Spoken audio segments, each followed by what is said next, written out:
The main character, N, was brainwashed by the Emperor and lived as a puppet in his hands. After realizing he had been played, N plotted his revenge, but he failed miserably because the Emperor was just too damn powerful. Thought he was done for, but when he opened his eyes again, N found himself thrown back to the past.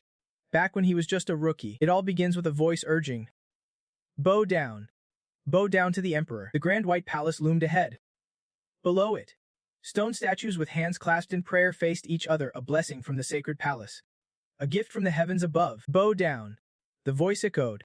And among the devoted worshippers, the sunlight bathed the statue in a holy glow. "Bow down to the Emperor," uttered a warrior, trapped and desperate. Suddenly, a splash as palanquin as support snapped. A warrior was sliced in half in an instant. Turns out, this was a brutal battle between fully armored warriors. Sharp spears lunged fiercely forward. Those were the spears of other warriors in the fight. They surged forward with terrifying intensity. The Emperor personally forged an elite army with a single ruthless mission. This was the Special Forces Legion. Their sole purpose, to protect the great Emperor Leon Kavalan. That is why the Special Forces Legion was born in a battlefield soaked with plasma and blood, with fire blazing and countless fallen soldiers littering the ground. Standing in the center was a towering figure. "How ridiculous. I will take your life, Emperor," declared N, the commander of the Special Forces Legion. A bloodied soldier struggled to crawl toward him. The other, still alive, crawled forward, gasping incoherently, "Please, destroy,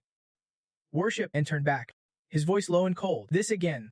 It is the same damn fools. They keep spitting out the same line." Then, one by they faded into thin air. N's eyes burned with pure hatred. "So even as lifeless corpses, you still can't break free. You still want to be the Emperor's puppets." One voice, chilling and terrifying, echoed out, "Worship, Emperor." The crazed soldiers launched a furious attack straight at N, forcing him to swing his sword down hard. Cut to a castle surrounded entirely by raging flames. But shockingly, the castle stood untouched, not a scratch on it. The banners hung proudly, completely unscathed. Suddenly, a girl with wide, jet black eyes appeared. A voice spoke up, asking, startled by the noise outside, "Don't worry.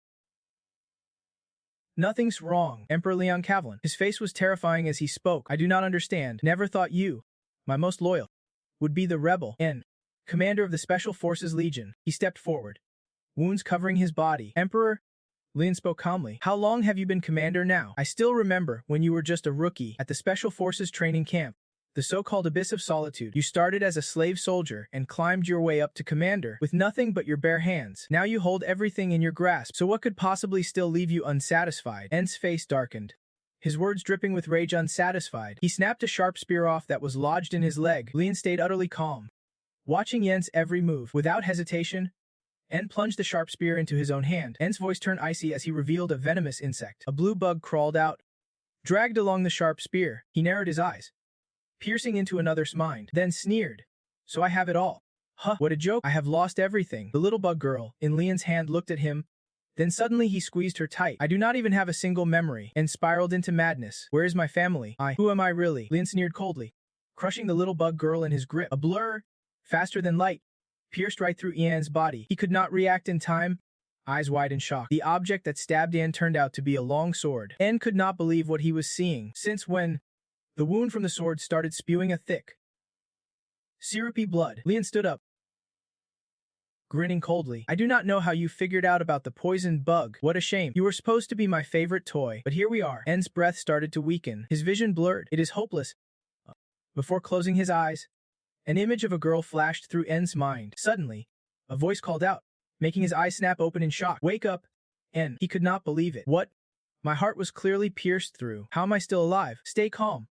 This place looks so familiar, but I can't remember why." Looking up, jagged rocks jutted out all around. N placed his hand on the ground to feel it. "Damn, this giant stone pillar." He looked down, utterly shocked. "This is the ancient stone sword, a massive sword embedded deep into the ground. The ancient stone sword is the symbol of Special Forces training. Countless soldiers have met their end before this ancient blade." N's eyes betrayed his confusion, "And my body was restored. And this is the uniform I wore back when I was a rookie. Don't he tell me?" Suddenly, a shadow appeared behind him out of nowhere. "Shut up!" The mysterious figure threw a punch, but N turned just in time to block it. He shouted loudly, "That is the price you pay for getting distracted." N gritted his teeth, feeling the sting. "Acting cocky when you have got nothing to back it up. You think you are tough enough to test me, Rowan?" rookie number 12 of the Roman Special Forces, and suddenly spoke up. Yeah? I remember now. Rookie number 12 of the Special Forces. His name has to be Roman. Roman snorted coldly. Looks like you still have some brains left. Hoge asked, are we training in the middle of the field? Roman sneered in reply. Training is just a formality. I am planning to land a hit on you. Just a low-level rookie. No one would even care if you get hurt. And pondered deeply. This is just ridiculous. But the ancient stone sword. This small body. And the conversation I just had with Roman, and gave a cold smirk. Looks like I really did rewind time. I do not care why I got sent back. What matters now is that I get a chance to start over. The me right now one team make the same mistakes again. This time, I am definitely chopping off that emperor's head. After some training moves, he spoke up. I have got something important to tell you. Roman, even at 40, you still do not have a girlfriend. Maybe it is time to give up and focus on training instead. Hearing that, he flew into a rage, cut the crap, and easily dodged the punch. Can't believe your punches are this slow. Honestly, it makes me feel sorry for you. Roman's anger boiled over to the max. This bastard. 7th level Chaos Darkness Awakening. He throws a rapid flurry of punches, but then smoothly dodges every single one. Not bad. He closes in on Roman. But let me give you a piece of advice, and raises his hand. Countering Roman, when you get this close to your opponent, you strike immediately, like this, a lightning fast. Powerful punch unleashed. Roman takes the hit and is sent flying. Roman winces in shock and pain. How the hell are you using mid-tier skills? And steps forward. And after landing the blow, charges straight in. Suddenly, his eyes lock onto a flying object. A shattered tile crashes to the ground. That shattered tile. Did I ever have something like this? N quickly picks it up. This ends here. You are lucky. Roman. He studies the shattered tile carefully. Looks like there is something inside. N's eyes widen in surprise. He manages to open it. Inside is a family photo of him, an old, faded picture. The photo shows a couple and a young version of himself. Though it is the first time seeing them, Anne knows that no one else but his own family. Memories of love and family. Words he would long forgotten over 30 years are flooding back. What he could not have even after destroying the royal city. What he could not find even after wiping out the entire Night Order. Now lies right in his hands. Anne raises the shattered tile. Closes his eyes tight. Damn. I almost made the same mistake again. Pathetic things like revenge over some do-eyed fool. Not worth wasting my life on. I am getting out of here, and I will find it again. The family life my past self lost. A special forces unit that only takes orders directly from the king. The fall of Vanna Fortress and the assassination attempt on the Northern Duke. This squad has carried out countless missions throughout the Empire's history, led by their commander. And the special forces ace, the Emperor's right hand, and the strongest knight. Yanjiang gnaws fiercely. His powerful, stern body, the former Special Forces commander, and carries a crate. Thinking, why the hell am I in this state? There are about 1,000 trainee soldiers in the Special Forces. Two swords clash with a thunderous strike. It is a fight between two trainees in training, in a place where people grow stronger by crushing each other to survive. 3 to 4 die every day on average. These fallen spots are filled by kidnappings or volunteers stepping up. The training ground is inside a Dragon Mountain cave in the northwest region, like a labyrinthine prison. Each soldier here is marked by a number representing their skill, and they can rank up through tests and competitions. In this pyramid system, your rewards depend on your rank, designed to control trainees through fierce competition where they step on each other to climb higher. Surviving as a trainee ranked below 900 is insanely tough, and thinks to himself, low-ranking soldiers are easily replaced the moment they die. Usually, they are stuck doing menial tasks or taking hits during training. I am pretty lucky to only have to do grunt work, then suddenly someone bumps his shoulder. 2 crates fall off Anne's back as he grosses. Got no eyes or what? In this pyramid, some soldiers stand at the very top. Lorena replies, sorry, I did not see you. Those are the elite trainees, the Empire's noble prodigies. Because of their loyalty to the Empire, their noble bloodlines, and rivalries with other clans, nobles are forced into special forces. While they are here, this training center lets them live comfortably. They do not even have to implant bugs in their bodies, because they are already prisoners of the so-called noble privilege. High-ranking warriors keep their status and enjoy all the perks and benefits that come with it. Among these fighters is the girl who just apologized, Lorena Bo-Uff. The second guy with that cocky smirk is Gruel White, and the last of the trio is Kassar Everin. These 3 always lead the pack. Gruel snorted coldly. Lorena, why the hell are you apologizing to a half-wit like him? N raised an eyebrow. Half-wit? Huh. Gruel put on a menacing glare. We are not on the same level, even if we train together. Got that? How dare nobody like you talk to us? Rank 974 really is the lowest of the low. You hear me? Rank 974. Or maybe you are just too dumb to get what we are saying. N thought silently. He really wanted to split this guy's head open right now, but He spoke up. I should be paid more attention to who I was talking to. My sincere apologies. Gruel's words shot out like bullets. One slapped Yen's face, but he held back. Gruel smirked coldly. Sorry, that is something only humans do. Bugs like you should be begging. Get on your knees and beg for mercy. The scene of Gruel and Anne ready to clash flashed. But that was all just in Anne's head. Gruel kept on blabbering nonstop. Is this your first time meeting a noble? Anne seemed too shocked to say a word. I can totally understand. Meeting someone as great as me must be overwhelming. Such a Really? Gruel snorted again and turned his back. Walking off. Next time. Watch yourself. Lorena spoke up. Sorry about that. I already sorted out the boxes for you. And wiped the drool off his face. Thinking to himself, good. Just keep being content with the rank you have always held, because the longer you stay at that rank, the more I benefit. It is like a fortress built with solid concrete. He kept hauling the wooden crates. Then suddenly, he noticed someone ahead, a powerful murderous aura. Someone was lying in wait. From Anne's perspective, could that be Roman? The feeling was strange, and kept moving forward. Calculating. Just play dumb and walk on. He let out a fake sigh. Man, I'm exhausted. The person waiting spoke up. I have been waiting for you, and glanced over. Stunned, this guy. Lorena leaned against the wall and said, Trainee Warrior number 974, the image of a giant. Muscular man with a kind smile filled Anne's mind. The top wanted criminal, the Royal Engineers, failed to catch Thit Lam Thagan, and seemed to know a lot about this man. Committed murder at 11, formed a thieving gang at 20. He attacked 23 estates and 17 guilds. His hands were incredibly powerful. His arms, strong enough to block Ori Kankum, had become a symbol of terror. Suddenly, a small hand gently grabbed the blood-stained arm of the man. Lorena walked confidently, gripping the man's arm tightly. I am Lorena Buf. I have captured the notorious thief. She said this as she dragged Gan's arm along. Blood dripped from the man's arm, staining the white tile floor. Just those words alone were enough to get her into the Royal Knights. The Yuana Castle bore the marks of her victories. The Buf family, one of the top 4 noble houses, rules the northern snowy mountains. The knights of the house all spoke of Lorena. The banner with the sword and crown of authority stood silently in the snow, whispered alongside rumors about Lorena. She holds the potential to become the continent's strongest swordswoman. Even facing a giant monster, Lorena could easily take it down. She is a young sword prodigy. Her feet pressed firmly into the white ground, memories of Gan flashing through. With dark red blood splattered around her, her gaze was ice cold, perfectly matching her personality, the strongest, most refined product of the Buf house. Back to reality. Gan spoke up. You must be mistaken. You have got the wrong guy. Lorena crossed her arms coolly. Then I will ask another way. Gan thought to himself. I agree with them. She is the kind of person you never want to get involved with. Lorena's sharp eyes scanned Gan. Cat at #974. What is your purpose here? Gan was still lost in thought, wondering if he would just made an enemy. Lorena's face hardened as she pressed on.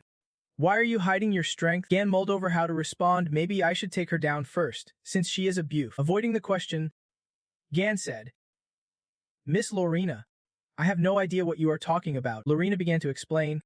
I accidentally caught you training by the Great Sword statue. I thought it was just a spar between low-level cadets. She quietly observed every move Gan made, but thought she must have been mistaken. Noticing Gan's powerful punch, she wondered. I saw a punch so strong it completely outclassed the others. Why?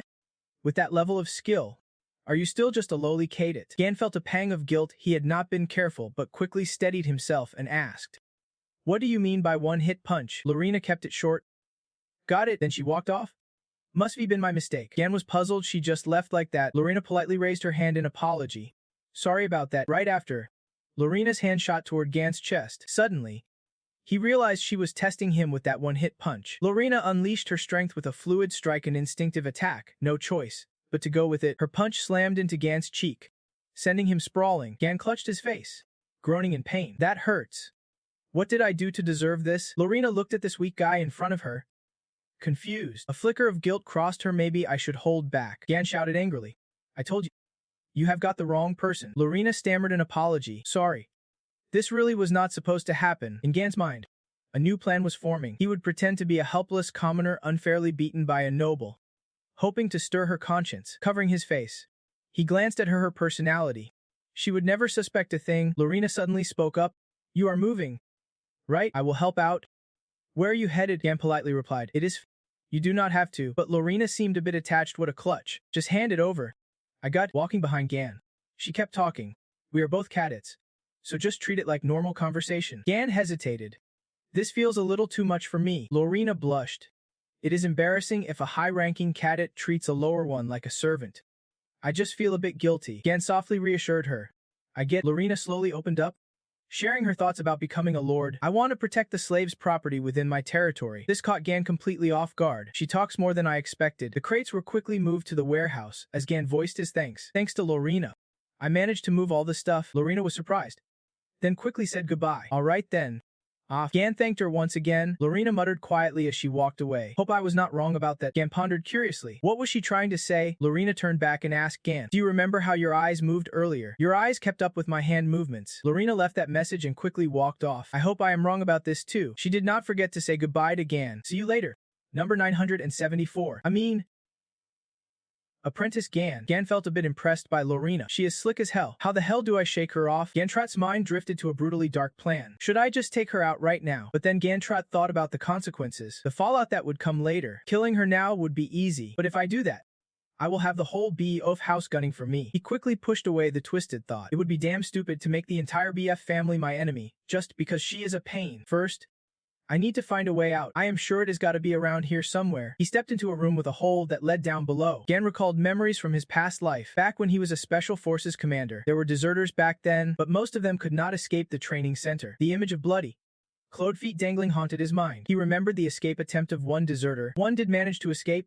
He was caught in a nearby forest. He recalled the hooks driven into the heads of deserters. I would ask him nicely, and he would answer honestly. He remembered how the deserter answered. He recalled the hooks driven into the heads of deserters. I would ask him nicely, and he would respond in exactly the friendly way I wanted, not like his head was hammered full of rusty nails. The third barracks. Block 5. Abandoned bathroom. He lightly touched the wall. Behind the wall. Gan smiled faintly. Got it. A few bricks quickly broke loose and dropped to the floor. After breaking through the wall of the 5th block, a pitch-black pit suddenly appeared before him. A glimmer of light pierced the darkness. A tunnel had emerged. Gan saw the escape route and smiled with relief. Found it. He observed and thought carefully. The hole was small, but if I keep digging, the more he thought, the wider his smile grew. I can get out of here. He forcefully pushed away bricks with sheer determination. We'll escape this sick-ass special ops team and reclaim my freedom. The hallway lit up along with the roll call by the officer and soldiers. Number 970. Present. The roll call seemed to be going smoothly. Number 971 is dead. Number 972. Present. Number 973 is here too. Good. Number 974. No response. The officer called out, Number 974. Why are not you answering? A thought flashed, pushing the officer quickly toward the area. Tunnel had appeared. A scar has appeared. Its sudden appearance made the instructor rush quickly to Jian's room. Don't he tell me it is him, right then? Jian spoke. Yes. He casually rested his hands behind his head and replied, Number 974. Reporting in. The instructor was furious. Next time. Answer faster, he ordered sharply. Got it. That was enough for roll call. Blow out the candle. Jian lay silently in his room, deep in thought. I realized something after completing my mission in my past life. The more cautious I am, the higher my chances of success. I can create an opportunity. The image of the first board appeared, along with Jian's protective instinct. Even if I manage to escape, the pursuit team will chase after me. That is a terrifying thought. The image of a black crow with its beak stuffed full of black strings appeared. That is what Jean imagined would happen if I get caught again. I would be dragged out as an example to scare the other recruits. He placed his hand on the bed and pondered. I need a wild card, something totally unexpected. The pitch black room suddenly lit up. I do not know if my current body can pull this off, but I have no other choice. Jen quickly sat upright and began training the breath of the black dragon, a mana circulation technique known only to special forces commanders. He cultivated while calculating. Right now, that is the only technique I have. My body can keep up. I have to lighten the load on my body and generate energy to control the mana flow circulation in my own way. Jin shifted gears rapidly to solve the problem, but I do not have enough time to generate energy using only the breath of the black dragon. There's only one option left. He took a deep breath, then exhaled gently. The image of a fierce, icy dragon appeared. That is the breath of the holy dragon. The veins on Jen's arms began to glow. His arms were powered by the breath of the black dragon. He inhaled the breath of the black dragon. The image of a fierce, icy dragon appeared again. That is the breath of the holy dragon. The veins on Jian's arms started glowing brighter. His arms rapidly swelled with muscles beyond his expectations. I never imagined the mana flow could accelerate this fast. The speed far exceeds what I thought possible. I can feel a powerful energy coursing through me. Mana is flooding throughout my body. Jian's muscles kept swelling larger. It is like a dragon has merged into my body. The image of an imposing emperor and a mighty dragon flashed through Jian's mind. The breath of the holy dragon, the most advanced and secret mana flow control technique, created by the first emperor of this empire after conquering countless nations with a single sword. He recalled the legends of that emperor, a technique so powerful that the emperor himself sought it out for a long time. Lost in thought, Jian suddenly sensed something was wrong. It is as powerful as its name suggests. Wait a second. He looked confused as the intense energy threatened to break free. Mana was escaping from his energy core at an alarming rate. The most advanced and secret mana flow control technique. Created by the first emperor of this empire after conquering countless nations with a single sword. Recalled the legends of that emperor. Jian returned. Exhausted. Muttering, "Damn it, I have failed." As he ran his hands through his hair in frustration. There is no way I can forge an energy core with a secret technique that advanced when I am still mastering the Holy Dragon's breath. This body's still way too weak. Jian's mind flashed back to the secret technique the Emperor had passed down to him. One day, the Emperor taught me that secret technique. I still can't tell if he was acting strange or testing my loyalty. He recalled the content written in that secret scroll, but the scroll he gave me only explained how to absorb mana, not how to compress and control its flow. Jian's eyes burned with determination. He knew exactly where that secret scroll was. First, I need to focus on escaping before anything else happens. This body's still way too weak. Jian remembered the secret technique the Emperor had taught him. One day, the Emperor taught me that secret technique. I still do not know if he was just being weird or testing me. What a hopeless delusion. None of that will ever happen. His buddy beside him looked a bit hopeful. Do you think we will ever get to go back? Jian pieced together the events from memory. If I remember right, today's the day that guy showed up. I have to stay as far out of his sight as possible. Roman scanned the area, searching for him. Jian, where are you? Jian pulled his hood over his head, pretending not to hear. This guy's persistent. Suddenly, someone stepped up onto the stage, making everyone below instantly raise questions. It is the instructor. Is it true we are finally going home today? He let out a soft sigh. Damien's shout startled everyone below. Shut up, you maggot swarms. The crowd quickly scattered as Jian clutched his head in thought. That was the echoing voice using aura. If he can use that on us, imagine what he can do to the trainees. Aura echo is a technique that channels mana into your voice. Some could not handle the pain and writhed in agony. My heart. Damien stood on the podium and continued speaking. You worthless trash have no talent or status. Jian below glanced at him with caution. Didn't expect to run into that lunatic again. Damien arrogantly looked down at the crowd and asked, what is the point of you even living? A soldier cried out in pain, but was quickly shushed by the instructor. Shut your mouth. He dragged the soldier away, urging him to snap out of it. Get a grip, everyone. Move fast. The instructor reminded the crowd. I am watching you all. Jian sensed the gravity of the situation and warned himself. I have to be careful. He looked at Damien, who radiated pure tyranny. Low-level trainee soldiers are just playthings in the hands of the overseers. If they recognize your face before you escape, you can bet your life's on the line. Damien started speaking with biting sarcasm. Pleasure to meet you all. My dear trainee soldiers, you are all just worthless, talentless scum of society, he said arrogantly. Honestly, if I would be killed you all already. Damien's smile softened briefly, trying to calm them, but do not worry. Then he resumed his grand tone. The great king, mightier than the skis, we'll give you one last chance. Sharp claws appeared as Damien announced this. The chance to join the clock. A majestic sword flashed as the mercenary squad was introduced. The mercenary squad was formed to protect the emperor, the empire's dragon. The chosen one will have the honor of becoming the king's guardian, known as the Dragon Warrior. But reality tells a different story. Jia quickly saw the dark side of this job. They brainwashed the recruits by implanting a parasite in their heads. The real goal, to turn them into puppets for the king. The image of the king's tyranny flashed before him, paired with his powerful closing line. Even dying requires the king's command. Damien calmly spread his arms and said excitedly, look at his majesty's boundless mercy. Show your gratitude for his generous grace. The crowd below instantly burst into applause, fueling his sarcasm. Your applause? Look at his majesty's boundless mercy. Suddenly, a voice cut through Damien's cheer, killing the mood. I have a question, folks. Jiang turned around, puzzled. Who the hell is this? Roman took off his hat and spoke up, asking, what kind of freak are we talking about? Damien laughed. What kind of freak is this? Roman took off his hat and asked again. So you want to become a noble warrior? Huh? Jiang was surprised by this. Roman kept sharing his view. If you get picked to join such a powerful army. Jiang listened with a puzzled expression. What is this idiot trying to say? Roman's face quickly twisted to anger. His teeth clenched. Maybe I will even get the chance to punch those fake faces of yours. Right? All of you pathetic losers. A flash of light shot down and pierced straight into Roman's chest. Catching him off guard, Jiang spun around and instantly recognized the move Divine Finger Strike. Blood sprayed as Roman collapsed, and Jiang worriedly asked Han, are you okay? Then Han mocked Roman. Thought you were so tough. All talk, no bite. You are nothing but vermin. The crowd stirred. Roman, wake up. Is he dead? Jiang could only watch helplessly from afar. Maybe if he stopped the bleeding now, Roman could survive, but helping him now was too risky. Suddenly, Roman struggled to sit up, shaking as he said, what did you just say? The crowd was stunned. He would been hit by the head of the order, yet he was still up. Someone quickly tried to stop him. Roman, do not. Roman stood up and confronted them fiercely. We are the real vermin. Then what are you guys?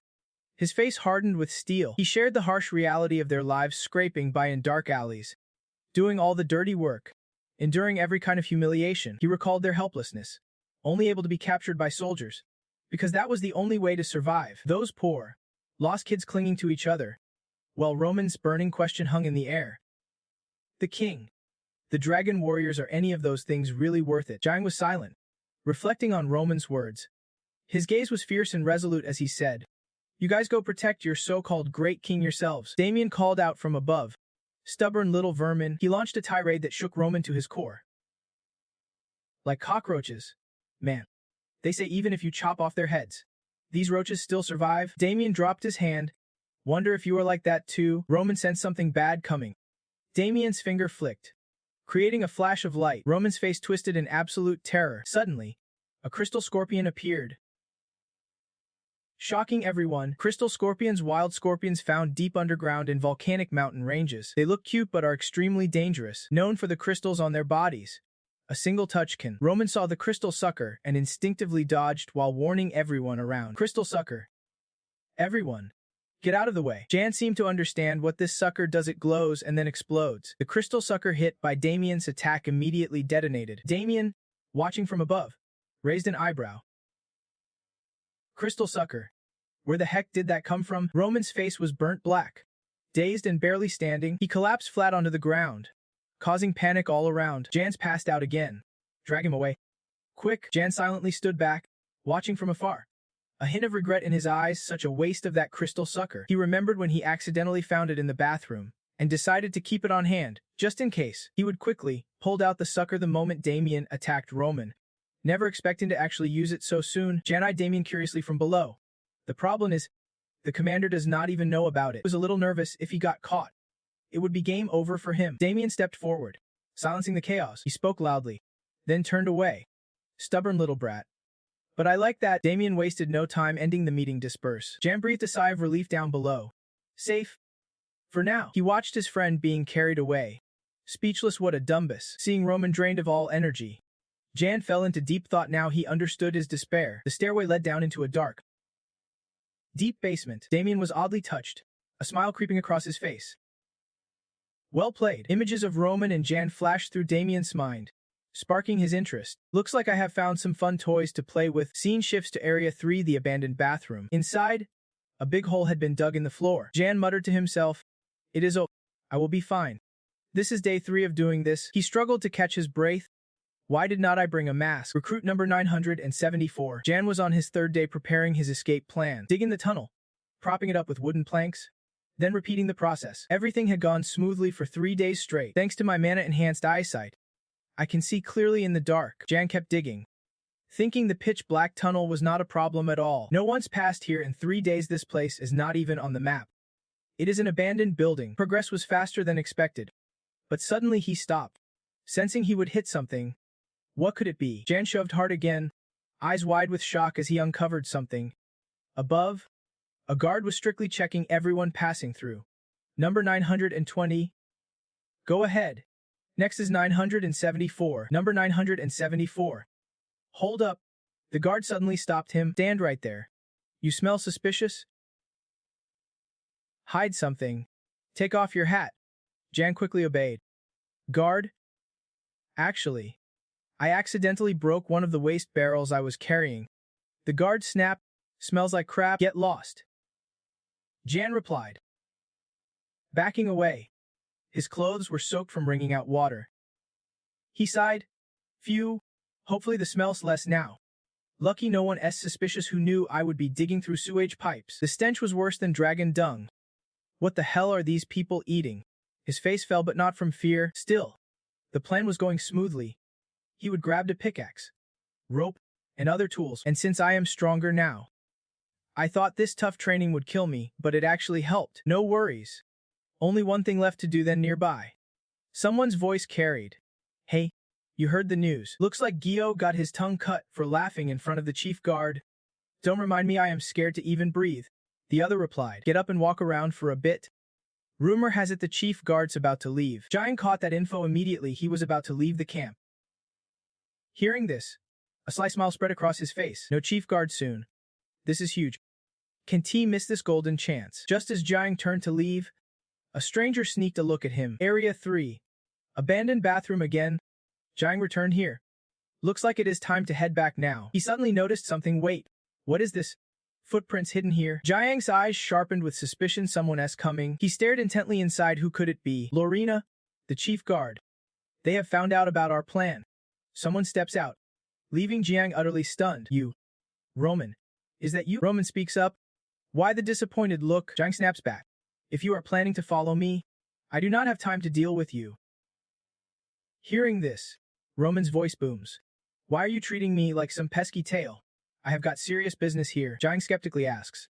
Are you okay moving around like this with that injury? Roman brags. Who do you think I am? A little wound like this is nothing. Jiang raises his voice warningly.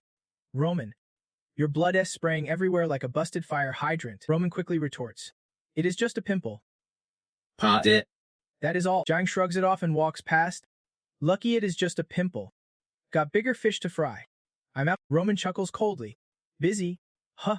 Well, gotta dig that dog hole somehow. Jiang freezes at that. Roman's lips curl into a threat. What if the chief finds out? Jiang's eyes flash dangerously as he glares. Want to find out what happens if that secret leaks? Roman. A blade slices through the air in a flash. Jiang's locked eyes close in on summon the chaotic shadow form.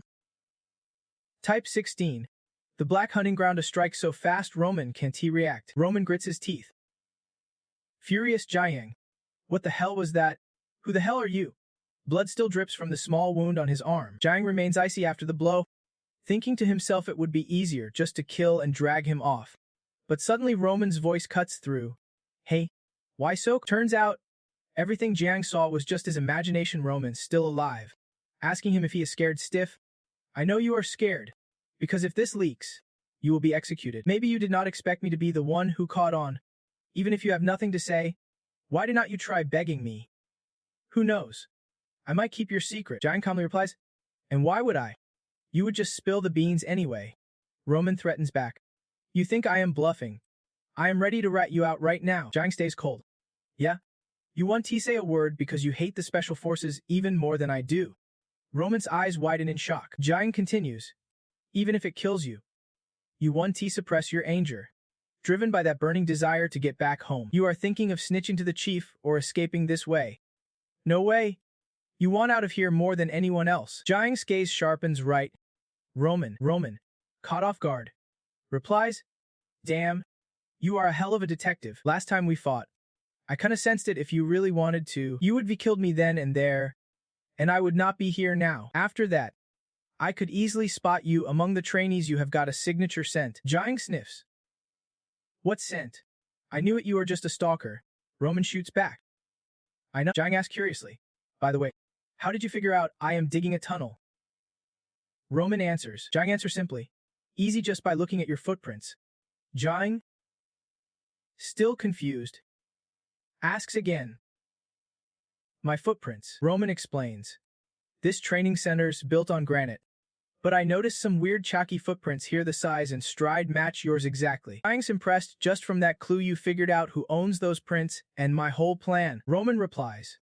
I checked the work schedule. You have been coming here quite often. Jiang sighs. You are sharper than I thought. You do not seem like it though. Roman ponders. Is that a compliment? Roman seriously proposes. Jiang, spill the details of your escape plan. Where does this tunnel go? What are the chances it will work? Jiang suspiciously asks. You want to run away with me? Roman hesitates. Can T say yet I need time to think it over? Jiang freezes. Fine, then stay here. You are so damn talented. Surely in 10 years you will climb higher than me. But what about the people you want to protect? If we can even keep ourselves alive, will they even be around in 10 years? Roman. No time to think, we need to decide now. If you come with me, in 2 days we won't be stuck here anymore. Roman wondered if Jiang already had a plan after escaping. Jiang confidently replied, Of course. Want to hear it? We are 962 ranks apart. If we, the overseers will hunt me down first. Roman spoke up. Jiang, like you said, one day soon we will both get out of here, because I am going under the knife. Jiang was surprised Roman had thought this far ahead in such a short time. You can judge a book by its cover, thought quietly. Yeah, I am not falling for that fake praise. Roman continued. But do not complain. I am taking huge risks too, so what is your final choice? Roman pondered deeply. After a moment, he made his decision. No other way his habit to bite the bullet. Cut to the cliffs under the night sky, in the quiet night. En smiled softly, humming a tune, then suddenly said, "The night air feels so calm. Does not it? The reason I called everyone here so late is because I have an announcement. Meeting this late might annoy you all," said Kaze, senior trainee soldier number 32. "But luckily, I come bearing good news," said Marvin, low-level trainee soldier number 525, low-level trainee soldier number 974. He thought to himself, if I am not mistaken, today's announcement is about a test, just as Jan said. Damien announced. Finally, the date for the first test has been set. The test is simple. All of you will move to the designated spot, and if you survive for 1 week, you pass. The first test location is Daosun Range, he said, eyes scanning the trainees below as Jan pondered. It was as planned. In the past, an adventurer named Nu Fra heard of a herb on Daosun Range that could cure his sick mother. So he went there, a devoted Trern, and don't worry, Mom, I will find the herb. Even after a monster bit off his head, he muttered, Mom, I will find the herb. Do not worry. His mother waited for him until her death, never seeing him return. Luckily, Nu Fra's mother never learned what really happened to her son. Daosun Range is crawling with monsters and is known as forbidden territory within the Empire.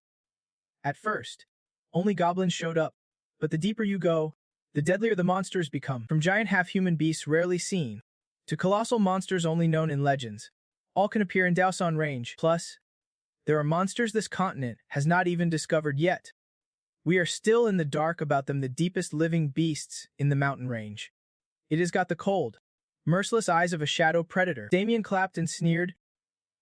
Excited yet. I wonder how many bug-like pests like you will survive a week. Just thinking about you all dying there makes me so damn happy. Suddenly, someone stepped forward. Excuse me, sir, I have a message to report. Damien turned. Suspicious. What? The subordinate announced. We have contact from, and we have got to go back. Damien grew visibly irritated. I know already, he muttered, lips twitching into a grin. Damien left immediately after. Announcement S over.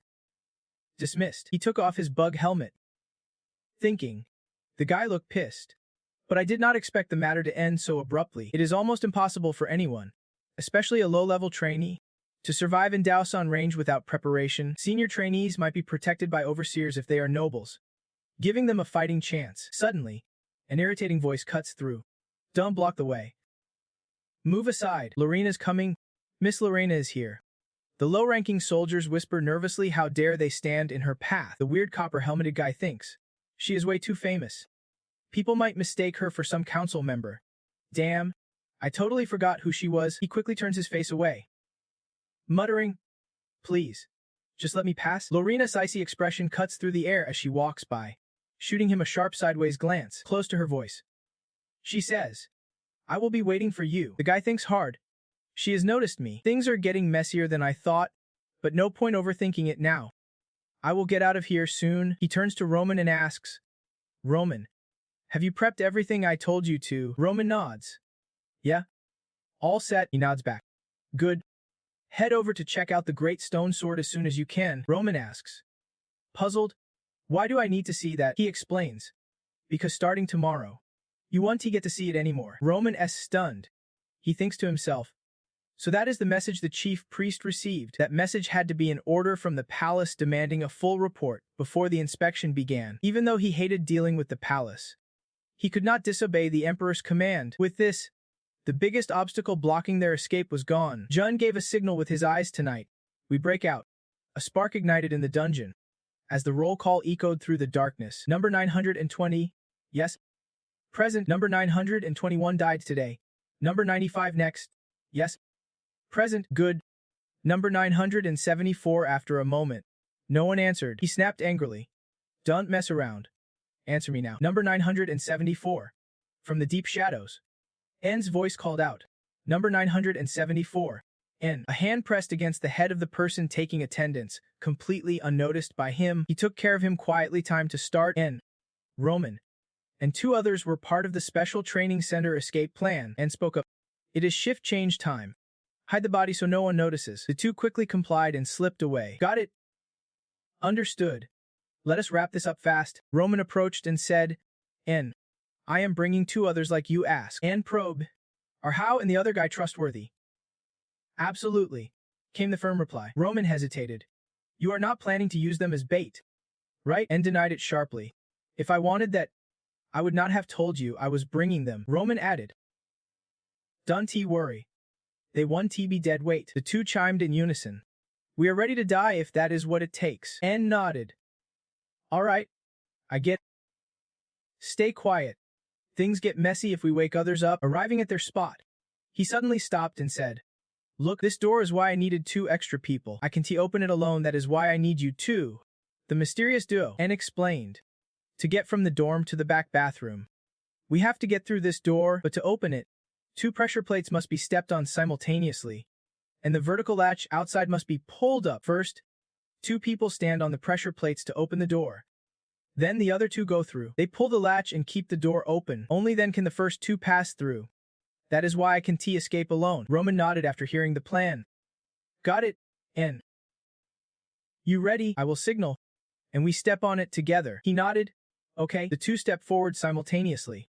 Now, step on. The door shifted immediately. Slowly, it creaked open. We did it. The doors open and stepped inside. Roman, we will leave this spot to you. Tud. Follow me, Roman asked with concern. Wait. How long do we have to wait? Without turning back. N replied. Until I signal. After a quiet moment, Roman grew skeptical. That is a long wait. Why has not he signaled yet? Suddenly, the door reacted. It slammed shut hard on its own. Roman punched the door in fury. N. You bastard. You planned to ditch us from the start. Damn it. I should be known when you volunteered to go first. Suddenly Yen's voice echoed. Wanna die? Huh. Roman still suspicious. Is that you? N. He grumbled. I told you to wait. Did not. And you can't even do that. N. Blood still smeared on his face. Continued. Who said I am leaving you behind? Seeing this, Roman panicked. What the hell? What is going on in there? Where did Tud go? The 3 moved inside together as Ian answered. He is. Stop pretending to care after just cursing me. I got held up by something unexpected, trust me. It was unexpected, he added. I thought the sedative would kick in after we ate, but it did not. Roman stared in shock at the scene. A wolf, his head lying on the ground. A wolf, and admitted. It was tough to control, so it took longer. Roman folded his arms. Big deal. You handled it yourself, he urged. Stop wasting time. Let us get out of here. Then, the escape went exactly as planned. Using the tunnel Anne had flipped in the abandoned restroom, they managed to slip out of the training center on a quiet hill under the dark night. A faint rustling stirred the ground. Then suddenly a hand emerged from beneath the earth. That hand belonged to Anne's group, freshly escaped, and scanning the surroundings with sharp caution. Looks like we pulled it off, Anne said. Roman, stuck because of his bulky frame, urged. Pull me up quick. Standing atop the hill, Anne pondered. No signs of others nearby. As soon as they realized we would escape, the hunters would start moving. Roman approached, disbelief in his voice. Can you believe we got out this fast? Feels like I have wasted so much time. And stayed calm, gazing up at the night sky. He said slowly. It has been a long time. A really long time since we last breathed free air. Roman asked. N. Is escaping all there is to it? N tightened his stance. Don't let your guard down. This is just the beginning. N's eyes darkened as he thought. Yeah? This is only the start. Stared intently at a round metal box, opening it to reveal a photo of him with his family, a reminder of the journey to reclaim everything. N looked up at the moon, determination burning in his heart. This is where it all began. He spoke with urgency. We do not have much time, so listen up carefully. The Asian forest is made of tall redwood trees. Lying near the northern front range of the Empire's mountains, we have reached the heart of the Asian forest. To escape, we need to run non-stop for 2 days straight. Suddenly Roman suggested. Hey N. Wait, would not hiding in the forest be safer? Those redwoods are huge, and cut them off? If we hide among them, that just means more hiding spots. And more traps. Right now, the sand dogs are hunting us down. If we keep running in circles, It is only a matter of time before they find us. There is about 20 of those hunters. Our game ends the moment we run into them. To boost our chances, we have only one option: split their forces. If we run in different directions, they will have no choice but to spread out. We only need to take down 5 from each hunting party. That'll give us a better shot at getting away. Roman scoffed. That is ridiculous. I would just be bait since those dogs only chase high-level soldiers. Jan snapped, irritated. Seriously. You should be trained just enough, not gone all out. Now quit whining. If the 4 of us stick together, they will catch us all for sure. Splitting up is the only way to make sure at least one of us gets through. Jan glanced around. We will scatter in 4 different directions. No more questions. Roman hesitated. Wait a sec, there is something I do not get. This board here has our numbers carved next to those figures. So why is only my name called out like that? Jan banged a drum. All right. No more questions. Let us keep moving. Roman yelled. Hold on. You did not even answer me. Zep suddenly spoke up. Thanks. Without you, we would still be stuck in that nightmare. Removing his hood, one eye was blind. If we meet again someday, we will still greet each other like old friends. Right? Jan stayed silent. Thinking. Zep. Huh. I thought he was just a regular soldier. Guess he has got his own reasons for running away from there. Roman stepped forward. Grumbling. Sounds dumb. I do not even want to see those guys on any battlefield again. Jan turned to him. Roman. You sure look like a commander, but now you are seriously cold. You are hiding something, are not you? Roman snorted. What I mean is, if we ever meet again, it will be when we are all caught. I just want us to leave here alive. He glanced at Jan, thinking, why is he talking like that? Did this guy just rewind time or something? The 4 split in different directions. Jan said, Roman's right. Let us never meet again. And just like that, they all dashed off in their separate ways and pushed himself to the limit, sprinting hard. Right now, they were running for their lives, and Jan's time to turn the tide had just begun. Jan took a deep breath of golden air through his mouth, the breath of the holy dragon. Power surged down to his legs, activating his teleportation technique. Like a lightning bolt, Jan shot forward, a streak of light piercing straight through the thick foliage. When he reached a massive tree, Jan dashed up it in a flash. At the treetop, he paused, planting his feet firmly, scanning the surroundings. This damn body is such a pain. Seriously. Maintaining the holy dragon's breath is tough, even though this technique is insanely effective. But hey, I should be grateful I can still train this flowed body. One does not even have mana flowing or those physical enhancement skills. He smirked faintly. What did I expect from these kids anyway? Pathetic. Really? I'm the commander of Special Forces Unit 5, known as the best man at tracking, assassination, and espionage. Let us see just how deadly the Special Forces were back in the day. Back at the training ground, chatter never stops. Any word from the pursuit team? Someone whispered. Not yet. The man snapped. Pissed off. What a bunch of idiots. Why the hell is it taking so long? We need to catch them fast. Before the Chief Inquisitor arrives and turns back, the man beside him replied. Before that day comes back, suddenly, a voice came from behind.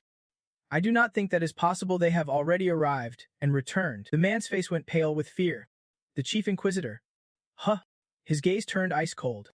The voice smiled softly. He laughed, clapping the man on the shoulder. Relax. This kind of thing happens all the time. No need to stress. The man stammered nervously. My bad, sir. I spoke without thinking. The voice said plainly. People tend to curse their emperor when he is not around. Right? You are the manager of the trainee soldiers, are not you? The voice clapped him on the shoulder as they walked away. You must have had a tough time hunting down those fleeing trainees. The manager stuttered. Not exactly, sir. Don't worry, no matter what happens, the pursuit team will catch them. The voice turned, asking, and how exactly will they do that? The manager hesitated, eyes wide in fear. Sir, that is a serious problem. Suddenly, the voice slammed into the manager's leg, shattering it. He collapsed in agony, screaming in pain. The manager tried to crawl away. My leg's broken. The voice was cold as ice. You did not even realize they planned their escape. He was not aware they had tunneled a secret path or stolen essentials for their getaway. Begging, the manager pleaded. Sir, please give me one more chance. The voice stomped hard on his head. One more chance? I do not have that luxury for you. His face twisted in pain. Yet he kept begging, "Please have mercy on me." The eyes burning red and cold. The voice hissed, "Do you think I do not know who is backing you?" Ignoring the manager's pleas, he kicked him again. The icy commander ordered, "Recall the pursuit team immediately." A subordinate obeyed at once. "From now on, I am taking direct command," he announced. The subordinate asked, "You will handle this personally?" He smirked coldly. "Yeah. I found someone very interesting. I am really looking forward to this." Cut to deep inside a Chin forest. Special Forces Unit 3 is chasing down the deserters, footsteps pounding relentlessly. Suddenly, the leader stopped, signaling to those around him. "Hold up. Stop." Two behind him asked, "What is up?" "Captain, we lost his trail." The captain laughed, removing his mask. "The trail is still here, but with everything happening so smoothly, is not that kind of suspicious." "What do you think?"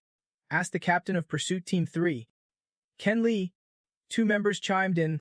"The target just hit code 974. So a smooth run like this makes sense." "Captain, here we go again.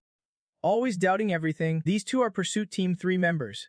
Jayan, we tracked footprints from the cliff and found traces here too." Runaways usually only care about one thing: how to escape fast. She is always doubting everything. That is why she got left behind. It is a mental thing. Ken Lee's pissed off. Those jerks. She wonders if she is just overthinking it. But that uneasy feeling won't go away. Fog's rolling in. Here comes the mist. We have to catch him before he disappears into the fog. As Andre moves, he says, "His code is 947, so it should be easy." Jay adds, "Squad 12 will probably have a harder time, but Squad 12's just rookies. They won't take too long." The guy laughs. "You are really confident." "Huh, what was your rookie number?" Suddenly, someone drops down from a tree right behind Andre. In an instant, the guy is yanked upward. The tree shakes violently. Only two squad members left. Still clueless. Replies, "I am." Someone calls out, "Andre." Suddenly, Jian flanks them from behind. Weapon ready. Without a sound, Ji is taken down. Lying motionless on the ground, just one member left. Kelly sighs. Turning back. "Seriously. You guys are way too loud. You here for a picnic? The fugitives will run off the moment they hear you." Feeling uneasy, she calls out, "Andre." They vanish without a sound. Just like that. That is exactly the uneasy feeling I had earlier. No way. Even number 12 can take down the chief priest. Impossible that number 974 could. Then a hand suddenly closes in on Kelly. A sharp slash cuts through. Kelly draws her sword and counters. But the ambush is relentless. The tree behind her is sliced clean in two. The arrogant bastard thinks that attack would work 3 times. A thin wire snakes around Kelly's head. She is yanked tight and lifted off the ground. Kelly realizes with shock it is steel wire. The wire digs into her neck, cutting deep and drawing blood. "Damn it! My neck." She recalls. Those footprints and torn clothes were not just signs, they were bait to trap her. Kelly's eyes go wide. No way. Number 974 can beat me. No way one guy could take down an entire squad. Her gaze turns ice cold. Kelly struggles to survive. Andre? Damn it. But after a while, she stops moving. Her squad is completely wiped out. The forest falls eerily silent after the brief battle. He touches the knife. Impressed. Not bad. I can still use this. Perfect for a secret weapon. I thought it would be tough, but it is not that bad. With some strength training, I can fight without any problem. I have got to get out of this forest before the fog rolls in. I have made the hunters spill their blood all around this area. The hounds will catch the scent and come running. Once they catch the scent, it is easier to slip away. I will chew on these leaves. This is gold. Slim tree. Its fruit is poisonous and the leaves smell terrible. I will crush the leaves and smear it all over me. This stink is perfect. Even the hunting dogs hate this stench, so it will mask my scent. They won't be able to track me down. I have to get out of here fast. The longer I wait, the harder it will be to escape. If they surround me and set traps, escape will be impossible. Suddenly, he notices something, a swirl of black smoke rising from the forest. Smoke?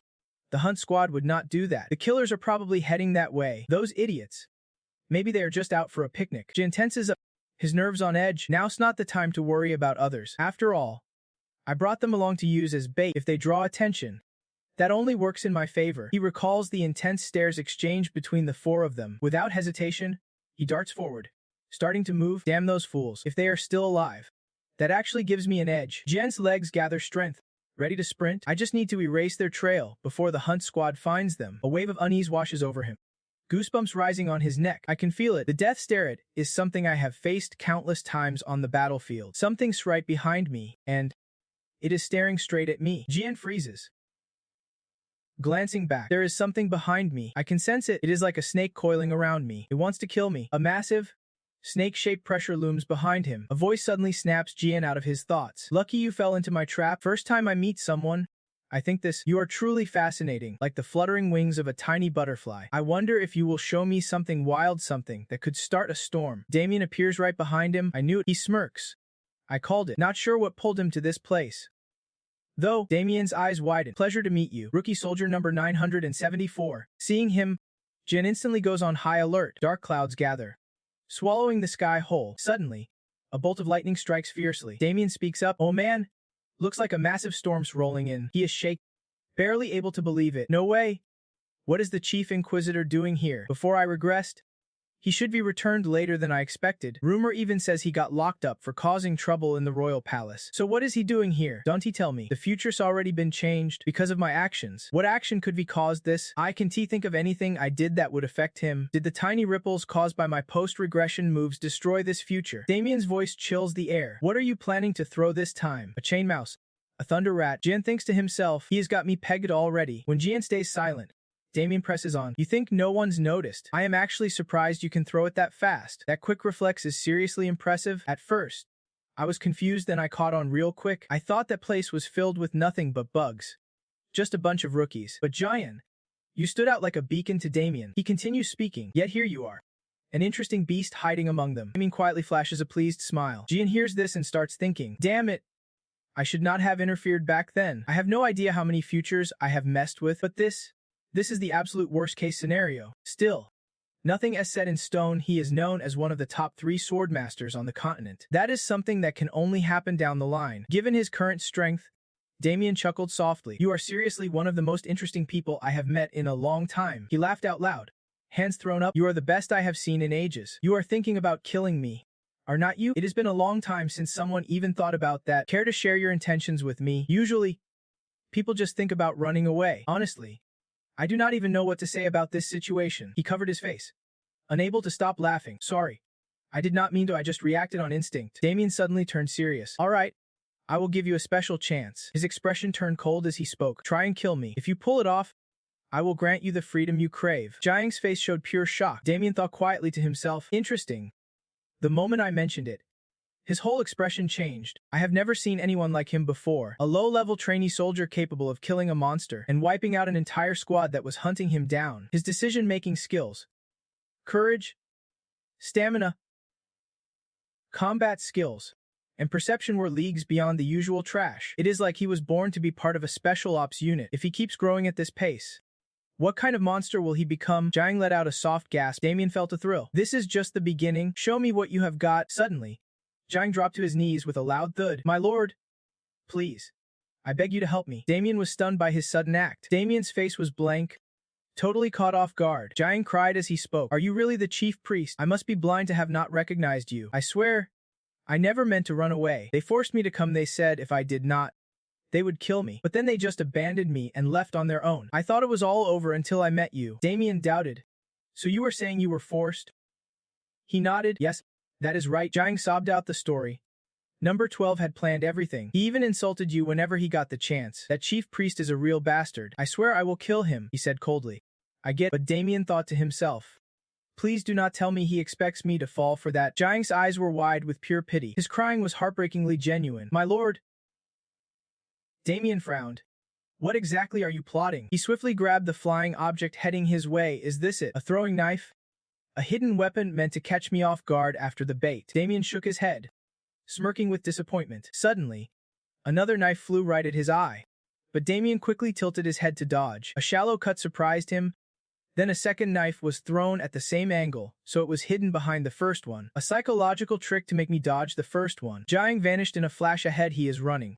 So this is his plan. Suddenly, a knife appeared behind him. This is the real plan. Damien turned around in shock. When did that happen? The chaotic shadow form type 15 vanished, unleashing a powerful slash. The slash straight into Damien shattered into tiny fragments. Jiang stumbled back a good distance, Pondering was his attack completely blocked. A small cut on his hand left him injured. Staring at the dark aura before him, Jiang froze in disbelief.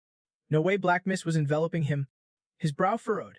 Alert and ready. Here it comes. The swirling ring shot out sharp spikes aimed right at Jiang. The spike struck his afterimage, shattering into pieces. While Jiang used every ounce of strength to dodge, he thought to himself, "It is still chasing me if this keeps up. I won't lose it." So Jiang gently stroked the knife with his other hand. His blade suddenly glowed. Wrapped in radiant light, a gleaming slash cut through the darkness. His star-shaped slash shattered all of Damien's spikes. Secret technique. Precision strike. Soon after, Jiang's blade cracked, his dagger was broken. Damien suddenly spoke. "Didn't I say if someone beats me, I will let them go?" His aura slowly faded. "I am taking that back. I can let such an interesting toy escape. You are really something. I could play with you forever and never get bored." Jiang frowned, realizing he would pissed off a total madman. Suddenly, Jiang's eyes widened in shock as a tattoo revealed itself on Damien's shoulder. That tattoo! Jiang remembered it from 22 hours before his escape in the prison cell. That was the last roll call for today. The lights out. Special forces guarding the low-level recruits' quarters. Cabin. In Jiang's room, he muttered to himself, ready to make his escape. After today, I am getting out of here. I want to rush back to my family. I do not know anything about them. The only clue is this old necklace. But I am going to find them and live a happy life with them. Suddenly, Jiang felt something odd that caught him off guard. The necklace, damn it. This is my only lead. Wait. There is something inside it. The glass cracked, revealing a strange symbol, a star-shaped pattern. Is this my family's emblem? It is engraved on the necklace, hidden behind the glass. But why? Why was it covered up? If my family has this mark, it means I am not just a commoner or slave. Thinking this, Jiang smirked. Great. Another clue added to the pile. I thought if someone recognized this symbol, I would finally find my family. But why is my family's emblem on his body? Damien laughed, pulling off his shirt as he approached. Relax. Do not tell me you are dead already. Jiang thought. I found this mark in a place I never expected. Could he be family? He spoke. I am doing nothing. Just having some fun. Jiang denied it. Could not be. His eyes were completely stunned. Damien sneered coldly. No way out now. Die like this. Suddenly, Jiang unleashed a powerful kick. He thought to himself. Gotcha now. Damien easily blocked it with one hand. Strong move. Where do you learn that? Dark shadows crept silently towards Jiang's feet. I gotta put on a show, what do you think? Shadow sword. Control sword. The dark energy stabbed upward. Jiang flipped back agilely to dodge, but he still got pierced a few times. Damien was just playing otherwise. The killing intent from that dark blade would be sharper. If he ever got careless, Jiang could make a break for it. He landed lightly. Then no investigating that symbol for now. I have to figure out the link between him and my clan. If it is true, a rebellion across the continent is coming soon. Countless nobles will be slaughtered. This uprising is so serious. It threatens the royal family's safety. Yet it is suppressed by the king's sword. After the king executed all the rebellious traitors and their clans, that day everything was burned to ashes. The flames reportedly burned for 20 days straight, which is why this case is called the 20-day blaze. The mastermind behind it all is the rebellious son of the former emperor. Rumors swirl about why he turned traitor, but no one knows the truth. Every lead has been wiped out. Those who remember him call him the continent's swordsman, the chief instructor of the Special Forces Training Center. Damien stood amid the relentless, blazing fire. Back in the present, he calmly approaches Jan. Just standing here. I can sense the turmoil inside you. Seems like your mind is scattered with all kinds of thoughts. Jan still lost in his own head, wondering if his family is directly tied to that man and the Armenian rebellion. But anyone connected to this is already dead no matter what. This has to be stopped. I will stick to the escape plan, but stay within the special forces to earn their trust. I have to make him think he can live without me. I need to find a way to deceive him. Damien's lips curl into a faint smile. After a moment, he speaks up. I am really impressed with your skills, but I did not expect you to follow me personally like this. He nods quickly. You are not wrong. Seeing you work this hard, the commander would be thrilled. Damien steps closer, grabbing Jan's face. He will be amazed and praise you endlessly. Suddenly, he squeezes with brutal strength, pulling Jan's whole body toward him. What a move. A fun little prank, Damien says as he hurls Jan hard into a nearby tree, sending him crashing deep into the forest. Jan stopped by a thick tree trunk, but his body is battered and broken. Damien grabbed Jan by the collar, pulling him up. I was still debating whether to treat you well, but looks like your mouth's way too stubborn. Don't you value your own life? Weakly? Jan replied. Even a nagging mouth sometimes spits out useful words. Damien perked up, a flicker of interest in his eyes. I do not know if that is true, Jan said gravely. Like exploiting the commander's weakness to take him down. Damien's eyes widened in shock. Shouting. You know about that. Tears welled up as he forced a grin.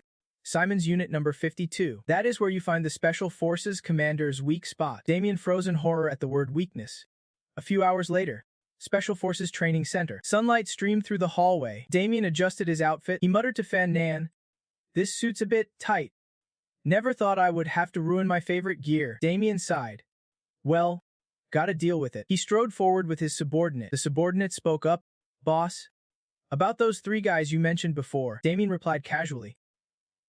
Which 3? Just toss them in the line. I do not want to waste time on those pests. He nodded. Yes, sir, the subordinate said. Damien then asked. Listen, I need to talk to you. Suddenly, someone interrupted, always acting busy, his voice cold. You are here at last. You look like a billionaire with all that time. Damien frowned. Or maybe just lazy. Speak up. Commander Damien. Damien bowed slightly. Why did not you warn me you were coming? Commander Rodrigo Mayer. This was the Special Forces commander. Rodrigo Mayer. Rank 1. Rodrigo asked. How's the training center lately? Damien answered. Running smoothly. Rodrigo doubted. That is not what I have heard. Damien was puzzled. Could there be rumors that our trainee standards are even higher than the real squad? Rodrigo said. First time I have heard something so ridiculous. I came to check because the quality of soldiers here is supposedly terrible. Damien chuckled. How can they be to blame? Blame the overseer if things are not handled. A wave of pressure radiated off Rodrigo. He seemed satisfied. Thanks. I will keep an eye on it. Damien responded politely. No problem. The subordinate watched the two silently. Mana swirling in the air. Nearby lights flickered violently. Too tense. The weak ones would pass out for sure. Rodrigo suddenly spoke. I heard you are skipping the royal morning meeting. Damien replied. I have got more important things to do than sit through royal formalities. Rodrigo asked suspiciously. Important things? What could be more important to a citizen than obeying the king? The reason for Damien's attitude. Rodrigo narrowed his eyes. Because you carry that bloodline. Damien frowned. Eyes sharp as blades. Rodrigo continued. You missed the meeting because of some sleeping soldiers. Right? You can even manage a few trainees. But do not worry. I will handle it. Damien cut him off. You have got it wrong. No deserters. Saying that, he walked away. Rodrigo flared up. What did you say? No way. I heard. Damien interrupted. Are you sure you did not just miss here because of your age? The trainees were just out with the commander prepping for a test. But man, I see so many pests. You see them too. Right? Rodrigo was confused. What pests? Damien spoke low. I am gonna crush the bugs invading the training center. But there are way too many to handle easily. Rodrigo just glanced at him without a word. Damien tilted his head. Still, I think I have found their nest. I will take them down soon. For now, I am heading out. May peace be with you when you return. And with that, he slowly turned and walked away. On the way, he spoke up, and just seeing the surprise on that old man's face made me feel a bit better already. That old geezer should have sent his men to escort him instead. Damien stopped and said, What you are telling me is the truth. Right? Don't worry. Came the reply as the subordinate removed his mask with a grin. You will see for yourself soon. Hearing that, he turned around to look. That subordinate following Damien was Jean. And all my info was legit. The abandoned road on Route 592. Deep in Count Simon's territory. I used to live right on that street. Houses lined up with the same architecture. And a voice called out, Hey, this area's barely got anyone living here. Open up. I have got something you gotta see. I just caught a huge rat, super cute. This street's no place for kids. Though, young Jean. Suspicious. No one home. Come on. Open up. No way. Came a loud reply from inside the house. Are you stupid or what? What is so special about a rat? A girl's voice chimed from the window. Hamsters. Maybe. That girl smiled softly. She was the daughter of the Special Forces commander. Damien, still doubtful, asked, So you actually played with the Special Forces commander's daughter? Jane did not deny it. Yeah. Not many kids around there. So everyone knows each other. The Special Forces Command Center. He leaned on his cane and said, So the girl you knew back then is the commander's daughter? Yep. Jen confirmed. No way it is true. This is... Damien said. What a coincidence. He thought to himself. The command center 1T believe this clumsy lie. No one would. But I will make sure that day comes. The Special Forces commander and the command center chief are rivals. To find the commander's weak spot, they investigated Count's territory and searched relentlessly. When I revealed the commander's location, I had to use that to earn their trust. Damien raised a brow. It is weird. Even if you know where the commander's daughter is, that does not make him vulnerable. He answered seriously. I heard it firsthand. It is confusing. But true. The Special Forces commander's daughter spoke up. I have to leave here. Jen looked confused. Why? The girl sadly explained. Some bad people messaged my dad, threatening him by holding me hostage. So he told me to leave. 2 days later, she disappeared with some men dressed in black. Now I know they were Special Forces. And the man she called Dad is the Special Forces commander himself. Damien listened intently. Then a sly grin crept across his face. Funny how things turn out. Huh. Didn't I expect you to be friends with his daughter? You got dragged into the Special Forces and know about our rivalry. You even tipped me off about his daughter's whereabouts to find his weak spot. What a perfect coincidence. Jen waved her hand nonchalantly. Lady Luck is not helping the command center. Right? He laughed. Exactly. Suddenly, something flew past Gina's head and slammed into the door. Damien went cold. You are saying all of this is just coincidence. A small cut appeared on his face. Actually, you are a spy for the Special Forces commander. Are not you? Spill it. Jen calmly wiped the blood off her face. It is obvious you think that... No way, it is just a coincidence. One piece fits with another. We placed them side by side to survive. Memories from childhood. The Special Forces commander's family ties. Power dynamics in the Special Forces. The rivalry between the command center chief and the commander. How do we piece all this info together to survive? I have to assemble these memories and facts like a puzzle. Just like the chief instructor said, if I were the Special Forces commander as spy, I would not risk my life trying to escape. Instead, I would use this info to plan my comeback if the escape fails. He stared at me like he could see through my soul, half lies, half truth, leaving you torn between hope and doubt. In the chief instructor's mind, the scales of suspicion and trust were perfectly balanced. If I want to tip those scales in my favor, Jiang spoke softly, revealing that he already knew the girl's location, news that stunned Damien. I have to show him the benefits of trusting me. Only then will he lean my way. Veins bulging on his face, he leaned in. Damien steadied himself and stood up, turning his back to Jiang. He gazed outside and spoke deep down. Jiang was anxious, wondering if the scales would truly tip his way. Damien shot him a glance and asked, You mean the goddess of luck is on my side? Jiang smiled quietly inside. Exactly, he said, rubbing his hands together mockingly. Of course. As the chief instructor's lucky mascot. Zip it, he cut him off. Too noisy. I will let this slide today. Now get out of here and keep your mouth shut. Jiang nodded. Understood, sir. He pondered quietly, thinking he would just cleared a major hurdle. Though the chief was not fully convinced. Things were stable for now. I will approach slowly and make this work. Before leaving, Jiang said, Sir, please get some rest. Damien replied warily. I know. Sitting back down, he stared off. That kid's the cadet number 974. The other instructor's eyes were strange. Something was off with the evaluation system. A second, Damien held Jiang's file in hand and smirked as he skimmed the details. Look at this, whatever's on this info sheet. I am baffled. Cut to 1 week later at Kano Mountain's first training trial for the Special Forces unit. Let the test begin. 1 week after talking with Damien. In the Demon Realm's dense, eerie Kano Mountains, a forbidden zone within the Empire, where the darkest monsters roam. This is where every kind of monster could show up. A place so dangerous it sends chills down your spine. A swamp goblin snarled, jaws wide, screaming fiercely. Someone shouted as they swung their blade, chopping off its head. Die. The goblin fell dead on the spot after one strike. The 3-member team stayed on high alert, wary of its body. One guy put on his helmet and said, Good. I knew we would crush this. Another chimed in, These monsters are easier than I thought. The leader raised a hand to warn. Stay calm. Guys, there are other monsters out there. One dude shrugged. Relax. Looks like we have cleared the nearby monsters. They said we pass if we survive a week here.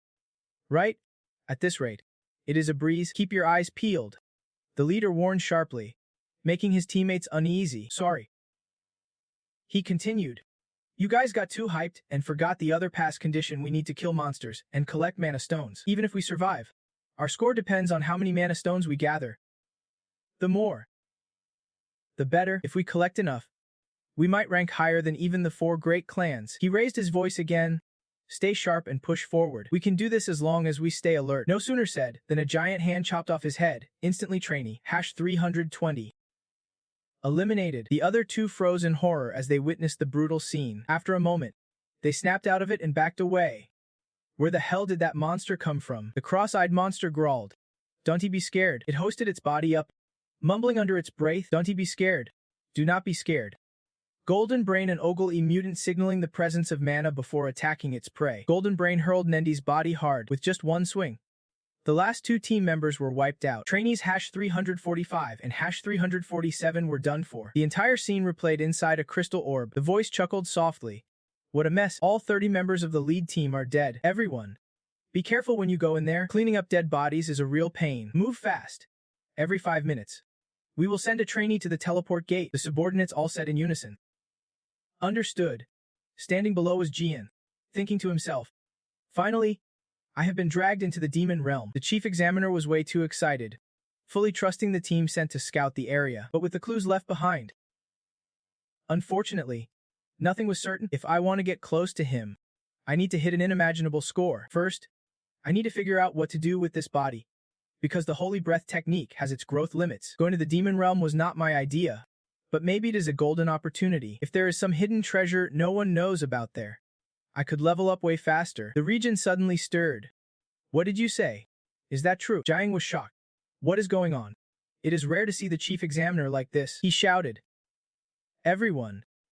Bow down. A tall figure stepped forward. It was F. Cavalin, the rightful heir to the empire. He was tall and proud. From what I recall, around 500 people died in the first test. This event was nothing special. But then, with a loud shout, Prince Lian Cavalin appeared. And something extraordinary happened. Jiang's eyes widened in surprise. What is he doing here? The emperor has arrived. Could never forget him. Lian spoke. A pleasure to meet you all. The face that toyed with my life. The face I saw before my death. He proudly introduced himself. I'm Lian Cavalin, Prince of the Empire. Prince Lian Cavalin. Everyone knelt. Greetings. Your Highness. Greetings. Your Highness. Jiang's eyes were full of murderous intent. I thought I had no regrets left, but seeing that face reignited my rage. Lian's serious voice declared.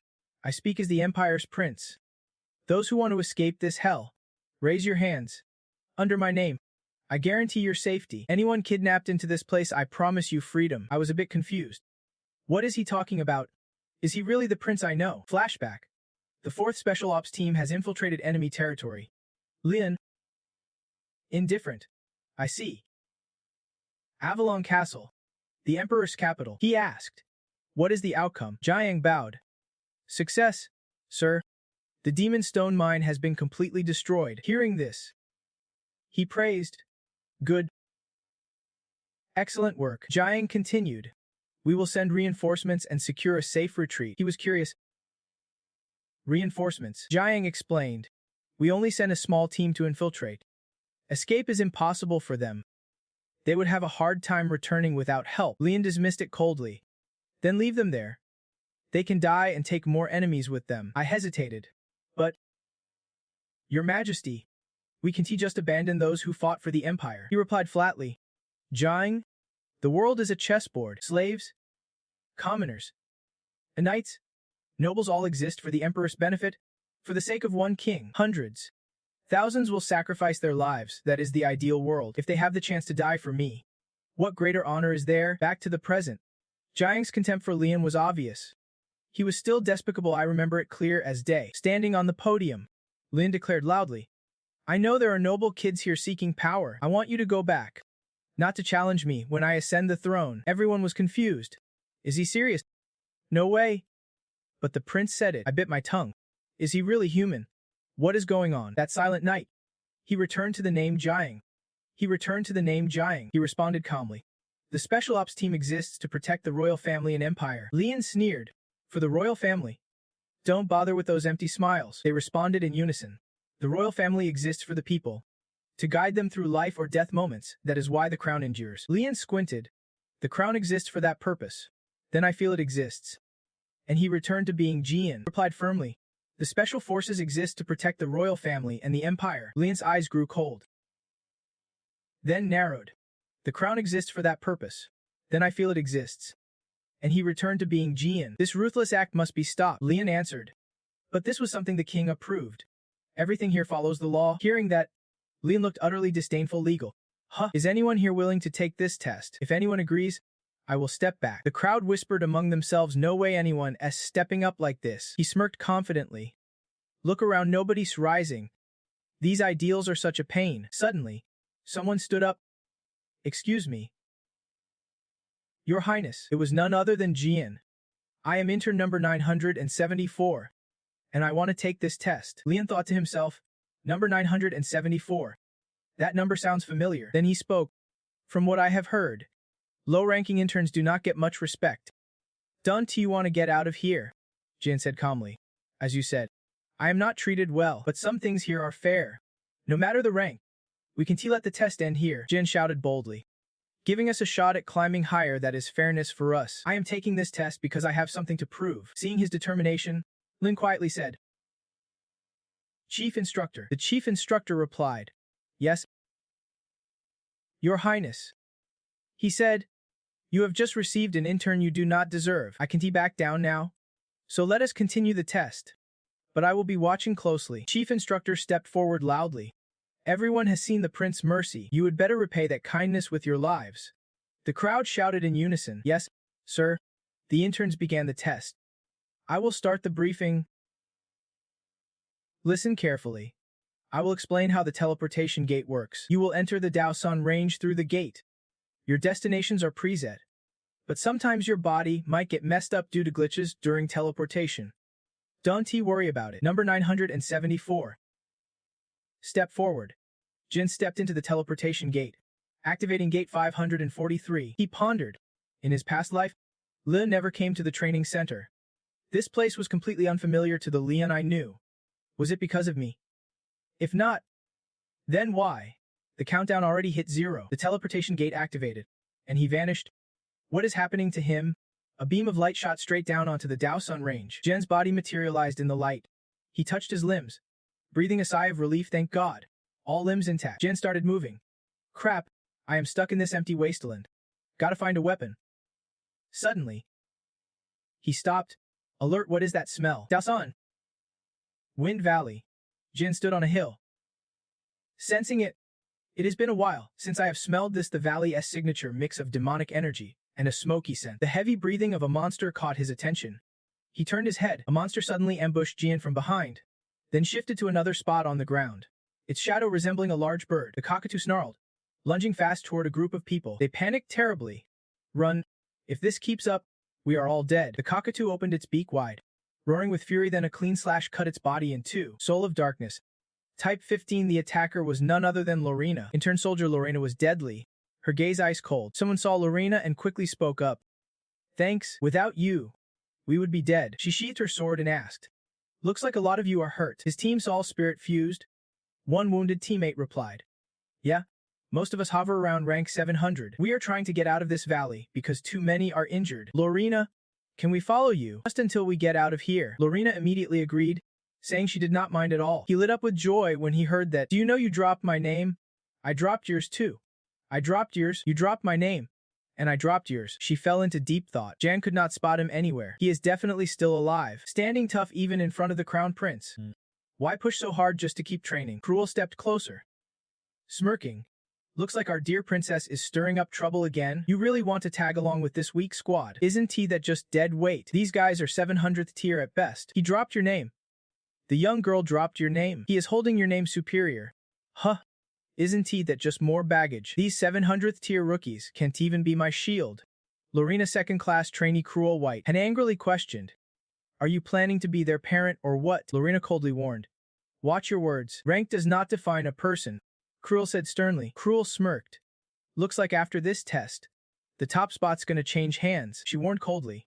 Keep obsessing over rankings like this, and you will lose what really matters. Casa stepped forward. You two really carefree. Huh? Still bickering. Third-class trainee Casa Everin. Cruel, you are only thinking about immediate gains. And got furious hearing that, and Casa added, even if it is a solo test. No need to compete against each other. Cruel frowned seeing the people behind her. You are rolling with these pests too. Casa grinned. More of us means easier crisis control. I promised to help them pass. Besides, nobles gotta know how to lead the common folk. And laughed mockingly. Asian nobles. Huh. Even traitor bloodlines count. You want to lead the people. Let us see how the Everin clan does it. Be careful. If Everin falls behind, it would be such a waste. His eyes locked onto Casa with sharp intent. She laughed heartily. Thanks for the concern. Guess I have been too focused on rebuilding the clan. Moments like these make me envy you. You have got 2 brothers running the White Clan's affairs. So you can live however you want. Cruel lunged at her bloodthirstily, but was stopped by a single hand. That hand belonged to none other than Lorena. Standing by all along, his hand was inches from Casa. You bastard. Lorena shot him a sharp glare. Calm down. Cruel gritted his teeth, struggling to contain his rage. Regaining composure, he waved her off. Let go. Cruel spun around and left, sneering. Idiots. The backdrop was a wild, jagged mountain range. He kept walking, muttering nonsense. Dragging these useless losers slows me down. Cruel paused, sinking into his usual brooding. He curled up inside a tavern, gripped by fear. Don't he demand anything? Don't he think about anything? Just live like you are already dead. Damn it. Never thought I would see that day. Suddenly, Cruel noticed blood. It led behind that rock over there. The metallic scent of fresh blood still lingered. It was a trap set by those monsters. He hid to the side, watching silently. Crowds make things messy. Better lay low and scout first. Cruel was quite surprised. Was it a person? A pile of goblin corpses? He would taken care of every last one of them. Cruel's eyes widened. What the hell is he doing? Those bloodshot eyes grabbed a chunk of flesh. He is eating that monster's meat, slowly bringing the bite to his mouth. 2 items were found in the Blade Mountain Pass. I must get them to carry out my plan. First thing I can grab is... Jin sneaks a quick glance behind him. Suddenly, a monster ambushes him. Jan lightly punches right through it, casually yanking out its heart. The 21st Dark Soul Awakening. Dragon Flame. He remains utterly calm. Burn to ashes. Flames erupt, searing the monster in agonizing pain. From afar, one of its kind lets out a cry. Meat. A whole horde is targeting Jian. He grins with excitement. Looks like I found my jackpot. His eyes sharpen. Exactly what I have been hunting for. A pack of red goblins. Oblivious to the danger creeping up on them, Jian leaps into the air, focusing all his sharpness. Midair, he channels a surge of power into his palm. The red goblins sense it and scream out. Jian bites down hard and strikes with fierce aggression. Magic crystals usually drop from monster hunts. They are mostly used as accessories for magical items. But one day, something happened that sent the value of these crystals skyrocketing. Professor Ajak published a thesis at the academy. This silver-haired scholar, Ajak, proved that humans could absorb monsters' stats and mana by using magic crystals. The endurance of Oros, the regeneration of dwarves, and the strength of ogres, of course. The scholarly world opposed his thesis. 2 scholars scoffed, calling it ridiculous. Humans and monsters do not use mana the same way. Principal Neuron leaned forward. Professor Ajak, can you prove your point? If not, I will have no choice but to dismiss you. After Ajak's experiment, Neuron's body became as strong as a man in his 20s. It worked.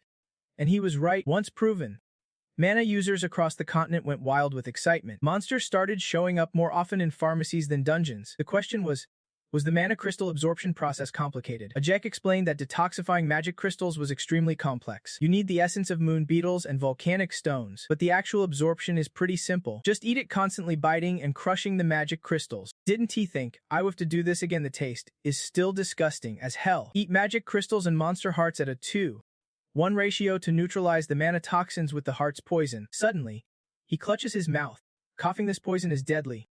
He is risking his life here. The toxin from the magic crystals is destroying him from within. He needs the breath of the Azure Dragon to cleanse it slowly. Jan wipes his mouth. Finally stable. This takes longer than I thought. Gotta slow it down. Cruel launches a sudden surprise attack. He smirks coldly, the strike shattering the ground where Jian just stood. Cruel sneers. This weird show is kinda surprising, but my rank's still under 900. I'm gonna kill him and snatch those magic crystals. Startled, he asks, Gone? Where did he disappear to? Jen leans against the nearby wall, dusting off his hands. In this wild land, a thug like you's even more dangerous than monsters. Cruel is shocked. Dodged that?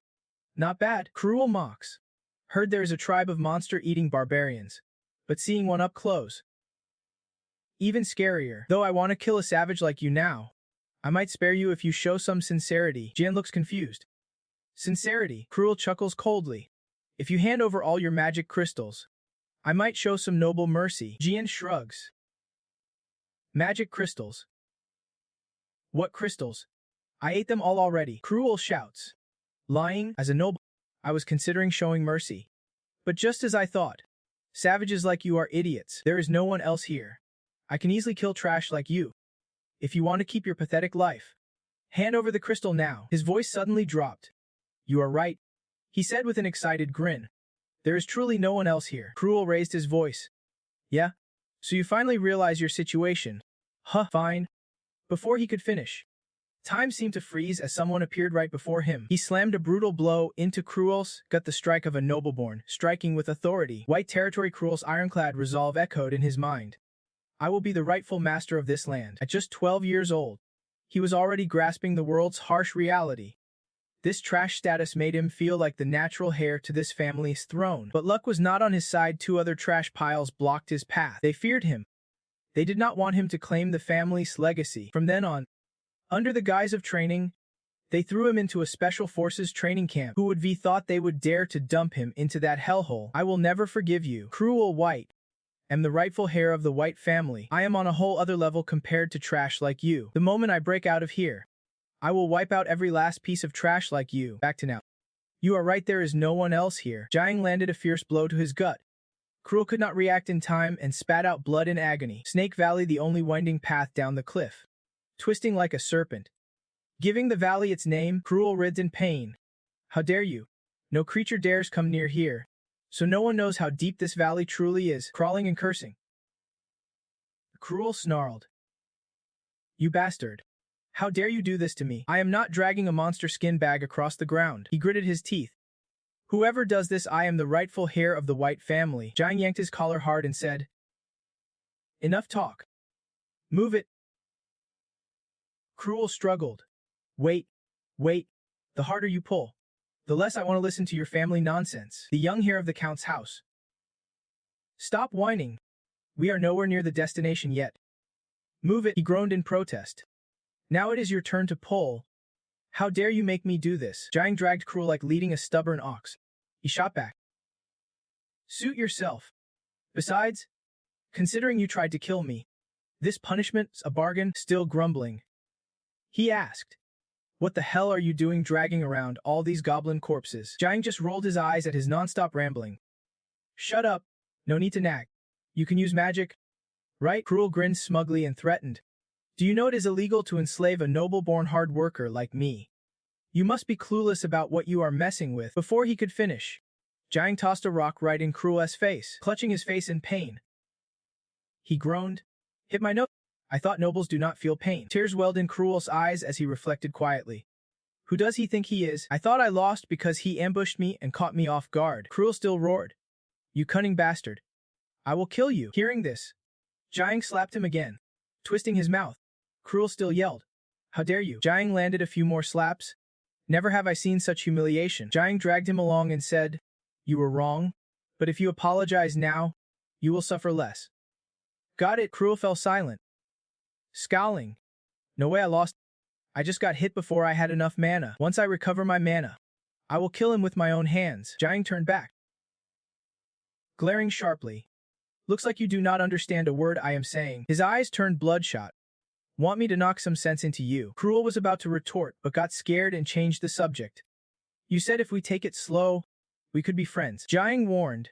I am already 2 steps ahead of you. A faint aura of bloodlust surrounded Cruel, a rare and eerie energy signature. But I only know one thing that radiates an aura like this. How dark magic uses shadow mana in the magical world. The demon martial art does exist, harnessing dark power to rapidly boost one's cultivation. But it destroys the user's internal energy and body if used for too long, and those who practice it are completely swallowed by darkness, plunging into madness and demonic possession. Cruel's old life nickname was Bloodstar, infamous for the cruel deeds he committed to seize his family's inheritance. It is because the demon martial art drove him insane, even though he had not fully mastered it yet. Cruel. 6 votes. Carrying Cruel online. Lake Hoffman said, You dare to escape? Huh, he retorted. This is a one-way street. How do you expect me to run? I am not some animal. And this leash looks ridiculous on me. 2 guys dragging each other around with a leash. Don't you care what people will think? Fair point. Jian chuckled and slipped the collar onto Cruel. All right, here you go. Cruel touched his neck and said, Better. I thought you would just put the collar on and drag me around aimlessly. Jian started walking briskly, urging, You are done here. We have arrived. Cruel looked confused and asked, Huh? Arrived? Where are we? Jen observed the area and spoke, the second spot. Or rather, where the real treasure hides a monster. Not treasure, Cruel said. So I had to drag this bag full of goblin corpses here just to dump it. He dropped the bag. Done. That is it. Right? Jen spoke softly. Cruel, since you worked hard, I will give you some advice, just a little tip. Jian smiled. Run straight to the gate and do not look back.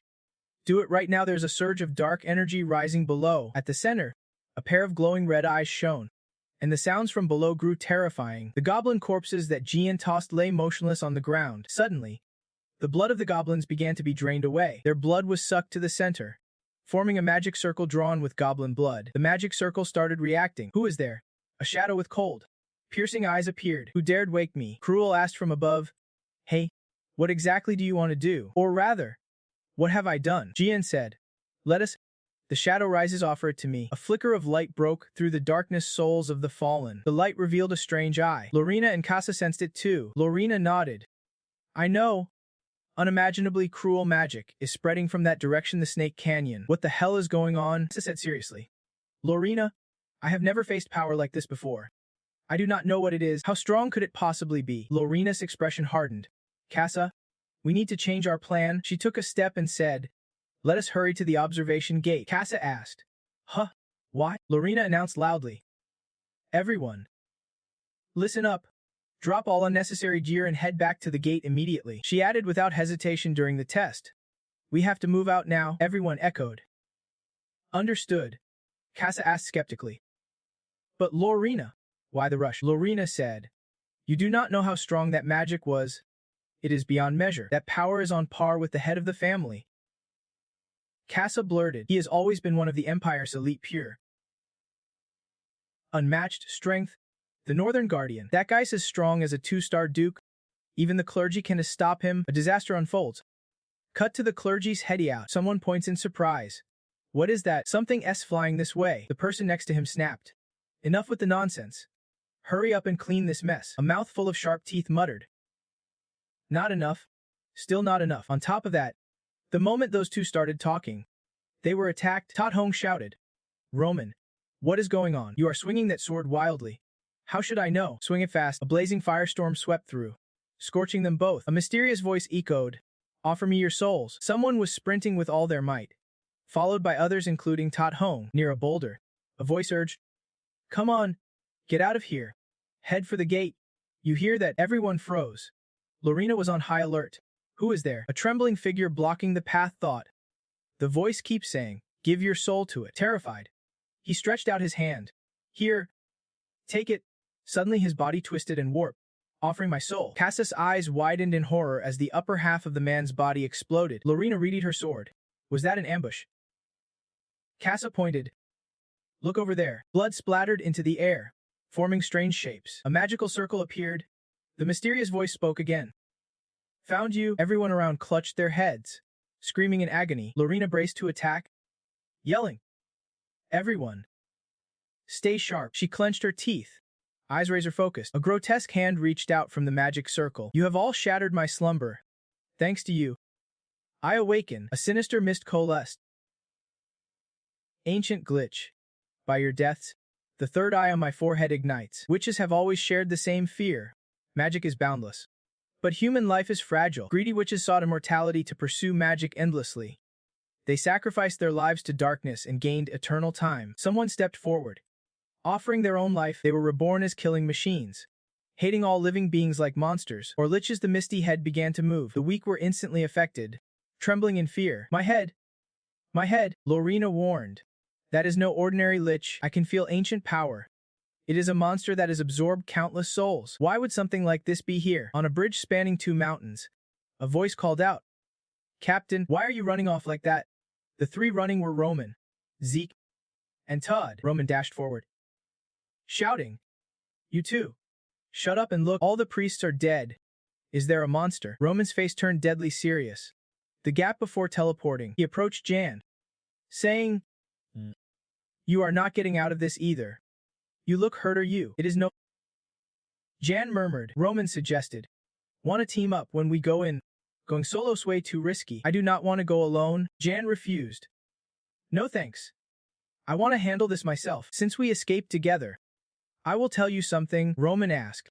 What is it? Jan warned seriously. If you sense something big about to happen, use the teleport gate to get out immediately. Forget the contest or anything else. Back in the present. Roman pondered. Is this all part of his plan? What exactly is he trying to do? A misty foot slowly stepped forward. Pitiful humans. You have woken me from my dream. Chaos erupted. Use the gates to escape. Head to teleport gate #3, it is the closest. Lorena stepped forward to block the lich. Everyone. Run, Kaza shouted. Lorena. You too. Move. She drew her sword. I am staying. I will hold him off as long as I can, Lorena cautioned. Kaza. During this time, evacuate all the trainees, Kaza worriedly replied. You can take him alone, and neither can I. Before she could say more, she remembered. Kaza, you have to survive and come back. Kaza suddenly fell silent, then turned her back and walked away, saying, Got it, I promise you, gritting her teeth. Kaza left. Sorry. Lorena, I can't die here. Not like this, Lich sneered with a dark disdain. Foolish? You really think you can take me on alone? You are just a mere human, Lorena thought to herself. This fight is not totally hopeless right now.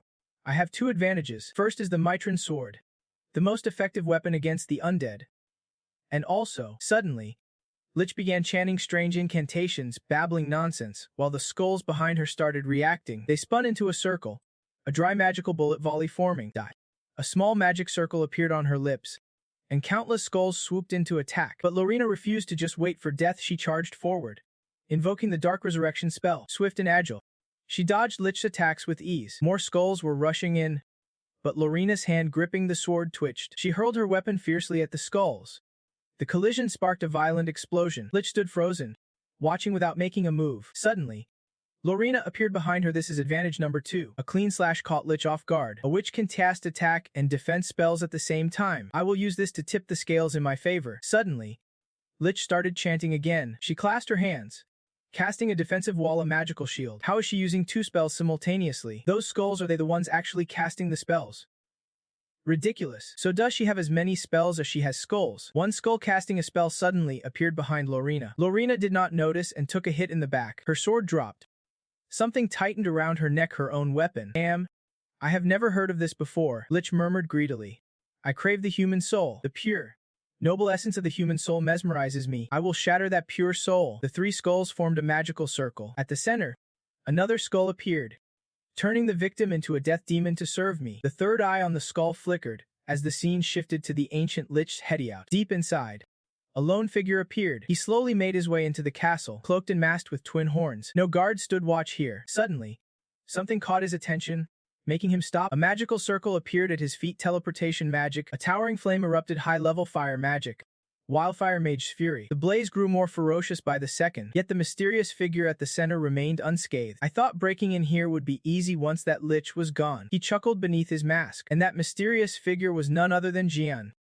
But the entrance was already littered with powerful magical traps. Good thing I kept this just in case. The skin of the volcano lizard, highly resistant to fire. In such extreme heat, it won't even catch fire. On the 12th floor hideout, there are 49 different magical traps in the Lich's shrine, but also safe spots to rest. On the 36th floor hideout, about 30 traps shift and move constantly, changing positions over time. He strode forward confidently. As planned, first, I used a demon hunter to lure the Lich out of the hideout. While he was out, I slipped in here. A simple but effective plan, of course. I pulled this off because I already knew this place from my past life as a mercenary captain. After returning from an assassination mission, I got this report. Agent Lich. Case number of 5821-567. Encounter time. Special Ops Phase 1. Mountain Explosion. Identity. High-level monster. Out of 1,000 trainees in the Special Ops, no one was spared. 100 survived. 900 perished. The devastation was catastrophic, threatening the very existence of the Special Ops training unit. Additional report. Someone believed the Lich, thought to be dormant for ages, has awakened after drinking the blood of a fallen trainee at his own temple. Upon investigating the shrine's location, numerous treasures were uncovered. This ancient hideout had not been discovered in ages and was riddled with deadly magical traps. Among them, Spellbook so powerful that owning just one could turn you into a grand sorcerer. Rare treasures. Each gem capable of granting a lifetime of power, yet the most crucial item was missing. That item was the essence of mana. The essence of mana holds the life force and magic of the lich itself. Here it still exists, unlike in the previous life where it was destroyed. Additional report 2. It is believed someone damaged it during the battle with the lich, but the culprit remains unknown. The half-baked secret spellbook the Emperor gave me can only absorb mana energy, but can fully convert it into usable magic power. But with the essence of mana containing all of the lich's magic, I could use it to patch the gaps in my spellbook. That perfect fusion could turn me into a fearsome demon dragon. A cold smirk crept across my lips. If I can seize all these chances, who knows? I might just surpass my past limits. Inside was a grand structure, like a cathedral straight out of the west. I stopped in front of a door. Finally here. This is Ancient Lich Shrine, located at the lowest level of the Hidyat. Let us see. According to the report, it is right here. I threw a throwing knife at the door. Come on. Let us see. Knife flew fast and hit the door, but the moment it touched the door, it vanished. A magical seal appeared on the door, and a ghostly head shot out to attack me. I stepped back, thinking there must be more defenses guarding this door. Before I could even touch the door, a spirit weapon unleashed a burst of deadly mana at me. Death magic. This just got complicated. The ghostly head on the door opened wide mechanically. Scanning my magic signature, it failed to recognize me. Failure to identify men attack before it finished the sentence. It vanished into thin air. But every defense has its weakness. I fumbled along the wall, searching for something. According to the report, this is the secret activation spot. Pressed a hidden mechanism. Got it. The door beside me lifted open. A secret passage made for slaves to enter the shrine. Additional report 2 mentioned a large number of slaves in the Hidyat, with a separate entrance just for them. It is a maze filled with traps, so it might take some time to get through. I chuckled to myself as the mercenary special ops commander. There is nothing I can handle. I started climbing the stairs, and luckily, there is still plenty of time left. The soldiers outside will hold them off for me. Time won't be an issue. Scene shifts back to Lorena. She is in a dire situation, but her actions are like a smokescreen. Lorena shows no fear, speaking out. You reek like rotten old flesh. The lich laughs loudly. I am eager to feast on your soul. I will split your head open and turn you into my pet, or maybe my slave, a living tool to serve me, she hissed, extending her tentacles toward Lorena's mouth. I will devour you. Then tell me, will you still hold that noble grace? But enough chit-chat. The lich tentacles shot forward, piercing through Lorena's head. The lich was surprised. You dodged that. Lorena bit down on the tentacles. Your tricks are weak. Arrogant fool. Enraged, the lich conjured a dark orb. I will make you regret this. Turn you to dust. Let us see if you can dodge this dark abyssal magic. Suddenly, she froze mid-attack. Sensing something, Lorena wondered silently. Why did he stop attacking? Lich was suspicious. Could it be that the barrier around the altar is breaking down? Has someone snuck inside already? She is furious. So you are the bait. She pulls Lorena close and whispers, turns out this was your plan all along, to distract me while someone else infiltrates the altar. Confused, she mutters, bait. Lich slams her against a nearby wall, covering her mouth. Calling her a foolish soul, she urges quickly, open the teleport gate. The 2 skulls spin around instantly. Conjuring magic, Lich steps inside, announcing, gate coordinates 127, lightning level 5. Then vanishes, heading straight for the altar. Lorena winces, struggling to push herself up. Suspicious. Suddenly, he vanishes. Scene shifts to the altar, dominated by a white hue. At the center, a magic circle slowly forms. Lich's enraged voice echoes, who dares to disrupt my altar? She thinks silently. Anyone who breached all my traps set over 1,000 years, and even knows the altar's location. Who are they? Mage Guild. Imperial Army. Seeing the vials shattered on the floor, Lich's heart aches. My divine elixirs. Who drained them all? I crafted these for thousands of years, the finest elixirs to restore mana and strength. True divine potions. Veins bulging on her hands. She snarls. These life-restoring elixirs were my 1,000-year work. How dare you let it all go to waste? From afar, Jiang's voice rings out. Not bad. Those elixirs of yours. Lich snaps her head toward the voice. It is the one who shattered my barrier. Jiang calmly holds up the elixir. Relax.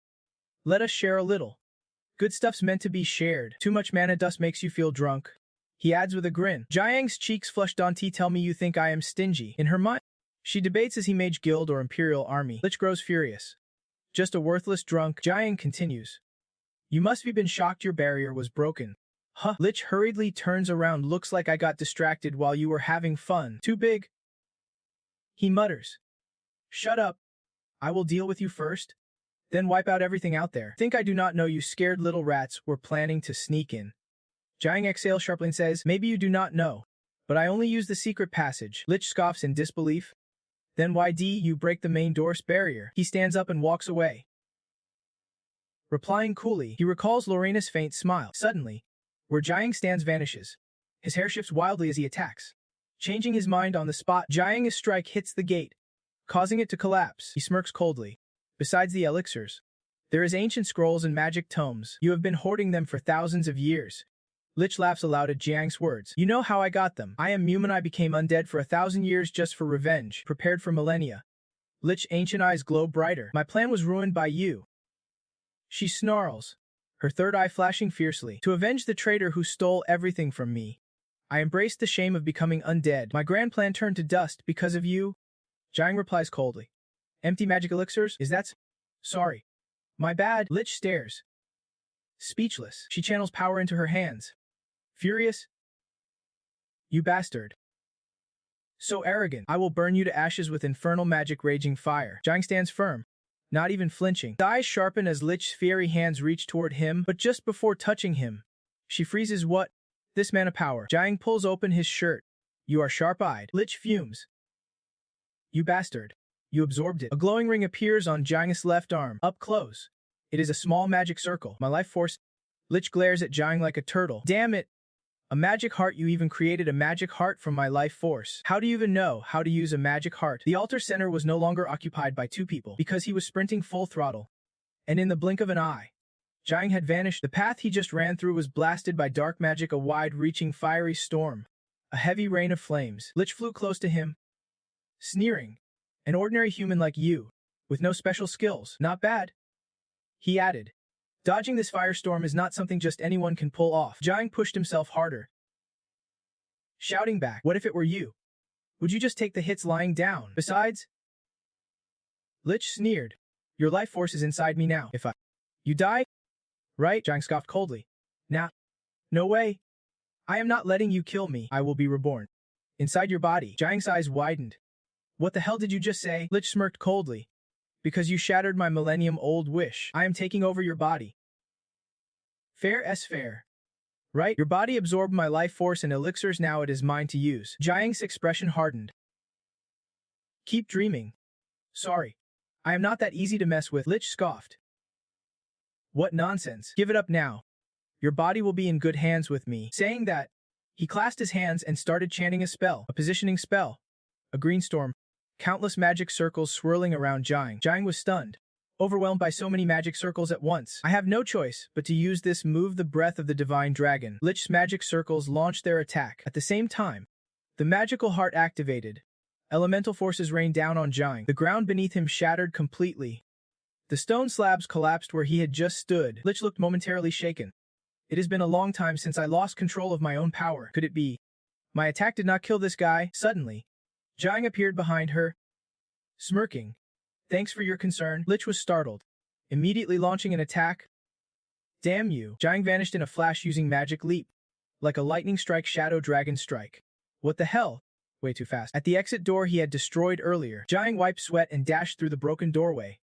Fleeing, thought to himself, how could some average nobody move this fast? Never thought it would be like this. The power flowing continuously through the magical heart. Just like breathing. Is this the true power the breath of the divine dragon grants? Magic stones. The heart. The monster's elixir. I have consumed everything I could to get stronger. Even the monster's life force. If this keeps up, I will regain the strength I had in my past life, maybe even stronger than before. He ran into a narrow alley, then stopped abruptly at dead end. The door was gone. There was definitely a door here. What the hell happened? Lich flew, smirking proudly. Trapped. Huh. I activated the traps and sealed all the exits. What now? No place left to run. What is your move? Jiang calculated coldly.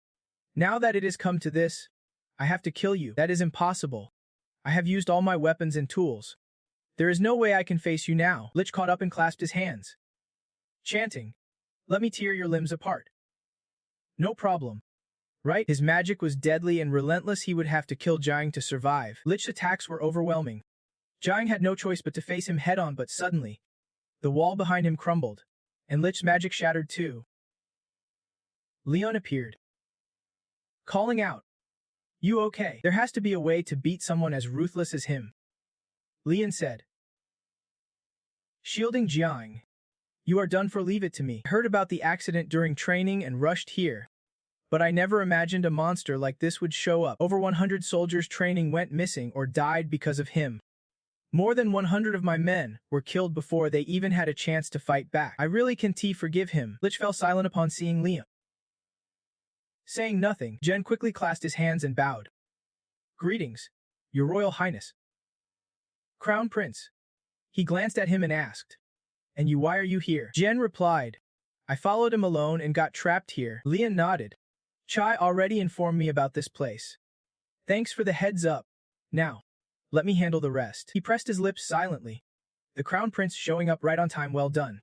Roman. Just before the first exam, Jen had told Roman, "When you reach the gate, give this coordinate to the guide. If possible, make sure the prince hears it too. The coordinate is 2247. Lich could not believe what he heard, such power and energy. "No way. Does this have anything to do with Bahamut?" Leon looked puzzled. "Bahamut? Why mention the founder of this nation in such a rush? That name just darkens the mood. Lucky to meet someone here with Bahamut's blood. This place is full of absurd surprises. But honestly, I am thrilled. It is incredible to create the breath of the storm god. Today's a special day. Just like back then, you did your part, well now die. The breath of the storm god belongs to me alone." "Bahamut?" Lich clenched his teeth and said, "I see the enemy's blood right before my eyes."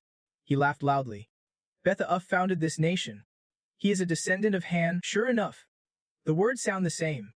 Today will be just as special as that day, because I see the enemy's blood right in front of me." Flashback. A shadow stands before a shelf full of books, with magic circles laid on the ground. A pair of hands weave magic. This is the blind mage. Deep inside, I wondered if the stable control and movement of the Danshin, combined with the mana steel ring's absorption and explosion, were merged, how devastating would that power be? To answer this, I began experiments using my close friend Betha-Uf's body. The experiment succeeded, and a new mana cell appeared in Betha-Uf's body. That was the birth of the mana heart. His body became incredibly robust after the test. Lich's voice rang out, "Hurry up and get dressed." I observed significant data changes. "Do you feel anything different?" Betha-Uf replied, "I feel it clearly. I will use this to create a new martial art." We crafted a new martial art using the mana heart and named it after Betha-Uf's hopes. The breath of the golden dragon. A golden dragon soaring across the sky. Lich pondered aloud. The mana heart's potential is not over yet. With more research. Suddenly, Betha-Uf muttered strange words. "Sorry, Momun, it is confusing." "What?" Lich gritted his teeth as pain shot through him. A hand pierced through her. "Betha-Uf, what are you doing?" he commanded coldly. "Your role is over." Lich screamed in agony. "Why are you doing this to me?" Betha-Uf replied calmly. "Momun, I do not accept your mastery. My friend, the mana heart and breath of the golden dragon can exist without me. I am killing you because you know too much." Betha-Uf coldly left. "All of this is mine alone. Betrayed by my own friend. I lost track of time. I desperately clung to my soul with the last flicker of magic power. I kept holding on, casting spells on my decaying body. Time passed until my corpse turned into a dry mist. A light flickered on my forehead. Revenge. I will reclaim everything he stole. To the traitor who broke my trust, prepare to pay. I have spent 1,000 years preparing." Lich, exhausted, fled outside. Looking up in surprise, Leon stood proudly atop a stone pillar. Charging fiercely, Lich was huge, arrogant. The stone pillar shattered into pieces. The incantation, a parallel spell. The Hisa system, I will see you turn to dust. The secret dragon breath technique sliced through, destroying all of Lich's magic circles. He closed in, ready to strike with the golden dragon's descent. "Damn it, Betha-Uf. Even dead, you still get in my way." Leon still fired up. "No way you just casually mention the founder like that." Two forces, one of light and one of darkness, rise together. Every magic circle the Lich conjures gets sliced in half by him. A newly formed magic circle is instantly shattered by Leon's divine dragon. Lich sneers coldly. "You dare challenge my formation? If so, ask my slaves to bury that name forever." Three skulls materialize behind Leon. He spins his sword. "Mocking. You really think some cheap trick can stop me? Lin slams his sword into the ground. Perfect. All together now. Golden Dragon Awakening Technique 3. Half Demon Dragon. A dragon bursts from the earth, smashing every skull summoned by the Lich. Her magic circles crumble and fade away. The Lich bellows. You. Kill him. Enhanced Dark Magic. Level 4. Lin counters with his ultimate move. Golden Dragon Awakening Technique 7. Dragon Fang Sword 3. Scram. You are nothing but a parasite. The Lich hand surges forward, unleashing extreme annihilation marking magic. Level 5. Lin tightens his grip on the sword, readying the secret golden blade. Their attacks collide with a blinding pillar of energy shooting skyward. Jen watches from afar, gasping. This is terrifying. Who can stand toe-to-toe with the Lich? Who is this guy? Sword energy like a dragon's roar. Is that the breath of the divine dragon? Perfect chance to test the crown princess power. Who knows? Maybe one day I will face the prince myself. He smirks softly. But definitely not right now. Right now, finding my family is top priority. Better to get out of here. Suddenly, someone else appears. Where are you headed? Rodrigo grabs his shoulder, grinning. The real fun's just getting started. Jen glances sideways, thinking. Rodrigo's crazy. How did I forget about him? Rodrigo holds tight to his shoulder, looking mysterious and strange, from the Lich's appearance to the trainee soldier's desertion. You have been at the heart of it all. Number 974. Rodrigo steadies Jian's shoulder. The fun's just beginning. It is weird. From the Lich's arrival to the trainee soldiers fleeing. You have been right in the center. Number 974. Jian calls out. Special Ops Commander Rodrigo. And Rodrigo furrows his brow, giving him a sharp look. Rodrigo corrects him. You gotta say it right, Commander Special Ops. Jian obediently replies. Yes, Commander Special Ops. Even after fixing his words, Rodrigo still fires off a long scolding. How's your training going, calling your superior without proper respect? That is not just protocol. It is basic manners. What on earth are kids these days learning? Jin keeps quiet, thinking. He is just the type to love scolding. Rodrigo recalls the last meeting with Damien, the general who covered up the desertions. After the report came in, Rodrigo was furious beyond belief. Rodrigo skimmed the report. 4 elite trainees have escaped, 4 in total. Trainee soldiers from the 10th Battalion to the 900th Regiment. The top 3 were caught near a forest. The 3rd pursuit team is chasing the last one. They found all of them dead. No trace of the escaped trainee. He insists. That escaped soldier is number 974. Jen eyes him cautiously but stays silent, offering no rebuttal. Rodrigo continues. I heard even the general himself has gotten involved. Low-level trainees surviving the manhunt by the pursuit team and the general. Even the ancient Lich could not touch him this time. Was it all just luck? I do not think so. Not with you. Jan smirks. Yeah? It is not luck. It is super luck. Guess I racked up a ton of good karma in my past life. He laughs loudly, making Rodrigo feel like he is dealing with a mischievous kid pretending to be an uncle. Rodrigo ponders. Forced to flee when facing the Lich. Betrayed by his own people. Saved by the prince when about to be sacrificed by the Lich. All just luck. You want me to believe that? He still replied. Well, lucky you. I guess you are actually planning to punish me for being lucky. Hearing that, he was stunned. What? Rodrigo thought. How reckless, daring to talk back to me like that, wearing badge number 974, and still having the guts to defy superior. Could he be some rich bastard's secret illegitimate son? No way. Jiang switched topics, asking, Commander, you are not planning to help the crown prince. Looking at the battle unfolding, he replied, help? That is nonsense. If I jump, I will only get in his highness' sway. He also commented, is that fair enough? You really do not have a chance to see that battle up close. Jiang fell silent, thinking, Lich's life force is gone, yet he is not down for the count. Could it be that I did not fully absorb that life force? If I activate the magic heart and drain that life force dry on the battlefield? Lin swung a fist, shouting, this ends now, give up your life. What is wrong? Lich, why dodge like that? Where's your strength? Shut your mouth. He swiftly dodged a strike from him. Lich noticed his magic power was draining, like his mana was being sucked away somewhere. Could it be him? He gave a thumbs up to her, gritting his teeth. Lich cursed. Damn it. That brat's been messing with me all this time. I won't hold back anymore, even if it means ripping this body apart, he said, tearing at his chest with icy hands. Lin was shocked. Could it be? She did not care anymore. Then I do not need any of you, she said. Go straight to hell. In Lich's chest appeared a huge, misty eye with pupils covered in arcane seals. He was stunned. This was. In an instant, she grew enormous, unleashing her domain. Deploying a domain means materializing the initiator's territory, a power only the Emperor and 4 clan leaders can use. Jan and Rogo, watching from afar, could not help but worry. That was Lich's domain. Surrender now, son of Beta. His eyes widened. Guessing. He wants to collapse everything into infinite despair. At this moment, he could not stand still any longer. Thinking. No way. Jan raised his hand, reversing his magic power. Magic Heart. Activate. Absorb it all. Lich, your life force is gone. The formation Jan activated spun rapidly in the air, powerfully attacking. A gasped. Lich squirmed, saying, "This is my power."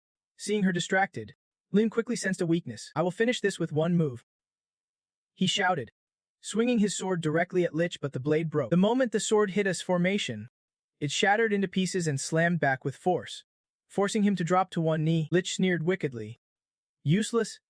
I am activating my Grand Formation's domain. That attack won't take me down." Ignoring his words, Liam poured his spiritual energy into the sword. The blade glowed, and he yelled, "Charge!" The sword's fierce energy shattered the magic array surrounding A. Lich screamed in pain. Meanwhile, Liam grit his teeth and closed his eyes as blood splattered everywhere. I barely managed to say, "I'm still," before realizing his body was cut in half. He muttered, "It is." Lich struggled. "My vision's fading. All my efforts wasted. Thousands of years of preparation.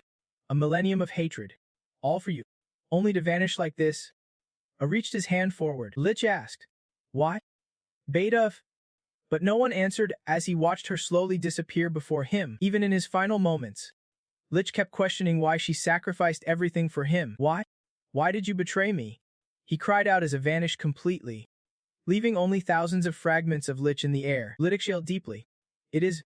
That guy was terrifying. That is deploying a domain.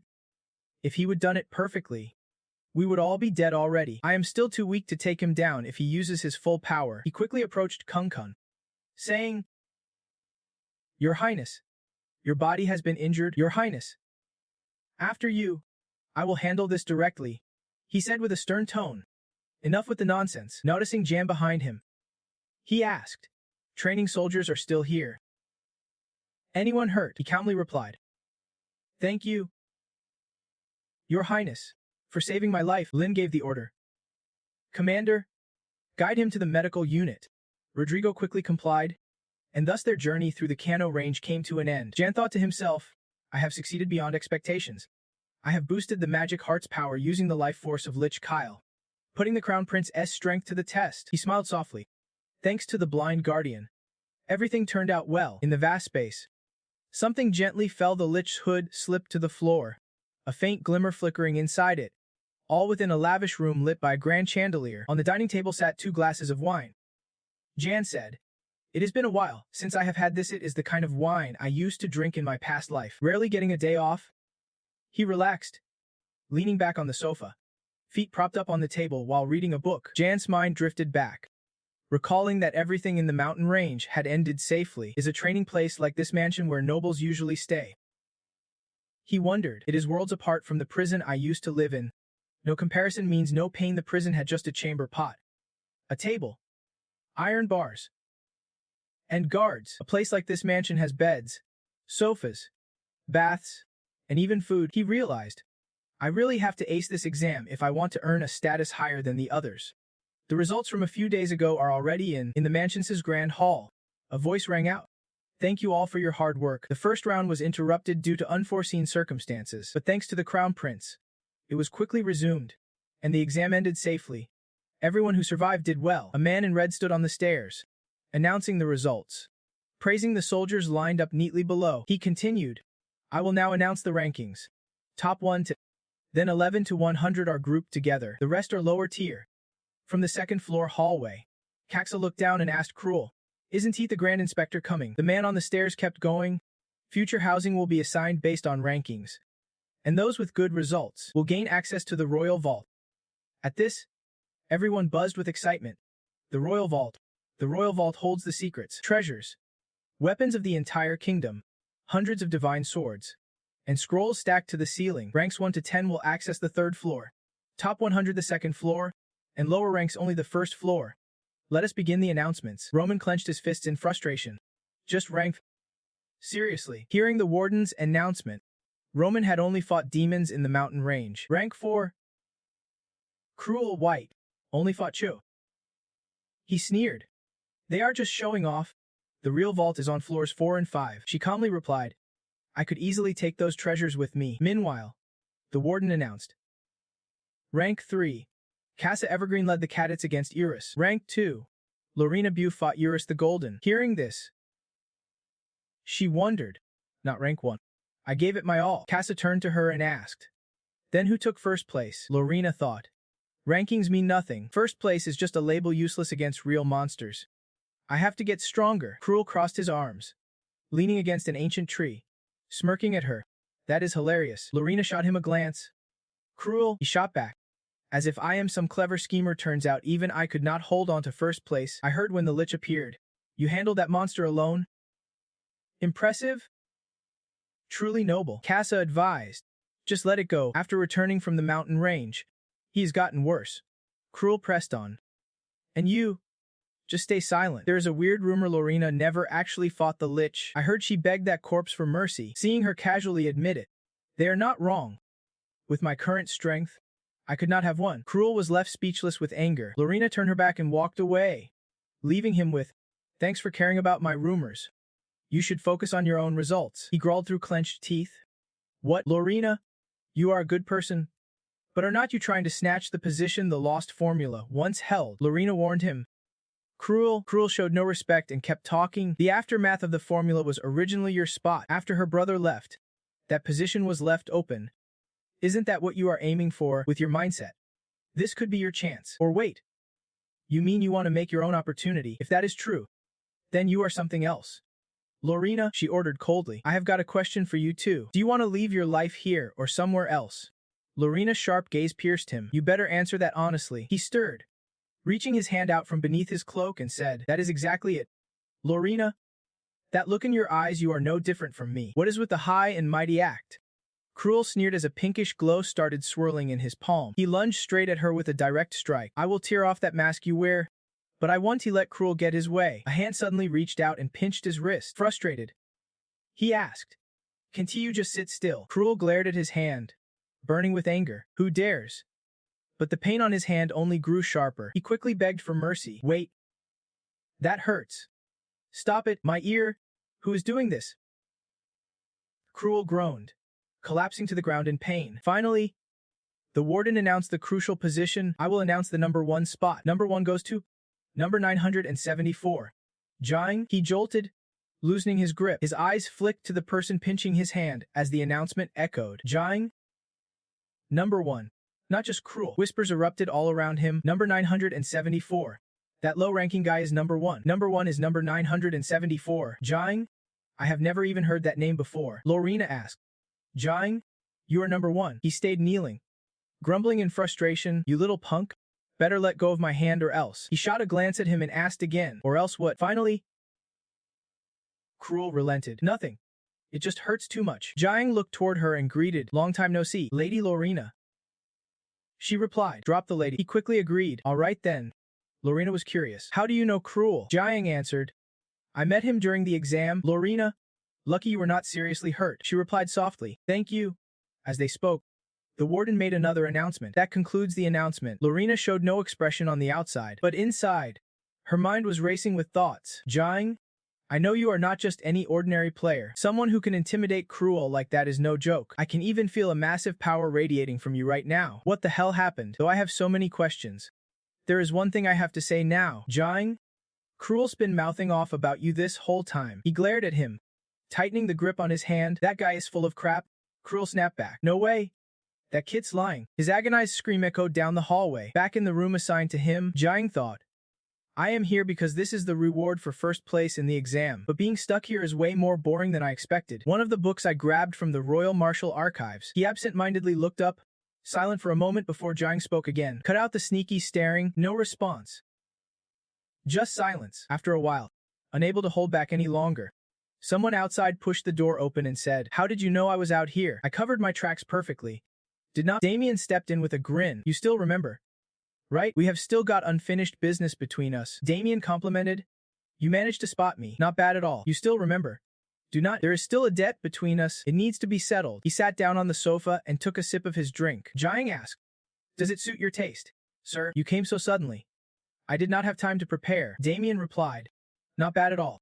Even from afar, your hands in glass speak volumes. Though you hide the radiance of the Grand Inquisitor, it can just disappear. He exposed. You are lying. How did you manage to change the Crown Prince's attitude? I remember he was extremely worried whenever you came up. In Damien's mind, he recalled the Crown Prince's warning. Take care of the trainee number 974 for me. He asked. That made you very curious. Huh, he answered. Curious? Huh, what if I told you? I have done something unforgivable to the prince. That unforgivable act was trying to kill him. The room fell into a chilling silence. Damien squinted and continued. I just got a report. Number 52. Count Simon's house. No one was there at all. Could be. No one's ever lived under that name there before. He offers his guess. The Special Forces commander might have been involved and feared being discovered.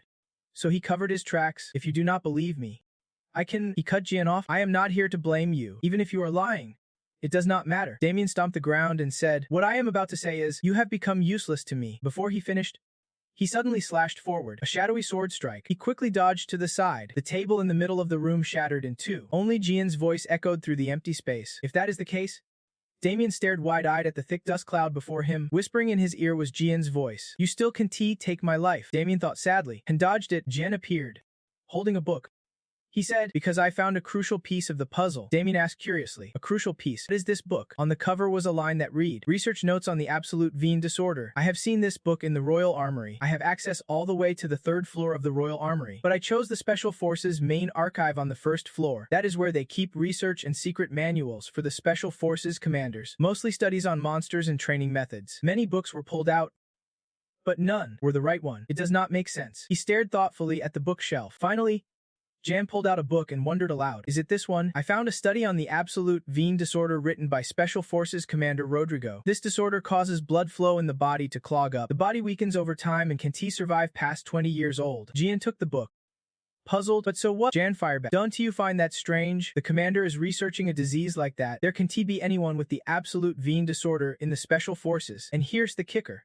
Special Forces Commander Rodrigo is personally investigating this matter. Plus, there is no way someone like Rodrigo could have that fatal illness. But what if his daughter has it because she is too frail?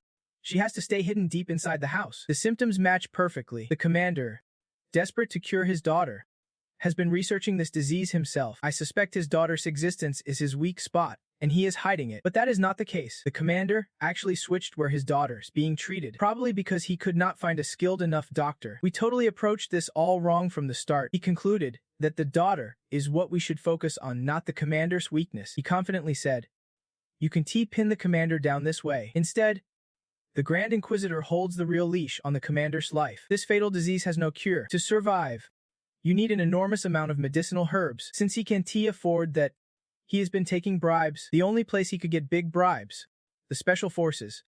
If we find proof he is skimming from them, a wolf's head drops to the ground, transforming into Rodrigo's head. Based on this theory, he concluded that taking down the fake wolf would be a breeze. This is just suspicion. Everything you are saying is just speculation. Jan does not object and continues. Yes, for now, it is only a hypothesis. But if this theory holds true, we could wipe him out. Plus, our side would not be in danger. We would have a solid reason to monitor illegal Special Forces funds. He adds, That reason is not bad at all. This mouth tosses the book back to him. Jan catches it easily. He says, We have got people inside the Special Forces investigation team. Things might wrap up smoothly. Go dig deeper into this fatal disease. He thinks. Good. Everything is falling into place. All the info we uncovered today is the truth. The commander's been dipping into the Special Forces funds to treat his daughter's illness. When I woke up in my past life, his reaction to being exposed was fierce. I remember it clearly. Damien asks, So you chose the 1st floor to find this, not the 3rd? Meaning you ditched the weapons on the 3rd floor. Jan rubs his hands, holding back a smirk. If the Grand Inquisitor steps in, what weapon is not attainable? He replies, Got it. Before leaving, Damien praises him. Well done. I will reward you. You won't have to attend basic training anymore. Surprised, he asks, You mean? He glances at Jan and drops a line. Number 974. You will be my disciple. He thinks. a disciple of the Grand Inquisitor. A slow smile creeps over his face. Jan's mind echoes Damien's words. Number 974. You will be my disciple. My disciple, he says. Honestly, I am really impressed with you, so different from the toys I had before. He chuckles quietly. This is the perfect chance to get close to the Grand Inquisitor. But he plays it cool, replying, someone like me, a disciple of the Grand Inquisitor. That is a lot of pressure. Damien's stunned. What? I see you as a talented guy. Weren't you the one who almost assassinated me? Jan replies, but I got caught in the end. Someone like me would ruin your reputation. Damien, losing patience, grumbles. Now, you are my new toy, or better yet, my disciple. Well then, get ready. After he leaves, Jan quietly celebrates. Good. He is worried now. Finally, I have got a shot at the Grand Inquisitor, and the chance to unravel my family's secrets and those mysterious patterns is within reach. At the third chief's place, the personal training ground for high-ranking members, noble trainees are not allowed here. The steady counting echoes. 187, 192, 195, 199. Jan pounds the floor doing push-ups to up the challenge. He does one-handed banana plant push-ups, his arm muscles bulging. The training room sports its own banner. After finishing, Jan thinks, I need a break. Being here alone feels so cold. I can feel my body adapting to the mana hurts, but the change is painfully slow. I need to train my inner strength more. Looking around this high-end training room, I realize I'm only here thanks to the Overseer's favor. Everyone reacts differently when they learn I have the Overseer's backing. Gruel still yells at me, calling me a damn fool for agreeing to be the Overseer's lapdog. Cass is all cheerful, saying I am awesome and wants to be friends, while Lorena just stares silently. And from then on, the surveillance on me only gets heavier. The Overseer was touched. I only went to the first floor. But that book was just bait. The real book I am after is this one. It is about the founding of the Empire. Though it looks like a normal history book, it was actually written by the Empire's founder. Even though I have full mana, I still can perfectly wield the Dragon God's Breath. The Dragon God's Breath was created by Momen and Lord Bahamut. To master it fully, I need the power of both. Right now, I need Bahamut's knowledge. Poor Momen, he lost his ultimate skill, got killed, and ended up as a pathetic servant. I flipped through the book I just found, searching for any clues about the Dragon God's Breath. Suddenly, my eyes widen in shock. I find nothing. This book, empty. What the hell? The entire book is blank pages. Was the Empire founder's story just a rumor? I refuse to give up and flip through every single page. I try to think back. The founder must have killed Momen to monopolize the Dragon God's Breath. Surely, he would not leave any traces. Could it be? Suddenly, a hand appears out of thin air, reaching toward my head. Feeling something, I turn around, but see nothing, which only makes me more suspicious. I wonder if I am just being paranoid, or if someone's actually here. Shaking off the thought, I keep flipping through the book. Then I notice something. In this old book, there is nothing.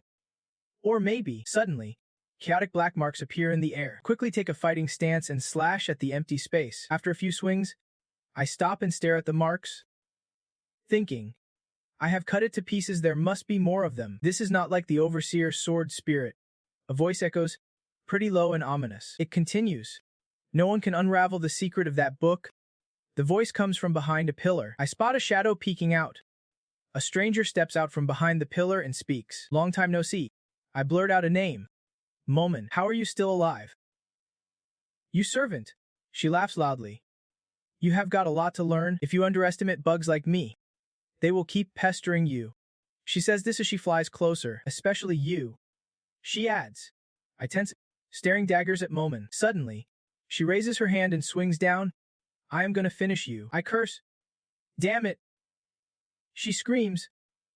Right now, her hat flies off, revealing part of her face. Seeing her features shocks me. It really is Momen. Not giving me time to think, Momen's blazing red eyes charge at me, taking over the body. She shouts, I am taking your life. I grit my teeth, my fiery gaze fixed forward as she lunges. Momen's hair and clothes whip wildly in the wind. She screams as she seizes the body. I am stunned, thinking, this form. I remind myself, no matter what she looks like, it is still lich underneath. Do not be fooled by appearances. Momen flies through my body, excitedly shouting, die. She laughs loudly and passes through me again. I am shocked, wondering, What is this thing? Seriously. I think, is this a spirit? A soul, I realize. When transforming the life vessel into the magic heart, Momon left behind a residual soul harmless. But still there, Momon keeps flying through me. Repeatedly shouting. Die. Die. I snap. Pissed off.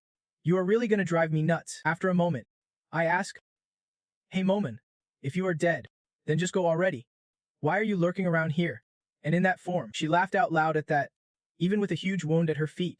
But Momon still said, I really like this, she continued. I am always stuck in that deathly form. But now I am going back to my shape from when I was a warlock, and under the influence of Mana Snatcher. Amun had restored her human form, she proudly declared. Anyone who thought I would vanish that easily is dead wrong.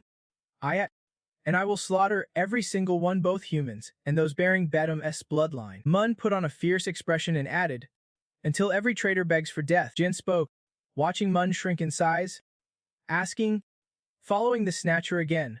She quickly replied, I have no choice. This form uses less mana. Jin then teased, you really think you can get revenge like that? Looks more like a botched surgery to me. Min shot back. If you looked at the human body, it would all look the same. It is your fault anyway. She explained. Right now, I am drawing magical power from your mana core to keep my soul alive. Your magic's too weak to create a real soul. Mun snapped angrily. You downed all that potion, and you are still this weak. I would rather toss it to the dogs. Jin fired back. Well, harsh much, he rubbed his chin. Thinking. Right now he can threaten me directly. Even now, I can feel a trickle of mana flowing through Mun. Those channels opening mean she can still influence me. She is a high-level warlock if she uses mana to mess with me.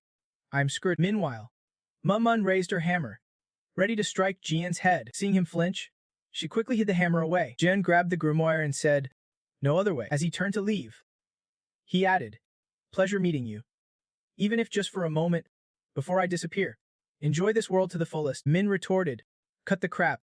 Someone who can control mana like you thinks you can erase this soul. Jian replied, you are probably not much different from a human.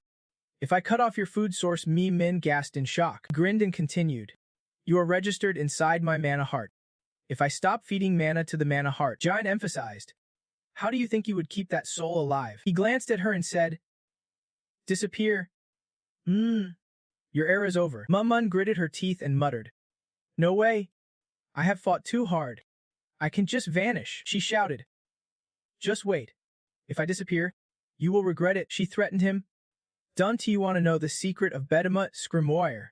Jian looked a bit surprised. He slashed his hand with a knife, letting his blood drip onto the grimoire. He looked at Deva Min and asked, blood on the breath of the divine dragon, then what? She answered, channel man into it. As the blood on the page started to change, Min explained, the blood turns into words. Jian gasped, reading the glowing words appearing on the page. Light and darkness. 1. Jian blinked, confused. What does that mean? Min replied, I do not get it either. I do not know what that Bedhamut wrote. Jian said, whether nonsense or not, it was created by the founder of the kingdom. His eyes widened in shock as he exclaimed, these words are rising up. Watching the spectacle, he added, and merging to form new words. The words combined, and Jian marveled. They are flowing into my body. Words wrapped around him as he said, the mana heart is absorbing them. Wait. Jian murmured, the mana heart is creating a new source of power. He suddenly jolted when Min called out, hey, kid. And the grimoire slipped to the ground. Min asked, why the blank stare? Jian hesitated. I am just paranoid, he rambled. Those ancient words combined to generate a fresh mana flow for me. I am not paranoid. Jian thought to himself, how deep are Bedhamut's secrets hidden? I will be in serious trouble if I crack this. No choice but to use him. After a moment, he called out, and said, come with me. We will figure this out, she asked. Curious? What exactly does he mean by finding a way? He answered seriously. Searching for a new body for him, he can't keep leeching off me forever. Jian continued, let us go find one together. Hearing this, Momon immediately brightened up. She asked excitedly, are you serious? This kid actually suits me. But why the sudden change of heart? He replied right away. Don't get your hopes up. You think anything in this world comes for free? Jian warned. Don't even think about ditching the deal. Momon replied lightly. Of course not. She put on a mischievous smirk and muttered, you idiot. Do you really think I am going to help you? Momon thought to herself. Right now I am drained of mana. That is why I look like this. But once I am fully charged, I will deal with you. She glanced at Jian with a twisted smile. But when he noticed, Momon quickly turned away. Jian said, "This mood is unbearable. If I made you disappear," she interrupted. "Why would you do that? Aren't we sharing the same body now?" He replied. "One body. Sure, but is mine. Not yours." Deep in an abandoned mansion nestled within the forest, the evening sky turned a fiery pink-orange as a dry leaf drifted down. Jin snatched the leaf mid-air. Clenching his fist and throwing a punch, a burst of intense light shot out. His bulging muscles flexing with the strike, he struck again, creating two crossing streams of energy as he dashed forward. He launched a powerful kick, triggering an explosive burst of energy. The glowing energy spread rapidly, a blinding white force engulfing everything. Jin held his battle stance steady, charging forward once more. Jin switched to a ready position. He swung a heavy strike. Jin raised his hand in defense, staring straight ahead. His fist slowly clenched tighter. Damien stood before him, calm and unfazed. Jin's face tensed, focusing all his energy on the attack. Jin lunged at Damien, who did not move an inch. Suddenly, a surge of dark energy erupted beneath Damien's feet. Jin's eyes widened in shock as Damien raised his hand. Dark energy coalesced around his hand. It formed into a sleek, sharp sword. The blade gleamed razor sharp as Damien lifted it high. Suddenly, his eyes snapped wide open, seeing Jian charging. He swung the sword. Jian raised his hand to block. The dark energy sliced past him. The stone pillars behind Damien were hacked down, but the dark energy kept spreading. Jian was thrown backward as the dark energy exploded, severing dozens of tree trunks. Damien grinned brightly, praising him. "Well done. Though I dialed it back a bit. I really intended to take you out. Didn't expect you to survive like that," Jian replied, lying stretched out on a tree branch. "Master, I told you not to try killing me during training. You are going to attack. At least teach me how to defend against that move. Or are you just here to talk theory?" Damien answered. "You just focus on boosting your strength and protecting your arm to block that attack. Then spin quickly with centrifugal force to counterattack." Jian said. "Yeah, but I am the only one getting knocked back." He thought, the guy's nuts, who uses a deadly, high-risk move in training. Jian reflected. The secrets I learned from that manual saved my skin. Without it, I would probably be nothing but tree stumps by now. At that moment, Momon's voice echoed. "He is pretty skilled at harnessing Dark Dragon power," Jin asked curiously. "Dark Dragon?" Momon appeared in her mature form. "Jin, who is that guy? He is on a whole different level than a fool like you." Jian frowned, thinking, "I am the fool here. Stop wasting my mana to show off," he answered aloud. "He's the chief instructor at the Special Alchemy Task Force." Momon hesitated. "Chief instructor. His powerful aura feels familiar." Jian replied. "Makes sense, he is the illegitimate son of the current emperor, a direct bloodline of the founding emperor." When Momon heard that, he blurted out, "Wait, what? He is the direct descendant of that damn Manhwa guy. I am not gonna let him off the hook." She stood behind, cursing the entire region. "Just die. Blame your ancestors if you want." At that moment, he thought to himself, "Why does my shoulder keep itching like this?" Damien said, "A little warm-up with my student is not too bad." Jian quickly replied, "You call that a warm-up?" He said, "The sword technique you just showed is one of the first moves of the Black Shadow Sword Slash. No trainee soldier ever gets to see the second move. Want to know why?" Damien explained. "Because they all end up dead right after seeing the first move. To put it bluntly, those guys are just hopeless." He smiled weirdly and said, "Trainee soldier #974 no. My desajo. Honestly, I do not know how many more sword techniques you will survive." Hearing this, he thought, "Survive those deadly moves," and smiled faintly. He said, "I do not know how many sword techniques there are, but I hope there are plenty for me to learn. If I learn one technique every day, that means I still have to endure 365 more moves. Right?" Damien replied bluntly. "Good that you are confident in your skills. Even if you learn one sword move a day, it will take decades to master them all." Jian responded, "You do not need to worry about how many sword techniques you have to show me," he declared firmly. "From now on, you only need to worry about what is going to happen after you show me those moves." Cut to the next morning. Jian threw a punch that made him stagger. Damien swung his arm hard, landing a punch to his face as the sparring session turned intense. Jian planted his foot, pulled his arm back, tightening his fist for a powerful strike. A surge of black energy enveloped his hand. Jian charged forward with all his might, guided by the chief instructor's daily training. Time passed like this, And 2 years later, the trees that had been flattened began to grow back. The flag was released from above, fluttering dramatically in the air. On the flag were a list of names. The chief instructor, dressed in bright red, stood on the high balcony, hands clasped behind his back, announcing the order of this test. The top 50 remain mostly unchanged from last time. Those who dropped in rank will receive special training, so prepare yourselves. After the list was announced, whispers erupted just as expected. Jen had dethroned Lorena once again. Lorena stood still, casting a cold glance, thinking, unacceptable. After that day, Jian disappeared from training, yet he always claimed the #1 spot. She wondered, what secret training is Jian hiding? Suddenly, Lorena's eyes met Jian's gaze. She clenched her fist silently. From that moment on, Lorena made a vow in her heart, silently promising, Jen, just wait. A swift sword strike decisively beheaded a monster. Lorena unleashed sharp, rapid sword slashes, quickly wiping out the monsters. She focused on her one goal to face off against him. But in the next test, Lorena's name still ranked second. Just below, she threw herself into training with even more frenzy. Lorena's swordsmanship grew sharper and more refined, her eyes blazing with determination. She thought, this time, I will take first place for sure. Yet in the following test, Jen once again took the top spot. A white cat's head with black eyes appeared before Lorena. It stared at her intently and softly meowed. Its body shifted slightly. The cat's head swayed higher as it meowed again softly. It meowed with a cute little face, like a kitten. This was another rank monster, called Longmao. It had a cat's head, but the body of a massive dragon. Longmao twisted his massive body forward to face Lorena. Its legs looked like human arms, complete with hands and 5 fingers. It was downright bizarre to see. Suddenly, Longmao twisted and lunged at her. Swift flashes of swordlight streaked like sparks, waving together like a spiderweb. The giant form of Longmao faltered, while Lorena coolly drew back her sword. The corner of her eye. The fierce level a monster that had just been wild was now shredded into 1,000 pieces by her blade. Lorena's expression did not change.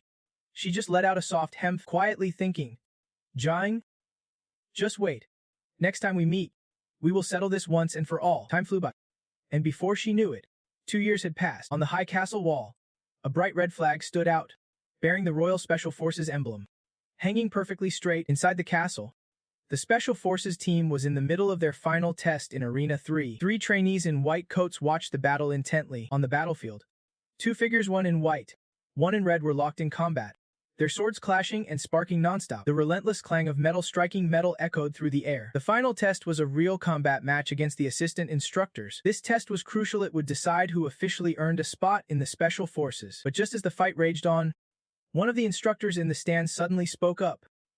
All right, that is enough. The other instructor, arms crossed, gave a cold cut it out. Lorena stood silently to the side, saying nothing. 2 years later, she was now a senior trainee, ranked second overall. Lorena observed quietly, her mind racing. Those words were just for show. Any senior trainee knew better. She glanced at the red-coated instructors wearing masks with sharp white fangs lined up nearby, thinking, they are way stronger than the assistant instructors. For a year now, none of those assistants stood a chance against me. Without this test, you simply could not join. In other words, every trainee had to take part. Lorena's mind flashed to Jan's silhouette. She could not help but silently call his name. You have no choice but to show up for this test. Let us settle this with a direct showdown. Come on. Appear already. Just as Lorena drifted deeper into her thoughts, a sharp shout cut through the air. She paused, glancing toward the noise, puzzled about what was happening. On the battlefield, the instructor had stopped fighting, telling the trainee opposite him, that is it for the test. He then announced they had finished evaluating the trainee and told him to return to his spot. But the trainee in front of the instructor ignored this and unleashed a beam of light straight at him. The instructor barely raised his sword to block it, but still let out a painful cry. The trainee burst into a long, mocking laugh, his fingers curling into sharp claws, crackling with powerful energy as he taunted, I said real combat. You think I will stop just because you said so?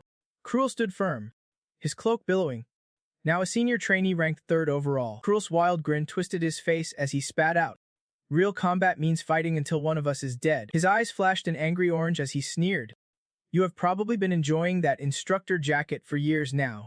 Huh. Cruel's voice cracked with rage as he shouted, how dare you insult the nobility, and swung a magic frying pan at the instructor. The instructor panicked, yelling stop, but was already scratched several times, his shouts turning into cries. Lorena's gaze narrowed. She thought to herself, Is he trying to be funny? What a disgusting display. Behind her, two other trainees whispered, the taller one saying, what an idiot. Of course he would pull some ridiculous stunt. The smaller one laughed. Harsh, but I agree. Roman's been a senior trainee for 2 years now, ranked 4th overall. He watched Cruel fighting the instructor and muttered, since the head instructor disappeared. That Cruel's been acting like he owns the world. A top-tier alchemist in training with an average rank among the male caster just stepped down the stairs, saying, that instructor is really unlucky. Getting messed with by that Cruel guy. Roman, go help that person. Now, Roman followed her, both heading toward Lorena, but he never took his eyes off the arena. Muttering, poor soul. So many instructors have been killed by low-tier alchemists in training, it is all on them for getting careless. Kazar turned to Lorena with a teasing tone. You know, Roman suddenly panicked, shouting, what, scared? Dude. Lorena said nothing, just thought to herself, these two really vibe well together. Kazar continued. At first, he seemed kinda gross, but looks like he is not totally crazy. Not long. He took down an instructor, seems like he has been causing chaos for 2 years now. Roman asked confused. Why's everyone just letting that mad dog run wild? Kazar replied bluntly, cause he is a mad dog with noble blood. Roman, you better stay clear of him, Roman shot back, refusing to back down. What? I avoid him cause he is disgusting, I do not want to deal with that mess. Kazar shrugged stubbornly. Well, that is still avoiding him. Lorena silently thought, these two really do click. Anyway, the course is almost over. She fixed her gaze on Gruel in the arena. Expression calm. Thinking, no one really wants to mess with House White. At that moment, the instructor's sword snapped clean in half. He collapsed to the ground, the broken half of his sword flying off the beam. Gruel did not hesitate and swung again, taunting, I am just using my hands, and you still can't T-block this. Instructor, come on. Get him. Lorena closed her eyes briefly, then called out sharply, freeze. Instantly, a chilling cold spread, and Gruel's eyes snapped wide open. Jagged ice pillars suddenly erupted from the white ground between him and the instructor. Caught off guard, Gruel could not react and was blasted backward by the ice. The instructor sat stunned on the ground, feeling himself, whispering in disbelief, what is this? Gruel was equally shocked, muttering, ice pillars. If that is the case, Lorena now held her sword and stepped into the arena, approaching Gruel calmly. She said, honestly, I did not want to make a scene, but his actions made me uncomfortable. Gruel did not look at Lorena, just coldly called out her name. Lorena, Lorena replied slowly, to avoid offending House White, quietly channeling energy into her sword, her clan's secret ice sword technique. She stared straight at Gruel and continued, I will teach you a lesson until you finally shut up. He burst out laughing as if he would just heard the funniest joke. Gruel stopped laughing abruptly, saying, I have always wanted to teach you a lesson before the course ended, did not expect the chance to come so soon. Lorena eyed him warily, thinking, deathly aura. Gruel looked up at her, his golden pupils flashing dangerously. With a twisted grin, he told Lorena, I will make this your final exam, the red gate insignia of the elite task force shining under the sun. Lorena faced Gruel in the arena, her sword glinting in the wind. Coldly, she said, you should pick someone easier to bully. Try fighting someone strong and see how that feels. The injured instructor was already dragged off the stage by someone else. Gruel turned his back to her, covering his face with a sly smile. Gruel smiled wickedly and said, our princess always acts so tough.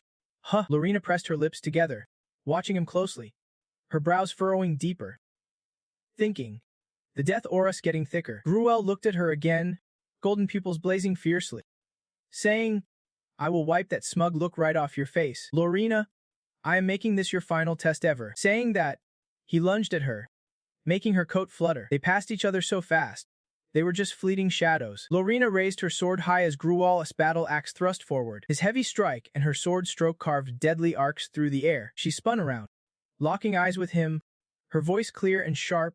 If you need a sword, just say. Gruel almost casually replied, to deal with someone like that, we do not even need it. Without missing a beat, the two lunged at each other, unleashing every move they had. Roman watched the fight from the stands and murmured, looks like this match's outcome is already sealed. Asa gasped, sealed? But it seems like they are still evenly matched. Calmly analyzing for her, he said, though it is not obvious, Lorena's got the upper hand. After the 30th move, Gruel won't be able to keep up. Casa focused intently and quietly said, "Well, if that is the case, even better." But an eerie killing aura radiated from Gruel, like the haunting presence of a special forces warrior. That is not one of White's signature moves. If he used that, she paused briefly before adding, "It is nothing like Lorina's style." Gruel really is.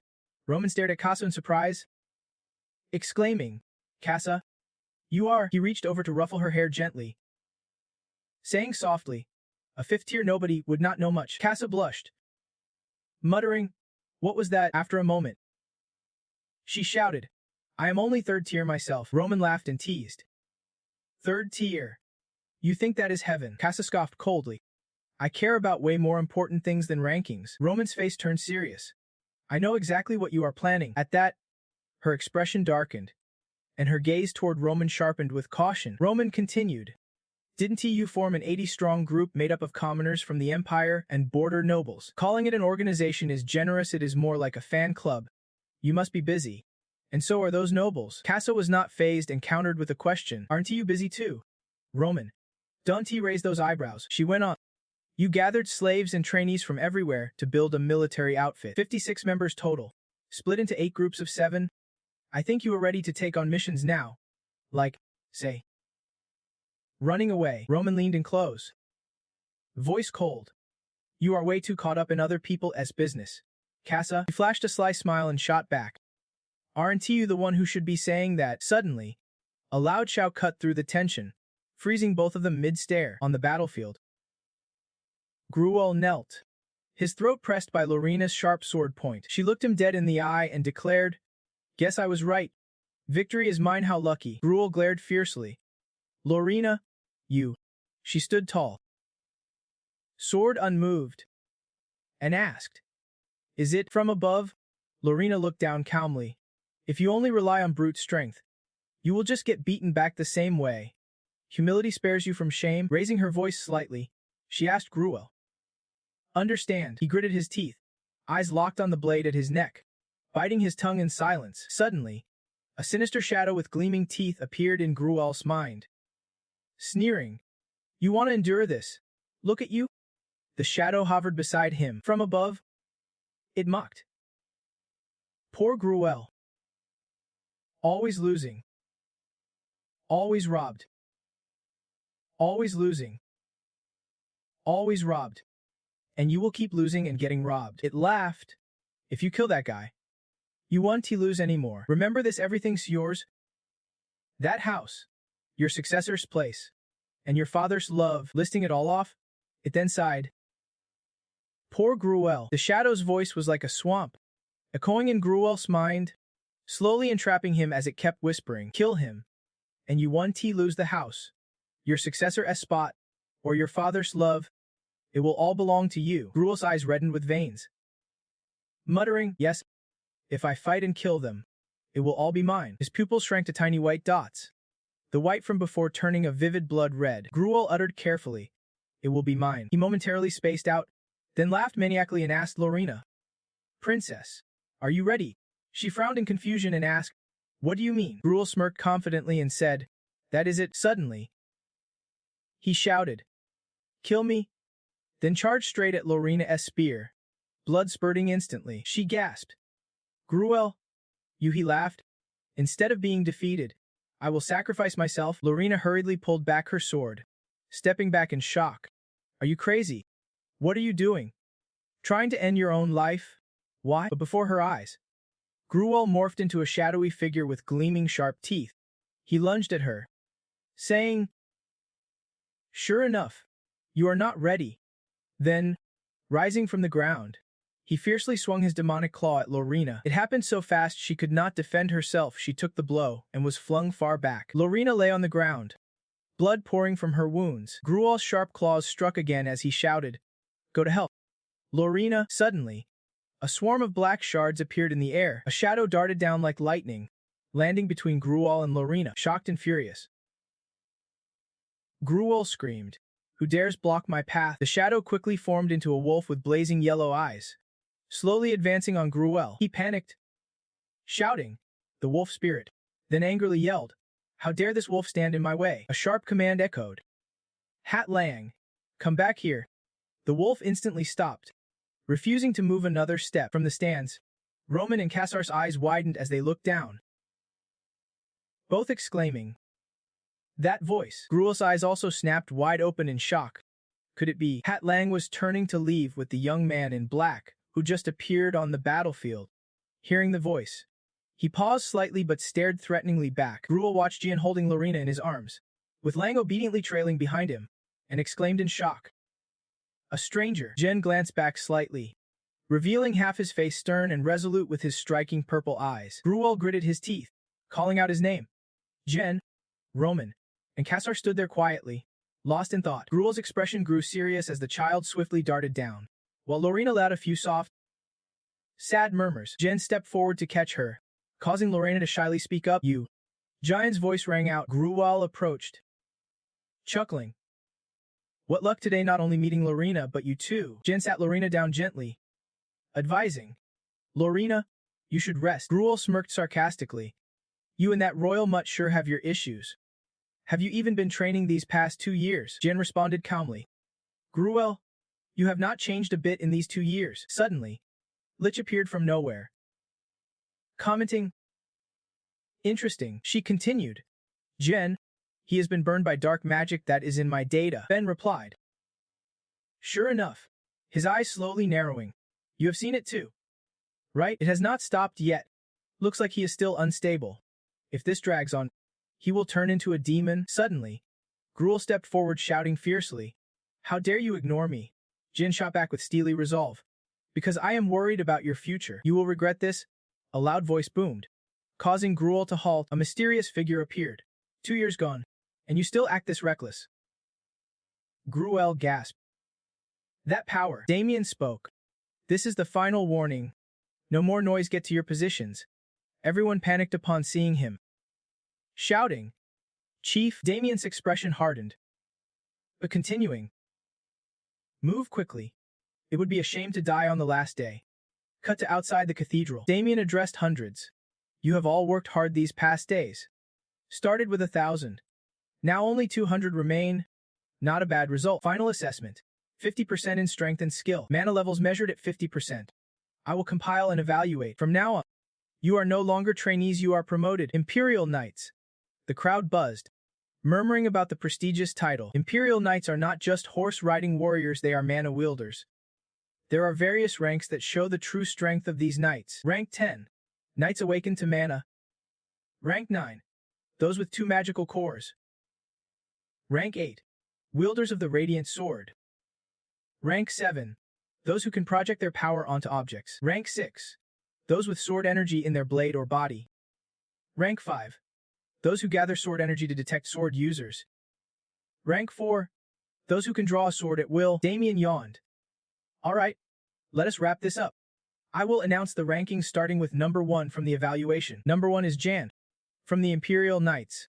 Cut to the hallway outside. This is where the high-ranking trainees of the Special Ops team live." Lich walked, saying, "It has been 2 years since we have been somewhere decent." She wondered aloud, "So what about the knight ranks? What exactly are they?" Jan was surprised. "You do not know the knight ranks? Guess they did not have that 1,000 years ago." He began explaining. "Simply put, the knight ranks are divided like magical circles. Most trainees fall between ranks 7 and 8. It may seem low, but most can hunt monsters solo. The rank the 4 elite youths got is 6. There is definitely someone in the training center stronger than them. At that age, hitting rank 6 means they are the cream of the crop among the elite." Lich gasped after hearing this. Lorena suddenly appeared, teasing, "Long time no see. Your hair's grown out." He quickly shot back with a short, playful reply, not missing a beat. She teased, "Lorena, looks like you have shrunk a bit." Lorena lowered her gaze and got straight to the point. "When you fought Cruel earlier," before she could finish, Jan reassured her, "Don't worry about it. Are you okay? I know how tough that was." But Lorena asked something that froze Jan. "Why do you waste your efforts? You think I would lose?" Jan blinked in surprise.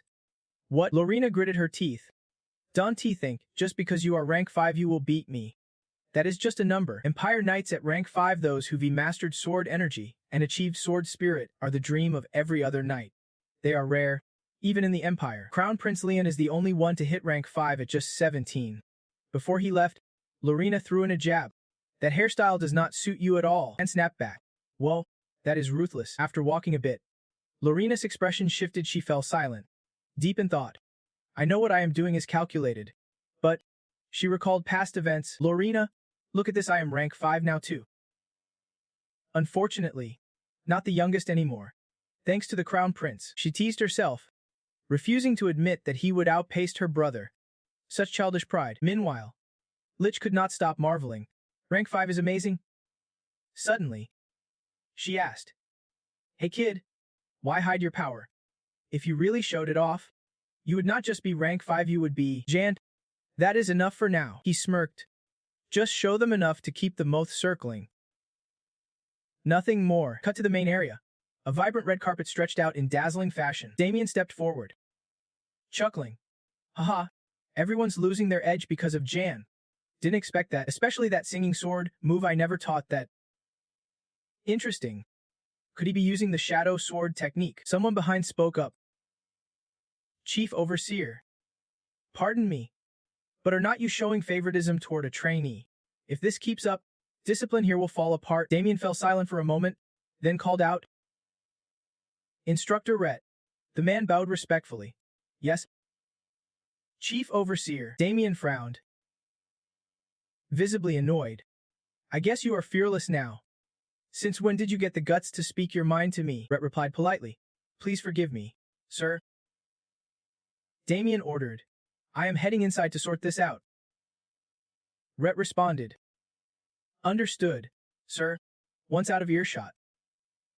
Rhett grumbled, his judgments clearly slipping, but a voice from behind whispered. True enough, those words only fueled Rhett's resolve. Should I start dealing with him now? Silence swallowed the room outside the door. Inside, Jan lay sprawled on the bed, while a shadowy figure grinned wickedly. It was Moment, perched on Jan, smirking. This body's mine now, she continued. For 2 years, I have played along, working with you to find a chance. You thought I gave up, did not you? Her smile turned dangerously sly. Now, I am going to take control. Before she could finish, her hands moved to Jan's face, mumbling an incantation to overpower him. Moment boosted. No rush, I will slowly seize full control. But suddenly, Jan's eyes snapped open. Startling her, he looked at her and said, Get off. Moment's expression flickered with regret, quickly switching gears. She laughed brightly. Just checking your magic's still solid. Clearly annoyed. Shot back. Seriously. If you pull that stunt again, I will turn you to dust. Got it. Moment fired back loudly. You keep dodging your promise to find me a body. As Jan grabbed her collar in a heated argument, a voice called from outside.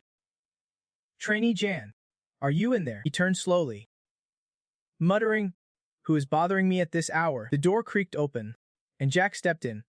Chief Overseer wants to see you. He glanced at Jan, then urged, Come with me. That night, the Free Trade District's Special Ops team was eerily quiet without Jan. Jack and Jan strode through the dark streets. Jan wondered aloud. Why call me now? Isn't the inspection done? Silence answered him. Jan kept questioning why he would been summoned. No reply from Jack. Why call me here? Did they really want me at this hour? Suddenly, Jack pulled a sharp blade from his sleeve, aiming it at Jan's back and shouted, You are clever. Huh? Jan froze, sensing nothing behind him. Then Jack's voice sneered. I am not just clever. You know. Jan spun around. Jack barely had time to react before Jan unleashed the 7th soul strike, sending him flying. Jack hit the ground, grimacing in pain, eyes wide with fear. You recognize me already, Jan replied coolly. Aura Lethal. How could I not? Never trained before. Huh? Jack glared. Arrogant fool. Jan fixates on the sword in Jack's hand, silently thinking about the aura radiating from it, the blood sword energy. A deadly technique from the depths of hell. Hoge asks, You are a high-ranking instructor, right? Do you think the Grand Instructor knows about this? Jan keeps accusing. This is not something a high-ranking instructor would do. You will be held accountable for what happens next. Jack looks surprised, replying, I am only rank 5, but you are acting like I am some hotshot. Jan smirks. Yeah, I have seen plenty of rookies who pass the test and suddenly think they own the place, just like you. Jack lifts his sword, aiming straight at Jan, testing how long Jan can hold his ground. Jan watches Jack with a calculating look, letting out a breath. Is that all? You really think you can fool me that easily? Moments later, Jan is blinded and falls to the ground. While Hong Mangi gets captured, Min appears beside Jan and asks, "What the hell are you doing?" Jan turns. Annoyed.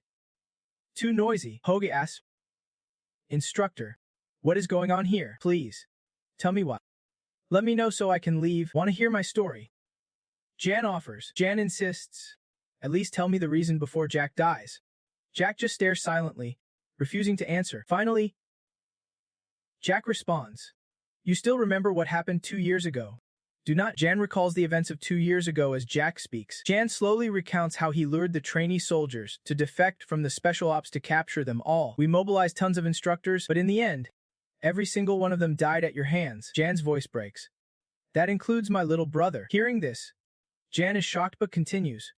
"Maybe you do not remember my brother was the leader of the chase squad." Jack's face twists with bitter hatred as he listens. "I swear, I will never forget the brother you killed." Painful memories of his brother as brutal death flood Jack's mind, the tortured body.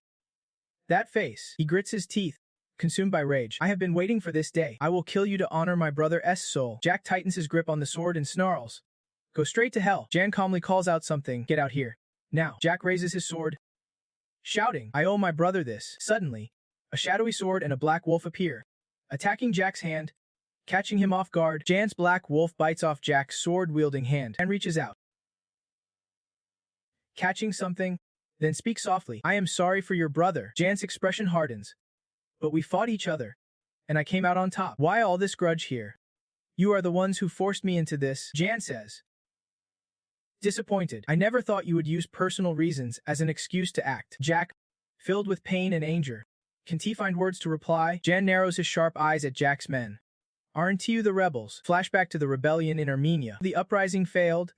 It shook both the continent and the empire. Several groups led the rebel forces. They gathered insurgents and called themselves the Revolutionary Armed Forces. Their name, the Red Revolution Squad, comes from the blood sword energy they wield. Their swords are always drenched in blood. They use their own blood to fuel the Crimson Sword energy. Battles involving the Red Revolution Squad are always soaked in blood. The Red Revolution technique was supposedly created by the squad's leader. Even warriors of the same rank hit harder when using the Red Revolution, but it drains a lot of blood, which is a huge downside. To offset this, they resorted to blood-sucking. Cut back to the present, surrounded by Jack's men and soldiers.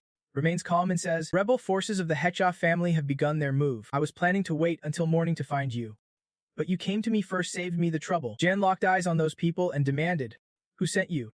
"The Grand Instructor." "Could there be someone else pulling the strings behind the training grounds?" The guy answered, "I do not know." Jan stared intently, waiting for him to spill how he knew, gritting his teeth fiercely.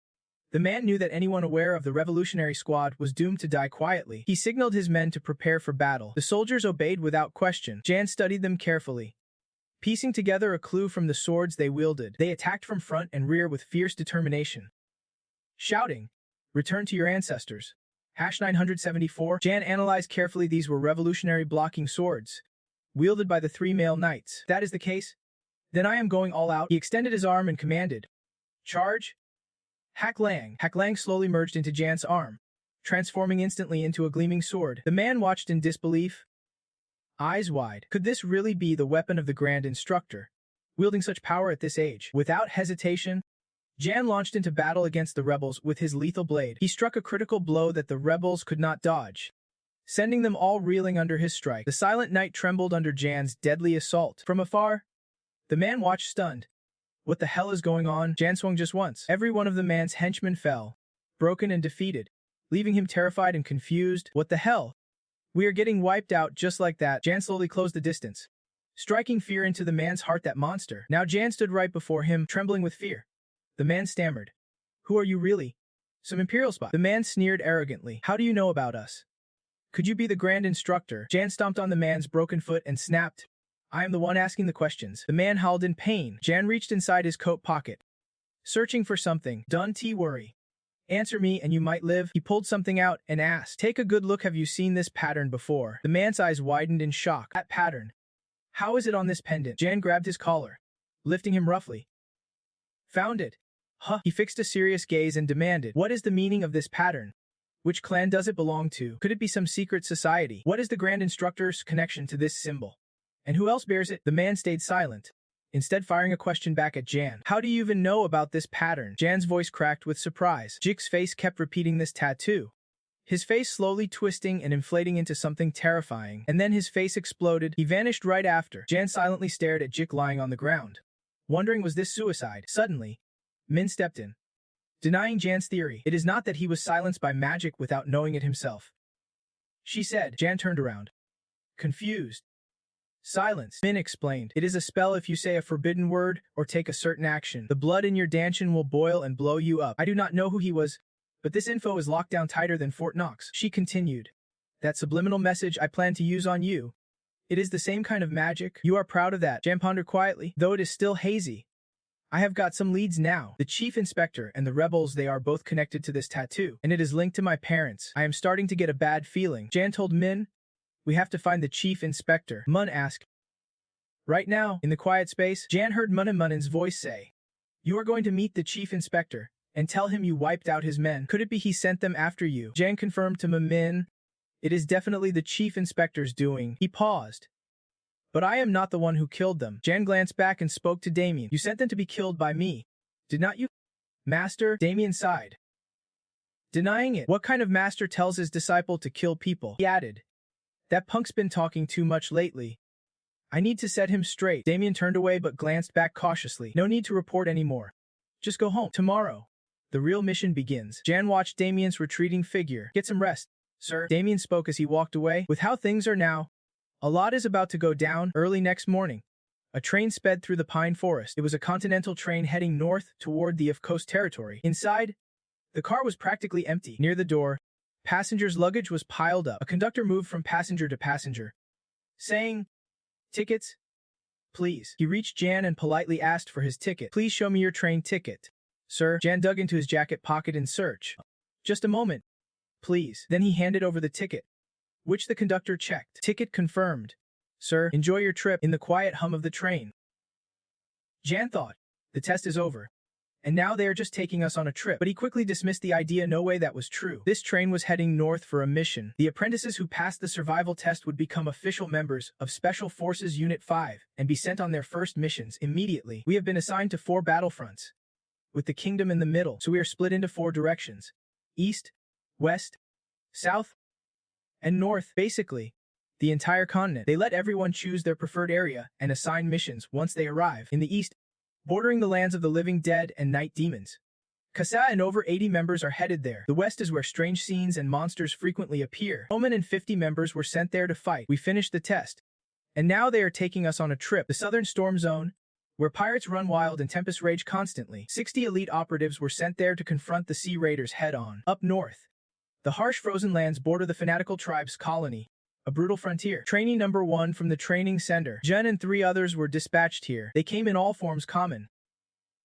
synchronized, and secretive. We finished up, and they took us on a little trip. We wrapped things up, and then they whisked us away on a journey. Jin molded over, liking the idea of heading north solo since no one else volunteered. Just as he thought that, he turned around. Wait, what is this lineup about? Inside the train, 4 sat facing each other. First, the engineer, then the pirate. Pirate, pirate, pirate. Thanks for wrapping things up. Now spill the tea for us. We are done here, so let us hear it. Tell us what is going on. Spill the details. Thanks for finishing up. Come on. Tell us. Can you handle this Graham thing? Wait, Lorena just asked. Hey princess, you following me here? You are trying to get revenge by tagging along and making my life miserable. Huh? Lorena stared out the window, eyes heavy with sorrow. Silent, ignoring Cruel's words. He snapped, hey, you little brat. Ignoring me like that? Cheryl shot back with irritation. Shut that rude mouth of yours. Pretty sure that is exactly what Lorena's thinking. Cruel kept poking the bear. Who the hell are you anyway? Her maid, Cheryl replied calmly. Maid? I teamed up with Lorena back during the Dawson mission, she explained. After she saved me that day, I decided I would stick by her side no matter what. No one else ever took such risks for me before, Cheryl added. Right now, she is probably thinking the same thing, so you better zip that loud mouth of yours and stop stinking up the place. Cruel growled. That is exactly what I am thinking. Then shouted.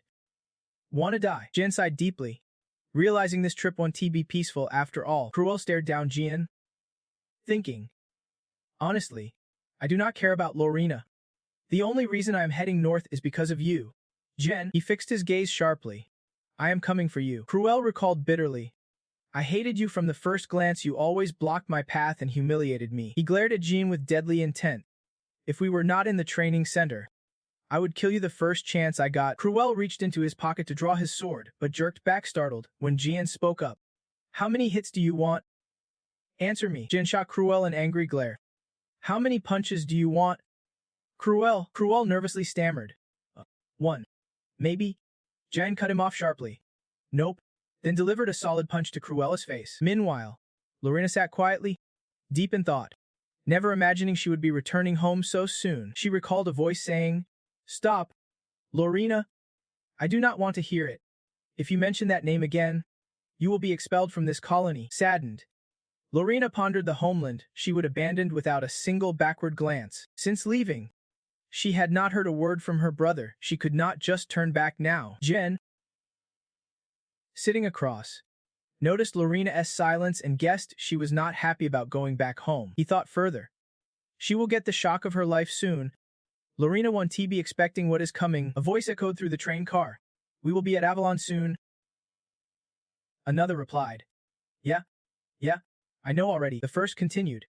Prince, do not act like you are going to settle there forever. The other looked puzzled. Someone asked.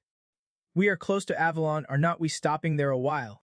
Is there a problem with that? Why can't we just stop there for a bit? The voice responded. The prince would be pretty disappointed. The other finally said. No way. That won't happen. The prince curriculum is finished. Why do you keep making me meet him when there is nothing left to teach? Jiang watched the conversation between the two and thought deeply. At first glance, he might look like a creepy old man with a bad attitude. But Hugo was the royal advisor. He was the royal scholar and the prince's teacher, the mastermind behind the entire kingdom. Jiang thought, this is my chance to meet him. Even though he was just a commoner from the north with no magic or martial arts to protect himself, but he earned deep respect for his profound knowledge. Even the emperor recognized this and appointed him as the royal counselor, someone who was just a civilian before. In my previous life, he was so brilliant he was famous across the continent, a true sage worthy of his title. Back then, he had knelt down to advise. Your Majesty, do not you realize that a land will suffer forever if its lords do not understand the pain of the people? Please, open your eyes. The reason these rebels call themselves the Revolutionary Army is because you abandoned the people. Don't you see that? Hugo kept pleading. Where's the wisdom and clarity of a true ruler? You should not rule if all you care about is clinging to power and ignoring your people. For 3 days and nights, the royal advisor begged the emperor with bloodshot eyes, but the respected ruler rewarded his loyalty with death, though that was a story from the past, not the present. Now, a train attendant stood right beside Hugo and said, Sir, we apologize for the inconvenience you have experienced. We have moved the troublemakers elsewhere. He added, we have prepared a private room for you. Would you like to go in now? Hugo nodded and thanked the train attendant. Jan sat back, watching as the attendant escorted Hugo to his private room. As the attendants passed by, they casually placed their hands behind their backs. Signaling something, Jan caught on it was sign language. Was he sending a message to the other members of his group? The train was about to enter a tunnel. When that happened, I would assassinate the royal advisor. Jan chuckled. I have been waiting for this moment forever. As the patrolling soldiers moved through the train, Jan settled into his seat. Loyal to the empire, not the emperor, and ready to risk his life for the empire and its people, the revolutionary forces saw the royal advisor as a thorn in their side. So they tried hard to corner him. The soldiers' fingers moved deftly from thumbs and index fingers to clenching 3 fingers tightly, using a secret sign language known only to the revolutionaries. Inside the luxurious car, a golden voice announced over the speaker. Attention please. Our train will temporarily stop inside the tunnel due to a carriage malfunction. Passengers are kindly asked to remain seated and stay in place. Terrorists. They are planning an attack inside the tunnel. Jan had been waiting for this.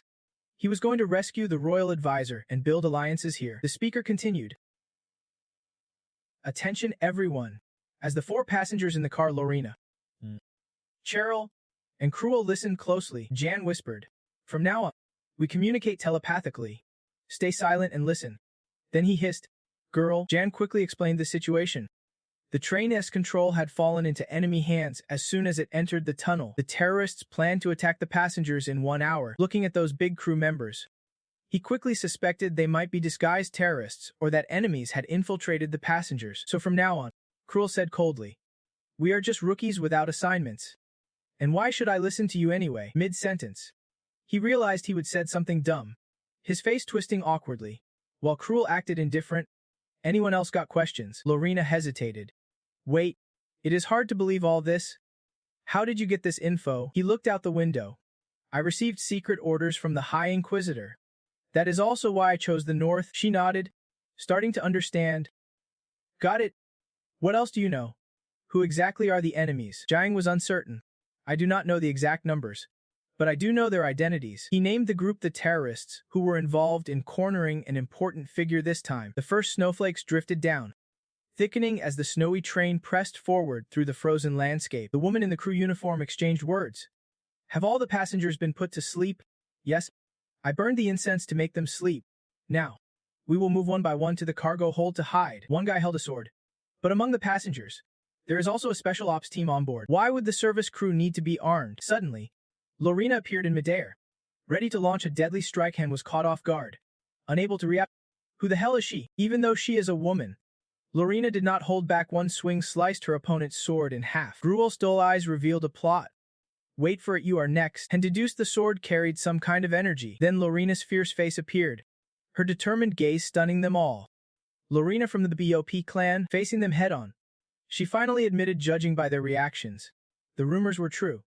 "Those guys hissed like snakes. I know there is fresh blood from the special ops on this train, but I did not expect a cub from the BOP clan too." One sneered. "If that cub falls into our greasy steel hands, it is our jackpot." Another chimed in. "Promotions in the bag." The last laughed. "Or maybe just quietly pocket the cash." Lorena's face darkened. "You terrorists." The purple flag fluttered as she spoke. "Do you even realize what you have done to the BOP clan? The reason my brother disappeared, I have left home and joined special ops to find you." Lorena's aura turned fierce. "I do not even know how to thank you for this." Brandished a sword radiating red energy. Sneering mockingly, they fired back. "Do you know what your clan has done?" They raged. "Well, you live in luxury. My family struggles to survive on garbage. Whose fault do you think that is?" She explained. "The BOP clan follows you to protect the Empire and the North. If you are enemies of BOP," she raised her sword high, "then you are demons threatening the Empire and the North." The train station's glass shattered. A soldier went back to check. "What happened in the previous carriage?" "We lost contact." The front was tense. "Someone's blocking us. I need a target to vent on. That is you." The train kept moving through the cold. Dark spots shot from within. This sword was taken from the Imperial Palace. The blade's edge was stained, but it still felt sharp and deadly in use. And exhaled deeply. "It has been a while since I have seen such red blood. Feels damn good." Gruel's plot was betrayed by the dull look in his eyes. "Watch out. The traitor's next." I sensed troublesome energy in the front car. This train is starting to freeze up. A sealing circle appeared. Momon showed up. "Don't drag me out every time over these petty fights," she added. "You better make it worth my while." Jen did not waste words. "All right, let us go rescue Advisor home," he explained briefly. "Lorena will hold the enemy in the front carriage. Gruel the rear. I will infiltrate from above to get Advisor hung out." Momon commented. "What a crafty bastard." Momon tried to gather intel on the way. Lorena stayed silent. "But that ghost girl's pretty talented. Are you sure you want to kill him? He is still a threat," she asked while walking. "Is it really necessary to save that old advisor? Is he part of your plan?" Jen's brief answer. "Of course, we will be tangled with terrorists even more, and Advisor Hong is our best card. If I become his benefactor, the plan will go smoother," he urged. "Let us move." The world's full of schemers. Inside the train, a sinister laugh echoed. "I still can't fully trust you." On the other side, a shadowy woman appeared, bones faintly visible. "Hey," she challenged. "Hey, I will ask again." A vision appeared. Dream Tiger, the third disciple of Sword Instructor Erectos, commander of the 7th Legion of the Revolution. Hila crossed her legs, questioning, "Is he really the Emperor's master?" In the sealed room, the voice echoed again. "Are you truly the Emperor's master?" Hila spoke to Hugo about what he might have to endure. "If you are that smart, you must speak the lineage or ancient language, right?" He squinted at her, mumbling something vague. Half-heartedly, Hila lounged back, smirking. "Then you can also fix it like a dog." "Huh, what? Isn't he that the language of dogs?" She pushed him. "Fix it fast. Why continue? Poor Hugo, reluctantly. He complied, translating dog language, which basically meant the young lady was truly beautiful. Hyla laughed so hard tears streamed down her face. Unman walked into the room suspiciously. This is definitely the right place. And inside, Hugo was still playing the fool. Entertaining Hyla. Hela started speaking in cat language. A chorus of meows echoed through the air. She glanced at him, wondering, does this guy actually help at all? Jian hesitated. Well, you see, that is just how he is. That is the terrifying thing about the royal advisor. He is ready to toss his pride aside if it benefits the empire. A ruthless pragmatist through and through. Hyla sat back in her chair, satisfied, and laughed. Oh man, you are such a fake. All the so-called scholars in the empire are just useless clowns. So I have dealt with them all. Hugo did not resist at all. Yes, thank you for the praise, sir. She grabbed the hilt of her sword. But business was business, Ayla said politely. Nice to meet you. Fake, sir. And Hugo responded. Miss? Hyla's prosthetic arm moved now. Then her muscles swelled, bursting the bandages wrapped tightly around her fake arm. She stood up and swung. Time to catch these scaredy cat rats. Inside, a sudden commotion caught his attention, shaking like an earthquake ripping in through the space. Meteor fragments shattered, crashing onto the red train car's roof. In the dim light, shadowy figures began to fall, accompanied by a sinister, lingering laugh. I like this. Hyla's voice was dripping with excitement, probably because the old train was crawling with rats. Just as she finished speaking, a noise nearby grabbed her attention. An arc of a blade flashed through the air. Hyla was caught off guard. Jian suddenly stood face to face with her, both ready to fight. He said to the old man, "It is o—" She panicked. "I am here to save you." Hugo praised. "You hid here when I distracted them. Nice job." "Really nice?" Jian lightly brushed past Hugo. "No need for formalities," he said. The sword still in Hyla's grip caught his attention. "Hey, kid." Hyla's expression twisted oddly. "You know how to speak animal. So what? I will have someone scream like a pig." Jian challenged. "You scream like a pig pretty well too." Hyla growled. "What? You are teasing me?" "Sorry. I thought you were faking a piggish cry." Realizing she would been pranked, she got furious. "You are dead meat." Momo told. "I have Gaijhan's magical power at most. Level 5, but she is surrounding her sword with a unique aura." Jian admitted. "Indeed, the white sword aura, that is the famous Erecto's blade energy. Hen is known for focusing on training the next generation. He must be one of his disciples." A shadowy figure brandishing a sword ordered sharply, "Finish this quickly." A voice whispered behind Jian. "Stand still." A man appeared, blocking the weapon aimed at Hugo's neck, dropping his sword, "Or I will take the royal advisor's life." Then he vanished, using a stealth technique. Jen glared angrily at Momo. "There are only 2 Momos here." She said nothing, only grimaced at the awkward situation. Then Momo explained. "I only meant there are 2 people with magical power." Jen was frustrated. "You mean you mixed up the royal tutor with the enemy?" Momo snapped back. "What can I do? The royal tutor has no magic power, so he goes unnoticed." A spear crashed onto the wooden floor, embedding itself deep. Hyla slowly closed in as he raised his hands to surrender just moments ago. She was so fired up. Jen stepped back. "Hey, wanna hear a pig squeal?" She gave him no chance. "Too late," she said, and instead of squealing, her muscles began to bulge. Once again, they swelled to their max.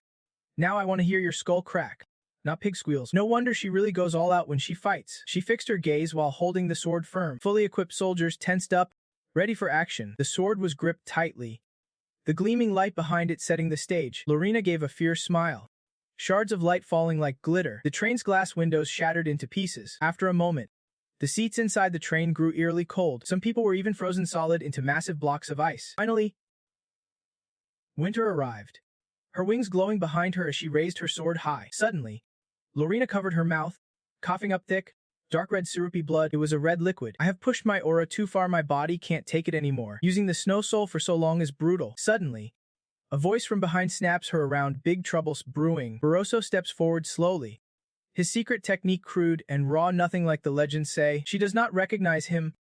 A black energy wave is wiping out the aura around her. He cuts through with a sharp insult. If he is coming from the rear car where Cruel is, then that means Cruel. A question that made her eyes widen. Could he really be the daughter of that big shot? Lorena stepped forward toward the animal handler. "Damn it! How dare this guy mouth off like that? all the way in the back of the train, while snowflakes thickened around them. Ground was covered in snow, accompanied by a bitter cursed bastard.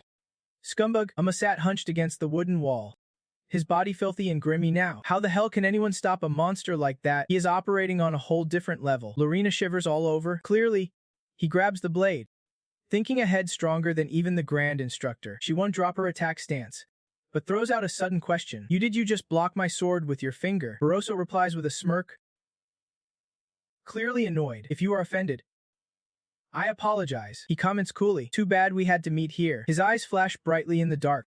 Outside the carriage, the snow keeps falling hard. Finally, Barroso says regretfully, then I would not have had to deal with you. The windshield gets splattered with a black liquid, stained and grimy. Hila slowly closes in on Jian, who raises both hands in surrender. Hey, wanna hear a pig squeal? She grins wickedly. Too late for that now. Compared to that, I am feeling cornered. Hyla's ruthless taunt cuts deep. I want to hear your bones shatter even more. Jian forces a smile, his gear still piled near the carriage door. Chero hides behind the luggage, telling himself even though he could fight, it is better to stay hidden for now. Level 8, that means I am officially a knight of the kingdom. I passed the test. She worries, wondering if Lorena's okay. Long streaks trail out from the door. The girl hesitates, thinking she should stay to protect her sister. On Lorena's side, black spots slowly spread. She lies motionless on the ground. The train barrels through the blizzard. Footsteps draw closer and closer. Amos' hand, wrapped in bandages, blocks a blow. He senses it. Too bad. If you would just bowed your head, you would still be alive. Lorena replies coldly. Enough with your arrogant crap. Mo crosses his arms. I know you are not dumb. You can tell who is stronger between us. What can you do in this situation? Despite her wounds, Lorena's fierce gaze shows she won't back down. Finally, she speaks. I am not like the other BOP tribe members. My magic's incomplete. I am quick to lose control, and I can't even fully master my clan's secret technique. She stares at her sword plunged into the ground, which slowly turns into a ribbon of ice. Lorena declares, at least I can sacrifice myself for our BOP kin. Maybe I can beat you, but I am ready to risk my life to face you. He closes his eyes, then suddenly snaps them open. It wraps up. When warriors clash, death's just part of the game. Looks like I have provoked you. Clenching his fist tightly, he says, my nickname is Black Tiger. My name's Samo. Black Tiger. Amo throws a fierce punch, first using the tiger's claw strike. He vows, I will show you what real power looks like. The blizzard rages on overhead. Barroso stands wide-eyed on the side. This can be happening. He slumps to the floor, muttering to himself nonstop. I can lose. We have the numbers advantage, and the enemy's out of weapons. He screamed. Hala, what? But Barroso's opponent snapped him back to reality. What else could it be? The reason Jian used the Hak Lang sword awakening, because you guys were just too weak. Hugo stayed behind, trying to get a read on the situation. Is it over already? Jian admits. Yeah, gotta give credit where it is due. You can rest now. I am heading to the next room to shut down their little games. He kept getting lost in their attacks, struggling to keep up. Damn it.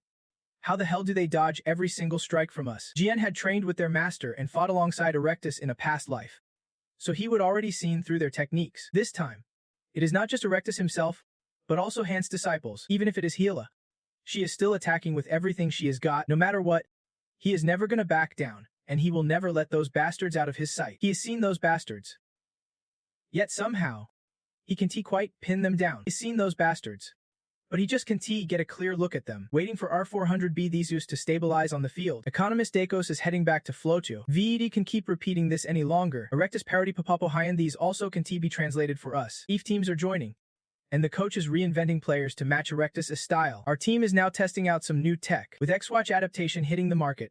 Let us get this show on the road. Our team's way better off now with Kaz's gradient guiding us. X becoming you in one joint finally. A name must be spoken. Origin emblem. He twisted it back. Origin emblem. He is a bit tense. Wait a sec.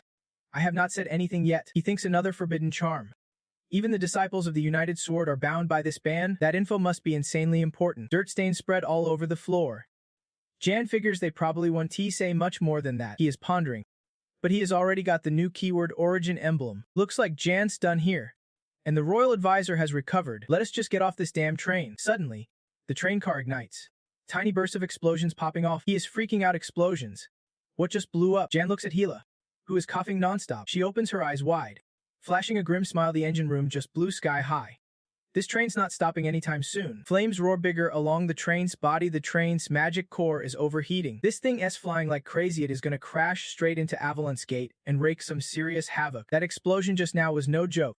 From the outside, the train looks like a giant fireworks show. Hyla feels a pang of regret. Too bad she won't get to see what happens next. Her eyes go dead in just a second. Let us just pretend none of this ever happened. How could it? The alarm bell sounds. Explosion. Get out of here. Now, she tries to convince them. With that much magic core inside, this explosion's catastrophic. Jan replies. Dunty panic. Unexpected as it is, that monster alone can handle this. The flames are spreading fast through the train cars. Wearing a cloak, standing in the snowy field, the royal engineer, the seventh engineer, his eyes filled with endless sorrow. The train's body keeps burning. No sign of the fire dying down beneath the train cars. The fire spreads faster despite the snowstorm raging. In this chaos, the engineer's shadow can only watch helplessly and sigh. The emperor's shadow demands he save the royal advisor, but forbids the train from moving. He is stuck, totally torn up inside. The royal engineer is the empire's finest artist, usually guarding the emperor and the capital. They are all tier 3 geniuses or higher. Each engineer's power is like a full-blown storm. He draws his sword, no other choice. Now the train is closing in fast. He closes his eyes, then suddenly opens them, flashing, "Please forgive me, my lord." He rises, performing the final ritual with the Emperor's sword. He swings his blade forward, ready to face the oncoming train head-on. Magical circles ignited, blazing right in the middle of the railway tracks. The blinding light hit the train's body, and Dan was left stunned by the spectacle unfolding before him. Gritting his teeth, he thought, wait, how is this possible? The magic was slowly swallowing the entire train. The dark shadow looming behind K had not retreated yet. He barked out an order to the revolutionary troops. The train slowly crumbled under Kaya's command, brutal enough to unleash such cruelty. Advisor Hong confronted him. What are you saying? It was not a stranger who did this. K chuckled. Fair enough, he inquired. Glad to see you are safe and sound. Take care. Advisor, are you feeling all right anywhere? The old man replied. I am. Like some miracle spared me from that attack. Seeing the wreckage and wheels scattered on the tracks, he sighed. You do not look surprised at all. He wiped sweat. You have got me wrong. Lorena approached from behind. Because I trust Miss BF. She can keep you safe. Advisor, Miss B rerouted the lines as planned, so the convoy dodged our attack. Barely a scratch. That is why the hostages with you are safe. Advisor Hong commented. No wonder she is a star trainee. She denied it. Not you. Okay. I was not the one who messed with the lines. A hand rested on Lorena's shoulder from behind. No harm done. Cruel took credit. As a special ops member, keeping tabs is just basics, the Trey praised. Turns out, besides his miff, there is real talent here. Hen laughed. Honestly, I am top tier too. Cheryl was unimpressed. Cruel turned. What is that supposed to mean? Lorena dropped a bomb. Okay. One of the attackers on Advisor has Tai Sech A. Ammer, a Sech Ammer named for his dark, tiger-like assassin power. The revolution recruited him, if he hit rank 3 10 years ago. Then now, K remarked, I have faced him, but was not strong enough. After the train flipped, he sensed Ki's presence and vanished. He said goodbye. Catch you later. Bef's daughter. Kai judged. A Sech joining the revolution if you fought him, that is already impressive. Lorena refused. Advisor Hong turned back silently, saying nothing more. On the other side, at the line's weak point, Jiang asked, what is up? Hurt, Min replied. Because someone jumped down there. My body, oh man. Do not lean on me, Min grumbled. This body's not just mine. Treat it better. Jiang cut him off. Enough nonsense. He clenched his teeth. This is tough. Things that never happened in my past life are happening non-stop. Aussie attacks. Kai retaliates. The train explodes. None of this happened before. So why? There was no northern reinforcements before. But Jiang heading north changed everything, hence Apsusi Ace appearance there. His actions triggered a domino effect. No one knows how far this will go. Jiang thought. Better watch my step. A figure appeared, catching his attention. So here you are. Advisor Hong Jiang stated. I am looking for someone. Let us talk. Jiang followed the old man. I was supposed to be in the capital, but I feel guilty for all the damage I caused. The old man looked at Jiang's bandaged hand. This hand. Hurt from the train line. Right? It is all my fault. Jiang did not deny it. Yeah. I suffered a lot because of you. Advisor Hong Jiang admitted. You are straightforward. The old man closed his eyes. I will write down your identity. He handed Jiang a token. Take this. Jiang glanced. This is, Advisor Hong Jiang replied. It is mine, the mark of my honor. Worth holding on to. Jiang smiled. He poked the old man's sore spot. You want me to take this so you can forget about that mess with a... Advisor Hong Jiang blushed. Yeah? You are too honest again. The old man said goodbye. Ah, if fate allows, we will meet again. Jiang exhaled. Finally made it inside. Mun wondered. Are these tokens really that useful? He answered. Depends on how you use them. Gazing ahead. Snow fell thickly in patches. Jiang has set the course. And now it is time to move on to the next destination. That place. A cold, bleak land scenery shifts to a rundown warehouse somewhere. A sword is laid out on the table for inspection. The man chuckles, shoving a grin into his mouth. You interested in this sword or what? He rubs his hands together. Cold as ice for Jiang. Just 500 coins for repairs, and it is all yours. Jiang groans. 500 coins. That is highway robbery. The man presses on. Hi. I am just wondering what kind of abuse this rusty old thing went through to get this busted up. Jiang shrugs it off. I might be gone a little overboard. The sword's forged from cursed iron, a gift from the Grand Instructor himself. Compared to a normal sword, this cursed blade sway beyond my league. But against cursed beasts, even cursed iron does not cut it. The teacher's words do not seem to shake him. The man asks, need anything else? Jiang answers curtly. The man grins. All right then. Looking forward to serving you again. Jiang sweats nervously. Thinking. Tone it down. Man, you are scaring me. Rows of sturdy houses stand side by side. This is Violent, a small town near the offshore. Bad weather and no trains force Duru to take the Violent Gate to reach the offshore. Glancing at his watch, he knows he needs to build up mana for tomorrow's magic array before he can use the gate. Judging by the foot traffic, Violent's a small town, so it will take ages to stock up mana. Either way, Jiang needs time to get ready. Walking among the bustling crowd, this is his first time seeing so many normal folks since his rebirth, because ever since awakening, he's been stuck grinding nonstop. Manga. So weird. Does the teacher have some crazy secret? I do not get what you are saying. What nonsense are you spouting? Mummun seriously asks. That royal cherry or whatever. Can you sense his golden dragon aura nearby? Jiang's focus stays on the crowd. Puzzled, what is this golden dragon aura anyway? She snaps. Are you clueless about your own power? An illustrated chart based on Manhwa's explanation. Mana split into 6 forces: cursed, red, blue, green, metal, earth, with golden dragon being the ultimate power. Even if you can master mana, it is still trainable. Right? It is just an element. She is frustrated with him. You idiot. If it were that easy, everyone would be ruling kingdoms. Only mana and the breath of the divine dragon carry the dragon's true aura. Munmon smacks Ganai's head. How dare you disrespect mana? What is going on in that thick skull of yours? Jiang thinks. She has kinda got a point. The aura Munmon senses could only be the Grand Instructor or the Crown Prince, both linked by blood to the 3 Hammets, so Nai gets it. But what has Royal Nai got to do with it? Jiang's determined to dig into this mystery. Voice calls behind as he walks. Is that gate 974? He perks up 2 girls. One older, one younger, come into view. Lorena and Cheryl. The little one waves excitedly while Lorena stays silent. Then Lorena speaks up. You heading home? Just off to the forge to fix my weapons. He replies, gotta gear up before the mission. The little one chimes in. Same here. Prepping for ours. He watches for a moment. You two look more like you are out shopping than getting ready. Cheryl, clutching a shopping bag, bursts out laughing. Lorena quickly clears it up. Just buying essentials. All food. He wonders. Eating all that in one day. She tries to explain. Well, about that, the little one smiles mysteriously. Cheryl nudges. You should go shopping too. That outfit is not exactly mission ready. Jiang tries to refuse. I like doing things my way. The little one grins. But there is a hint she is slowly losing her humanity. Come on, let us go together. He sighs. People change fast these days. Cheryl points out. Personal gear includes clothes too. You know, he tries to stay calm. Yeah, I get. Chill. Behind them, a shadowy figure watches silently. Inside a fancy shop, elegant dresses hang neatly on racks. The surroundings are stunning. Stare too long, and you might get dazzled. Jiang reaches out his hand. I have got a suggestion. This much is fine. Anything heavier would get in the way. Anti-slip gloves, and anti-slip shoes. Each comes with one. Momo's always grumbling. His mood's dark as ever.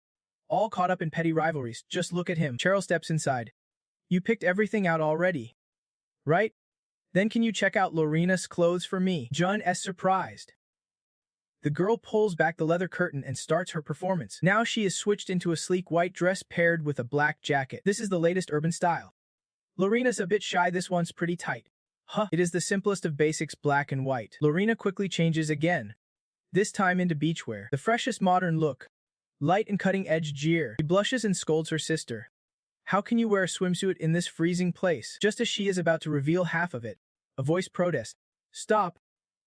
The color, she switches back to her original outfit. I am good with this one, those others just do not fit. Cheryl tries to convince her. Seriously. They are all super cute. She looks for backup. Right? Jen, amid Lorena's embarrassment. He nods. They all look great. It is just that you do not usually wear these kinds of clothes, so you feel awkward. Cheryl's got a good eye, she is right. The girl turns to him. So Jian, which outfit suits her best? He quietly thinks. Honestly, the clothes you are wearing now are the best. Those outfits work too. But I think this one really shows off Lorena's strength when she wields a sword. She looks confused. What are you talking about? Lorena stays silent. She spins around. I am heading back. Cheryl reaches out behind her. Wait. Lorena, Cheryl's annoyed. #974. What are you saying? Jen's at a loss. Then the girl just leaves Jian behind. Lorena. Wait up, Momo comments. I do not get it either. But looks like someone's got a big blind spot. Even now, it is like they do not understand. Girl trails behind. Begging. Says, are you upset? Sorry. It is my fault. Lorena moves ahead. It is not on you. Thanks for picking out my clothes. Cheryl tries to cheer her up. Don't you mind that blockhead's words. What does he know? She denies. I do not care about other people's nonsense. Lorena turns away. Face flushed. It is just nonsense. Outside the fae. Lorena, Jan calls out. Tomorrow at noon. Meet me at the front gate. Don't be late. See you tomorrow. Lorena blushes. Whispering. Meet tomorrow. Talking so loud. It could be misunderstood. No reply. Jian freezes. Momen. Why did not she answer and just leave? Didn't she hear me? Momen sighs. If it were me, I would pretend not to hear strangers too. Jian asks her again. Clothes bought. Now, shall we go meet him? Meanwhile, at the Moonlight Tavern in Philip Un's marketplace, a girl is collecting payment from customers. The place is packed probably because the drinks are cheap and good, attracting locals and mercenaries alike. At a table, a corner of the drink is almost gone. Damn it! Cruel slams the table. Wondering, how do I beat Jin? Even asleep, he never lets his guard down. Jen recalls. I could feel it during battle. Back then, I was not even at full strength. Why hide his true power? Jian takes a sip of the leftover drink. Pondering, why? The other patrons' voices grow louder. Haha, next time I swear I will pay. What? Stop bragging. If you buy it, I will pay back tenfold. What? You calling me a liar? Ready to die? Then bring it on. This irritates Cruel greatly. He lowers his untouched drink in frustration. You all, keep it down. His words stop everyone cold. The noise dims instantly. He continues. Don't you see Cruel White of the White family drinking here? You rabble have no respect. Quiet until I am done making noise. And I will show you the difference between nobles and common scum. His harsh words stir unease. But to avoid trouble, everyone stays silent. Suddenly, a voice breaks the silence. I want to see that difference. Cruel hears it and bristles with annoyance. Suddenly, Jin strides over, plops down right next to him, and says, show everyone how a true noble drinks. His appearance startles him. What? Jen? Since when have you been here? Cruel explains. They do not even know basic combat magic, but are making all this noise. Jin snaps back immediately. Aren't you the same? Cruel glances at Jin. What? Jin says slowly. You have been compared like that before. Right? You got pushed aside because of that gap made it all the way here. Did not you? He takes a sip of wine. If you can break free from that gap, you will become stronger. Cruel asks. Stronger? What exactly are you talking about? Suddenly, a huge hand lands on his shoulder, cutting off their conversation. Hey. Scrawny guy. You an outsider. It turns out the hand belongs to Billy, captain of the Thunder Mercenaries. From the sound of it, he wants to get stronger too. Let me share the secret. Billy says, but Cruel clearly does not want to hear it, telling him to take his hand off, but Billy ignores him and keeps talking. Train with weights 8 hours a day. Split into 3 sessions. And you will get stronger. Now, if you join my mercenary squad, I can boost your protein intake. Cruel clenched his teeth, snapping sharply when his words were ignored. Protein my foot. Suddenly, a flash of light sparked. A punch was thrown, aimed straight at Billy's chest. He was alone, and fury boiled over. The full force blow sent Billy flying backward, his massive frame crashing hard onto the floor. Seeing this, Cruel sneered, clearly underestimating him, thinking he was just all brawn. Turns out it was just a giant fart punch. The surrounding passengers are shocked that one punch took down the captain. A few other muscular guys stand up, their faces darkening. Who dares lay a hand on our captain? Cruel shows no fear. Even taunts, you guys all puffed up with muscles. But you stink all the way over here. His eyes turn icy cold. Fine. Bring it on. All of you. Then those muscle-bound guys grin wide, flexing to show off their chiseled physiques. This scrawny dude's got guts, born with muscles. A true muscle prodigy.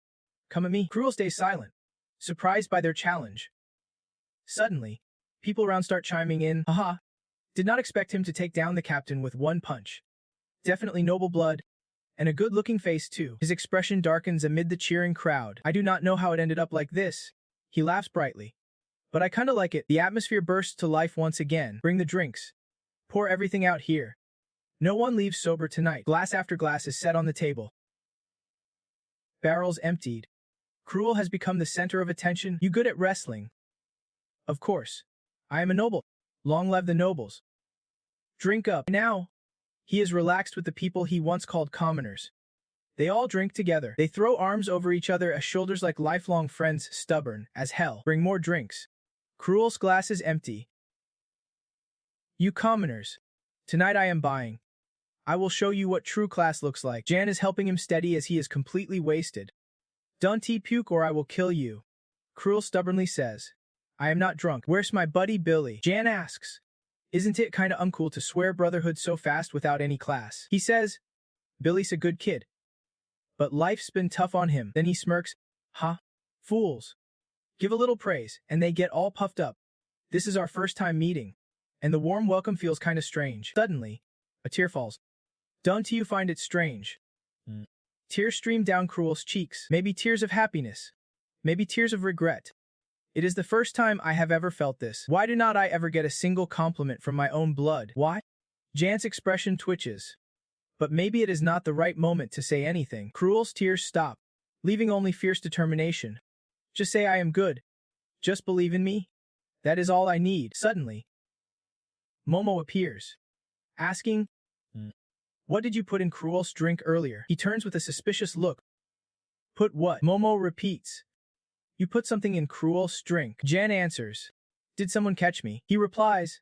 Just some demon purifying powder. Looking at Cruel today, there is no doubt it is working. Momo shocked. Wait.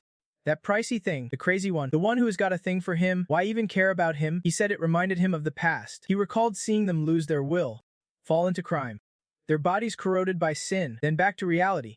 He told Mo. Anyway, let us get moving. Dude is about to puke for real, she replied coolly. That is not my problem. That pissed Jan off. Momo. People.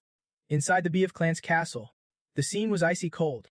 White frost blanketing the leaves. At the castle's peak, a machine sat center room, blasting blinding light, watched over by those clad in blue. They were the Bee of heavy armor soldiers, wearing blue armor, steel helmets, and wielding spears. Suddenly, from the beam of light, a foot stepped out, followed by a group of 4 Jan, Lorena, Cruel, and Chero. We are here, the Bee of Clans castle. Chero was stunned seeing a place like this for the first time. So this is the mighty force of the Bee of Clan. Meanwhile, Cruel was shivering from the cold. So freezing. Have you always lived in a place this cold? Jan was quietly calculating what mission do we need to complete. Then the image of that cursed guy and the Bee of Forces flashed in his mind. Attack and subdue those savages. Thinking about the outside world, he realized their home was a place of brutal weather, constantly clashing with savages to defend and expand territory. Needing extra manpower was unavoidable. Then he looked back. But the biggest problem was the armored warriors. These northern soldiers were incredibly proud. Would they accept help from outsiders like us? Suddenly, Lorena spoke up, breaking the silence. Hold on. I have something to tell you all, she warned, From now on, expect surprises you can't even imagine. Stay on guard. Then another voice chimed in. You guys are the special forces sent here, right? He raised his hand in a reversed salute, signaling welcome. Hello? I am the head steward of this castle. Please allow me to say something. Hen Maringer, the head steward, was a middle-aged man. Please. You all should leave, he explained. We never requested any backup and one tea except just anyone showing up. Understand. In Jiang's mind, Hen Maringer was the former cavalry captain of the BF clan who, after his term, stayed on as steward. His strength had to be at least rank 3 or higher. With that power, he could have been an outstanding cavalry captain anywhere, but surprisingly, he chose to be steward in this remote wilderness. Lorena stepped forward boldly. Han, long time no see. They came with me on orders from command. I think you are being pretty rude to them. And saw? Voice softening. Miss, it has been years since you left chasing your dreams. Suddenly, he burst into tears. Overwhelmed. That is harsh. Miss, I can't believe you would treat me coldly after all this time apart. You left to join the special forces without a word. Do you know how worried I was? Have grown up now, ready to shoulder your responsibilities. This shocked everyone into silence. What is this? Truly unexpected, something I never thought would happen. Han muttered. Oh man, there is a scar on your cheek. How did those fake foxes in the special forces dare to leave you with a scar? Lorena shyly said. That is why I did not want to come back here. He brushed that off immediately. Don't he say that? Everyone's been eagerly waiting for your return. You are the heartbeat that keeps us all going. Then suddenly, warriors appeared out of nowhere, waving flags with her image, so full of love it made her cringe with embarrassment. Hey, can you cut it out already? But she still comforted Mir. Han, all right. I admit, I have been a bit cold. She gently asked him. Han, you have been faking it for years. Have not you? Your hair's all gray now. Are you holding up okay? Her words seemed to stir his emotions, and tears welled up once again. Sir, are you actually worried about me? Miss? Lorena quickly interrupted. Calm down. Then he hurriedly said to her, it is pretty chilly. Let us go inside and talk. The chef promised to personally prepare a meal for you, sir. Then he turned to the others. You all?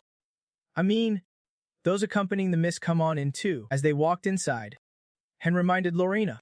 Miss, the clan leader will return soon from his trip. When he does, you should sit down and have a meal with him. Upon hearing that, her face darkened. Han, she snapped back. Yes, I am listening. Miss? He replied.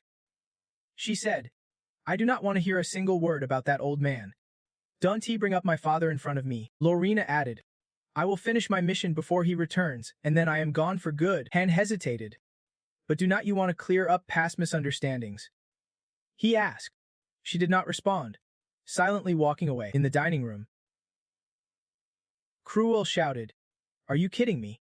Do we really have to wait for Lorena to get back? Can you believe we are stuck with this feast in front of us? Is this what a noble's reception looks like? He kept ranting without a hint of stopping. Do they see us as some lowly outsiders? And where the hell is Lorena anyway? Still Maya, I can't take it anymore. Cheryl snapped. Shut up, or they will think you are even lower than an outsider. Cruel could not handle that. Seriously. No one calls you that but me. A maid standing nearby chimed in. Please watch your manners. You are acting worse than any outsider I know. She added, clearly irritating him. Do you even know I am the son of Count White? But the maid's reply stunned him. So what? I am a servant of Clan Uff?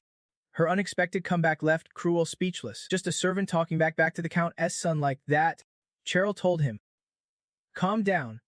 And speaking of which, where's Jan? He has gone off somewhere too. He wondered aloud. The girl replied. He said he had important business. I wonder what that is about. He mentioned something crucial that can only be found here. Meanwhile, Jan was rummaging through the abandoned armory of the castle as he surveyed the neatly arranged stretchers and swords.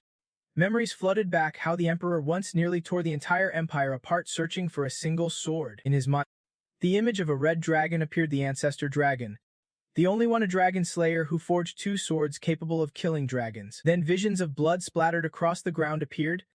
Lady Hamut had slain him and claimed one of those swords. The emperor was desperate to find that sword at any cost, what the previous emperor failed to do. He dangled a massive reward for anyone who could find it. He also deployed special forces scouring the entire continent, yet not a single clue surfaced. When he finally found it, he said it was a strange sword radiating a unique aura. tucked away in a corner, the sword even the previous emperor could not find after endless manpower and resources. Finally, hidden in the northern castle's abandoned armory, the sword seemed to break through its outer shell, revealing a shimmering purple blade, the Aston Dragon Sword. Aston Long, a sword closely tied to the Naglin that stabbed me in the back in a past life. Jiang chuckled softly. Surely, with this sword in hand, I want to lose to that wannabe emperor again. Jiang thought. Who would have guessed? That sword is one of the 2 dragon swords left behind by that dragon slayer. It is. In fact, the Aston Dragon Sword, if it is my sword, not the emperor's, then there is no way it could lose to his blade, he said, reaching out to grasp the sword. Suddenly, the sword's voice rang out. You Jiang were a bit shocked. What the hell? The sword spoke. A strange energy radiated from it, a blinding beam piercing through the space. The sword deemed you unworthy. A radiant light filled the entire room. But then, just as fast, it vanished.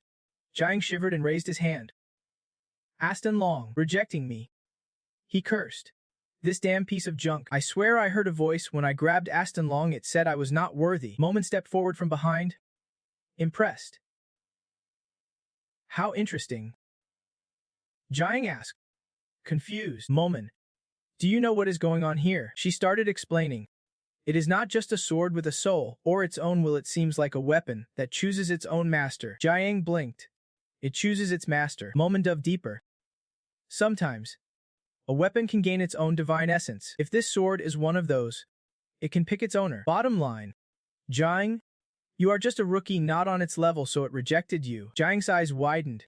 Wait, what did you just say? Jiang snapped. Moment. Go play somewhere else. Then charged at the sword. You think I am not worthy? Today? You are dead meat. He spread his hand, still not fully awake, and quickly transformed into a battle stance. But no matter what, the same thing happened. The light. The voice. You are not worthy. Jiang gritted his teeth. Aston Long. You are stubborn to the end. I should be worthy. I am damn good. So stop talking and accept that I am good enough to wield you. Cut to the Empire's mansion. The Imperial flag fluttering. Gathering place of the armored knights. A voice boomed, grabbing everyone's attention. This sword, I have used it before. Right below, someone sensed the situation and warned. Princess. Please reconsider. The steady voice echoed. Knights, listen up. Today's mission is to enslave the Manji, just like always, but today, you can't afford a single mistake, not even a moment, because today, Princess Lorena will be joining us. A man behind panicked. Princess. This is seriously dangerous. But Lorena stood firm. The knights excited. Princess Lorena. Here she comes. Henloyan Thean. At least wait for the Lord to arrive. Lorena snapped irritably. I said I do not want to hear it. Are you treating me like some idiot who can handle her own mission? If that is the case, I will never look at you again. And all we need are 10 Manji flags. Right? Should be easier than dealing with ancient relics. Han sighed. You really should not underestimate this. The Manji believe their ancestors' souls dwell inside their clan flags. They would die for those flags without hesitation. Seeing Lorena's stubbornness, Han showed his frustration. You never listened to me. He instructed Cheryl and Cruel. Cheryl replied.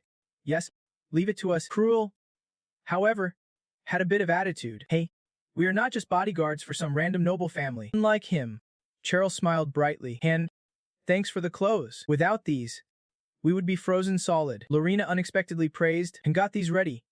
As thoughtful as ever. He awkwardly cleared his throat. The little princess is complimenting me. Cheryl wondered aloud. Princess Lorena, are you actually wearing a uniform? Lorena answered. Because this mission is my first as a special member. Cheryl was puzzled. Princess Lorena, are you really wearing a military uniform? Lorena replied. This mission is my first as a special member. After all, she glanced around, then asked cautiously, but what about him? Just then, a familiar voice echoed again. Sorry. I am. Jan spoke. Things took longer than I expected. Cruel, you are such a pain. You can't even show up to eat. And now you are just watching. Haha. You look like you just dragged yourself through hell. I thought you just came back from grilling meat somewhere. Not sure what happened. But a second later, blood started dripping from his nose. Moment teased. So that is how you are. Nice guy. Serves you right for being such a smartass. Jan was furious. Shut up. Moment asked. Why did not you just give up that blue sword already? No girl ever likes a stubborn dude. You know that, right? Jan's face hardened. Anyway, we have got plenty of time. Astalon getting the Emperor's sword would be epic. But if the blue sword does not recognize me, I can T-swing it. I just have to figure it out. Lorena stepped forward. You might misunderstand. So I will say this first. I do not know what you are talking about. But I have to admit, you wear it well. Lorena blushed upon hearing that. She stammered, lost for words, and turned and ordered the knights. Here we go again. You armor up. The knights, prepare to march. They responded in unison. Yes, Princess. Lorena commanded, raise the gates. We are heading out on the march. Before we go, one last reminder. Everyone, give it your all. Because today, Princess Lorena will be joining us. Grovel sneered. What a bunch of country bumpkins. Getting all hyped just to hunt some Manzi tribes. Jan silently judged, just as I expected. Now, the tribes are uniting. Under the leadership of powerful chieftains, they are forming a massive kingdom that threatens the survival of the Kabalon Empire. And soon, he will make his move. The Manzi king, the one everyone knows as the strongest in the world. Balega, a kingdom built by the Alliance of War, an alliance of demons. They have grown so large, they threaten the Kabalon Empire, a towering figure, looming like a shadow, one of the 5 threats to the empire. Crowned the strongest on the continent, Bile, his arms rippling with muscle, veins bulging, a warrior born with extraordinary strength and wielding unknown techniques. But those with immense power often hide terrifying secrets. Bile's eyes radiate a presence that unsettles anyone, a massive figure, like a fierce beast standing in a sea of fire. Hailed as the king of the warrior kingdom, one of the 5 threats to the empire. Crowned the strongest on the continent, Bile, the alliance of monsters, they formed a massive kingdom, so vast it threatened the Kabalon Empire. A colossal figure loomed like a shadow, one of the 5 enemies menacing the empire. Known as the strongest on the continent, Bile, his hands flexed, veins bulging, muscles taut, an unstoppable warrior born with extraordinary physical gifts and deadly unknown techniques. But those with such power always hide terrifying secrets deep within. Bile's eyes radiated an aura that chilled anyone who met his gaze, like a fierce beast standing amidst a sea of flames. He was hailed as the king of the warrior kingdom, one of the 5 threats to the empire.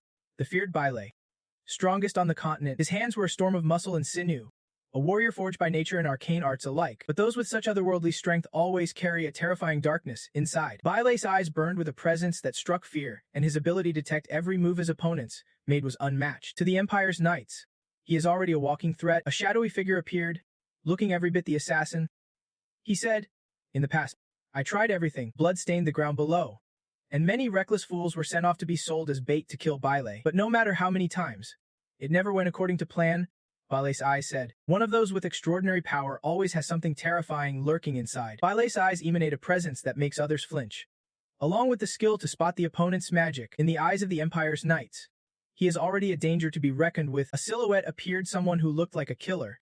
He said, back in the day, I tried every possible way. The ground was stained with blood, and many reckless fools were sent off as bait to hunt down that Bile guy. But countless times, it just did not go as planned. Paper scattered on the table showed he never stopped searching for Bile's trail. But all he found were blanks, no solid records about where he was or what he was up to back then. The handsome face of the man telling Bile's story and his journey looked strangely relieved. His expression was complex, deep in thought. I do not know where Bile is now, but I hope I do not run into him by bad luck. The Kavalin Empire's flag fluttered proudly in the wind. A long line of Imperial soldiers marched in formation, heading somewhere in the northern area, the man said. Finally, I found that squad of soldiers who came here, the usual seen him. Bile, and the squad. He still had no clue where Bile was or what he was doing at that time. The handsome guy who just shared Bile's story looked oddly at ease. His face was a tangle of emotions, lost in thought. I do not know where Bile is now, but I hope I do not cross paths with him by bad luck. The Kavalin Empire's flag fluttered proudly in the wind. A long line of Imperial soldiers marched in formation, heading somewhere up north near the offshore. Leading the way was a soldier carrying the Empire's flag, followed by a group of 4 without armor, just warm clothes different from the regular troops. Behind them, armed soldiers marched silently. No word spoken. Roman broke the silence, wearing an annoyed expression as he grumbled, damn it, how much longer do we have to walk? He stomped along, clearly frustrated. Walking down this endless snowy road is just brutal. Roman kept questioning as he walked. And now, knights have to walk too. Another voice answered Roman, quit your whining. The weather makes it impossible to ride horses. Jian scanned the surroundings and then turned to speak. Keep your guard up. This one's gonna be tough. This is a tough one. That is a tough name to handle. Voiceover. You have briefed them on the situation, but there are still people living here. They are braver and tougher than anyone else. I deeply respect those folks. She still sees this harsh land differently and turns to Yan. Don't you think this place is beautiful? Jin bluntly shoots back at the question. I think that is just the princess's pride talking. Then teasingly, he looks at her with affection alongside Lorena and smiles, complimenting her. Probably. Both this place and Lorena herself are beautiful. The soldiers marching with them start cheering and showing her love too, teasingly. He kills the mood and looks at them helplessly. Here we go again, everyone turns around because of the noise. Some still shout praises and sweet words to Lorena. We are now with Lady Lorena. The view here is absolutely stunning. I will dedicate my life to this land and to Lady Lorena. The teasing girl, overwhelmed by all this, irritably reminds him, shut up, old man. The flag bearer up front spots something and calls out, everyone, stop. He turns to look at her and asks, Lady Lorena, do you see that they are standing on a cliff? Staring at a strange red glow rising from the ground up into the sky. Lorena blinks, puzzled, and asks, that red light. The flag bearer explains it is not far away, it is a scout signal showing they have found the goblins. If we head there, we will find the goblins. Roman chuckles and smirks after hearing this. The teasing girl, overwhelmed again, snaps in irritation. He quickly pulls down his eye guard, revealing a stunning orange gaze. That is Captain Savo. He stares straight at Roman and warns him, but you better get ready. Soon enough, you will witness some real violence. You know you have found the goblins. Roman reveals that fiery orange glare again. That is Captain Savo. He stares straight at Roman and warns him, but you better get ready. Soon enough, you will witness some real violence. Roman stays strong, replying like he is mocking the goblins' power. Violence. Don't he make me laugh? Do you even know what we are up against? The Catrix goblin troops. Fierce, terrifying images flash before them. Still, he keeps talking, mentioning a terrifying demon spirit and ancient evil. These goblins are not to be messed with. Captain Savo listens quietly, eyes fixed on the goblin's lair, then murmurs thoughtfully, I get it now. Snow keeps falling steadily, thickening the ground, but the captain urges, keep moving. The special forces have battled countless monsters and survived near-death trials. Step by step, they advance, confident they can withstand any brutal scene or monstrous threat wherever they go. Their footprints mark the deep white snow stained now with the blood of the fallen, turning this once pristine land into a horrific battlefield. The battle against the goblins erupts into full-blown carnage. This is a completely different level of violence. This tiny tribe can hardly be called a base. This was a completely different, brutal scene, a tiny tribe that you could not even call a base. Spears stabbed straight into them all at once, turning a once pristine, beautiful landscape into a blood-soaked battleground. The warriors fought relentlessly, never backing down. A one-sided massacre unfolded. Lorena, Roman, and little Chio stood together, staring at the carnage and bloodshed before them. A handful of survivors were trembling, begging desperately for mercy, pleading for their lives. Chio's eyes locked onto the brutal scene, the horror almost too much to bear. Her face twisted in pain as she whispered, what the hell is this? She wondered, are not knights supposed to follow their sacred vows? The image of a knight wielding a sword, a noble warrior, a protector of the weak, never cruel or dark, was fading, replaced by something grim and ruthless. The bloody red scene and the knight's devilish grin made Chio gasp, staring in disbelief. But they look like demons. Actually, I think they are demons. Roman quickly noticed Chio's mind slipping under the weight of what she saw. He immediately covered her eyes and hissed, damn it, do not look. His expression was heavy but gentle as he said, that is not something you should be seeing. Watching Roman shield Chio, thought quietly to himself, this guy's holding it together. Even after seeing all that blood, not bad. Now he has got to keep control. Jan's cold eyes stayed locked on their actions. Everyone must be shocked. This is how battles between minority tribes always go down. This is not a war in the traditional sense. A detailed map appeared showing tribal territories sliced up by brutal raids, fought between armies defending their lands. The fighting only stops when one side is completely wiped out. Territory stained red with fresh blood means total annihilation, no matter if it is adults or kids. As a princess of BP, Lorena probably knew this, but hearing about it and witnessing it firsthand are two very different things. She clenched her fists, burning with rage, stepping forward. This burden is hers alone. Can she bear it? Suddenly, a heart-wrenching scream pierced the air from another direction, snapping Jan out of his thoughts. A baby's desperate cries echoed, clutched tight in its mother's arms as blood spilled endlessly, calling her name over and over. Chio, eyes still covered by Roman, sensed the unbearable sorrow and said, we have to help them. Roman wanted to rush in, but hesitated, muttering, damn it, if we interfere. The baby screamed for its mother, right before a towering soldier who just killed the baby's mom raised his axe. Roman looked toward the beast and said, this kid's lucky. The soldier hoisted his axe high, ready to end the tiny life, saying, because it no longer lives under the name of man. Suddenly, a familiar voice shouted, wait. Just as the axe came crashing down toward the baby, Chio immediately raised her hand, seemingly to block it. shouting out, no, but the axe swung down fast. And for a moment, Roman, Kyo, and Jan all froze. The soldier's axe did not strike the baby, it slammed into the familiar sword hilt instead. Lorena had raised her sword just in time, blocking the blow to protect the child. The soldier was shocked and blurted out, Lady Lorena. Step back. Lorena stood firmly before him and said, Enough. We have killed all the armed enemies. Now we just take their flags and stop. Her eyes burned with resolve as she continued, We will not kill children, that is my command. Who had been watching closely thought to himself, that is her call. But the knights overheard and smirked, whispering among themselves, She said we can kill the CEN. That is what Lady Lorena said. Haha. The knight's once pure image darkened, and one sneered, Lady Lorena, you are joking, right? Her thirst for blood was starting to show, but Lorena's determination was rock solid. A little girl wielding a sword stood there, and at her feet lay a severed head. Since childhood in this harsh land of BOP, she learned to fight early and understands what it means to battle savages, and she is ready to carry that weight. But the image of a dead woman cradling a crying baby, wailing for her mother, still haunted the scene. Even if she has taken lives, she still holds the heart of a protector for the innocent little ones. That savage woman is dressed way too lightly to survive the bitter northern cold. Meanwhile, the baby is wrapped in a luxurious fur coat. This image of the mother stirred something in Lorena. The scene of her taking blows from the knights to shield the child. Knight, still hungry for bloodshed, snarled, Hey, Princess Lorena. Why? Her eyes locked firmly on him as she said, Spare the child. I will take full responsibility. The knight stubbornly pressed, What exactly are you doing? Your Highness, Princess Lorena.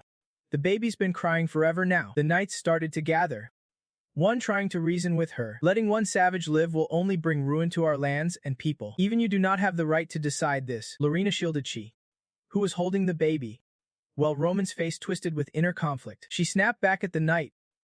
That kind of thinking is way too extreme. Even if this baby is from a savage tribe, he has done no wrong yet. Then, irritated, she fired at them.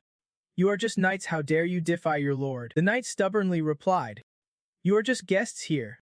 Stay out of our affairs. You planning to meddle in the knights' internal matters in the BOV territory? She snapped back angrily.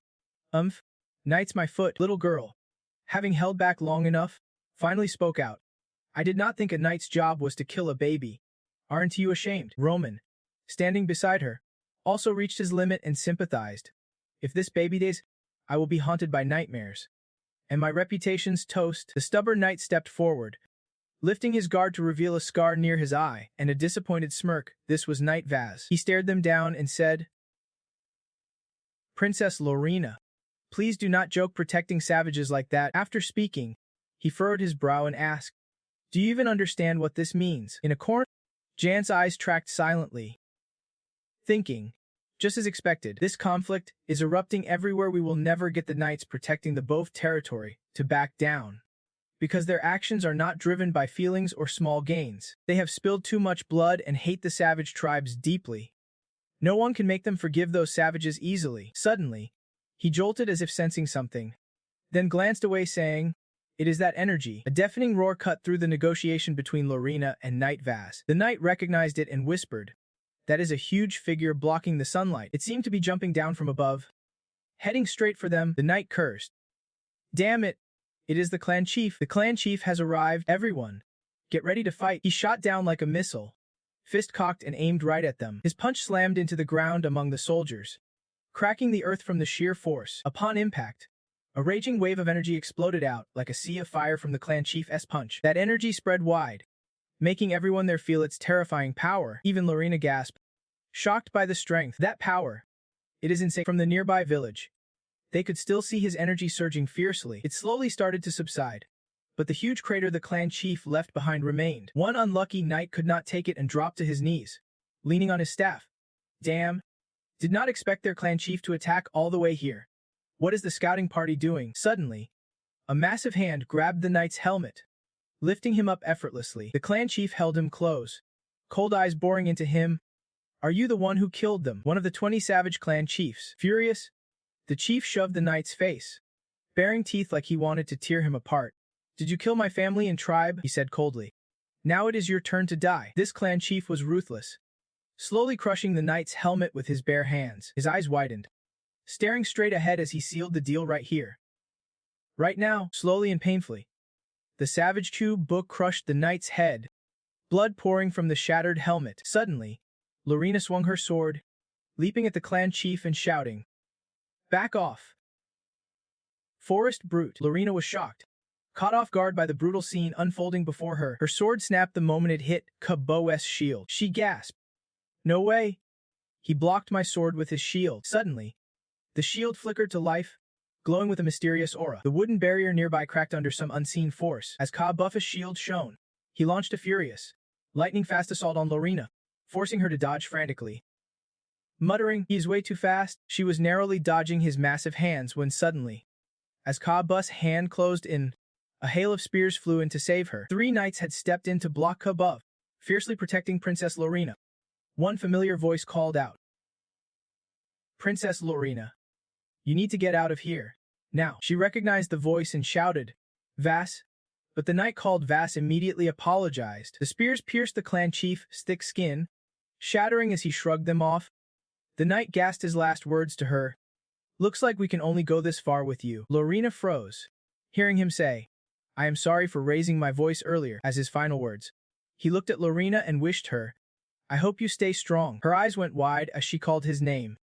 But the knight was swiftly killed by Kabu's brutal strike. With one hand, he sliced through the knight's torso, his bloodied hands a terrifying sight. These brave warriors gave their lives protecting the princess. Kabu stepped toward Lorena, raising his arm to strike her down. He shouted, "Die." But then a familiar voice broke through a chilling growl, eyes glowing cold like a wolf ready to pounce. The attacker struck Kabu's arm aimed at Lorena, spraying blood in all directions, leaving the clan chief stunned and questioning himself. "Just a scratch on my body." He stepped forward toward the attacker, sneering, "It is just a little scratch. You are making too much noise, man." A mysterious black staff with a sharp tip appeared, forcing Kabu to look up and see who it belonged to. "Soon, I will tear you in half." It was Jiang's voice, stepping forward confidently with his staff by his side.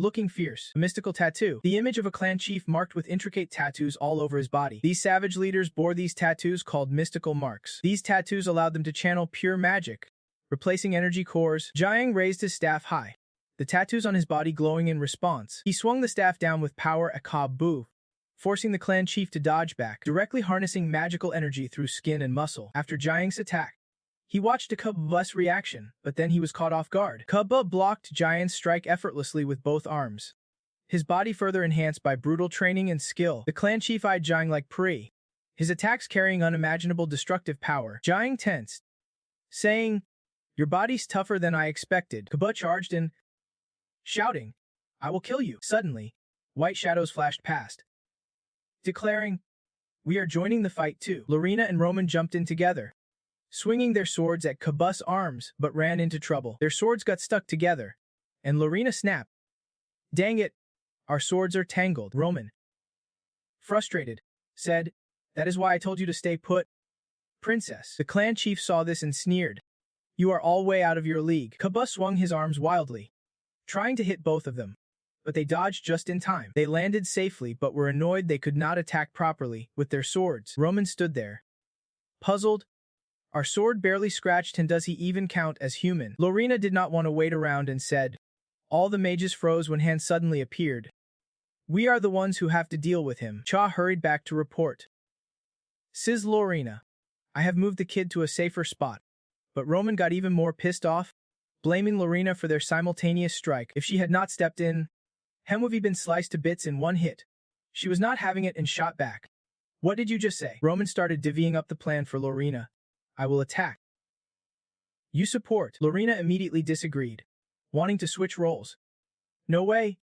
You should be the support. Roman snapped back, scowling. You forget how badly you got wrecked during training. Lorena was not backing down, firing right back. You want me to watch you get crushed in a real fight? Chao stood there, totally helpless with these two clashing egos. Jin stepped in, trying to cool them down. Hey, both of you. Calm it. Arguing won't help when the enemy's right in front of us. Lorena shot a sharp look at Anne. Not helping.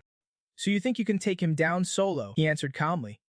Lorena, I never said that. But she was not convinced, clearly confused by his attitude. Zika, he said firmly. Now's not the time to bicker. Stay sharp, he could strike any time. And raised his hand. Gathering momentum, he slammed his palm into the ground, shaking the earth beneath them. They saw the raw power and warned each other to dodge. Benkaber charged. Growling, "You meat sacks, I am going to take every last one of you down." They all locked eyes on him. Roman warned, "He is closing in." Lorena added, "This time, no blocking him." Benkaber lunged and swung, but both dodged smoothly without a scratch. Meanwhile, Jin stood back, pondering their kill strategy. At this rate, we want to finish him off. Lorena and Gruen were strong, but their attacks were all over the place, creating a harsh discord. Musical notes floated off the page before she could move. Someone said, "I will help too." Jin stepped in. "Hold on. Even if you join, it won't make a difference." The girl sprinted behind the clan leader and signaled Lorena, "I have got your back, go all out." Lorena nodded. All right. The battle's rhythm shifted with Cheryl's arrival. The enemy sneered. Another weakling to deal with. Kaber noticed the change and grew uneasy. Chu's relentless attacks were strong, but Jan's gaze judged him silently. Chu's strikes were not flashy, just precise jabs and hidden moves.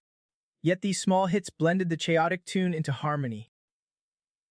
Unlike before, the musical score, once plain, now had red dots binding the discord together. Jin smiled at Chu's fierce determination. Not bad, not mind-blowing, but impressive for a newbie. Cheryl, never heard of her in my past life. That is the reason. Chu cheered on Lorena and the rogue. Go all out. Lorena happily encouraged the girl. Roman, hearing the girls shout, protested, "Why call me a rogue? Just a lowly commoner." They split up, coordinating a fierce assault on the clan leader. Suddenly, Roman and Lorena both lunged at Kaber, leaping in unison, catching him off guard for a moment. Their simultaneous strikes hit his arm cleanly, cracking his tough skin after multiple blows. Without pause, a shadow and sword flew at Kaber, forcing him to shield his face with his other hand. The 15th Dark Soul awakened. Dan unleashed Celestial Dust, a Dark Soul chain strike smashing into the clan leader, cracking his skin. His skin was badly damaged, but Kaber arrogantly sneered, "Is that all you have got?" Then suddenly, his gaze shot upward. The 15th Dark Soul reversal. Dan unleashed a lethal critical strike. The Dark Soul Renegade's critical hit slammed into him, forcing clan leader Kaber to scream in agony. Blood splattered everywhere as he collapsed backward. Utterly defeated, unable to hold back but still forced himself to kneel on the ground. They were instantly confused, curious to see if he was dead, but stayed cautious. Kaber's face darkened as he said, "I won T." Roman glanced at him and asked, "What?" Lorena, still on guard, added, "He still has some fight left." The tattoo on his forehead glowed fiercely as he defiantly said, "I won T in it like this." Then he vanished in a flash of light from the tattoo, leaving them stunned. That light fled the village, and they asked if he would run away, speechless at how shameful these barbarians were. After he disappeared, Lorena let out a sigh of relief. "It is a shame we lost him, but at least everyone is safe. Let us head back and report to the Knight Captain." But soon they noticed Jan was missing too, though a few guessed he was preparing for something in a remote mountain crevice. Blood dripped from the badly wounded clan chief. He looked pitiful, one hand clutching the wall for support, the other soaked in blood. Yet Kaber's mind was on his clan. This wound was nothing compared to the pain of losing everyone. He recalled the massacre, his clan members slaughtered, fueling his resolve for revenge. Suddenly, a familiar voice broke the silence, making Kaber jump. It was G, sitting on a cliff, saying, "Running away was the smart move. Waiting any longer, escape would not be possible." He went on about shame and all that, but only fools talk that way. Survival is the real victory. Kaber suddenly asked, "Since when have you been following me?" Jen saw his reaction and tried to calm him. "Calm down. I am not here to kill you." Kaber was stunned. "What?" Jen wanted to negotiate, to exchange words with Kaber. "I will spare you if you tell me something. Have you ever heard this name?" Suspicious but curious, Kaber listened closely. His eyes locked on Kaber. "Valai, do you know anything about him?" Jan pondered. "Do you have any intelligence on Valai?" Kaber's face twisted in anger. "Shut your mouth." Jan coldly shot him a glance. Kaber lunged at Jean, shouting, "He is not even worthy of being called by that name." Jan suddenly vanished. A crashing sound echoed as the cliff collapsed. Jan threatened, "Kaber, you want to die today?" Dark energy swirled around his hands. He said coldly, "Come on." Dark One. Jan swept his arms, summoning dark energy wolves that lunged at Kaber. Kaber threw punches forward, You do not plan to finish me. Bold move. Even 4 against 1. You can take me down. Then, furious, he added, anyone aiming for Vilai must disappear. Jin struggled to fend off Kaber's blows. A silhouette appeared with its back turned, saying, Kaber, let us build a better world with you by my side. Maybe this world, back in the present. Jin dodged Kaber's attacks and said coldly, got it. Then he recited some language, conjuring a magical circle on his hand. Seeing this, Kaber watched Jin's moves carefully. That is, Jin shouted, rise, mighty walls of earth. Suddenly, countless spikes erupted from the ground, charging at Kaber. Panicked, Kaber shouted, magic. Too late, but was pierced by the spikes. Kaber blocked with his hands, snarling, child's play. Then he swung, breaking the spikes around him. Your trump card's just earth manipulation. Kaber dashed forward, reaching for Jin, grabbing Jin's shoulder to hold him. Kaber raised his other hand to strike his head, then suddenly vanished. Of course, a figure appeared before Jin. A female voice echoed, the trump card has arrived. A sharp beam shot through Kaber's body. The move was so fast Kaber could not react. There was a loud explosion as the beam passed through, triggering a blast. Kaber could not speak, stunned as he looked at Jin, his body pierced by a huge hole. He tried to say, impossible. Mormon's hand still rested on the magic circle. Sneering, Jin, have you finally opened your eyes to realize how much you need me? Mormon hovered in front of Jin, mocking, I told you. Your magic weakens without a clear image to focus on. That weak magic of yours. Seriously, you are still my prized student. Jin coldly snapped. Enough talk. Mormon licked his lips, satisfied. It has been a while since I got to fight like this. Feels damn good. Kaber collapsed, utterly drained, as he felt. He thought, I am clan leader. I have failed to keep our promise beneath that sunset. Please, create a better world. Suddenly, snow began to fall from the sky. Jin and Mormon stood over Kaber. Mormon taunted, looks like you are really struggling against that pathetic Manji. Jin cut him off. If you would just listen to me. He is not pathetic. Then Jin looked down at Kaber lying on the ground and said, he is strong. As Jin turned to leave, Kaber weakly called out, why? He looked up at the snowy sky and asked, why do all of you want to wipe out my clan? All we did was struggle to survive in this harsh land. Do you really want to slaughter us all? Jin pondered silently, then finally said, bro, we are just trying to survive against a powerful enemy like you. Kaber coldly retorted, call me strong, but you are the one who won. Are you messing with me? Jin's tone turned serious. I mean it, you are strong. A warrior to be proud of. Kaber replied, then can you do me one favor? Jin raised an eyebrow. What is that? Kaber said, you took a child from my clan, the last bloodline we have left. Please spare them, Jin said coldly. Still worried about others when you are on the brink of death. Jin continued, don't worry. The person who took the child is good. She wanted to let that kid live like a slave. Kaber pulled something from his pocket, saying, take this. He revealed a bone pendant. This is the symbol of the clan leader. Let it represent my promise. Jin stared at the bone necklace, realizing accepting it means inheriting the clan leader's will, even if he has no reason to keep a dying old man's promise. Jin reached out and took the pendant, saying, all right. Internally, he thought, I do not want to ignore that promise. Kaber mustered his strength. Please, create a better place. Then he passed away. Jin said faintly, I hope you are reborn somewhere better in your next life. Cut to the BF castle. A voice declared, well done, everyone. We have crushed 2 enemy bases in this battle and taken down one of their clan leaders. This victory is not just one man's, it belongs to every blood that was shed. Raise your glasses. Tonight, we do not stop until we are drunk, shouted Captain William of the Heavy Armor Squad. For BF. Everyone echoed. For BF. For BF. Roman, hyped, joined the party while Jin watched cautiously from the sidelines. Behind the barrels of wine, someone who did not join the celebration stood quietly. Lorena ignored the festive vibe, lost deep in thought. William stepped up with concern. Lorena, are you okay? Lorena replied, Uncle William. I mean, Captain, glad you are safe. Didn't expect you to take down a clan leader. William said, it was not just me. I will bring the whole clan's remains back for you. Just say the word. Lorena shook her head, William said, "It is for those who sacrificed. Looks like you are still not used to celebrations like this. Don't be sad."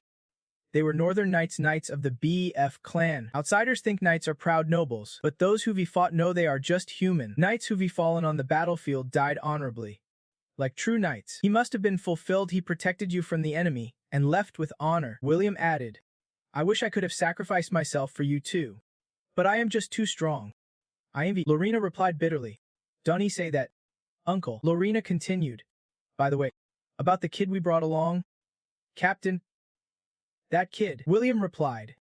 "Since you brought that kid with you, I will turn a blind eye this time." Lorena responded happily.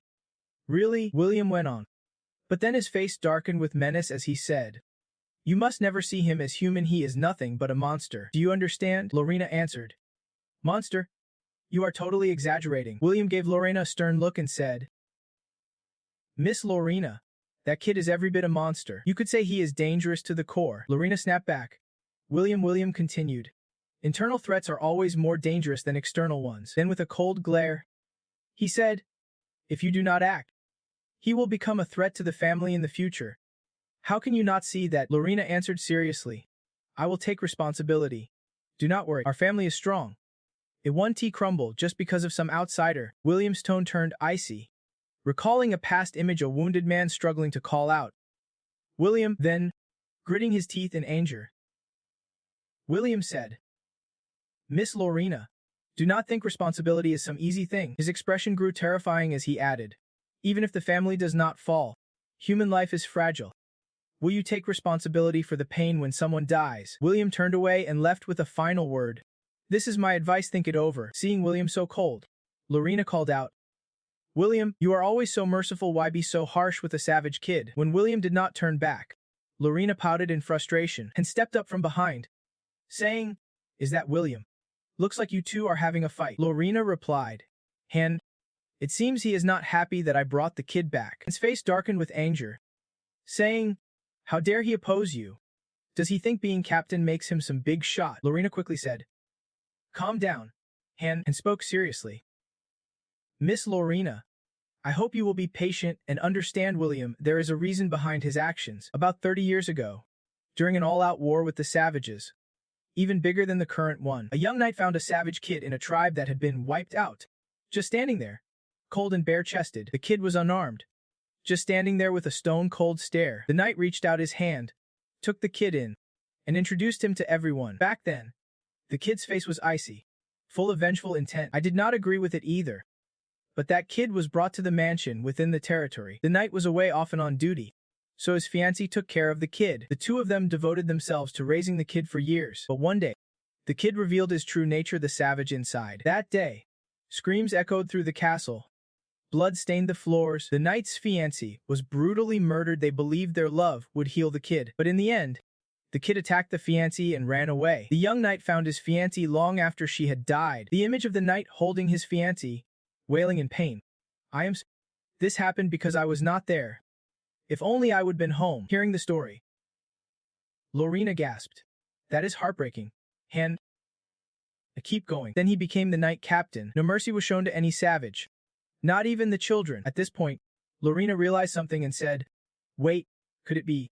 And calmly replied, "Yes, that is right." The young knight was William, a haunting image of William screaming in agony, his mouth nonstop. "I should have ended that brat. Right then, I should have ended him." Lorena's face softened with sympathy. "I never thought it would happen to him. I spoke without knowing," and continued calmly, "William is not the only one. Other knights lost family and comrades to the savages too." Lorena tried to say, "I see." Hen said, "Do not blame yourself so hard." Jan was standing nearby, eavesdropping on their conversation. Jan thought to himself, "So that is how it is the knight captain won't change his mind. Not if I want to keep my promise to Kaber." And keeps talking, saying the story is not over yet, while Lorena skeptically replies, "Not yet." And says someone tried to unite the barbarians. The one at the center of it all, that is the barbarian chief, Vile. He is the savage William brought back. Hearing this, is shocked, thinking, why is that name popping up here? He says, "I tried to find Vile but came up empty. Didn't expect he would be in BPF. They covered up every way possible, so I could not dig up any info. Finally, I got it. Didn't see it coming, but this will help me track Violet. Han continues.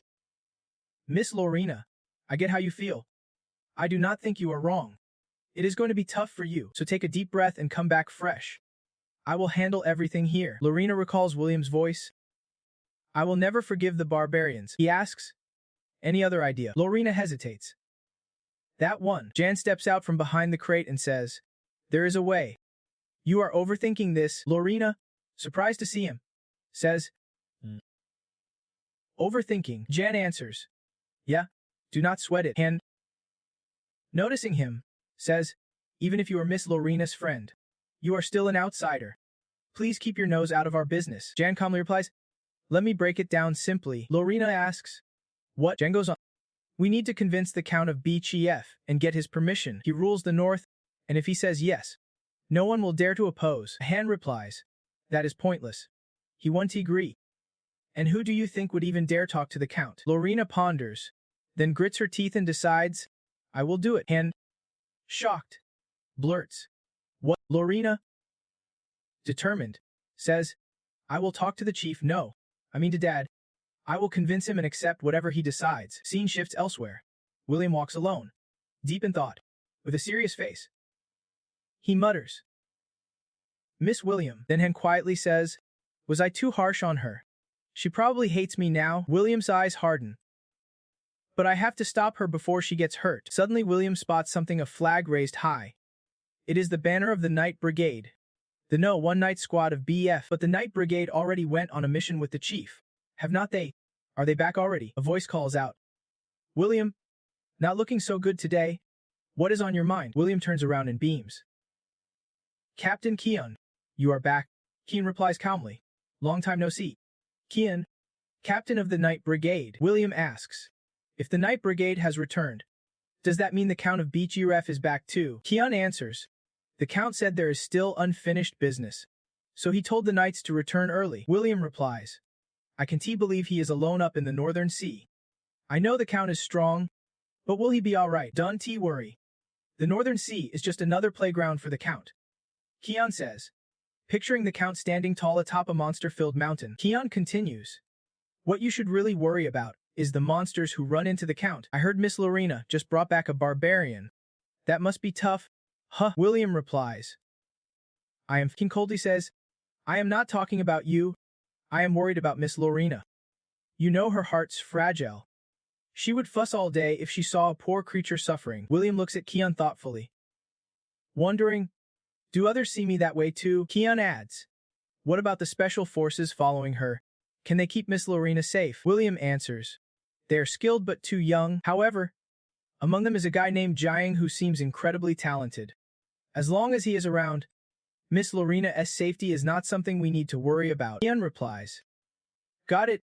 Maybe I am just getting old. Then, in a serious tone, he says, even with Miss Lorena's return this time, somehow, I have a bad feeling that something terrible is about to go down. William, puzzled, asks, Sir Keon, what do you mean? The camera shows the top of BF Castle, with the sky dark and ominously overcast. Keon continued, I feel like a storm is about to hit. Cut to the next day. Inside the annex building of this castle. Inside, a calm scene unfolds with a glass of juice floating in midair. Mormon uses magic to levitate the glass as she takes a sip. She drinks the juice and asks, hey, is this free or what? Mormon thinks to herself, they argued for days over a kid. But lately, it has been dead silent, not even a mention of that child anymore. Jan said there'd be a break during the Manzi clan's crusade. They have only claimed 3 flags so far. No clue when they will get them all. But hey, it is thanks to me that they snagged those 3 flags. A flashback shows Mormon attacking Manzi fortresses. Look at me rather than recklessly swinging your sword. Why not learn some real magic from me? Though I had to burn through all my secret mana reserves. Jan did say I looked pretty impressive. Then she recalls Jan's sly grin and something feels off. Wait a minute. Do not tell me. Mormon angrily snaps. You sneaky snake. Did you go suck the life out of that poor kid, or what? Why'd you steal mana from the lich? Give it back. Cut to somewhere else. A wooden sword clashes against an iron blade. William launches a flurry of strikes at Roman and says, you gotta step it up. When you fight, take bigger risks. You are too cautious getting closer. Roman struggles to block and mutters, damn it. William continues, come on. Is not it kinda unfair? I am swinging a wooden sword, while you are holding back with a real one. How am I supposed to win? Roman thinks to himself. This guy's shameless, just a warm-up at this level. William laughs loudly. Teasing. Looks like you are itching to win this round. Huh. Jan watches from afar as the two argue while sparring. Roman hovers overhead and says, why the sudden sword fight? You guys bored or what? Jan replies coolly. Maybe, but fighting Cabra made me realize we are pretty weak, especially without you. Roman snaps back angrily. Paf, cut the crap. Now you are buttering me up, Jan adds. Also, I gathered some info on Astalon. Every time I touch it, it rejects me. But the Northern Knights do not send any reaction at all. One knight told Jan. I just feel its weight. Maybe it is due to the unique mana usage of the family. They create snow crystals inside their power core and use them to amplify mana. The Snow Spirit uses a similar approach with their martial arts. So I am trying to see what I can learn from their fighting style. Roman looks skeptical. But why such a brutal fighter? Jan shrugs. Honestly, I am bored of fighting people. I would rather watch others duke it out. Roman eyes him slowly and says, even though I am the Lich, I gotta say, your personality's even dirtier. Did you have a rough childhood or something? If so, I can set up some therapy sessions for you. Seriously. Kine steps up to Jan. You must be Jan. Jan stays silent. Kine continues. Pleasure to meet you. This is our first time crossing paths. I am. Jan replies. Surprised. Kine, aren't you the captain of the Night Guild? Jan introduces himself. Hello, sir. I am Jan from the Special Forces. Please forgive me for not meeting you sooner. Kine responds. No worries. No need to fuss. I heard you defeated Chief Kabua. That is seriously impressive for someone your age. Jan humbly replies. Just lucky. Lorena and the Special Forces caused tons of damage. I just finished him off. Kine laughs. Got it. Then Kian's expression darkens. But from what I hear, you and Miss Lorena seem pretty close. What is your relationship with her? Aren't you getting a bit too cozy with the lady? You two seem to be underestimating her. What have you done to Miss Lorena? What exactly have you done? Jan answered. His face frozen in thought. These old guys around here are really something else. Is it the cold messing with them? Jan replied. Got it. I have had zero interaction with Miss Lorena.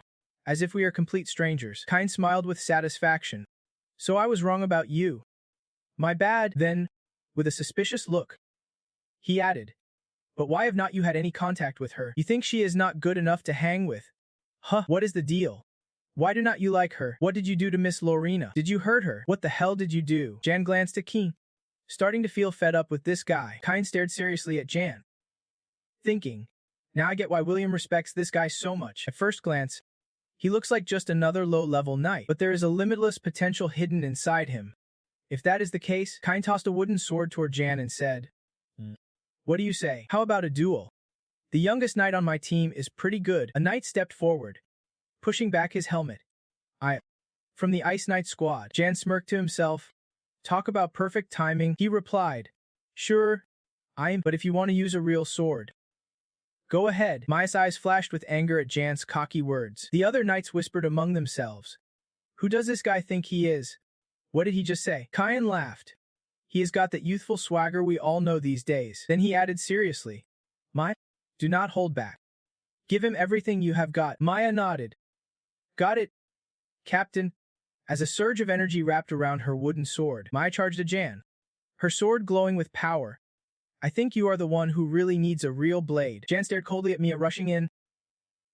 Not flinching, Maya swung down her blade aimed straight at Jan. The clash of wood on wood rang out as Maya's wooden blade flew from his hand, soaring into the air. The broken blade hit the ground, leaving everyone stunned. Kine's face showed shock. No way. The other knights echoed in disbelief. Jan's blade pressed against Maya's neck. He took down an ice knight with a single strike. Jan coldly looked at Nia kneeling on the ground. You okay? Cut to the northern stone forest. Someone standing on a cliff shouted back. He is still out in the North Sea. The old man behind calmly replied. Yeah? That guy from that swamp place has not left yet. The man in front was silent, then told the old man. Call the chiefs. Gather them here. I am issuing orders as the chief commander. He said, while Krua knelt with his sword in hand. Conceding defeat, William chuckled with delight, praising Cruella's skill. He can fight and learn from battle at the same time. That is some serious talent. Cruel did not feel like he showed his true potential during the fight. Limping to his feet, He only knew his attacks did not faze William one bit. William teased.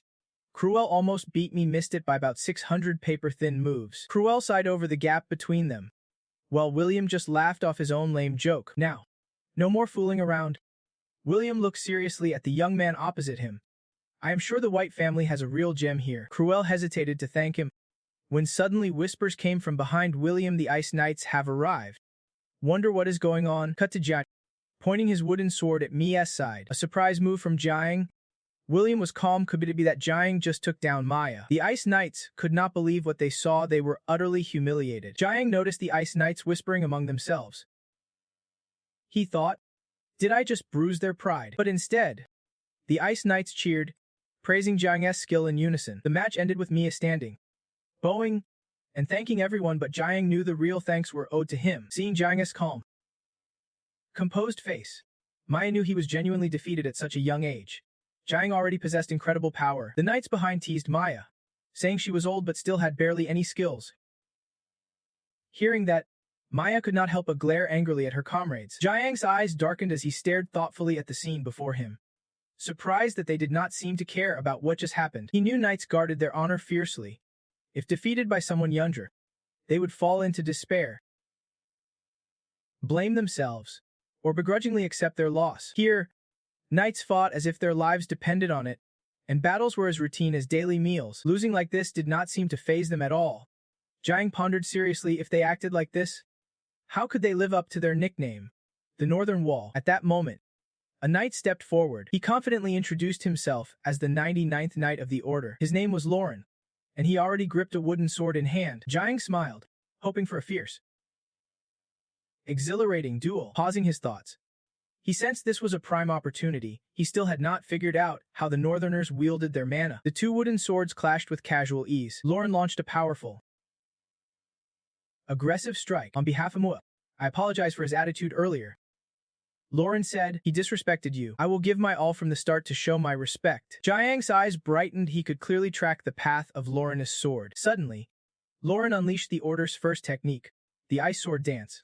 A frost shimmer traced the blade's arc. As Jiang leaped, Lauren prepared to face the move head-on. Shadows flickered like jagged spikes around Lauren's ice sword dance. Jiang guessed Lauren was confident in his speed. But what about Jiang's speed? A shadow suddenly appeared behind Lauren, but Lauren's experience let him predict Jiang would strike from behind. Yet to his surprise, his attack hit nothing but air. Turning around, Lauren found Jiang had sneaked in a surprise elbow strike to his ribs. No one knew when Jiang had gotten that close. Looking back, Lauren realized Jiang had used his own clothing as bait earlier. Lauren slumped, silently cursing himself. He gladly admitted defeat, genuinely acknowledging Jiang's strength. Jiang nodded silently, accepting the thanks. The knights, seeing Jiang beat even Lauren, got fired up, eager to test their skills against him. Everyone buzzed with excitement to face off with him. Watching the crowd, Kian was at a loss for words. William stepped forward, having expected this, and asked Kian what he thought about Jiang. Kian now understood why Jiang was so highly regarded. William knew Gruel was not bad, but Jiang was on a whole different level. Mentioning Chief Instructor Damien, Kian grew worried the snake had engineered Jiang, and Kian had thought Damien was just a sly political player in the capital. Not bad at all. William quietly regretted, having Jiang serve under Damien feels like such a waste. Kian agreed if Jiang kept growing, joining the House of the Fallen might be inevitable. He hesitated. Panic hit him. No way he could not let someone like Jiang rally around Princess Lorena. Kian suspected Jiang had some motive for getting close to Lorena. He vowed to stop him before it was too late. William nodded emphatically beside him. Why would someone like Jiang act so cunningly toward Lorena? Back with the knights and Jiang, a broken wooden sword lay on the ground. Everyone knew it was time to call it a day and continue tomorrow. Outside the territory, a pair of sharp, black eyes appeared. The figure ordered his men to stand up and warned the castle guards. The residents were startled by the alarm. William reminded everyone that the alarm was only for dire emergencies. What had happened? A commanding voice boomed, calling everyone's attention. Jiang looked surprised toward the speaker. It was head steward Han, announcing that all forces within the territory should prepare for battle. The knights were shocked to see him fully armored and stepped forward, facing Kian and William with grave seriousness. This is an emergency. Our territory is under attack. Who could have done this? The two exchanged startled glances. Cut to the gate of the territory. Outside, the heavy thud of something being hauled echoed behind the door. Suddenly, the gate was smashed open by a massive wooden beam, sharpened to a deadly point. Han's eyes went icy cold. "They are here," he said grimly. A huge hole torn in the gate revealed a group of hulking figures stepping through. Their bodies were muscular, their heads covered in monstrous skull helmets. Their leader was Vailei. Hearing that name seemed to trigger a memory. They all knew this was not the time Vailei usually showed his face. Could history really be rewriting itself? Cut outside the territory, atop the walls, the pounding footsteps grew louder as troops gathered at the ramparts and watched the fiery chaos of war unfold. Silently admiring their swift advance, the third wall had already been breached. William turned to his subordinate, demanding an update. The knight reported the third knight squad was holding the second wall. The knights confirmed the third wall was lost, but thankfully most civilians had been evacuated. They were retreating to the second wall now, but judging by the enemy's overwhelming force, the defense at the second wall looked bleak. William stared into the flames licking the front wall and asked, "How many enemy troops are we facing?" "Around 30,000. Came the reply. His subordinate answered. William's fury flared. With that many troops, how did we not spot this sooner? Where were our scouts? Gritting his teeth, the subordinate admitted. Our scouts were wiped out. Looks like the enemy planned to assassinate them first, cutting off our communications. Hearing this, William clenched his jaw and cursed under his breath and issued orders swiftly. Kyan and the Ice Knights will head to the first wall to help evacuate remaining civilians. William and the heavy cavalry will reinforce the knights at the second wall. He rallied the troops, urging them to stay focused. Don't get distracted. Protecting the territory is our top priority. Watching everyone rush off, Jan muttered under his breath, "Here we go again." He knew history had already shifted, and worst of all, everything was unfolding exactly the way he feared. Jan felt uneasy, reflecting on how different his past life was from this one. He wondered if his own arrival here caused this shift in fate. Sharp as ever, Jan realized, as long as that person was still around, Vailei would not hesitate to charge headfirst into the territory that person represented. Could it be that he knew how to handle the border after all? The image of that legendary hero flashed in Jan's mind. He kept pondering. Before deciding to move north, the real changes must be tied to Lorena and the others. Jan suddenly caught a crucial clue. The soldiers informed Vailei that the third wall had collapsed, urging him to seize the moment and push further into the second wall. Vailei praised their quick thinking. Now, all I have to do is wait right here. A cruel smile spread across Vailei's face. Only the swiftest get to move up. We must wipe out those knights. Turning toward Jan, after predicting Vailei's next move, Jan suspected the target was Lorena. Chains wrapping around Lorena's image flashed in Jan's mind. Vailei wanted to take her hostage as flames engulfed the second wall of the western watchtower. On the wall, the Third Dawn Knights clashed fiercely with Vailei's troops. The tension was electric. They swore they would not let Vailei's men breach the watchtower, biting down hard to hold their line no matter the cost. The captain of the Second Dawn Knights yelled, "Just hold them off until the Duke returns." But before he could finish, an enemy polearm slammed him down mercilessly. Vailei roared, "Charge!" He rallied his men, each raising their polearms high. It was time to make those knights pay in blood. The polearms plunged into their bodies one by one. Today's battle was a grim requiem honoring the fallen. Vailei's hatred burned as he watched night after night fall. He shouted, "Avenge their deaths." Vailei declares that from today on, the North belongs to them. His eyes blaze with fire, sometimes tears for the fallen, other times pure rage ready to strike back. One bone-shattering slash splits a Vailei soldier in two. That man is dead meat. It turns out to be Lorena, cautiously scanning her surroundings, yet still worriedly checking in on Chero's side. Chero assures Lorena that everything is stable on her end. Lorena eyes the fallen demon soldiers. They have pushed dangerously close. Chero knows the enemy's numbers are overwhelming. Lorena agrees if this keeps up, the houses with kids inside are going to be in serious trouble. Lorena tells Chero she will hold off the demons here. She orders Chero to take the kids to safety. Chero looks at her worriedly. How could Lorena possibly hold them all off alone? Lorena shakes her head. It is not like that. She quickly explains that being alone actually makes it easier for her to escape. Seeing Lorena's fierce determination, Chero nods and heads toward the kids as instructed. Now, the territory is slowly being swallowed by a sea of flames. Lorena never expected such a sudden, brutal assault. Suddenly, a sinister laugh echoes behind her. A demon soldier sneaks up, aiming to strike at Lorena's blind spot. But then, she hears a familiar voice shout, "Got it!" Something makes the demon soldier freeze in his tracks. Lorena turns to look at him, confused why he stopped. The demon mutters something under his breath. Moments later, he dissipates into black smoke. Jan attacked him. Lorena's surprised to see Jan here. Jan looks her way and says he has found it, but Lorena still does not know what he is searching for. Suddenly, Jan grabs Lorena's hand and pulls her along. Lorena is still trying to process what is happening, but Jan urges her to hurry toward the castle. Jan warns that the demon soldiers are after her, Lorena wonders why they want to capture her. The demon commander chasing them knows she is the weak link in the formula by up. Lorena doubts it. But Jan insists they want to use her as bait to lure out the formula. He says he will stop that, so they need to run now before the commander loses his patience. Jan knows if Lorena gets captured, all hope is lost. They are almost at the tower with Jan's current strength. Fighting that guy is like a grasshopper trying to kick a rhino. If Jan falls first, Lorena has to keep running alone. Lorena snaps. Calling that nonsense, there is no way she will abandon Jan. Suddenly, a loud noise grabs Jan's attention. A tower is hurled toward them. In seconds, they are torn apart. Jan guesses the one who threw the tower is closing in fast and yells at her to get to safety. That heavy tower crashes down violently, smashing everything in its path and toppling nearby structures. Smoke and the smell of burning fill the air. After the tower lands, Lorena's leg is caught and trapped. She sinks to the ground, wondering how anyone could possibly throw a tower like that at them. Lorena figures out who did it and keeps calling for Jan. A male voice echoes from the throne tower, suspiciously asking if that is a bit of a rude way to question someone. Lorena's eyes widen in horror. Standing before her is Valet, grinning when he hears she knows him. If that is the case, then there is nothing left to discuss. Valet's sharp gaze fixes on the witch in front of him. Lorena's heart pounds wildly. Valet radiates a terrifying pressure. This is the first time she has felt such sheer fear. Blood-red hair, eyes dripping with murderous intent. Besides her father, no one has ever scared her this much. Lorena calculates her injured leg. If this drags on, the outcome is obvious. She has to end this fight now. Valet immediately senses Lorena focusing her mana in one spot. He instantly appears beside her, knowing she is trying to finish the fight quickly. Lorena did not expect him to move that fast. Fear flashes in her eyes. She did not even see Valet move. She could not feel it coming. This is the difference, the raw power of the Overlord High. Valet slowly reached out, knowing if Lorena played along, she would not get hurt a bit after all.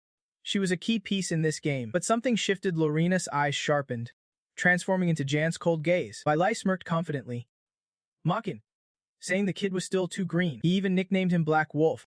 Just as Jan's arm appeared out of nowhere. Reading too much from Jan's eyes, Valet threw a sky-shattering punch straight at him. Lorena gasped, thinking Jan was about to be blasted away by Valet's blow. But Valet heard Jan laugh. He would known all along Jan was hiding nearby, so his eyes would not be fooled that easily. Yet oddly, what vanished just now did not feel right. The fist Valet landed on was pure magic. From above, Jan revealed Valet's reliance on sight alone blinded him to what just happened. Looking down arrogantly, Jan said it was just a magical clone. As he spoke, Jan scooped up Lorena and escaped, leaving her amazed at his clever use of magic. Valet, visibly annoyed, snapped. This was their first meeting. Honestly, in this mess, Valet did not want to meet Jan at all.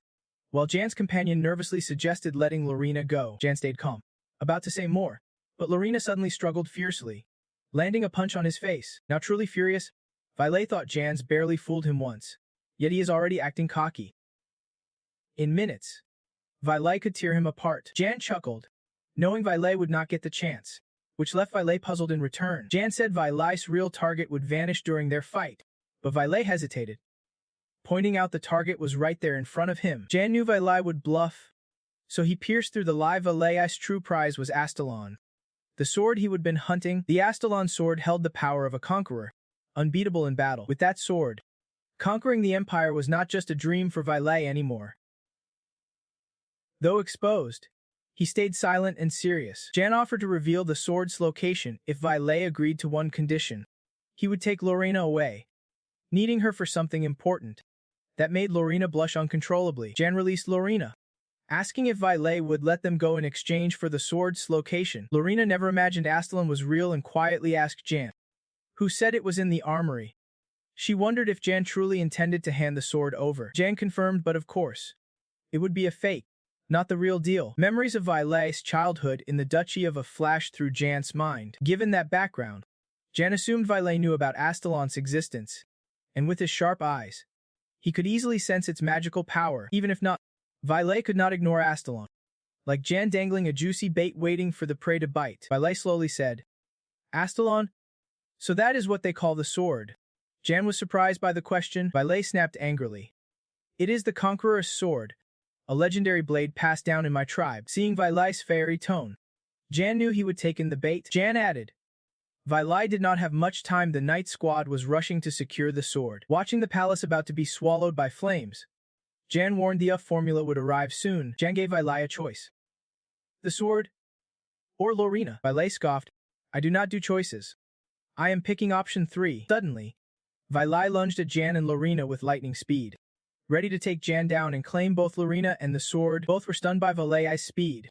His icy glare and overwhelming aura radiated raw power, crushing them. That was a battle aura, a force so intense it hurled them apart in opposite directions. Jan called out Lorena's name. Vailai's move was meant to split them up. Before landing, Vailai's voice came from behind Jan, cursing him as an arrogant bastard. Vailai used his powerful frame, driving his foot hard into Jan's body. Fury boiled inside Vailai after Jan's words. He vowed to force Jan to his knees, begging for the location of the sacred sword. As he struck Jan, a sly smile crept across his face, as if he had achieved something. Vailai was amazed, but did not hesitate. He unleashed more moves, manipulating gravity, shattering the ground beneath them. A sky-high kick blocked the view as Jan landed gracefully on a shattered rock. Calmly, Jan said, almost had you there. Vailai, seeing that last attack, Vailai realized Jan had held back. Was he softening up? Vailai clicked his tongue, told Jan to shut up, then said he stopped because he had a question. The object hanging from Jan's back looked like 3 monstrous claws. Vailai recognized it as Kabur's necklace. Why did Jan have it? Jan said he took it from Kabur, and Vailai repeated the name thoughtfully. Jan recalled their fierce battle. Kabur entrusted that item to him. Kabur told Jan to carry on his will. Inside, Vailai felt hollow. Was this Kabur's final wish? Jan quietly admired the man right to his last breath. He only thought of his tribe. Kabur was a simple yet mighty warrior. Vailai demanded Jan reveal the location of the sacred sword. He promised to let Jan go after all.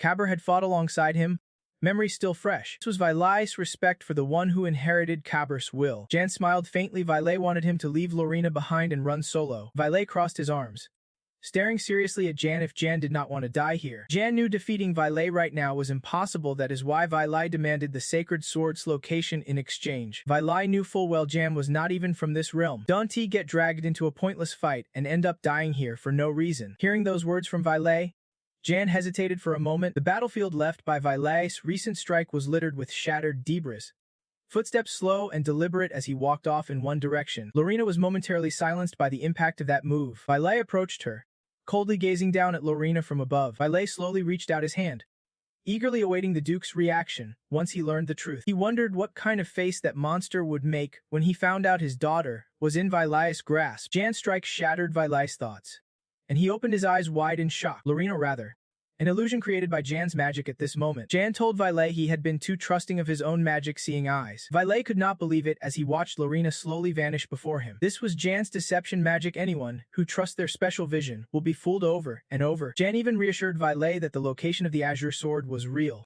and Vailai's body trembled with rage. Vailai cursed Jan, but by then Jan had already grabbed Lorena and bolted. Jan whispered to Momon, I told Vailai the location of the azure sword. I gave him the location, then ran as fast as possible. He will probably chase the sword, not us. Momon smiled proudly. That deception magic was hers, a league above Jan's crude tricks. He nodded in agreement. That is some seriously brilliant magic. Momon suddenly realized Jan had deliberately brought Kabur's necklace. He knew he could not beat Vailai, but maybe this item could help. Jan told Momon he needed to wake Lorena so she could help him claim the azure sword. Momon wondered why Jan was not giving up on the azure sword yet. Jan firmly said, no way I am giving up. After all this hard work, how could I just hand it over to someone else? Momon guessed Jan had another plan up his sleeve, but he still could not beat Vailai now, so how? Jan already knew Momon would think he had another plan. Then Jan revealed the azure sword had defensive magic. Vailai would not get it easily. When that happens, we will have our chance. His words vanished in the wind as he sped toward the weapon storage. At the weapon depot, a loud crash came from behind the door. Someone had smashed it to pieces. It was Vailai, his body brimming with energy, arriving exactly where Jan said he would. Inside the armory, Vailai sensed an unusual surge of magical power. Right before his eyes was the azure sword Astalong, glowing with crimson magic. The ruler's azure sword was right there, within reach. Vailai stepped closer. If he could claim it, he would stand a chance against the Duke. Grasping the blade's hilt, Vailai prepared to wield the Astalong sword. Feeling a tidal wave of raw power surge up inside him, the sword seemed to reject him, its mana wrapping around him like chains, sharp red sparks lashing at his skin. To anyone else, it was just a sword, but Vailai smirked, confident. How could it dare defy him? Now, as Vailai struggled to pull the sword free, its power shook the very earth and sky. The opponent sensed something, resisting fiercely. Amused, He chuckled. How adorable. Annoyed, Violet gritted his teeth, pulling with all his might. Ignoring the pain and frustration, his opponent's eyes glinted coldly. Voice laced with arrogance, yield to me, and be mine. Seeing the Astalong sword beginning to yield, he laughed triumphantly. Finally, you are calming down. Huh, soon enough. The Dominator's sword will be mine. Out of nowhere, Hen snatched the sword and charged at Violet with a loud shout. Not a chance. Making him flinch, Hen's glare burned with hatred. Voice razor sharp. Die. Violet scowled, annoyed at the interruption during this crucial moment. Without hesitation, he swung a bare fist straight at the tip of Han's charging blade. Cut to a tower interior, a voice echoed. She mentioned a Hedi out beneath the tower that is invisible to mana detection, right? Jen warned Lorena cautiously. Lorena, I want you to rest here. She refused firmly. No way. I am fighting too. He tried to reason. With that leg? No chance. You got injured when the tower fell, right? Noticing his gaze on her wounded leg, she hesitated but stood her ground. It is nothing. Outside, night cloaked the battlefield. Yet flames lit the sky. Lorena refused to stay hidden while everyone fought. You want me to sit back and watch my home burn? Jen replied. You have always been cold, but when it is family, you forget all that? You think your role is to fight out there. Hearing you say that, I do not know what to do. Jen knew Lorena's heart was set, so he reassured her. Don't worry. There is a task for you that will help us beat the future. Surprised, she asked. What task? I will do anything if it means victory. Jian slammed his hand on the wall and called her name sharply. Lorena, listen up. His voice grew serious. Give me the most precious thing you have. With that, we can defeat the future. Lorena blinked, confused. My most precious thing? Inside me. Her cheeks flushed in embarrassment. Suddenly, Munmun appeared. Furious? How can you say that? Don't you realize what you are implying? Jen immediately caught on and tried to explain. Lorena, you misunderstood. What I meant is teach me how to make soul ice. Lorena gasped. Teach you how? Junka. No time for explanations. Right now, that is our only shot at beating the future. Without those steps, I can stop them. Lorena thought it was nonsense, but Jen was serious. She snapped. You are crazy. The steps to soul ice are a secret technique. Only our family knows about it. Irritated, she added. I can teach anyone. Not even you. It has been our family's sacred law for decades. Cut to the tower's second floor armory. Suddenly, a beam of light shattered one side of the tower's peak. It was moving at lightning speed to attack the future's minions, who were dying one by one. As the leader, you are mixing in the fight. The opponent dodged and shouted, Old man, do you know what you are doing? Hen swung his sword fiercely at the future. I am here just to kill the rat hiding in our house. He unleashed the 12th form of soul ice. Snow melt. He reached out and snow-white petals floated out. Vali was stunned. Snow? Flowers? Fragile little petals like these? They seemed harmless. But the moment any petal touched something, even stone or brick, it dissolved into mist. Even watching this shocked him. Filled with awe and disbelief, he muttered, each petal is cloaked in magic. This power, it is for the truly strong. Vali was not about to back down either. He flexed his bulging muscles, voice dripping with smug confidence. No one can stop me with that, he snarled, leaning forward as he unleashed a soul strike. The petals rained down, but his hands moved so fast they shredded the delicate blossoms in half. Hen gasped in surprise. He could not believe Vali was tearing through those petals like they were nothing. Vali's sharp gaze blazed as he growled, Don't stand in my way. Hen stood his ground stubbornly. If I were not old, you would be finished already. The legendary Astalong sword, everyone is prize. The cause of countless bloody battles, turning peace into chaos. Suddenly, a shadow appeared, moving closer to the sword. It was He stepped forward and spoke just in time. Thinking quickly, he told Han to hold Vali back. Amazed at the timing. Good thing I sent you here first, he said. But he won't last long, Momo warned. Once the sword reacts, Vali will notice. Jan replied. I know. That is why. Before that happens, I will end this. With determination, he grabbed the sword immediately. The Astalong sword started to respond. Jan struggled to pull the sword free as it glowed brighter, its reaction intensifying. The sword was stubborn, making him grit his teeth in frustration. Flashback to Jan and Lorena's earlier conversation. She was firm. Everything I said is the law passed down through my family for decades. Jan clenched his jaw, pulling with all his might. The law. Are the people here important? Or is the law more? Jan asked Lorena. Hitting her like a dagger to the heart, she hesitated. He looked serious. It is time to decide, will you follow the law and lose your people? If you want to protect everyone, you will have to break the rules. His words silenced Lorena, lost in memories. Lorena, do not mention that name. He was the one who shattered our family's laws. But then she made up her mind. You are right, she said, gripping his hand firmly. I have to do what I can now. Jan looked puzzled. Lorena placed Jan's hand over hers from behind. I will entrust you with everything I have. He stammered, confused. Lorena, wait, what are you doing? She continued. Focus. Can you feel the mana flowing inside me? Hearing this, Jan was surprised. She gripped his hand tighter. I have to do what I can now. Leaving him baffled, Lorena placed Jan's hand firmly over hers again. Now feel. He answered. I can feel it. She urged him. Follow the steps I taught you and channel the mana. Lorena closed her eyes. The silence was perfect. Once you reach this stillness, Jan followed her lead, shutting his eyes to focus and feel. Her voice rang out, even inside a blizzard. You can make the soul burst forth flawlessly. Suddenly, a beam of light descended from above, enveloping the tower.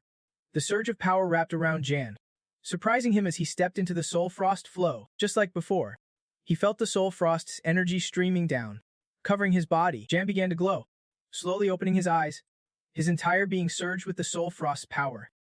Finally, I have got it, he whispered. The golden dragon Astalong. He pulled the sword free, and raw power exploded from it. The Astalong sword shone brilliantly, radiating like a block of ice. The sword seemed to be gathering strength, coming back to life after being buried so long, like ice encasing it, making Jan gasp in awe. This is... He raised the sword high, amazed. The true form of the sacred sword Astalong. Someone's sword was being dragged through fire and ash. It belonged to Hen. He was fighting Vilay. It looked like Vilay had the upper hand. Hen muttered in frustration. This monster. He is starting to read the secrets of my sword. Is his power and magic truly limitless? This must be the strength of the future great clan chief. He looks like a towering, terrifying beast looming overhead. Judging by his eyes, it is impressive he is willing to risk his life like this. But maybe this is where it ends. Old knight, this is where your journey ends. Before he could finish, the weapon tower suddenly flared. Catching his attention, he squinted, turning back to confirm if that light was from Onsang. Could it be he is holding the Emperor's sword? Guessing it was a trick, he growled in frustration. That little punk. I spared him out of pity, and now he dares. His eyes burned with hatred and rage. Seeing him distracted, he seized the moment, his eyes flashing with opportunity. He swung his sword at the newcomer, smirking. In the middle of a fight, and you are already distracted. Pathetic. But before he could strike, the newcomer shattered his sword with a terrifying aura of death. The fight that ended a long time ago. Watching his sword break so easily, anger boiled inside him, grinding his teeth in fury. Furious, he raised his hand to strike, shouting, if it were not for that guy protecting you. The light from Astalong's sword vanished. He was now on the defensive. The newcomer's huge hand reached to crush him, but suddenly froze. He realized icy magic had bound him, chains of ice wrapping his limbs before he even noticed. He could not believe it. Who could possibly wield ice magic at this moment? Who was behind this? Suddenly, a voice spoke. Just as I thought. Hearing the voice, the newcomer whipped around, demanding, who is there? The figure radiated an overwhelming aura of ice power. It was G. Clutching the Astalong sword, his entire body engulfed in the weapon's formidable energy. The newcomer growled in fury. So you are the one behind this? How dare you lay a hand on the Emperor's sword? Jan could not help but admire the sword's power. Just Astalong alone was already insanely strong. Turns out the theory about Seohong enhancing the ice magic was spot on. Combined with Astalong's power, it is a total game changer. The newcomer snarled. How could you possibly wield the Emperor's sword and that body? He was shocked to see deep inside Jian's body 3 mana channels running simultaneously. What had he done to himself? Jian noticed the newcomer stare and smirked, thinking, he figured it all out in a blink. That divine sight is such a pain. The newcomer smiled. So the power really comes from the Emperor's sword. He struggled, breaking free from the ice chains. Not bad. Raising his fist high, he boasted. This sword rightfully belongs to me. Ignoring everything else, he said, chosen by the sword. Bring it on. As energy began to gather in his fist, but Jan stayed calm, eyes locked on him, and watched in awe as the power the newcomer summoned grew. Woo!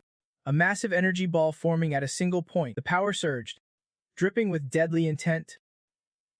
He sneered. Just kill him and take it already. Moving fast, he leapt up, ready to slam down the Black Sun sword on Jian. Of course, Jian was not about to let him have free rein. He immediately wielded his sword. Jian unleashed a basic Frost Knight sword technique, shadow slash, swinging down sharply. Though the strike seemed gentle, it cleaved the entire fortress in half. Blood splattering everywhere. Neither the newcomer nor Jian expected such devastation. Jian remained composed, blocking the newcomer's next attack before it even landed. Furious, the newcomer ignored his wounds and launched another attack, determined to take Jian down. How about this? He roared. No way, you are winning, and unleashed an even more powerful blast at Jian. Jian barely had time to react. Muttering, still stubborn, he could only brace himself with his sword against the overwhelming force. The power the newcomer unleashed was earth-shattering, shaking the very heavens. Everything was swallowed by the blinding light from that energy source of his. The light faded, leaving behind a huge puddle. Jian vanished from sight. Only Vailai remained standing there, watching closely. Only now did he feel the sharp pain. Clutching himself and letting out a cry, he felt a rush of excitement. It has been ages since I last had a wound like this, he marveled. As expected of the Emperor's sword, it tore through my muscles. Something even a regular blade could not harm, enduring the hardest blow of the diamond strike. Vailai looked over at Jian, still intact, holding the sword that had just blocked that power. Hearing his awe, Jian spoke. That is just guesswork, Vailai said confidently. When I tested the cut, I realized this sword can slice through magic itself, definitely made for someone who can see mana. Like me. Jian cut him off. Nope, that is not it, he continued seriously. This sword is far more complex than you think. Asta Long is a blade that can halt the flow of mana itself. Jian sneered at Vailai's shallow arrogance and warned, if you do not grasp this difference, you won't be able to wield it. He scoffed, ignoring Jian's words. Don't spout nonsense. You will understand once you experience it yourself. Suddenly, as he was about to step forward, Vailai froze and looked down. There is something beneath. To his shock, his legs were wrapped in ice. He was frozen solid, feeling the chill. He thought, this icy cold is unlike anything I have felt in this harsh northern land. And the shadow of death itself, the freezing cold, seemed like the Reaper was ready to swallow him whole. Just as tension peaked, a sudden light appeared above the fortress, with a cold voice cutting through. Humanity scum, making Vailai snap his head up in surprise. Uncle Trot appeared high above, radiating power like an ice storm. He spoke sternly. What are you doing in my house? Uncle Trot's gaze flickered with anger as he looked down below. Vailai gasped in shock at his arrival, the ultimate ice spell. Uncle Trot sneered with contempt. Absolutely ridiculous. Ice steps materialized midair as Uncle Trot descended. Glowing with each step he took, Vailai stared in awe. Ice? Floating in midair, Uncle Trot said calmly. How can a savage like you? Vailai's expression turned serious. Knowing full well the savage he referred to was himself, Uncle Trot continued. Daring to show up here again. The imposing presence of Uncle Trot and the icy storm behind him radiated terrifying power and chilling cold. He repeated sternly, I am asking you, what are you doing in my house? Answer carefully. He warned, because these might be your last words. Uncle Trot's foot finally touched down. Vailai introduced himself. Formula Boa. Finally we meet. You must have heard my name by now, right? I am Lai, the great chieftain who united 20 tribes. Uncle Trot cut him off without a second thought. Why would I care about the name of a lowly savage like you? Feeling insulted, Vailai snapped back angrily. You old bastard. Using his divine eye, he peered deep into Uncle Trot, sensing the terrifying power emanating, and thought, his arrogance fits his strength with the power he wields. That attitude makes sense. Never met anyone with this much mana. How did I miss such a massive mana pool? Is it because I am under the Emperor's sword's influence? Is this that bastard's plan? Thinking this, Vailai declared, Find me. He shattered the ice around his feet and charged fiercely at Uncle Trot like a wild beast. Roaring, our clash was fate today, just came sooner than I expected. Buff, still calm, Uncle Trot threw a disdainful glance and said, a pathetic fool like you. He spoke solemnly. Don't casually speak my name. Suddenly, an array appeared beneath his feet. Vailai, unafraid, shouted arrogantly, swinging his fist. Too late now, die. Uncle Trot stomped his foot, instantly unleashing his domain, and the surroundings seemed to be engulfed in a powerful formation he created. Vailai was stunned into silence above. A massive energy core descended, opening the Snow Lake domain, then activating an eternal frost formation in the sky. Vailai's underlings fighting below cheered, thinking they finally had the upper hand. It is time to avenge our brothers. Finish them off. Suddenly, their entire bodies were encased in ice, not just one. But all those so-called savages called out by Uncle Trot were frozen solid by his formation. The Beef Clan's fighters battling those savages were shocked and exclaimed, "They are all frozen stiff." Recognition and relief spread as they shouted, "The formula's back. The BF technique has returned. We are safe now." Uncle Trot's domain was fierce and icy cold. He checked on Han. "Hey Han. You all right?" Han replied, "I am, sir." "Thank you." Han looked at Uncle Trot with pride and relief. "It has been a while since I have seen you unleash your domain. It is still as incredible as ever." This was the terrifying power of eternal frost. Uncle Trot's icy might was so fierce it froze even a beast like Vilai solid. Uncle Trot scoffed. "Looks like you have been bluffing. How could you struggle so much against a mere savage?" Han answered, "If it were any longer, he would be killed me." The Duke BF's domain activation. Snow Soul manifestation. Eternal frost. Inside eternal frost, all enemies freeze, but allies remain unharmed. This is the head of the BF clan, who guards the north. Uncle Trot BOF. Uncle Trot asked, "Did something happen while I was away?" Han replied apologetically, "I am deeply ashamed, sir." Uncle Trot did not scold Han. Instead, he comforted him. "Forget it. Looks like Lorena and our people are still safe." Han nodded. "And this time, someone helped us a lot. Come here and introduce yourself to the Duke." Uncle Trot planned to introduce Jan's contributions, but Jan was nowhere to be found. "Where did he go?" Uncle Trot teased. "He ran off pretty fast." "Huh," and quickly defended.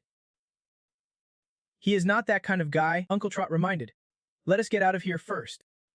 Suddenly, Vilai's gaze sparked back to life despite being trapped in eternal ice. He focused his energy, then suddenly shattered the ice and broke free. Uncle Trot turned, unfazed, and shouted, "Well, well, Vilai's back with his arrogant tricks. You got careless, BF." Uncle Trot sneered. "Not bad. But do you really think that is enough to kill me?" Vilai smirked with cunning.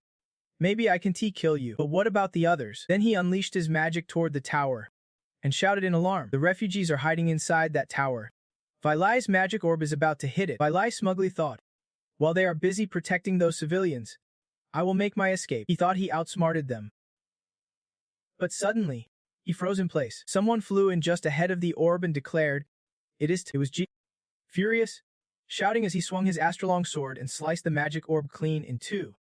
"You are still such a pain in the neck." Vilai yelled in frustration. "It is you again.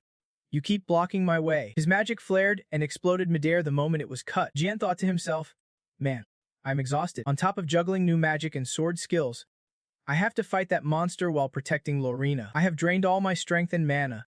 I fought so hard I am too worn out to even speak." As I slowly let my body fall, I really gave it my all. Time to rest a bit. The sky started calming down, and thick snow began falling. Jian silently decided to leave the rest to everyone else. Slowly closing his eyes, suddenly, a voice called his name. "Jen! Jen!" Jolting him awake, a gentle hand appeared before Jian. Calling his name, it was Lorena. She reached out, calling, "Jen! Wake up!" Grab my hand. Quick, he glanced up, silently sighing, thinking, she does not even give me a moment to rest. Though exhausted and grumbling, he still reached out and secretly smiled. This is not so bad after all. After that brutal battle, peace finally settled. News of the savage tribe's invasion quickly spread throughout the empire. In a quiet room, a bird perched on a shoulder, serene and watchful. A man smiled, as if scheming something. At the same time, someone picked up Jian's file. It was Li, holding Jian's file. Deep in thought, slowly and quietly, he murmured in surprise. This change was beginning. The gate slowly creaked open, revealing a long hallway leading to a tomb. A pale hand gently stroked the gravestone. Lorena knelt before the grave, softly speaking, "It has been so long, has not it? I hope you are not mad I have not visited sooner." She frowned, but continuing, "How have you been, Mother? Even though I am alone, I feel like I am really talking to you. Not just some cold gravestone. I have been too busy to come. I am serious. I have trained hard. And even though it has been tough, I have given it my all. Please watch over me, and do not be angry." Lorena kept talking to herself. This world is so vast. There is someone even stronger than my brother. And that day, he showed everyone his incredible power. So I will keep pushing forward, searching for my brother. The bloody throne scene haunts me. I will find those bastards who killed you and make them pay. Lorena fell silent for a moment, then stood up. "Goodbye, Mother. I am leaving now. Suddenly, Bachos appeared, calling her name. Lorena? Someone's here to see you. She replied irritably. He was patient. Wait a moment. Lorena? You are almost missing the train, you have to go now. She snapped back. Losing patience, Bachos pulled out a glowing orb. Take this. She glanced at it suspiciously. What is it? He explained. Ice crystal. Absorbing it will boost your power when using Snow Soul. The ice crystal is a rare gem with a super low chance of forming in the coldest parts of the Northern Sea. It is the best aid for warriors who wield icy energy. Lorena coldly refused. I do not need it. Leaving Bachos looking downcast, he pressed on. Lorena, is there something you need from me? That cute little kid is asleep, right? You want me to protect that savage child? Do not, Bachos asked. If you want to make a deal, it has got to be give and take, right? Lorena snapped. Enough of that. She snatched the ice orb from Bachos' hand. Fine. Here. But remember your promise, he grumbled. Instead of wasting time goofing off in the special forces, do not slack off on your Snow Soul training. Your icy energy seems to be fading. And remember to visit us once in a while. She fell silent. Then said, Father, you are still as strong as ever. A dark magic barrier twisted ominously across the sky. Your frost power is so fierce. Nothing can threaten this place, not even those savage invaders, she slowly affirmed. You truly are powerful. Lorena sadly turned and asked, Then why could not you protect Mother? She spoke in pain. Even with your strength, we still lost Mother. And my brother abandoned us. He does not even want to return to a place without Mom or him. Bachos, silent until now, finally spoke. Lorena, he stood before the gravestone. Confessing, it is really hard. Helena, what am I supposed to do? I am not as clear-headed as you. He spoke with heartbreak. Because of what happened with her brother, Lorena still resents him. Bachos recalled that dreadful day, wondering if telling her the truth would have made things better. The royal banner fluttered wildly on the day the secret coup stormed the castle. The walls still bore the scars of that tragedy. The leader of the rebels, a man, knelt before Bachos, the one who stole his brother's life. He looked up, and Bachos gasped in horror. What have you done to my son? You monster. He cried out. Jelbi-uf. He uttered the name with a shudder. Dad, if Lorena finds out her brother was behind that mess, do you think she can handle it? Bachos asked in pain, torn between Lorena and the lies his brother told. That is why he did not kill the kid, just kicked him out, but he still was not sure if that was the right call. If Lorena tracks down the kid. He paused, then turned to the man behind him, saying, You go to her. Den nodded. Looks like you are lost in thought, so I did not want to interrupt. Jelbi-uf. I heard you were looking for me, Sir Butter-uf. I am Jelba, part of the Special Forces. Bachos responded. Yeah? I have heard all about what you have done from Han. We reward based on effort and achievement. But instead of giving you some useless trinket, I think it is better to give you what you really want. He continued. We have already rewarded everyone else. But what about you? He paused, then dropped the bombshell. What if we gave you back the sword you stole and hid under your coat, leaving Jelba stunned? Do you like it? He asked. But Jelba stayed silent, frustrated. He said, This alone won't cut it, leaving Bachos shocked. Huh, I have saved Lorena plenty of times. He shot back, and Bachos snapped, You arrogant kid. You know how priceless that sword is. Jiang did not hold back. Come on. Admit it. It is just rotting away in the armory. Besides, no one but you can even wield it. By me taking this headache off your hands, I am actually helping you, and I am not even charging extra for special handling. Bachos was silent for a moment, then muttered, Now that I have met you, you really are hopeless, and let out a long sigh. Then he agreed to Jelba's request. All right, if you are crazy, then you gotta be crazy like this. Because there was no sign the sword would control him. That is fine. I will give you gold or any treasure you want. Before Jelba could answer, Bachos added, But I have one favor to ask. It is a request. He corrected. I control the north, so that is fine. But there are a lot of crazies gathering in the central region. He asked seriously. Coldest, from now on, I want you to watch over Lorena. Can you stake your life and promise to take responsibility for her? Jiang asked flatly. Wait. I am not marrying her though. This made Bachos lose it and yell. What are you saying? There is no way I would ask you to do that. Then they argued fiercely. I said stake your life to protect her when I am not around. Why would I want you to marry her? Someone like you would not be happy with that. What is so funny? Don't he marry her? Bat Trots warned again. You know, Lorena listened carefully. You punk. Scene cuts to Duke Boef's territory. Central District. Jin strode up. Sorry I'm late. A nasty old geezer held me up. Lorena reassured. No worries. The train has not left yet, Roman scolded. You should be reported earlier. Come on. Let us move fast. We are going back in glory. We saved the royal advisor and kicked out the clan chief. I am really looking forward to our reward. Cheryl whispered from behind. But honestly, I do not think you did much. Lorena chimed in. Everyone worked hard. This is the first mission where no one got hurt. That is amazing. Could be the first time in Special Forces history. She recalled the scene. And this place is quieter than I expected. I had a huge fight with them at the castle and just left them there. An announcement blared. Next stop. Avalon. The group shouted. The train's here. Let us. Jen thought excitedly. The trip north went better than expected. I got the royal advisor's invitation as planned. And even Snag asked along. He remembered the treasure trove. I even got a huge pile of gold from the Duke. Plus stuff worth more than gold. This haul could not be better. A crow caught. Then landed on Jean's shoulder. A crow. He hesitated. Wait a minute. This crow. Jen spoke. Hold on. Lorena Inna, folding his arms coldly. He said, maybe you all will have to head back without me. I still have unfinished business but totally forgot about it. Cheryl looked disappointed. That was sudden. Dong then curiously asked, what is the matter? He fumbled for an excuse. The chief instructor asked me to swing by Soma to grab some snacks. Soma special strawberry pastries. Running errands to buy snacks for the chief instructor. Man, you really are his lapdog. Rum. Right? The train was pulling into the station. Engine sound signaling departure time. Jen watched the train fade away. Exhaling deeply. He stared at the crumpled paper in his hand. So now you are off to do the real job.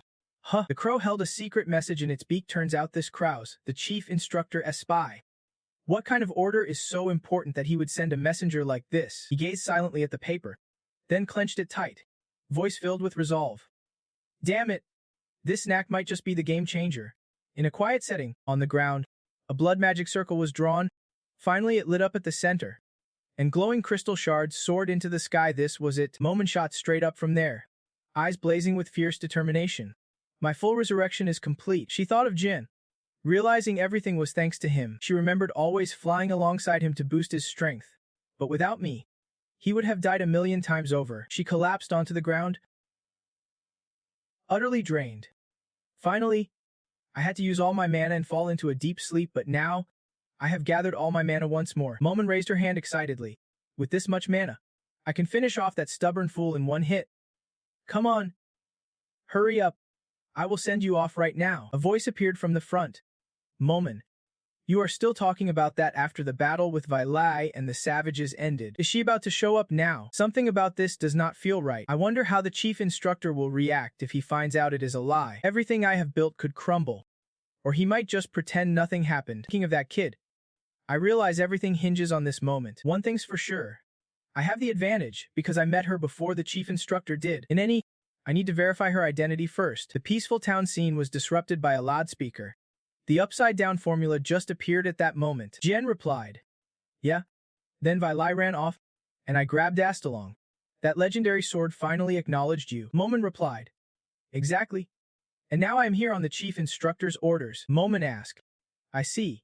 What is that order? Jen raised an eyebrow. Asked again. His order recalled the Krause image and continued. It is simple. He told me to wait for a certain childhood friend of mine in Soma. Momon froze. Then asked. Childhood friend? Someone like you even has a friend? He smirked and admitted it. Momon, your words really annoy me. But I can argue with that. His expression turned serious again. Cold eyes staring ahead. This childhood friend. The only one I can truly call that. He recalled himself standing before the chief instructor. That was a lie. Mine cupped his hands. Tilted his head forward. It was a lie I made up to fool the chief instructor on the day I escaped the training center. The daughter of the special forces, captain, this mission was to corner her. Fleeting fragments of memories flooded his mind, tangled with complex questions. Is she going to show up now? Something about this feels off. I wonder how the officer would react if he realized it was a lie. Everything I have built could crumble. Or he might just let it slide like nothing happened. Thinking about that kid, I push forward. Everything's riding on this. One thing is certain, I have the advantage since I met her before the officer did. No matter what, I need to confirm her identity first. Moment cup.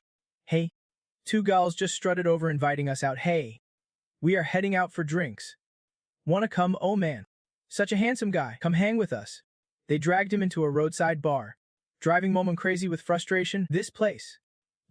This damn place. She said she had not even teased him yet. That he was young, full of passion and fire. Growing up too fast. He murmured, confused. What are you talking about? She pointed at him eagerly. All right then. I will teach you how to win the hearts of the ladies for sure. First, hunt 1 wolf and 3 rabbits. Then slip them into their bags. Do that, and you will be the most charming gentleman around. Jan stomped away. Do you think I am some prehistoric caveman? We are not living in the founding era anymore. And that is not why we are here. Then what are we even doing here? Moment asked. Moment wondered aloud. Jan snapped back. If I remember right, this place is still as simple as ever, glancing at the sign. Moment scoffed. Hobbiton Tavern. That sign is way too plain, he revealed. They do not even sell drinks here. Then what do they sell? He shrugged. Nothing at all. An old man scowled at the two of them. He glanced at the book in his hands. If you want food, go dig it up yourself. Don't he bother me. Annoyed, Moment gave the old man a kick to the head. How dare he be rude to customers? The old man rubbed the back of his head. Clearly irritated. Moment sighed. There is nothing to see here. Let us hunt a rabbit first. No more talk about rabbits. He snapped. Then smirked. It is even if there is nothing to look at here, there is plenty to listen to. Jan locked eyes with the owner. I want to order 2 whiskeys mixed with wine, and top it off with an olive. The man was stunned, speechless, as if receiving a revelation. He bowed deeply. Sorry for the rudeness. You are a valued guest. Welcome to Hobbiton. He reached out and grabbed a water flask from the shelf. The sound echoed through the space as a hidden door slid open in the wall. Please come in. I will show you the way, he said. Torchlight flickered, illuminating a staircase descending into a dank, shadowy basement. Moment frowned. An underground club. What the heck are we getting into? Jan snapped. Cut it out. Moment. Seriously. What are you thinking? This is not a club. And they do not sell drinks. So what do they sell? She asked. He replied coldly. Information. They sell information disguised as a dingy tavern. Hobbiton actually trades secrets about the dark alleys of Soma. For now, their intel covers only Soma. But soon their network will stretch across the entire continent. They are also known as the Den of Scavengers. The door creaked open. A sliver of light spilled out. The door's open. Come in and rest. Inside, the tables and books were neatly arranged, and a stunningly handsome guest sat there. She greeted warmly. A pleasure to meet you. He stared at her, thinking she must be the leader of the Scavengers' Den. Balola? I have never met you before. She frowned. Can you tell me why you are here? I am looking for someone. Jiang answered immediately. He continued. But all I know is her name. Can you help me find her? Of course. What is her name? He replied quietly. Her name is just one simple word from him sent Balola into shock. Her eyes wide open. Balola stammered in panic. How do you know my name? Who exactly are you? Did you see her reaction? Jiang thought. I did not expect her to be that surprised. She is still as awkward as ever, terrible at hiding her feelings. He placed his hand on the table. I am sure many want to know your name. But am I the first? She replied. You are a very curious guest. Are not you? Balola said coldly. Eyes sharp as knives. Curiosity can get you into trouble. You do know that. Her hand pressed a hidden button on the table.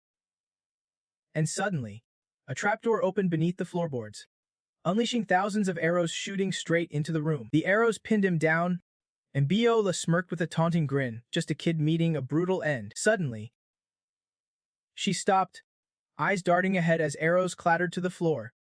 I think we have introduced ourselves enough. Jin dusted his hands off, acting unfazed. Cutting straight to the chase, she could not help but wonder in a panic, how did he block those arrows? Was his magic hired by the nobles? Biola laughed mockingly. Haha. I think you have got it wrong, sir. She frowned, irritated. Who sent him? Viscount Franken. Golden. Baron Vigil. Too many suspects? He cut her off, asking, You are selling information, right? Because I am here to buy a few things. Viola replied cautiously. Yes, sir. What information do you want? John's face turned serious. lowering his voice. Not information. What I want to buy is you. I want to buy you. Viola was stunned. Stepping back. Buy me? What? Serve me instead. And shot her a sideways glance. Teasing. Kid. He quickly denied it.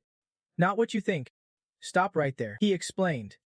Viola, I highly value your skill in gathering intel. You even know where scandals break and what is served at dinner. You are the one spreading all the rumors about the nobles around here.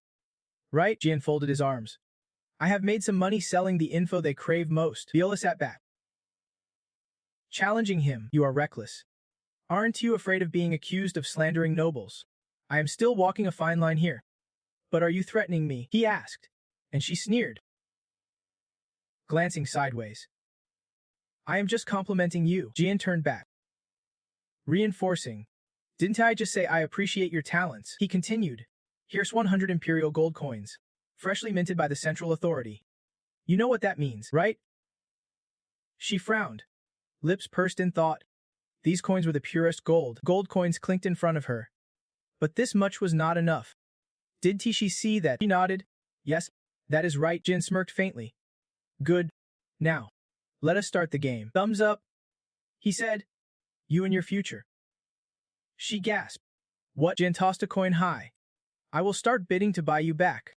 The price goes up until you say stop. A neat stack of gold coins gleamed brightly. If you can guess what I think you are worth, all this gold is yours. He paused. Then added, but if you overestimate your value, you get nothing and lose all this gold, which I will hand over to the nobles. Without waiting for her reply, he said, shall we begin? Excited, he asked, and Viola blinked wide-eyed. Stammering, yeah, ignoring her hesitation, Jian coldly started the bid, 200 gold coins. She gasped, repeating, 200 gold coins, 300 gold coins, 400 gold coins. She was stunned. 400 gold coins. Where are you getting all this gold? She bit her finger nervously, thinking, with 400 gold coins, I could feed 4,000 people for a year. Should I say stop? Jen's hand rummaged inside his coat. Viola's eyes locked onto every move. When his hand finally stopped, she suddenly said, stop. Enough? Surprised, Jian asked. That fast? I was going to raise it to 1,000 gold coins. She panicked.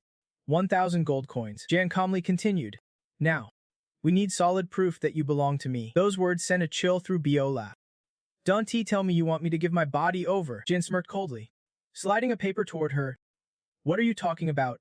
I mean, sign this contract. Yes, once everything was settled, he said. Now that it is signed, I look forward to working with you. I will be off. Goodbye. Looking at the bag of gold on the floor, she sighed. What the hell just happened? Viola sat in her chair, staring at the contract. Piles of gold bags stacked at her feet, and on the table money, just dropping from the sky. The words scribbled on the paper read, sign here. Traitor, turn your back and walk away. I will contact you again. Read the contract carefully. What is inside is crucial. She let out a breath, then suddenly quieted down. He must be crazy. Thinking, why should I work for someone I do not even know? Just looking at him screams danger. Thinking about it, Viola laughed out loud. With this gold, I could live like royalty in another kingdom. Finally, I can say goodbye to this miserable life forever. Suddenly, her eyes snapped open. Her hand clenched tight, emitting a painful crack. Idiot, there is no way I will honor a contract just because I signed it. Min praised.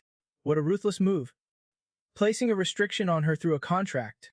I did not force her to sign it, even if she had no choice but to. A ghostly image appeared. You set the restriction? Huh. I want to let her die so easily. Don't doubt me, my self-destruct spell is nothing like that third-tier time space magic. The sly hand brushed away the ghostly demon in midair. Mun asked, you got the gold from her space pouch. Where did you get that precious thing? He recalled his talk with the Duke. The Duke's space pouch, he gave me this as a gift. He is so stingy, only handing over money without transport. That is the kind of guy who'll bleed you dry. Mun asked, shall we head back now? What else? He replied bluntly, striding forward with power. The mission's just getting started. At a wooden house in the night, 2 lines of mysterious figures stood tall. Heads bowed. Inside, total darkness, no light at all. A frail girl curled up in a corner. Silent. Slowly, She lifted her head, eyes glowing dangerously. In the VZ forest, the night sky was clear and starry. A shooting star streaked across the sky. Below, tall trees cast shadows, with faint light filtering through the canopy. On the ground, faint wheel tracks appeared. Jiang said, "There are wheel marks here." He touched the tracks, adding, "Judging by their condition, they are probably from 3 days ago." "Great. We have found the right spot," Jiang said coldly. Eyes fixed ahead, Mun asked, "Jiang, how much longer?" Jiang turned and said, "Minute." She groaned, raising her hands to the sky. "How long do you plan on wandering like this? Is that training ground really that hard to find?" He replied, "Forgot already, Minute. We are on a mission assigned by the Grand Inquisitor." "Remember," Men lazily flew behind him. "Just a mission." "Oh yeah, catching a girl." "Right," Jiang said. "Not just any girl. She is the daughter of the Special Forces commander." "I did not expect the Grand Inquisitor to assign this mission so fast. You, a Special Forces member, are sent to corner your own commander's daughter. The Grand Inquisitor's definitely using her as leverage to pressure the commander in this faction war. That is a dirty move." Jiang pondered. "But the carriage is huge, and it is escorted by a ton of guards. Is the person we are tailing really the commander's daughter?" After a while, he spotted ahead and asked, "Hey, is that her?" A young girl with orange hair, wearing a fabric hat, a long dress, and in a prompt to her right, a bright oil lamp glowed. Behind her were several men dressed in hunting gear. The girl asked Jiang, "You have been standing there forever.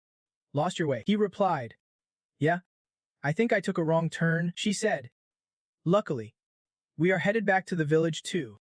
This forest is dangerous. Lots of people have gotten lost here. Do you want to stay in the village for the night before continuing?" Jiang asked. "Stay overnight in the village?" The girl nodded. "Yeah, it is close by. Not spacious, but there is room for one more." The 3 men who accompanied the girl, Liana, teased her warmly. "You are so eager." "Huh. I get it, she is old enough now." The girl blushed. "It is not what everyone thinks. Don't he say that?" He told Liana. "Thanks, but I do not need it. Just point me in the right direction." The 3 men teased Leona again. "You got turned down," the girl said. "Seriously. Be quiet."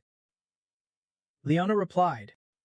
"Fine then." She handed the lamp to Jiang, saying, "It is too dark and dangerous to go through here without this. Take the lamp." He smiled slyly and stepped forward. Jiang drew his sword with a sharp hiss. Hasta lung, the spirit of darkness awakened. The 5th form. Enagaita. The girl's eyes widened in horror. Her face drained of color as the lantern was sliced in half. At the same time, Lena's body was brutally cleaved, blood spraying everywhere after the strike. Suddenly, a stone fell out from inside the lantern, split clean down the middle. The man screamed, "Liana? What the hell are you doing?" He just killed Liana. The murderer. Why? Why Liana? Men turned to Jiang. "Hey, why not just reject her? Why kill her?" Jiang replied coldly. "Cut. You are slow on the uptake. Look inside that lantern. That is a Hatablo Thech, used by an assassin from the Special Forces Killer Squad. Quite the dramatic play, but it is not enough to mask the stench on you all. Elders." Suddenly, the men's faces twisted, their eyes glinting ominously in the dark, heightening the eerie tension. Each man gripped a dagger, ready to strike. Shouting, "We have been exposed. No way out now." The group charged forward, leaping into the air and diving straight at Jiang. His eyes closed, eyebrows furrowed as he centered himself and suppressed his emotions. Jiang's eyes snapped open. His body contracted and glowed, his expression turning fierce and resolute, pure terror incarnate. He shouted loudly, "Hat Lang!" Suddenly, 2 black snarling wolves appeared, fierce and imposing. Both beasts lunged down from above, their forms jagged and menacing, razor sharp, with blazing red eyes and gaping fangs. Ahead of Jiang, who was flipping midair, his red robe billowing as he swung a massive sword violently through the air. The scene cuts from intense battle to a more peaceful setting, a European-style building emerging from the shadows, wooden beams crisscrossing white walls. Someone shouted, "What? The entire assassin squad wiped out." The man who fought Jiang earlier was reporting, "No need to sugarcoat it, boss. There is a white-robed figure up ahead asking questions." "How many enemies?" the white-robed man demanded. The other answered, "Just one. One man took down an entire squad. He seems to know everything about us, every detail." The man replied. The man in white was the secretary of the Special Forces, Shark Unit. He said, "No doubt about it. The dog of the Grand Inquisitor, damn him. Where is he now?" "Probably still in Sector 4. the man said. Never thought the Grand Inquisitor would send him. The white-robed man muttered. Damn it. Squad 2 go after him. Squad 1. Hold the line here. The man turned away. Got it. I will head back to protect the mistress. The other said, wait, he can rest now. Suddenly, the secretary lunged with a dagger at the man. Rest eternally. He growled. The man exposed too many weaknesses. A wolf suddenly swooped in, shredding the dagger-holding hand. The secretary screamed in shock. A wolf to the left, a giant black wolf with blazing red eyes snarled. Spitting out the dagger, the man raised his hand like performing a summoning ritual. Poison dagger perfect for an assassin. I will take it now. It is my turn to ask you some questions, the man said. Peeling off his outer layer, it was he asked. Where is the commander's daughter? The secretary panicked. Don't he come closer? Anyone there, Jan said calmly. Burn all you want, no one's coming, because no one's left alive. The man said anxiously. No way. Did you kill them all? Is that even humanly possible? Please spare me. I will tell you everything I know, Jan asked. Giving up. Then spill it. Where's the commander's daughter? The secretary replied. The commander's daughter. She is not here. Jan threatened. If you lie again. The man shouted. I swear. The commander's daughter is not here, only an experimental subject. Before he could finish, the secretary's head exploded. Blood splattering everywhere. He said, a net of laws is hidden on the bodies of the senior members. The Fall Supreme will have full control over their lives. And the fact that he has snatched one here means there is definitely some secret at play. A test subject. So it is not just the commander's daughter here after all. What exactly is Chuong hiding? He strides quickly across the floor, heading toward the closed door. Inside, the main hallway is lined with dark green carpet, decorated with light gray hexagonal patterns, flanked by black ornamental pillars on both sides. Jin looks around and says, this place is massive. Up ahead, there seems to be someone chained on all sides. Jen wonders, what the hell is that? A girl with long, pale blonde hair, her face partially covered by cloth, kneeling with her hands bound tightly. Jin bursts out. Pissed off, what the hell are these bastards doing? We have to get her out. He uses magic to cut through the binding ropes. He pulls her into his arms and asks, hey, are you okay? She starts to stir, but he feels like he recognizes her. Where have I seen her before? Curiously, he pulls off her blindfold. Suddenly, her eyes snap wide open, and an overwhelming force pushes Jian back. He struggles to stand, yelling in panic. This power. Up ahead, she is hovering in midair. He thinks to himself, if I am not mistaken, I have seen that face in my past life. One of the continent's 3 great disasters. A monster no one can stop. Why is she chained up here? Her body still floats suspended in the air. Jin seems to realize something, shouting.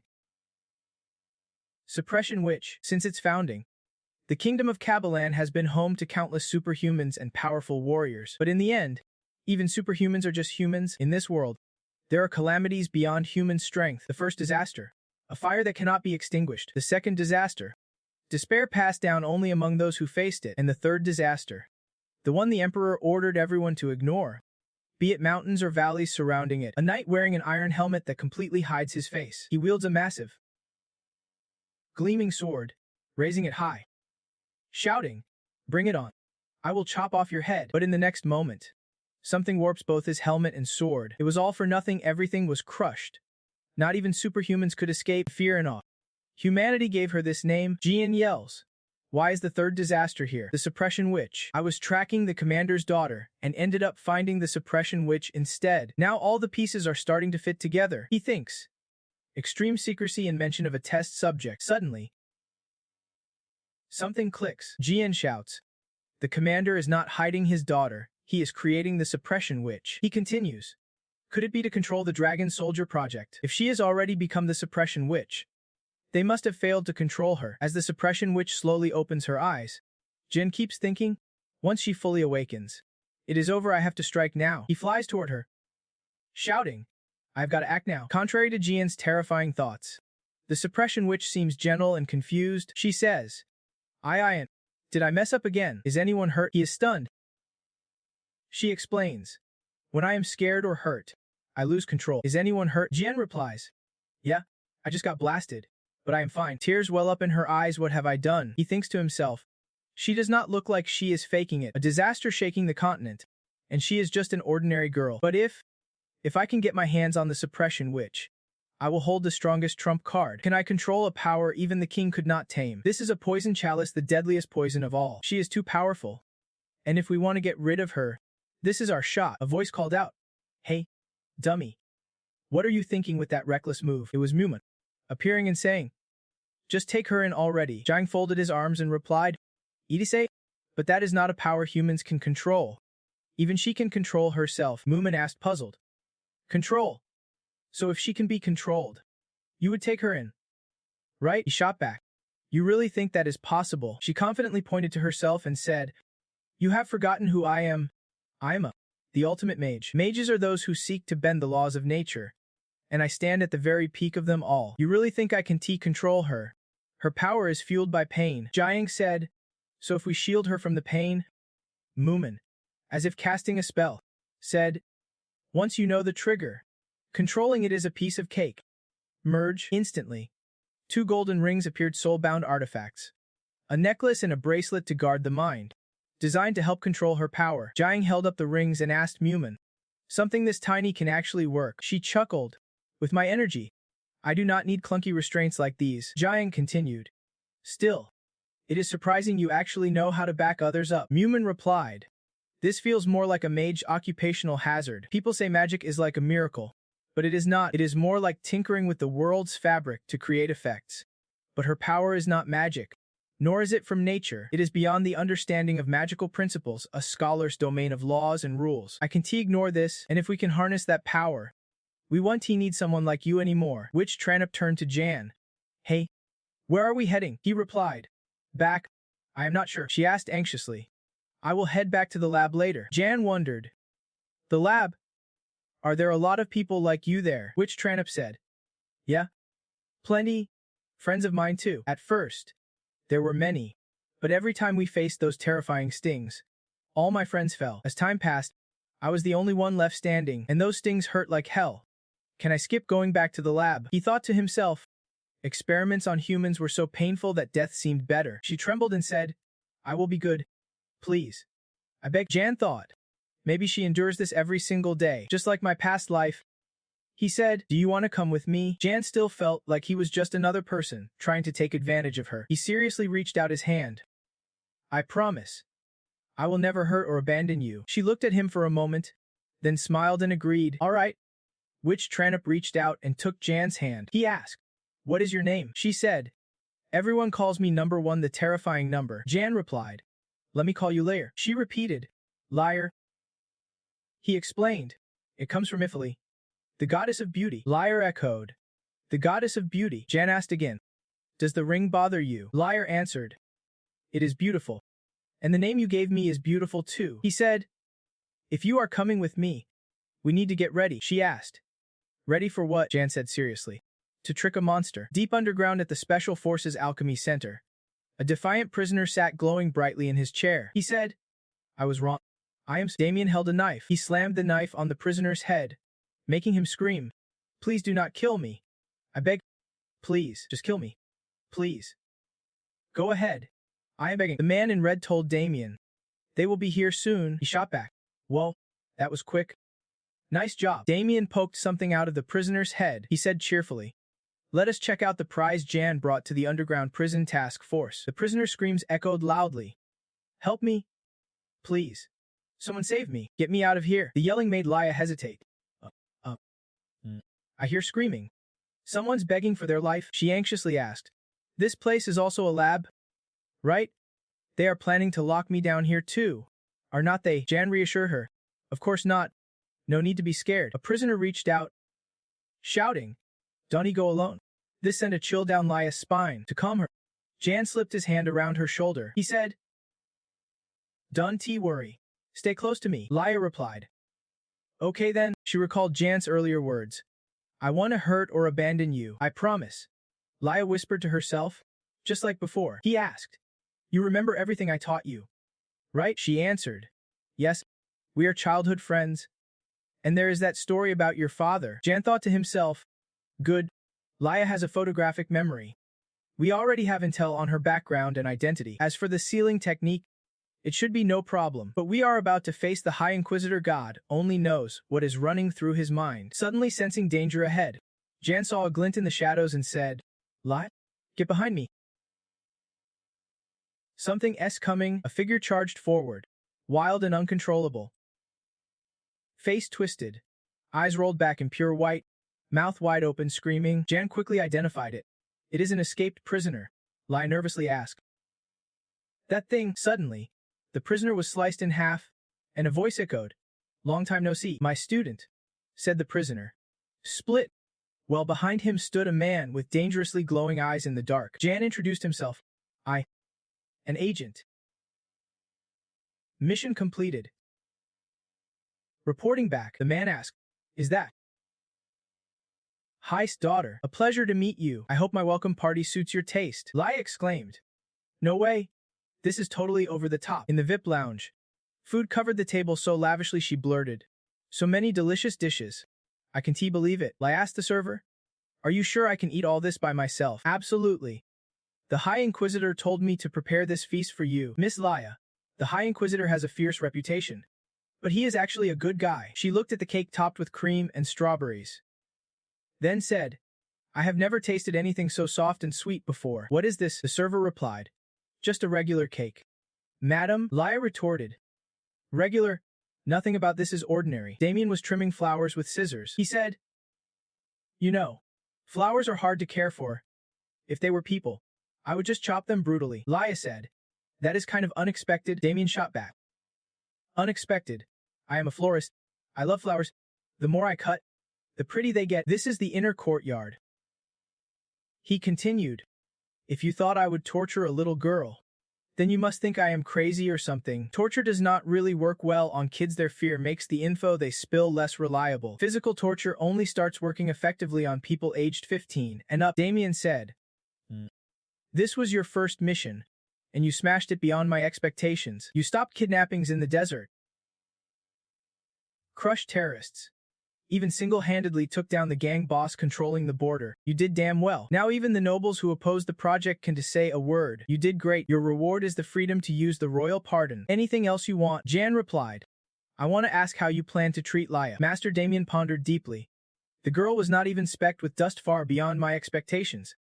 There is no way to uncover the secret of the Special Ops leader. Our surveillance did not yield a single shred of useful intel. But I noticed something. Jan's worried.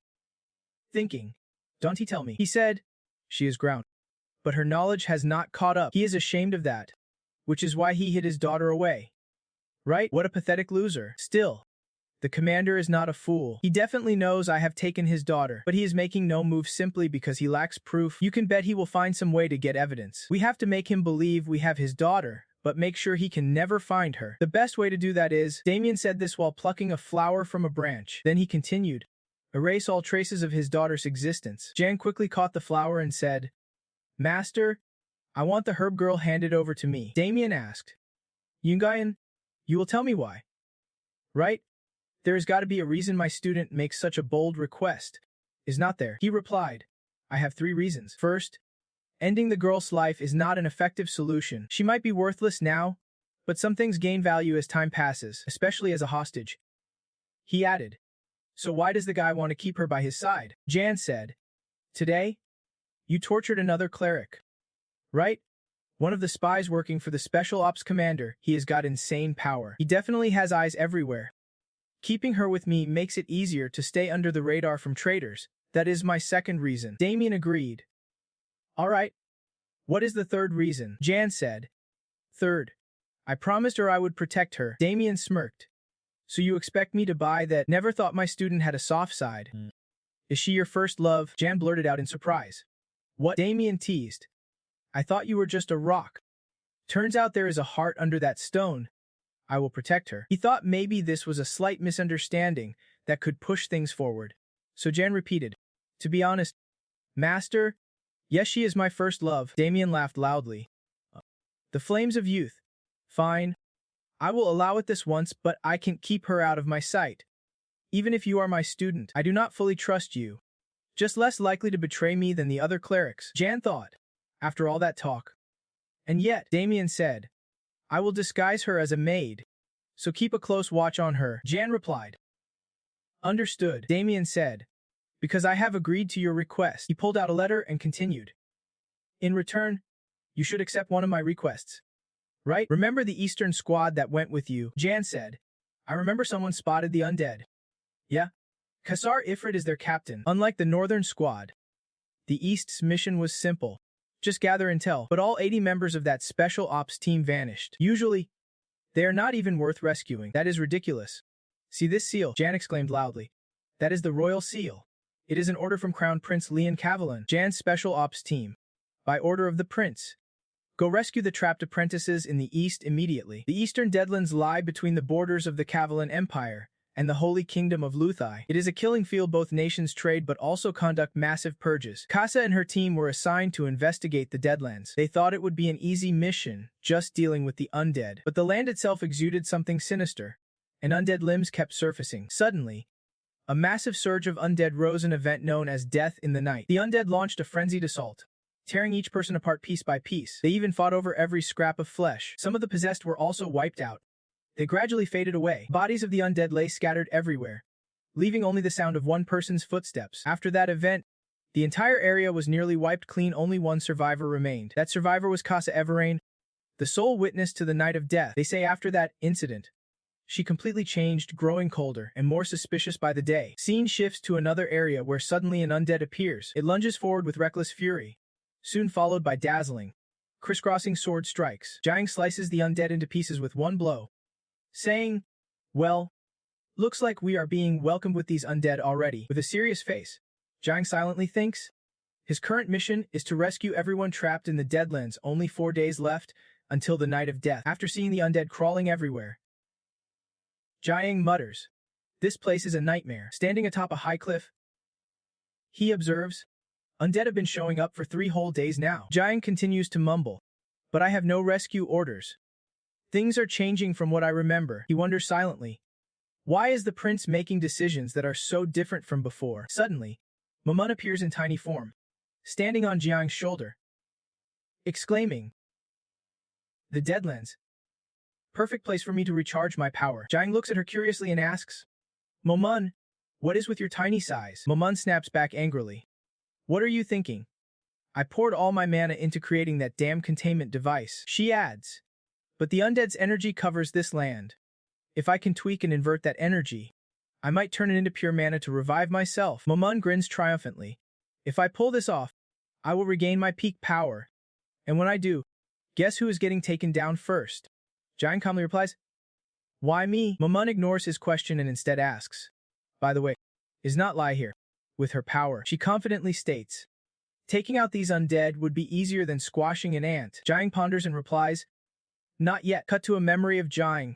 Lai rushes to him, calling his name. She clings to his arm, pleading, take me with you. Lai softly asks, you are not leaving me behind, right? Hesitating, she continues, the head steward is terrifying enough, but if you leave me too. Jiang quickly reassures her, sorry, Lai, I will be back soon. Hearing this, she holds out her hand and says, then promise me this no more than 10 days out there. Jiang agrees, and they bump fists. Just then, Jiang asks hesitantly, Lai, is the head steward really that scary? From now on, use my... Lai quickly responds, all right, but wait, if we are sharing the middle room, what if I can sleep? Back to the present, Mamun climbs onto Jiang's head and says, that girl, totally obsessed with you. Jiang retorts, cut it out. Lai's destructive power is not needed for this mission. He turns around and adds, a few of us are enough. Behind them, Cruel and Roman appear. Cruel grumbles, who would have thought I would end up on the same team as this guy? Roman asks, Jiang, why did you pick Cruel? Cruel grits his teeth and snaps at Roman. Don't interrupt me, you damn peasant. Roman fires back instantly. Want me to twist your neck? Mamun looks at them, speechless. What kind of team is this? Just 2 weirdos, are you sure that is enough? Jiang replies, even if they are strong, we only need them sparingly. He thinks to himself, the White family wields major influence in the East, that is why we need Cruel. Jiang recalls threatening Cruel, pack up fast if you do not want a beating. When recruiting, Roman's defensive skills were essential. Jiang also remembers waiting for him and saying, and I need to boost my aura. Right? Pack up your stuff now. Roman asked, surprised, Zakir, you even know that secret technique? Jiang thought to himself, Both of them were in that phase where they wanted to get stronger.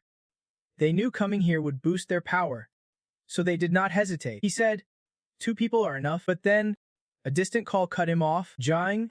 Lorena's voice rang out.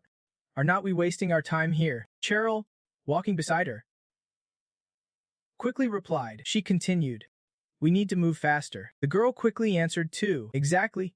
Lorena asked again. So what is the plan? Cheryl chimed in. Yeah. Tell Lady Lorena already. Then she stepped in front of Jiang, babbling happily. Glad to be tagging along with you. Don't tell me you think those 2 are enough. You do not think I am weaker than those 2, right? He answered weakly. Of course not, Jiang thought. Even though the master said I could bring as many people as I wanted, Roman, the aura enhancement master, Kurin, the one who can control death with aura, Lorena, who just returned from the north, and Cheryl, the one who complements everyone. These 4 were the key players in the Dragon-Human plan, a plan designed to build the strongest team possible. They could very well be the strongest, but Jiang helplessly thought. It was all chaos, all 4 of them non-stop talking. He straightened up sternly. Enough talking. Everyone, quiet down and follow me. The sky gradually turned a gloomy gray. Cut to the slope of Mount G3.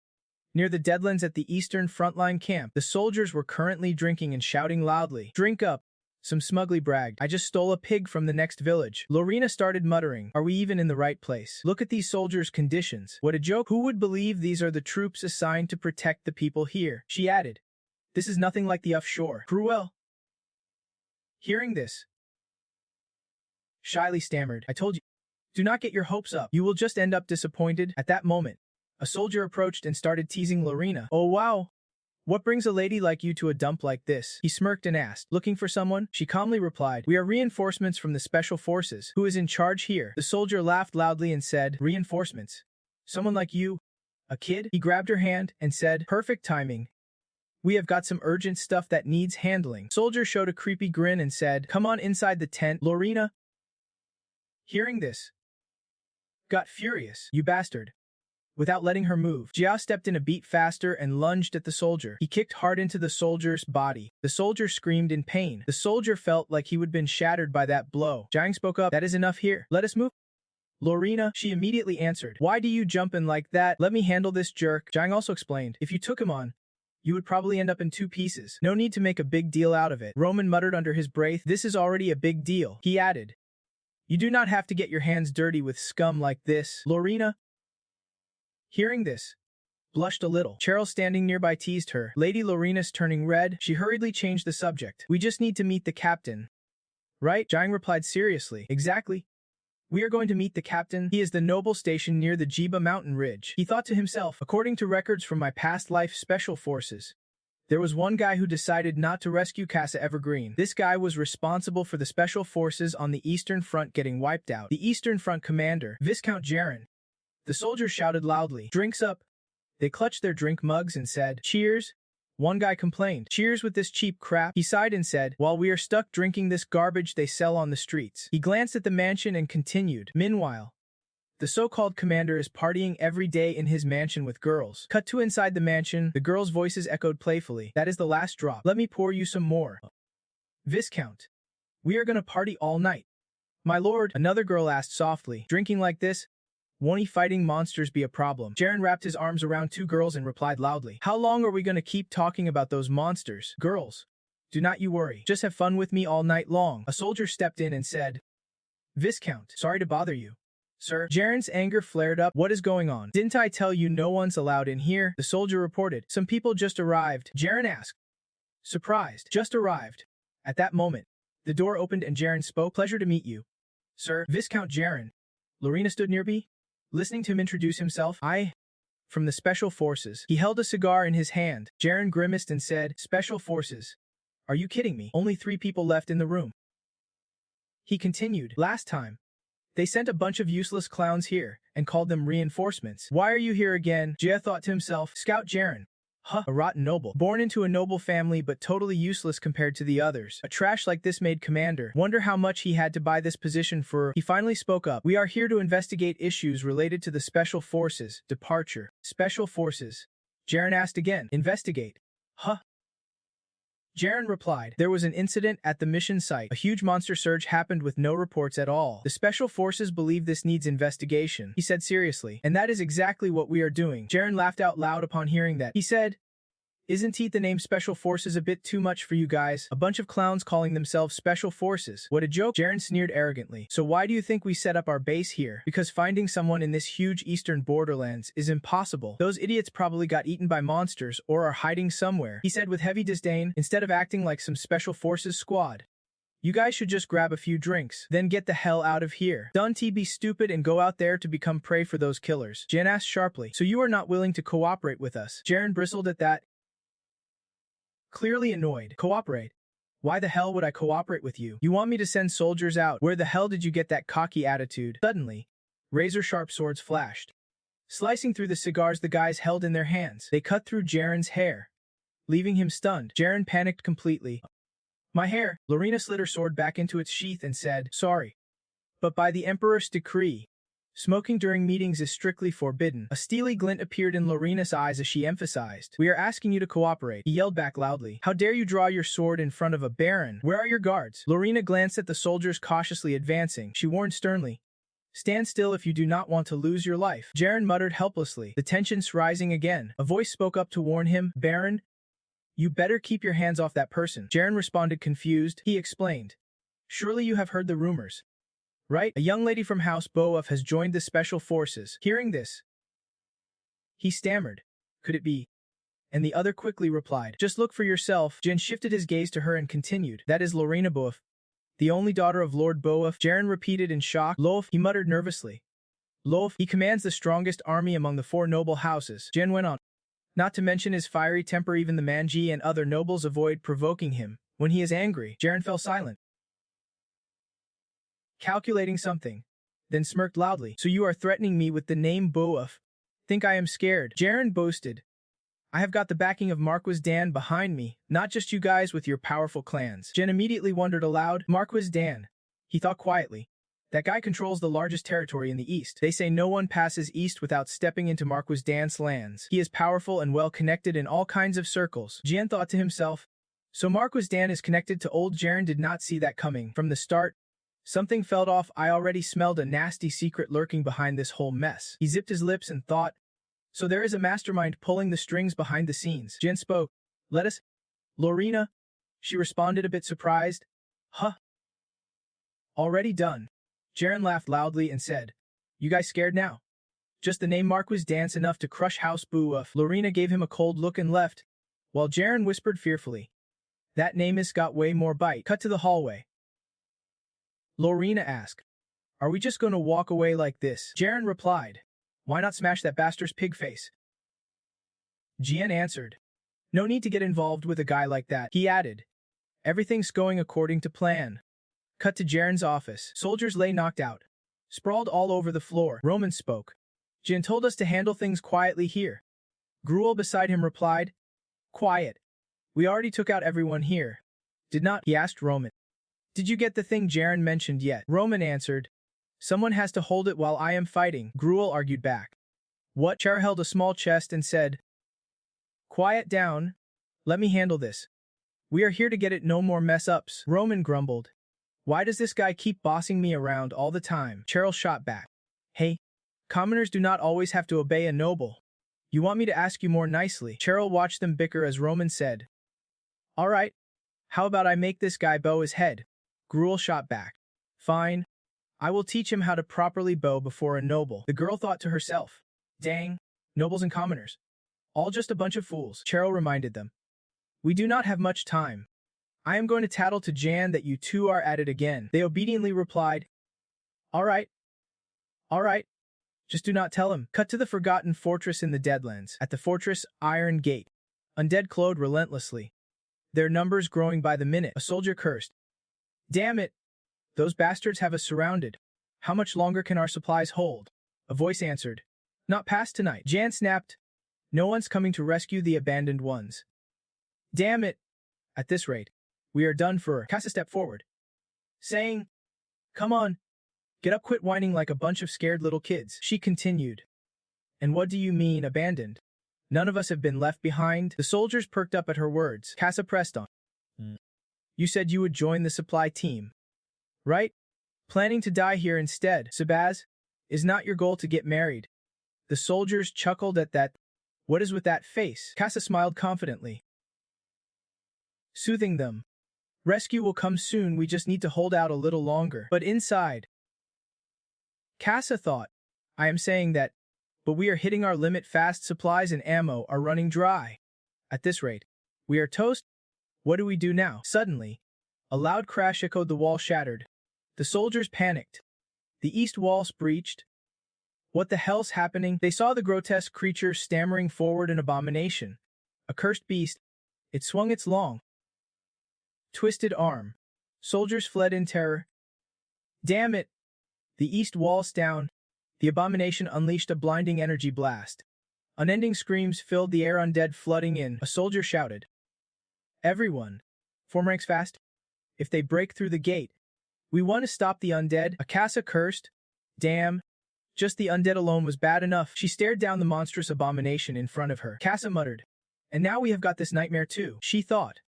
An undead fused from many others, someone is controlling this cursed creature. Casa analyzed silently. Undead and bone soldiers are born from death's aura. Seeing such a massive swarm is unheard of, but cursed creatures, that is a different story. They do not just appear out of nowhere. She was sure they were created by someone. Suddenly, the abomination's body started to change. Akasa gasped. What is that? More undead erupted from the abomination's body, tore it apart and charged out. Casa cursed in shock. Damn it! This chaos just got way worse. Cut to a vivid flashback. A steady voice declared, In the name of the Holy Kingdom and Imperial Law, Traitor Everlane is sentenced to death for treason. All lands and assets will be confiscated. And with the Empire's mercy, their homes, people murmured below, Everlane's a traitor. No way. That is nonsense. Another voice replied, Quiet down, execution's already done. Casa recalled her father's words. The end of the Everlane family. I hope my child escapes safely. The executioner raised his blade high, then quickly brought it down. Casa thought, the sound of the blade slicing through my father's neck. His head fell to the ground. It rolled to Casa's feet. She smelled the stench of blood. Casa looked down, and then heard a voice she never wanted to hear again, her father's voice. He murmured, Casa, my son, restore the Everlane name. Avenge my death. Suddenly, a voice snapped her back to reality. Lord Casa, a soldier asked anxiously. Are you all right? She replied calmly. Yeah, I am. The soldier sighed in relief. Thank God. You are safe. Another soldier spoke up. What kind of damage is this? Thankfully no casualties. But the wall. The soldiers' voices echoed steadily. That monster got frozen in place and stopped moving. Wait, no. Everyone. Power up. We have to take it down before it strikes again. The tension skyrocketed as a soldier shouted. This is bad.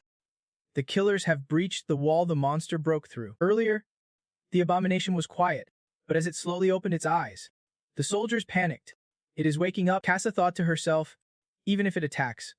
We only have one way out. Abomination is regaining strength. She figured if she used her comrades as bait, she might just make it out alive. At that dangerous moment, she wanted to bolt first. Casa spun around and fled. As she muttered to herself, I promised I would survive, to rebuild my family. Casa recalled her father's image before he died. Whispering, that golden voice. Suddenly, a blazing red energy surged from the abomination's arm. It took down most of the soldiers. Then a scythe appeared from its hand. The soldiers screamed, seeing it aimed at them. Another blade emerged. Casa's voice rang out. The truth is, it is all just a distraction. She charged straight at the abomination. The soldiers below gasped. Lady Casa, she murmured. The real reason I ran away. Casa shouted. Because I was weak. Then she unleashed her 23rd skill. Soul Awakening Song. The abomination collapsed, and the soldiers watching were stunned. They cheered as she stood over the monster. Lady Casa defeated it with just one strike. She warned sharply. Don't let your guard down, they will recover soon. Forget about the wall. Casa ordered. We need to fall back to the fortress.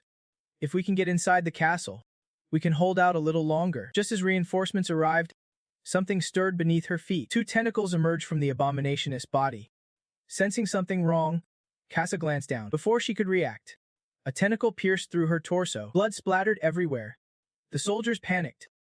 Lady Casa. Meanwhile, the shattered parts of the abomination's body began moving, quickly regenerating its original form. The soldier shouted, "Damn that monster. We can leave Lady Casa behind." She gripped the tentacle tightly, gritting her teeth. "Run," Casso instructed. "Stick to the plan." Everyone retreat toward the castle. Dark, ominous energy poured from the abomination's mouth. The energy grew rapidly. Seeing this, Casso whispered, "Sorry." She softly added, "If only I were stronger." Suddenly, a sword appeared with a voice saying, "You are strong." It sliced through that strange energy. The voice continued calmly, "Stronger than anyone else." It cut the abomination in half, then said, "And ready to fight the enemy." Casa collapsed, blood pooling beneath her. She was far from weak. Jin asked Han, "That wound looks serious." "You okay?" Casa eyed him suspiciously.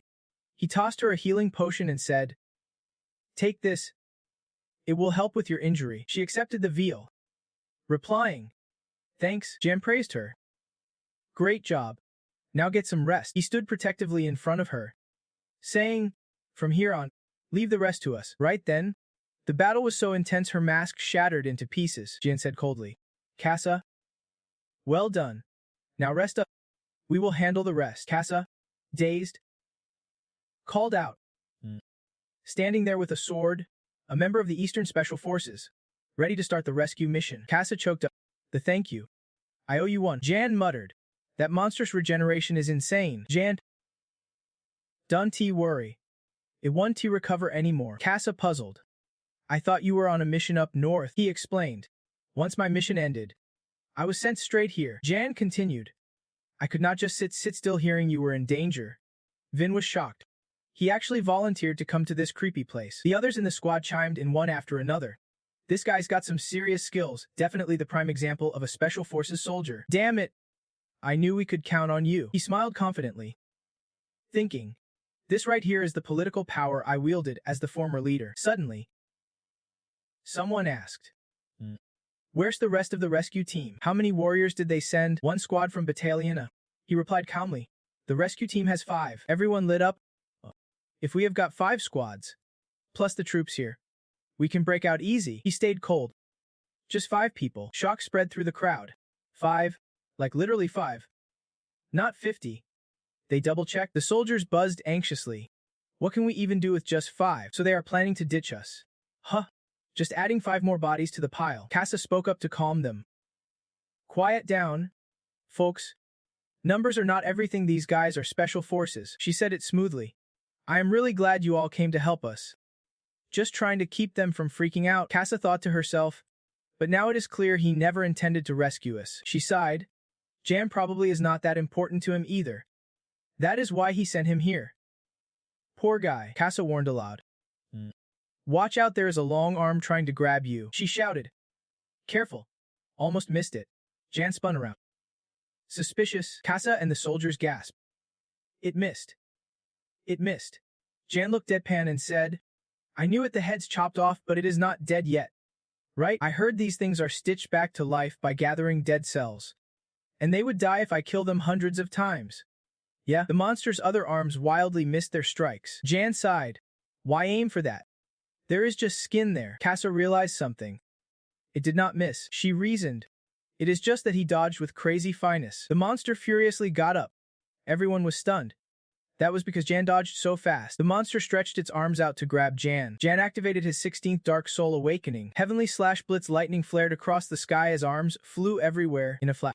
Jan sliced the monster into pieces. The soldiers around were dumbfounded. "No way he chopped off all those undead heads." Another soldier spoke up. "That undead's gone for good. It can't regenerate anymore," Jan said bluntly. "It can stand against Astalon. He can even sever magical energy. Just like dark energy." The monster slowly dissolved into thin air. The squad spoke up one by one. He actually defeated the undead beast." "No way. No way. Killed that horde all by himself. Is he really one of us?" Casa stared, stunned. Suddenly a soldier said, "Lady Casa, the East Gate."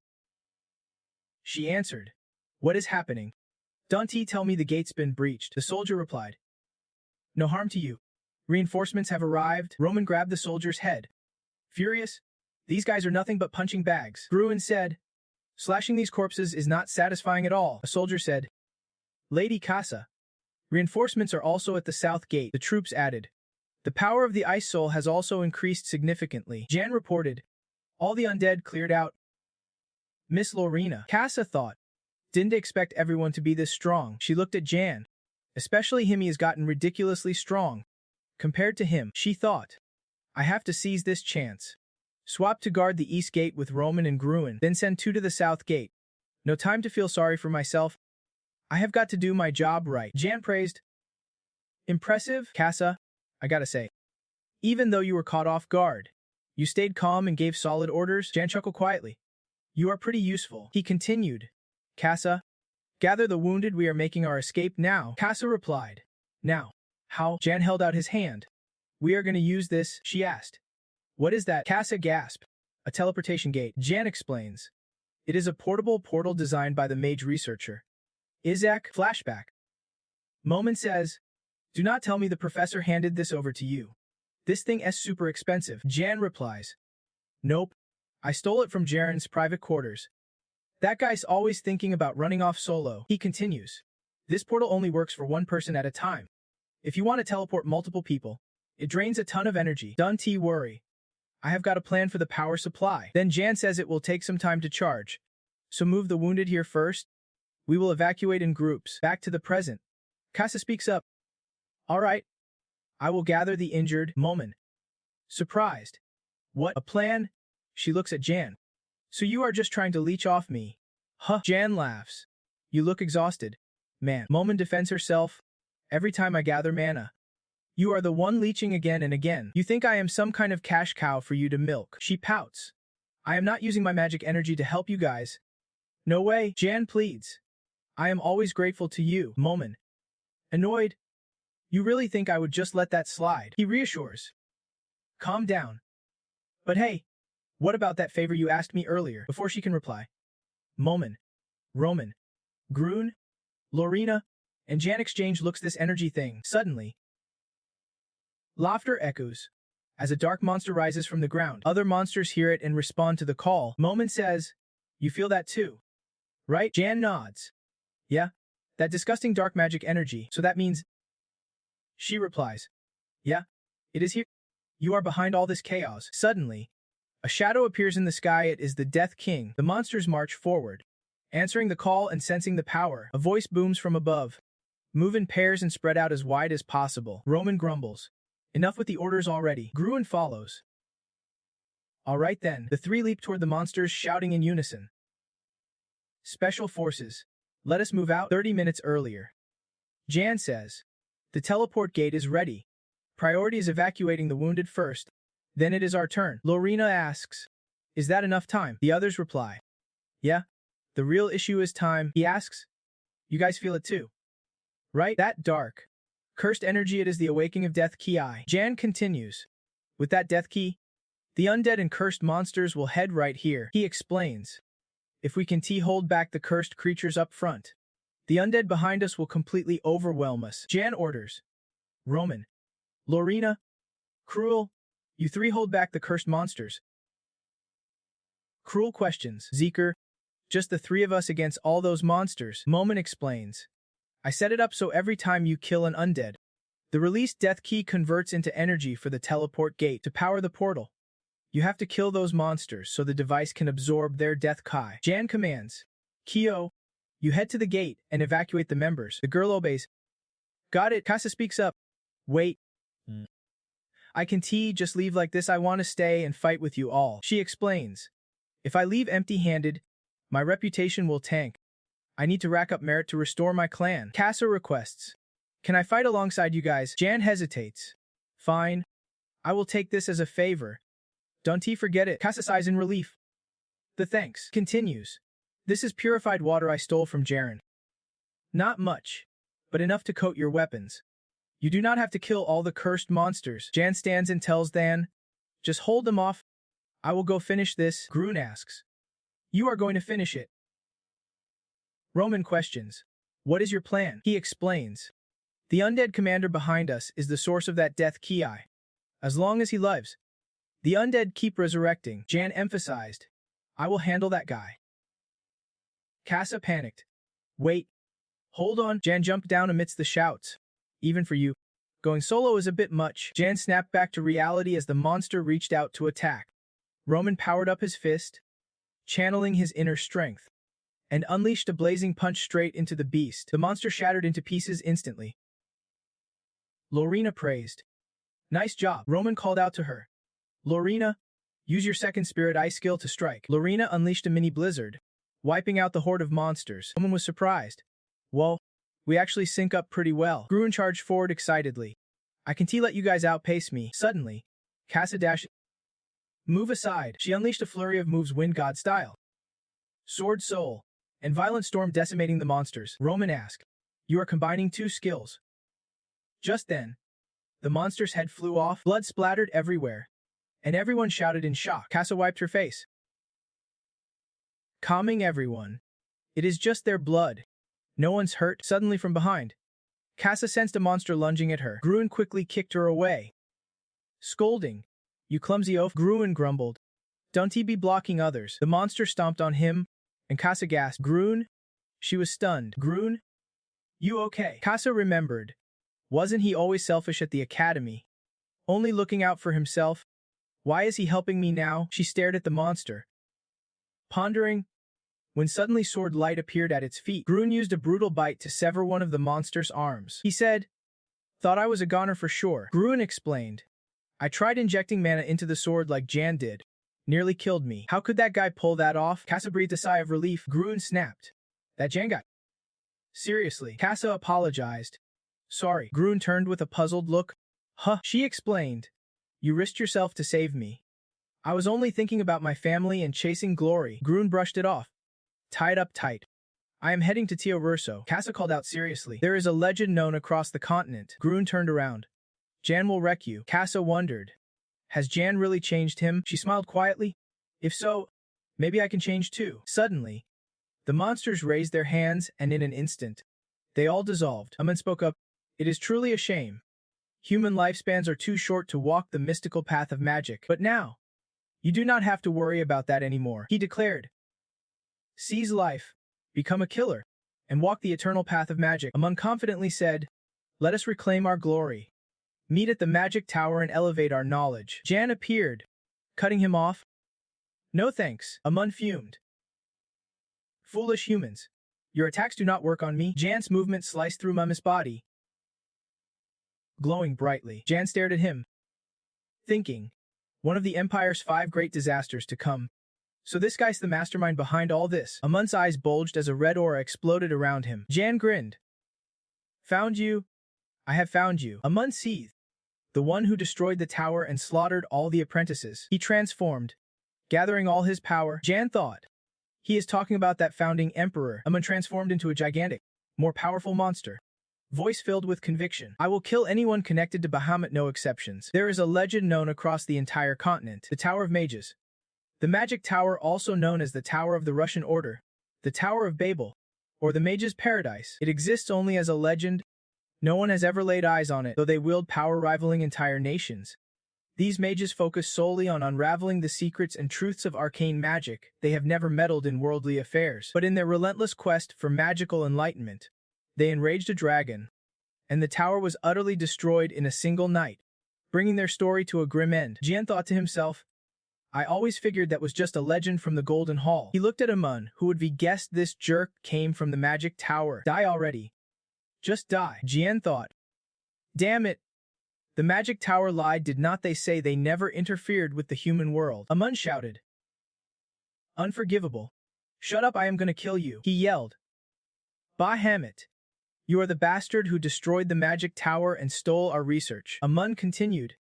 You are the enemy of my master and everyone who studied there. Furious, he said. Right now, I am gonna settle this debt with you. Jian unleashed 2 moves, Piercing Spear and Fire Missile, and said, I already told you. He dodged a fiery slash and said, I am not Bahamut. Jian wondered silently. Does Moloch have beef with Bahamut? He eyed Amun thoughtfully. He kinda looks like Mormon. Could they be connected somehow? Suddenly, a black hole ripped open in the sky. Surprised, he cursed. Damn, this is way too dangerous. The black hole is collapsing. Then Mormon appeared, scolding. Jian, are you out of your mind? Don't he be mad, I am nothing like that guy. From looks to powers. This body's a total upgrade, Mormon explained. Not all liches are the same. That other guy might have been corrupted by immense death aura long ago. So his sense of self totally collapsed. She went on.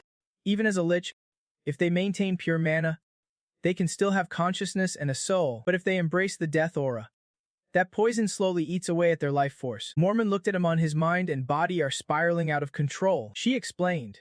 Like that guy, he is just barely holding on soon. He will lose all awareness of who he is. Mormon pity him. What a tragic fate for a student of the Magic Tower. She recalled a voice calling out, Master, my research this time is then Mormon said. Buy me some time. Jan asked. Buy time? How? She replied.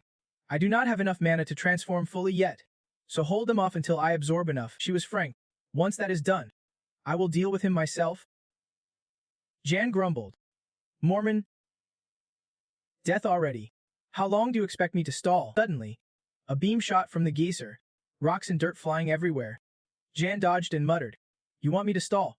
That is just reckless. Amun pressed on fiercely. You can run? Bahamut. He thought urgently. Hurry. Mormon, before I kill this damn bloodline. Cruel and Casa leaned on each other, gasping for breath. Cruel asked, Is it? I can't move anymore. Casa replied. Me too, and gritted his teeth. Is it done yet? Cruel asked again. The assassin beasts are not moving anymore, so it is over. Right? Casa hesitated. Maybe, Han thought. No signs of life from them. Looks like it really is over. What the hell did Jan do? Cruel was deep in thought when suddenly a beam of light appeared in the sky. Han asked. That light. Casa gasped. A powerful light. Over there is not that where Jan is, Cruel snarled. What the hell are you doing over there? Both looked up in shock. It was a dragon. Amun sensed the light above and whispered. I hate Bahamut's tricks. Suddenly, his body was sliced in two. Amun gasped. No way. This body's way too weak. He turned to see the figure. It was Bahamut, the founding emperor. Bahamut appeared with his sword and radiant light. Amun shouted, finally showing your true face. Our eternal enemy. Jan thought. My sword skills really do match Bahamut's. I am confident this move is his signature. Jan carefully considered. I never planned to use my ace here, but this power is insane. He pondered. Every time I unleash my mana core, that voice grows clearer. Jan closed his eyes and swung his sword heavenly slash Bahamut's legendary strike. He pondered. A sword art passed down through whispered voice if only he could grasp it. Suddenly, Jan coughed up blood unexpectedly. He dropped to his knees, mana surging dangerously close to explosion. This move was just too much for him right now. Jan pressed his hand to the ground. Realizing a single slash had drained all his mana, never expected it to be this costly. He glared up at Amun, fury blazing in his eyes. I will never forgive you. Amun spoke up, representing everyone in the Magic Tower. He chanted, I will pass judgment on you. Magic missiles, blizzards, firewalls, acid rain, thunderclaps, meteor showers. Jan seethed. How did he get hit with so many spells? Even more than Mormon? Amun shouted. Suddenly Mormon raised a hand to his mouth. Shh. Quiet now. All the spells instantly fizzled out. Jan looked around. Every magical circle vanished in the blink of an eye. Mormon calmly said, Didn't I tell you to hold him back? No need for a show. Though I am not fully ready. Since you are already drained, I have no other choice. She spoke slowly. Now just leave this to me. Mormon, the master of the Magic Tower. She said. After all, it was one of the tower's own apprentices who caused this mess. Mormon slowly opened the eye on her forehead, the eye widening as she said. So naturally, the tower's people must take responsibility for this. From the violet stormlit sky, a pillar of white light tore through the space, shining straight down. Amid the blinding light, a distorted being appeared.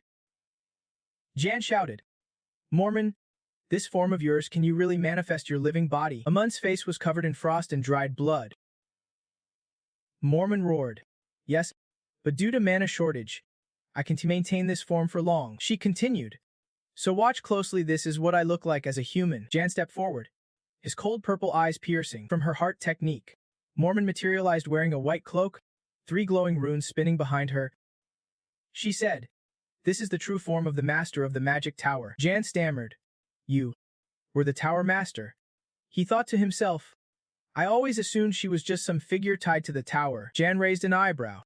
Surprised she was such a significant figure, a new thought sparked, and Jan smirked. Looks like I've got a lot to talk to her about from now on. Mormon, with her steel-cold gaze, said, after seeing my true form, and you are still only thinking about that stuff. Don't you care about me at all? Jan blinked. Startled. You are a mage too. Mormon just looked at him, speechless. The blood-red magic circle spun fiercely around Amun. He yelled. Then come, let us reach the pinnacle of magic together. Mormon chuckled darkly.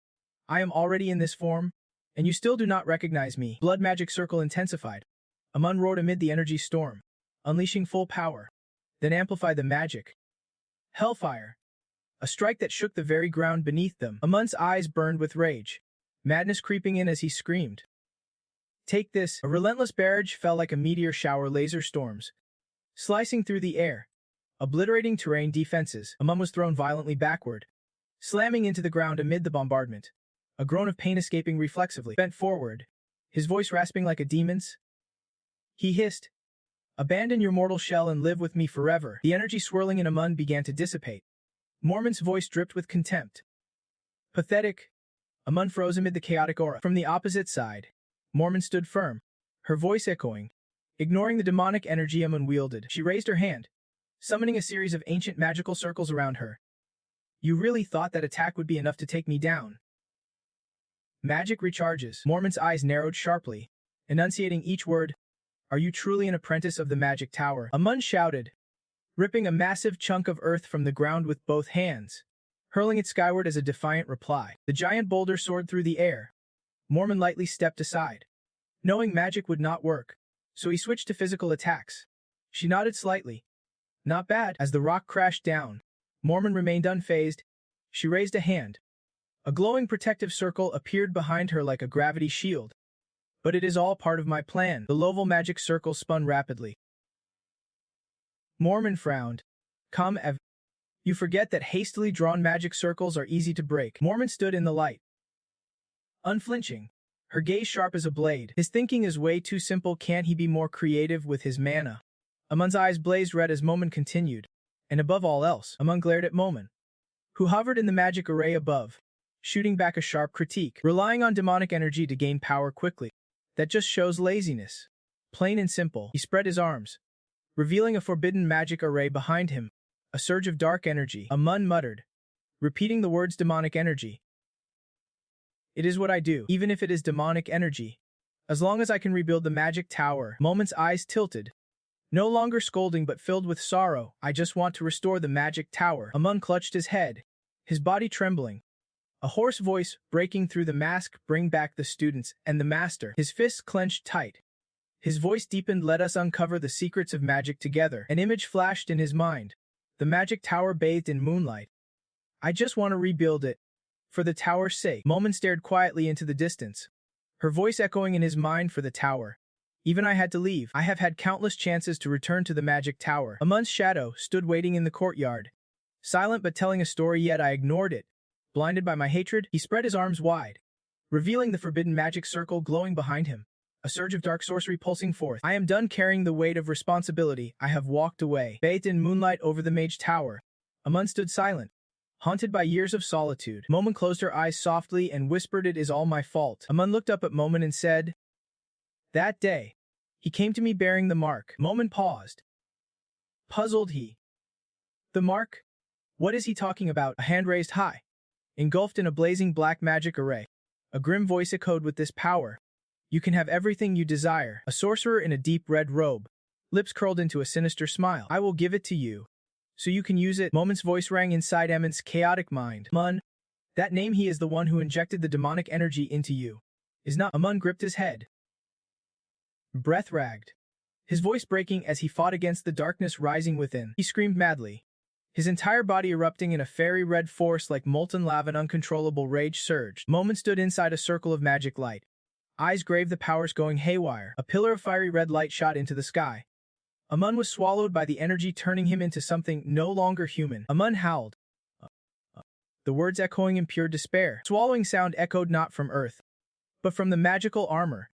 Fresh red blood spreading in the shimmering space. Mormon dashed forward, defying the opposing magic force. Amun. She tore through the energy barrier, her hands ripping apart the boundary between worlds. She raised her hands, activating a sealing spell midair. I can protect anyone right now. But in the next moment, she lunged at Amun, falling into the abyss of power. No matter what, I will save you. The final scream echoed within the blood-red light in agonizing pain. Momin screamed, struggling to maintain control. She refused to back down, activating the magic seal. The light flowed into Amun's mana. I am going to weave the magic formula into your mana to purge the demonic energy from his body. Strands of darkness were pulled out like poison sucked from veins. If the demon inside is erased, you might return to your former self. Amun's mask loosened slightly, magical light reflecting on his pale skin. Half of the mask was shattered. Moment's determined face appeared amid the shards of energy. Good. The purification is working just a little more. A quiet whisper pierced the air. Sorry. Amun's entire body started to crumble. He screamed in unbearable pain, shattered into shards of glass, each shard sharp as a dagger's edge. Amun's body twisted beyond any hope of healing. Moment rushed forward. A desperate scream tore through the air, his form warped by demonic energy. Can he withstand the purification spell? Give it your all. Help him. Amun, I won't let you die like this. Hold on just a little longer. Jang, Moment clenched his fists tight. Master? Amun's voice trembled. Half his face was grotesquely distorted, long hair whipping wildly. His blue eyes flickered with a whirlwind of emotions. Is that really you? Master? Amun's voice cracked, choked with emotion. I never thought I would see you again like this. His voice barely a whisper. I am sorry for meeting you in such a pitiful state. Moment opposite him. The magic circle glowed softly on his skin, his voice firm and resolute. Enough. Now's not the time for regrets. A beam of light shot into the sky. Echoes reverberated through the void. If the purification succeeds, he can walk the path of magic once again. In that moment, light engulfed Amun's entire body. The glow slowly began to fade, dissolving into the quiet dust swirling around him. Moment faltered. His gaze dimmed. It is too late. Amun stepped forward slowly. Each step etched itself into the magic circle beneath the ground. I've walked away from that path and chosen the dark one instead. My path in magic is completely shut now. His voice still gentle, like a distant memory. The moment I chose the demonic path, I lost my way in magic forever. In this life, I keep making the same mistakes. He looked up at his master one last time, a soft, eyes glistening with tears. It is truly wonderful to see you again. Master? Moment's red-rimmed eyes listened as Amun spoke his final words. So please, Master, let me go. Behind them, the magic circle's light spiraled slowly, like a farewell ritual just beginning. Moment raised his hand high, the light matrix spinning in the air, as if drawing power from the mage tower itself. Well done. As a mage tower disciple, she looked at her former student with steely resolve. Her voice rang out with authority. Your death won't be in vain. This might be the last magic you ever witness. Let the radiant magic etch itself into your soul. This is the pinnacle of sorcery. Amun, half his face devilish, lifted his head. Emotions welled fiercely in his eyes. Light burst from the matrix, expanding the realm. 100 lotus flowers blooming. Magic of salvation unleashed its full power. Mana beams pierced the sky, carving a path of light. The mana path spun brightly overhead. If only he could follow it. She spoke softly, her eyes full of sorrow and love. Your soul will live forever within my magic. Amun's voice trembled with gratitude, a choked whisper from a soul slipping away. Master Moment stood amid the blinding white sky, surrounded by magical patterns and drifting petals. As the magical dawn slowly fades, glowing petals silently drift through the air. Her voice echoes. I hope your life, filled with endless pain, will finally find peace. As the last spell lock sealed shut, she stood there, her gown billowing in the radiant light. When Jian's voice came from behind, it is finally over. Did your ritual go smoothly? She nodded, eyes still fixed on the sky. Yeah? This is going to be a long journey. Thanks, Jen. Without you, I would not have been able to wrap this up properly. Looks like the teleport gate at the fortress has been activated. Right, far off in the sky, a powerful beam shot straight up, confirming her words. Momo nodded. Yeah? A month's gone. It is all over. She did not respond immediately, her gaze lingering into the distance. Deep thoughts. We still do not know who drove Amun away. Jen replied. Is that so? If we get the chance, we should track them down? Momo asked with suspicion. Wait, your dad has someone to suspect, yeah? He answered grimly, though I am not sure if they are even alive anymore. The scene shifted to the eastern frontline base. There, a pair of purple legs dangled lifelessly in the air. A body swayed silently in the darkness. The eastern frontline commander, Jaren, was dead. The camp gate creaked open. Cheers shattered the morning calm. We are finally back. Alive? I never thought I would make it back alive. All 80 members of the special forces dispatched to the deadly plateau were safely rescued and returned. Everyone's eyes shone as if reborn at the supply depot. I thought this mission was impossible. Mission's done. And everyone did amazing. Lorena spoke. Roman responded. Honestly, I never expected we would come back in one piece like this. Thank you all. Their eyes swept over the lively camp. Kaza added, we owe it all to everyone's help. Roman cracked a smile. Glancing at his teammates chatting excitedly, everyone seemed fired up. Lorina's eyes softened. At least today. We deserve some rest. Laughter echoed around. Remember when I jumped in to save Kaza and took down those monsters with one strike? Someone else joked. That is Gruen for you.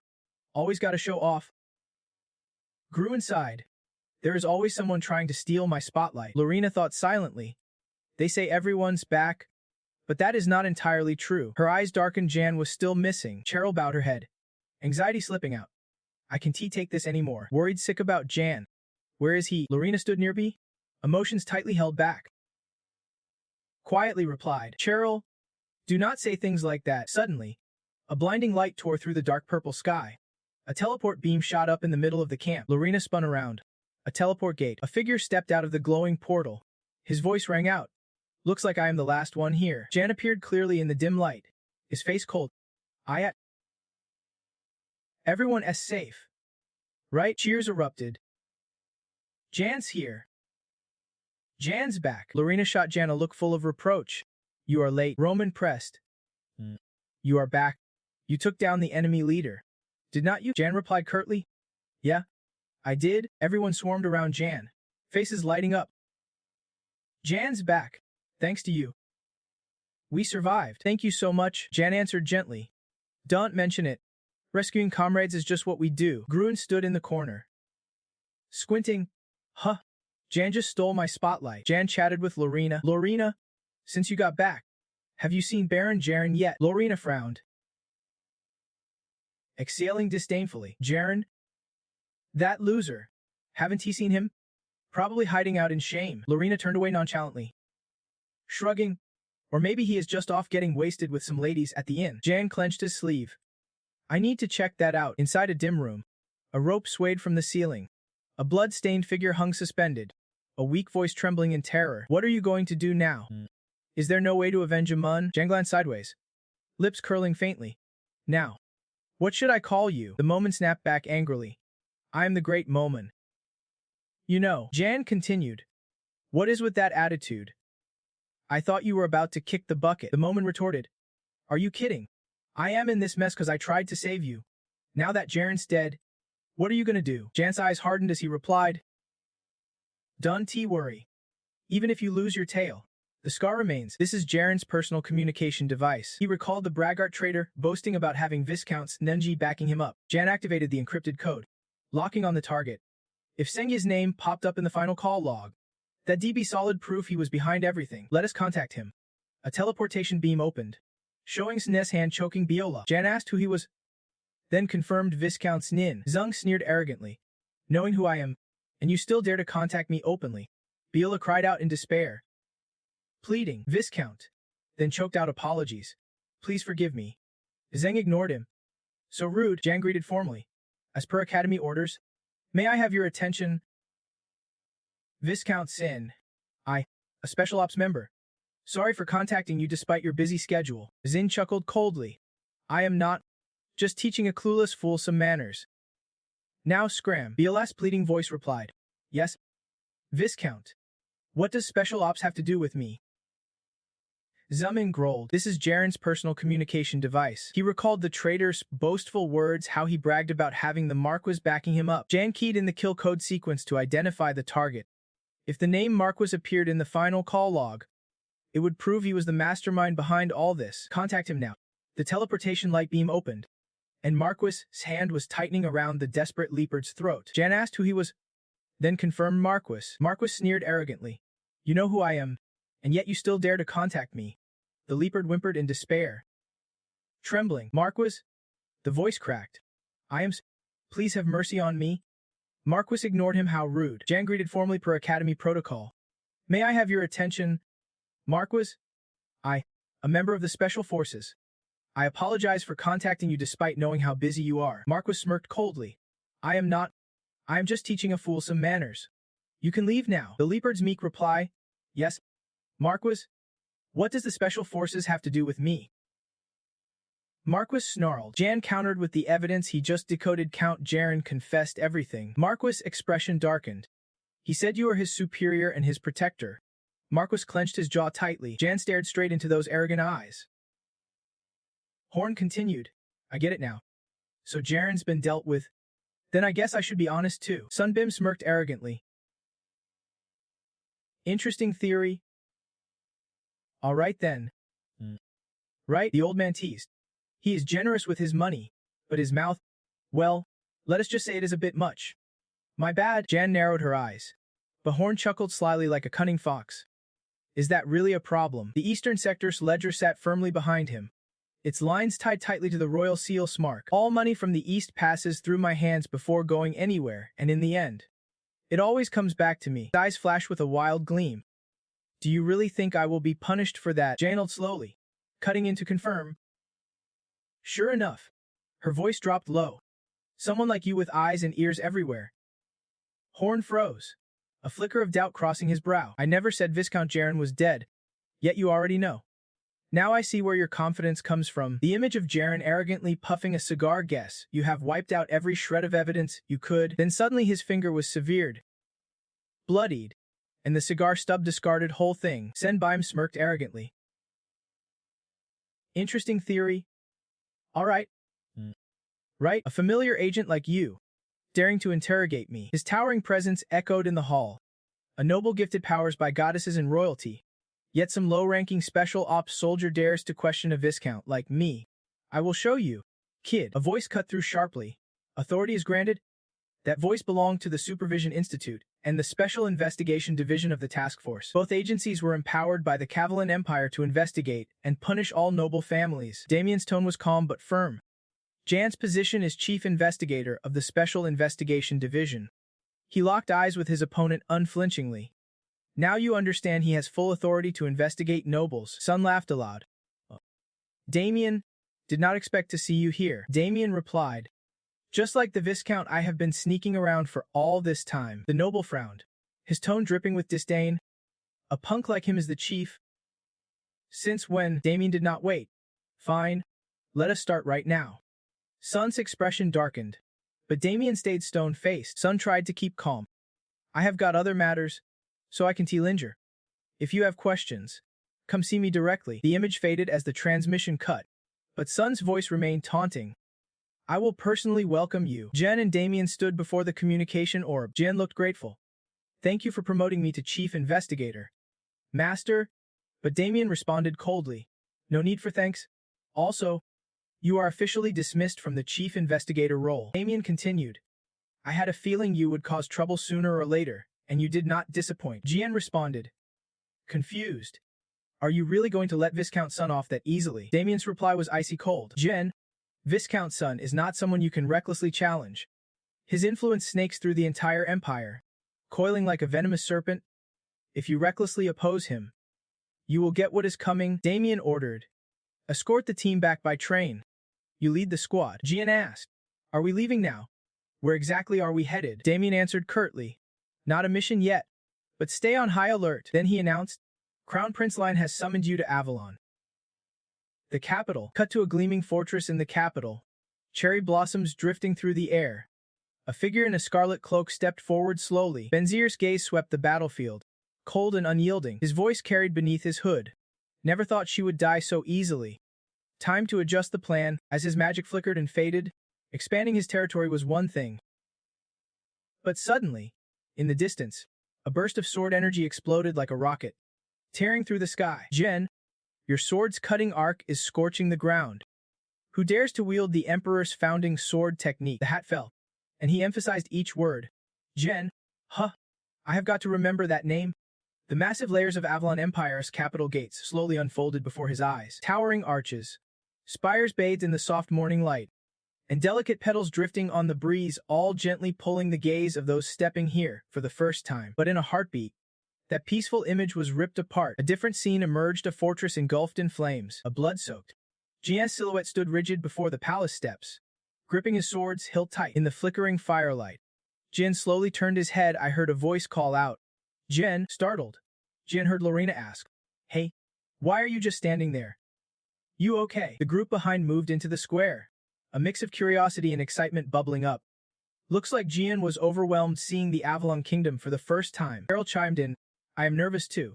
Lorena turned to Jian, saying, relax. It is packed here. Don't wander off. Jian stayed silent beneath the swirling petals, letting old memories flood over him like a drowning tide. I never expected this. I never thought I would come back here again, Avalon Kingdom. The city I once burned to ashes, but now, it stood before me, no ruins. No scars of fire and blood, just a dazzling spectacle of prosperity. Brightly colored buildings stretched beneath the fortress walls. Whoa, I have never seen so many people here before. It still feels unreal being invited to the royal palace like a dream. Cheryl's voice buzzed with excitement, while Roman sniffed skeptically. A fancy feast? Sounds pretty lame, yeah? Not exactly a place for commoners. Cruel smirked and laughed, but hey, you seem pretty pumped about it too. Kasser turned to him. See that tallest tower in the distance? That is the boss. That belongs to another member of the royal family. The Avalon capital is split into 8 districts around the royal palace, 3 for commoners, 3 reserved for nobles and royals, and 2 more for administrative and military centers. Passing through the residential areas, you finally reach the royal palace. Lorena glanced at Zan. You sure know a lot. Zan froze. I only know a little. Really? They pressed forward. The path ahead shimmering with flowing gold, the crystal gold road. This is the road leading straight into the royal palace. To enter, one must walk this path. It symbolizes loyalty and submission to the emperor. Roman stood amid the bustling square, his gaze sweeping over the towering Chosville domes of the kingdom with clear disdain. Emperor? He is just a rich old man. Before he could finish, Casa clamped her hand over his mouth. Roman, do not spout nonsense in the capital, or you are dead meat. Casa's face was cold and warning. She continued, Avalon has ears everywhere, and eyes always watching. Not to mention, the training commander warned us harshly, one wrong word, and the consequences would be unimaginable. Inside the soaring glass room flooded with light, a cold voice echoed again. Remember Damien's words. If you cause trouble in Avalon, I will personally end you. So please, stay quiet and keep your act together. Roman grumbled but did not resist. Iguan, Casa does not get it yet. Huh? What did you say? He brushed her hand away, shouting, get your hands off me. Damn it. In a corner, Cheryl whispered dreamily, hey, if this is a banquet, maybe there is a ball too. Right? Her eyes sparkled, imagining the grand scenes. She would only ever read about balls in books, so seeing a real one was her dream come true. Lorena frowned slightly, cutting coldly. Balls are not as romantic as you think. Cheryl blinked, surprised. Why not? The nobles wear polite smiles. But inside, it is all about greed for land and power. They are just waiting for anyone to slip up. Besides, this time the crown prince is hosting the banquet. You can bet those nobles are sharpening their claws. Lorena glanced at Jian, half joking, half serious. That is why the commander warned us so fiercely. Right? Jen blinked awkwardly. Why are you looking at me? She warned. Anyway, everyone, be careful. They moved forward. Jen thought silently. Why did Liam call us here? Just to praise us? No way. No one knows Liam better than I do. Leon could slip back into his old self at any moment. Memories flashed Jian wielding a bloodied sword. Crown Prince Leon, what is your true nature? Bright light burst from the royal palace into the banquet hall, capturing every gaze. The main doors of the banquet hall opened just as the group arrived. Gruel said, looks like we are early. Instantly, 2 guards in black tunics stepped forward to block the way. One spoke up, stop right there. Do you have an invitation? His tone was firm. If not, please turn back. Only guests are allowed this way. Roman raised his brow. Jen, can you feel that? Jen frowned slightly and nodded. Roman continued. The pressure's intense. A mental image of a knight standing guard came to mind. That towering shadow, could it be the royal palace-esque guard knight? If an ordinary knight is that strong, I can't even imagine the level of Avalon's elite knights. One of the guards suddenly recognized the lead. He asked, Miss Lorena B., is that you? Lorena nodded slightly. Yes, he hurriedly said. Sorry for the trouble. Really sorry for not recognizing you. Please proceed this way, Lorena responded. Thank you. The gate opened. Lorena and the group stepped inside. Ken whispered. No wonder the BOP family has such a reputation. No invitation needed, she just sashays right in. Thanks to her, we are probably slipping through the doors easy too. Behind him, Roman was flustered when one of the guards spoke up with a sharp tone. Do you have an invitation? Roman grit his teeth, glaring at the guard. He quickly shouted. We are with her. We are in the same group. Lorena turned around, her eyes slightly confused. What is going on? Casa grabbed her from behind. chuckling loudly. The noise outside was too much. Hurry up, Casa. You bastard. A helpless voice sang out from behind. At that moment, Gruel stepped forward. Sneering. Commoners. Step aside. Let me show you what real nobility looks like. He introduced himself arrogantly. I am Gruen White, from the White family. But immediately, a knight bluntly asked, do you have an invitation? What? A burst of laughter erupted from Jiang and Roman. So this is what they call noble pride. No shame at all. Gruel ground his teeth. These bastards. Why am I not allowed in from afar? Whispers spread. Gruen White does not have an invitation. What about Lorena? He growled. I wonder who the yapping dog is. A distant voice mocked. Brooks muttered, still humiliating the White family. Huh, Gruen? Who are they? Another voice echoed, eyes slowly turning toward them. Jiang whispered in his head. Never thought I would run into them here, the same ones who threw Gruen into the special forces. Gruen's brothers, eldest son Brooks White on the left, and youngest son Rock White on the right. They shoved Gruen into the special forces to knock him out of the succession race. But that move ended up causing their own deaths. On Gruen's first day back, the youngest son died from a fall down the stairs. The next day, the eldest son burned to death, but that was in a past life when Gruen could not control his murderous instincts. Now, what will Gruen do? From afar, Hugel said, haven't he seen you in a while? Brooks sneered.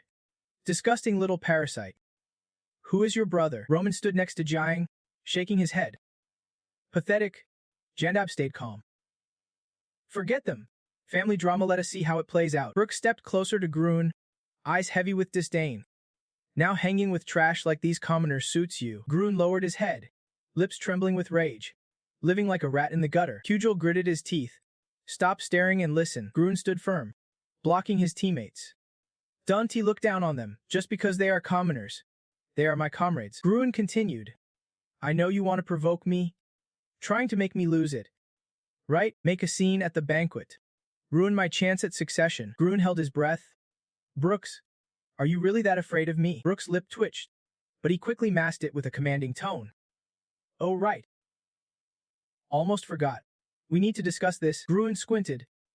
What now? Your nanny? I am planning to sell her off since she is useless now, he said with disgust.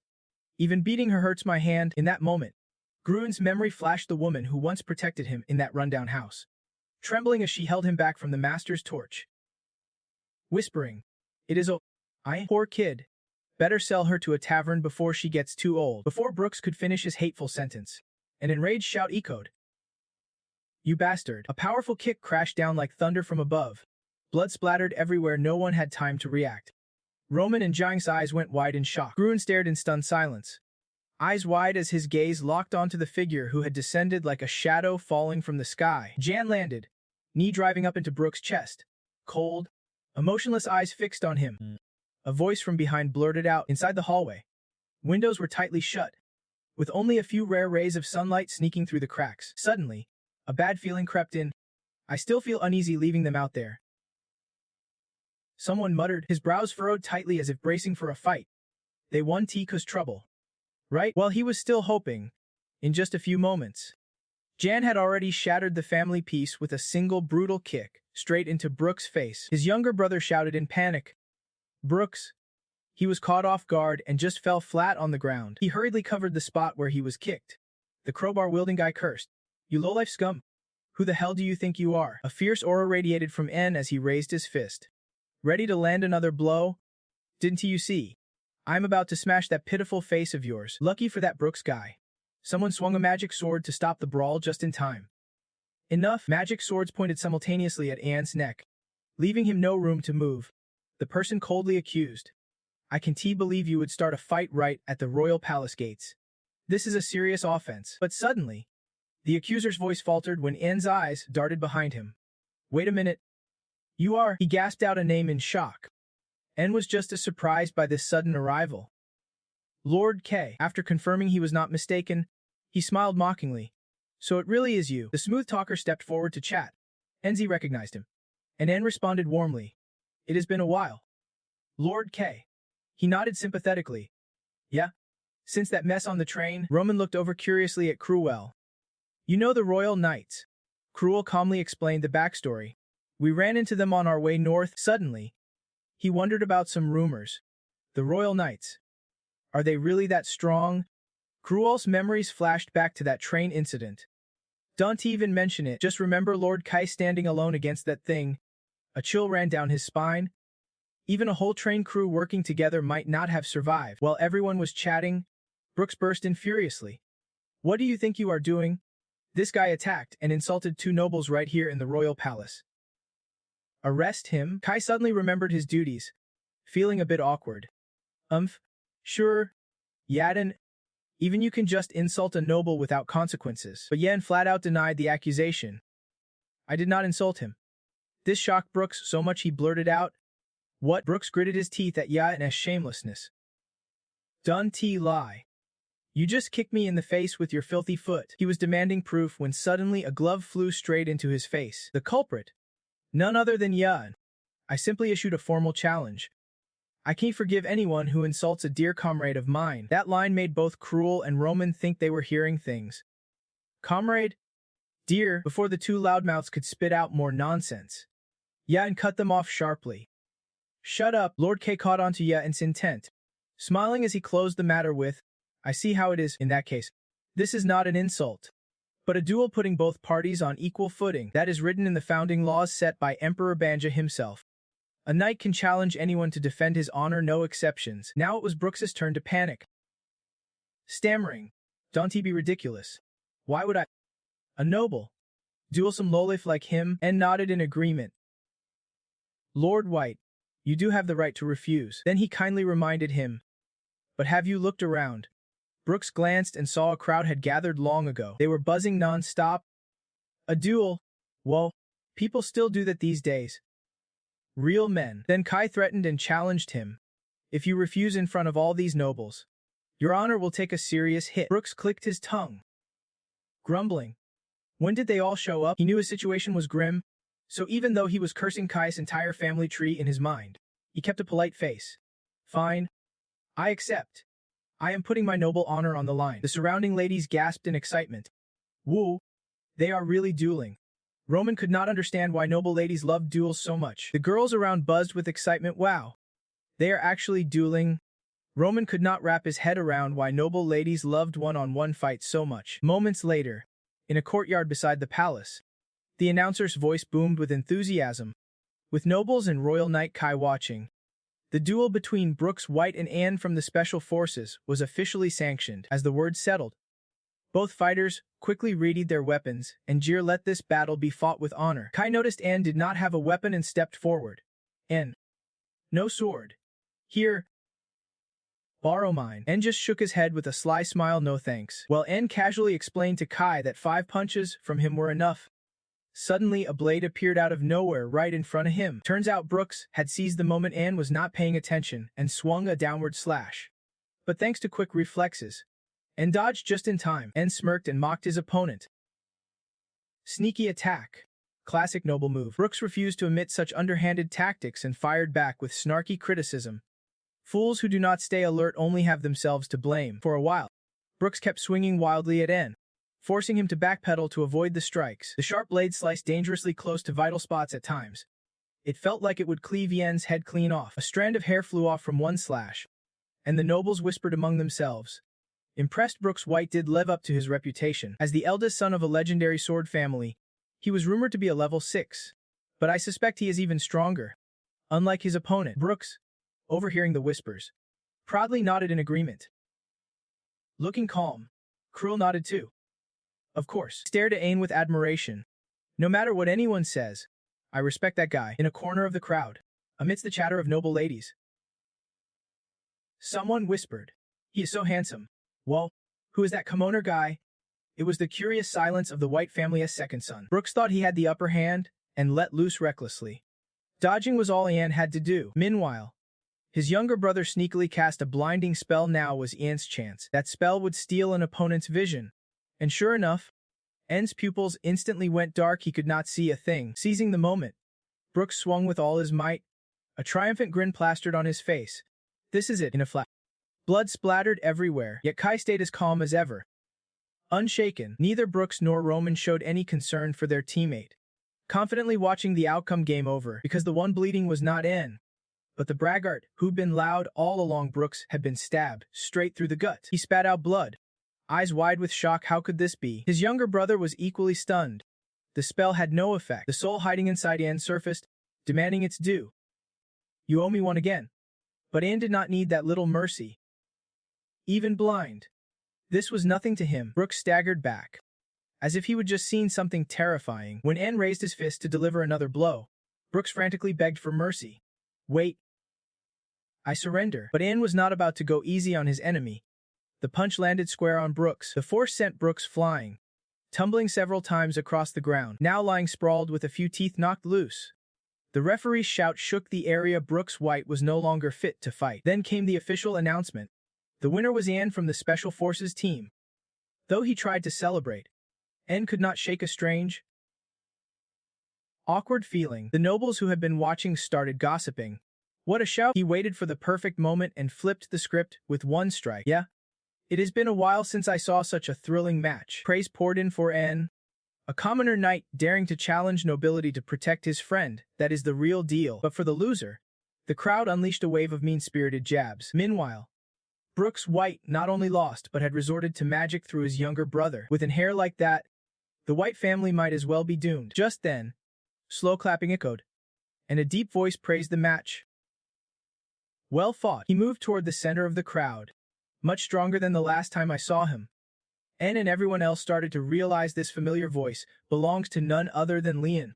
All the noble ladies and aristocrats bowed in unison to this not-so-new guest. Leon walked and chatted with the man behind him, Damien, his fiery young subordinate. Damien whispered back, honestly, I'm ashamed, and recognized that face instantly, his pupils locking onto the tall figure as he thought.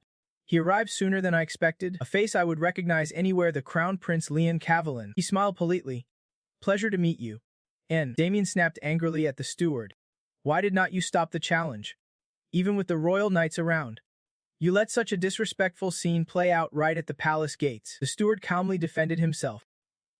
Forgive me, but the emperor who founded this land established dueling laws. I could not intervene. Damien shot a glare at Anne.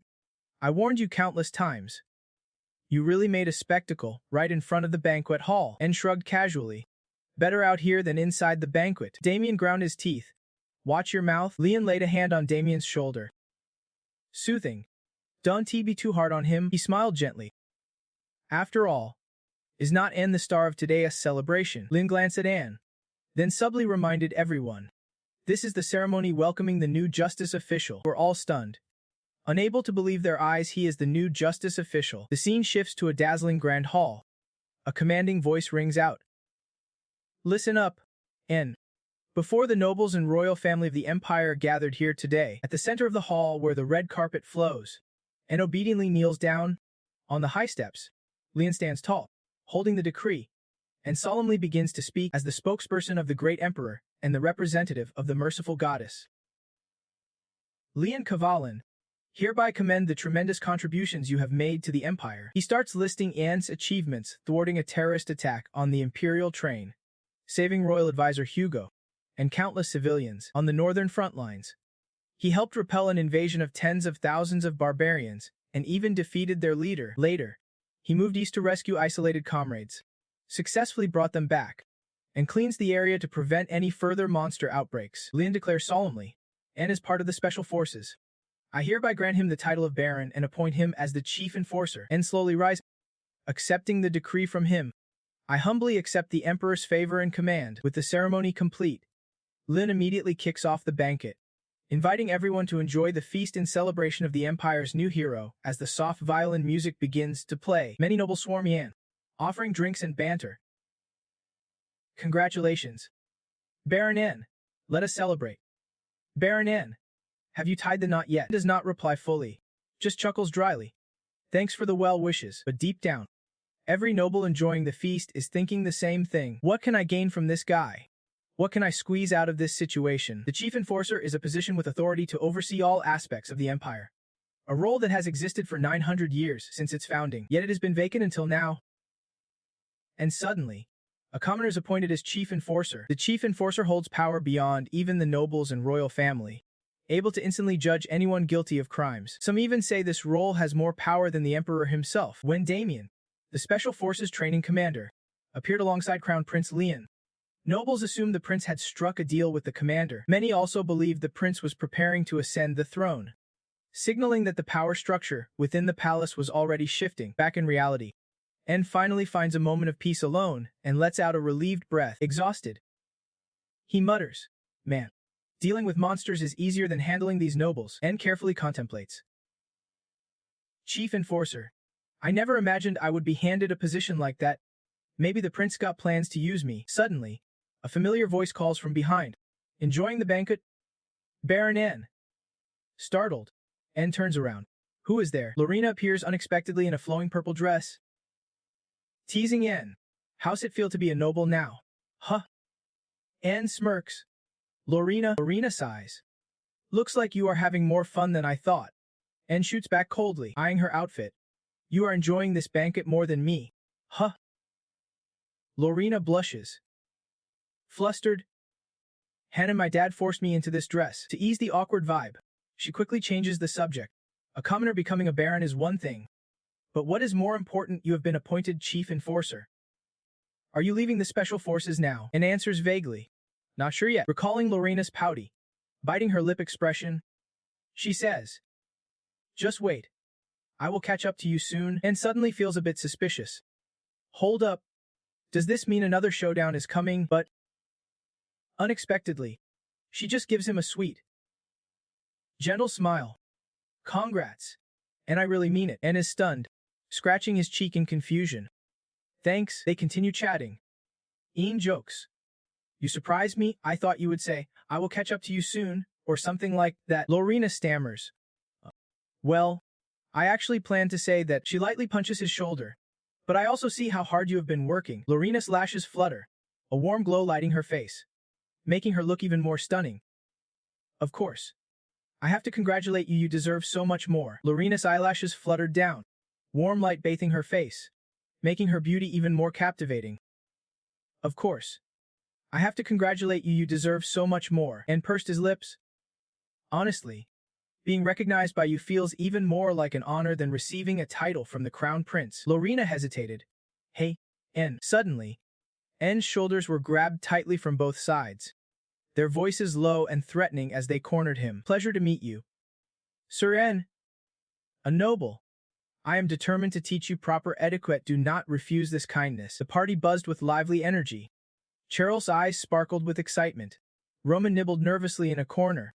Hugo and Casa greeted each other warmly. The dance leader was lost in the rhythm, and Cruel eagerly gossiped with the noble ladies. Meanwhile, in Lian's study, he suddenly spoke up. Hey, Damien. Lian turned his back to gaze out the window, completely ignoring Damien, who lounged casually by the desk behind him. He wondered silently, was Damien unhappy?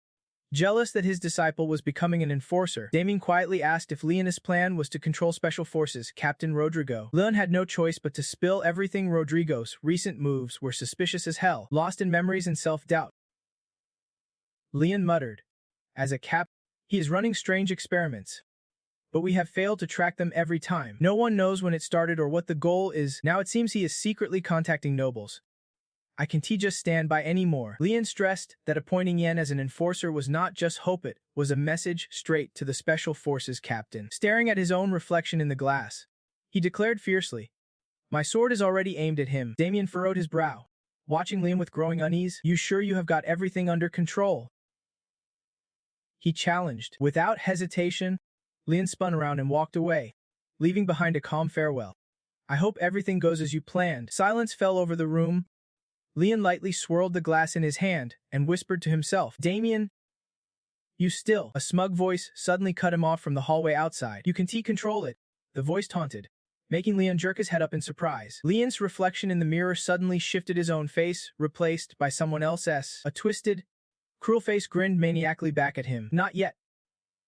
Leon gasped, horrified. Who are you? The stranger sneered, tearing apart Leon's fragile soul. Who would ever believe you? A royal brat drowning in self-doubt. He hates the royal bloodline more than anyone else. The figure's smile stretched ear to ear, wicked and wild, planting seeds of rebellion deep inside Leon's heart. He will make you bleed. Mark my word. Crash. The glass shattered against the window in a million pieces. Leon, overwhelmed by rage and losing control, threw whatever was at hand, and just like that, the hateful ghost vanished. He gasped for breath, heart pounding wildly. Lian slumped, exhausted and drowning in anxiety. What? Damien's shadow slowly faded away, but his cryptic words hung in the air. I hope everything goes as you planned, Your Highness. Damien strode away with confidence, leaving Lian at the window, lost in troubled thoughts. As he walked, a flicker of excitement stirred inside him.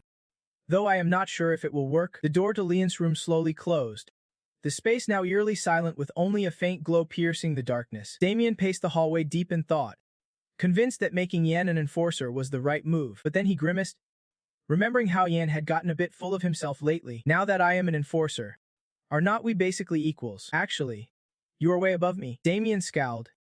That arrogant brat's just gonna get even bigger-headed now. He thought of Laya, realizing the Special Forces captain was sinking into desperation. Keeping his daughter close had definitely paid off. Damien's excitement grew as his plan unfolded perfectly. Still, to be safe, he knew he had to double-check a few things. In the district known as the Imperial Trade Privilege Zone, amidst the late winter chill, the street lined with ancient buildings wore a pristine white coat, bustling with crowds on both sides. Inside a government office, the cheerful voices of servants welcoming a distinguished guest echoed. Welcome, sir. The interior was lavish and dazzling, staffed by dozens of attendants. This place operated on a membership basis. Once you join, you can mingle with officials and the elite from various upper-class circles. Every table and chair was crafted with exquisite detail, arranged neatly and elegantly. Do nobles come here often? Of course. We even have exclusive luxury entertainment venues reserved just for the aristocracy. Sat back, slowly raised his coffee cup, savoring the exquisite flavor before showering compliments. The atmosphere is incredible, and this coffee is top-notch. Suddenly, he paused, but Anne's intense gaze locked onto the woman opposite him, making her visibly uneasy. I did not sponsor you to get involved in this kind of mess. Did I? Bella. She was none other than Agent Bella. Bella's eyes widened in surprise at Anne's earlier remark. How did you figure out I was undercover? Anne's voice sharpened as he confronted Bella. Enough. You are trying to scam me out of my money, are not you? She looked nervous and hesitant. That is not it. Bella smiled, removing her wig and adjusting her collar as she explained. A messenger has to survive. Disguises are essential. Sometimes a high society lady, other times a maid, or even the daughter of a noble family. If you were a messenger, it would be a must. Something fishy is definitely going on here. Why? Because all this is part of the sponsorship package. Besides, you do not expect me to sponsor you forever, do you? I thought you were just the son of a fallen noble family, but turns out, you are actually a Special Forces operative from the Warrior Project. Anne was taken aback by Bella's bold comeback. You have already uncovered my true identity. Impressive? She slowly raised her coffee cup, eyes unwavering. Thanks for the compliment. The mood darkened as ominous words spilled out. A lowly intern rising to the top, now commanding the department, and stood up, placing his hand firmly on the table. Bella, I do not care that you are investigating me. But she seemed caught off guard and tried to backtrack. Pleading, he moved to leave, his eyes blazing with warning. You would better, and reached into his coat pocket, about to pull something out, deciding to focus elsewhere instead. Bella desperately grabbed his arm, apologizing profusely. Wait, please. And sharply tossed a pouch of money onto the table. Silencing her, she grabbed it. The pouch sat on the table, leaving Bella puzzled. What was the deal with this gesture? And replied gently, you said you needed a part-time job because of budget issues, right? You are my messenger. Don't you worry about money. Use that time to gather intel. Those are the missions I assigned you last time. Bella sat dazed in her chair, staring at the pouch of money. She stayed silent for a moment, then slowly spoke up. Sir, you really underestimate me. Huh? Anne was surprised by her question. Feeling underestimated, Bella placed a stack of papers on the table, handing them over. All the info you requested has been collected, and glanced at the documents and teased. Money makes your work a lot quicker. Huh? Bella fired back without missing a beat.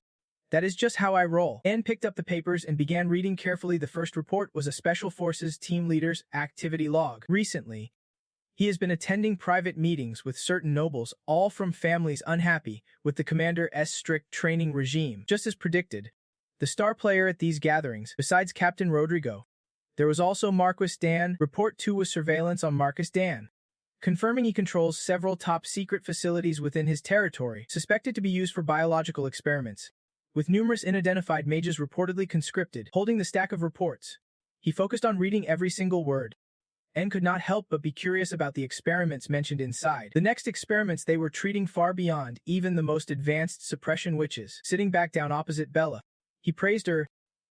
Well done. You even dug up info on the experiments themselves. Impressed. She smirked with a mix of pride and sarcasm. Sir, your compliments make me a bit shy. But hey, I am into. The two kept chatting as Yan handed Bella a new mission before preparing to leave. From now on, you will be in charge of managing our intel network. Keep pushing forward. She looked surprised and asked, Sir, you are leaving already? Yan started picturing the storm of threats waiting for him if he did not get back on time. Even if you are noble or a lawman, you will be in deep trouble, he thought nervously. I am just stepping out for a quick errand. As he stood to leave, Bella suddenly had something else to say. Sir, there is one more thing I need to report. Anne paused. What is it? When I first arrived here, you showed me this symbol. Right? She recalled everything clearly. He pulled a strange emblem from his jacket. Have you ever seen this symbol before? It was a circle with red streaks that looked like flames, a hauntingly mysterious mark. I investigated because it seemed odd, but found nothing. Until recently, Anne stared intently at Bella. She continued. Someone said they spotted a flame-shaped emblem. Finally, Bella had uncovered some info about that symbol at a secret, heavily fortified location known as the Special Forces Covert Base. En shoved his hands in his pockets and strode through the snow-covered streets. He mulled over the report detailing the investigation results on the flame symbol in a ghost town 31 kilometers southwest of the Empire near Isri. Apparently abandoned, although desolate on the surface. Deep inside lay rows of magical crystals stacked in iron crates. Piled and cross-stacked, the mine was still actively harvesting high-quality magical crystals. A mysterious cloaked organization guarded the site, currently under exclusive control by an unknown group number of members, and motives remain unclear. A burly man, sword strapped to his back, walked boldly, undeniably a high-ranking member of this secretive faction, his eyes sharp, face covered, bearing a tattoo matching the flame symbol. The organization's situation is under investigation, but we have linked the symbol to some intel. And read through Bella's report. Silently impressed, Bella, you have got serious skills. Suddenly, small drops of blood splattered on the floor. Blood. En's heart jumped, reminded of someone. No way. Could it be Lee? He dashed swiftly toward the door and burst through, shouting, Lee, are you in there? The glaring light hit his face, making Yen squint. A looming shadow appeared. This was the emblematic figure representing the organization's founding commander. The shadow spoke. You are late. It was none other than Damien. He quickly exposed Anne's plan. You have been sneaking around behind my back all this time. Anne felt awkward in Damien's intense presence, unable to respond. Commander? Glowing streaks radiated from Damien's body, catching Anne off guard. Coupled with the blood stains on the floor, Anne grew even more confused. What the hell happened? A flame symbol was tattooed on Damien's neck. This mark is passed down through generations of the organization's commanders. He faced Anne squarely and looked at Damien. Ready to discuss something? I have a few questions for you, sir. Damien returned his gaze, about to bring up something important. Funny you say that. I have questions for you too. Anne stared at Damien. Damien stared right back. Both of them spoke up in unison. Damien used magic to launch an attack on Anne. He charged at Anne like a lightning strike, aiming to catch him off guard. Why did not I ask first? A commanding voice thundered through the air. Let me be the one to ask first. Dark shadow sword. Then, a black blade slowly materialized. Dark power wrapped tightly around that arm like a living shadow. He called out the name loudly. N. Stay calm. N. Damn. Watch this. Damien's body and head shot forward like a bolt of lightning. His eyes, once white, now gleamed jet black with razor-sharp intensity. His face tightened with tension, voice booming a warning. You better watch your words carefully. Suddenly, something flew through the air, scattering debris. Damien came to a halt. He blinked, staring intently with utter disdain. Seriously, this is just pure stupidity. N remained completely calm. Not a single reaction. Behind him, a masked assassin in red lurked, his whole body covered except for two glaring eyes. The assassin's eyes widened in shock. He raised a sharp knife, ready to strike Yen. But Damien had already spotted him. Without warning, Damien's sword impaled the assassin's stomach. Blood spraying like a storm, taunted Anne mockingly.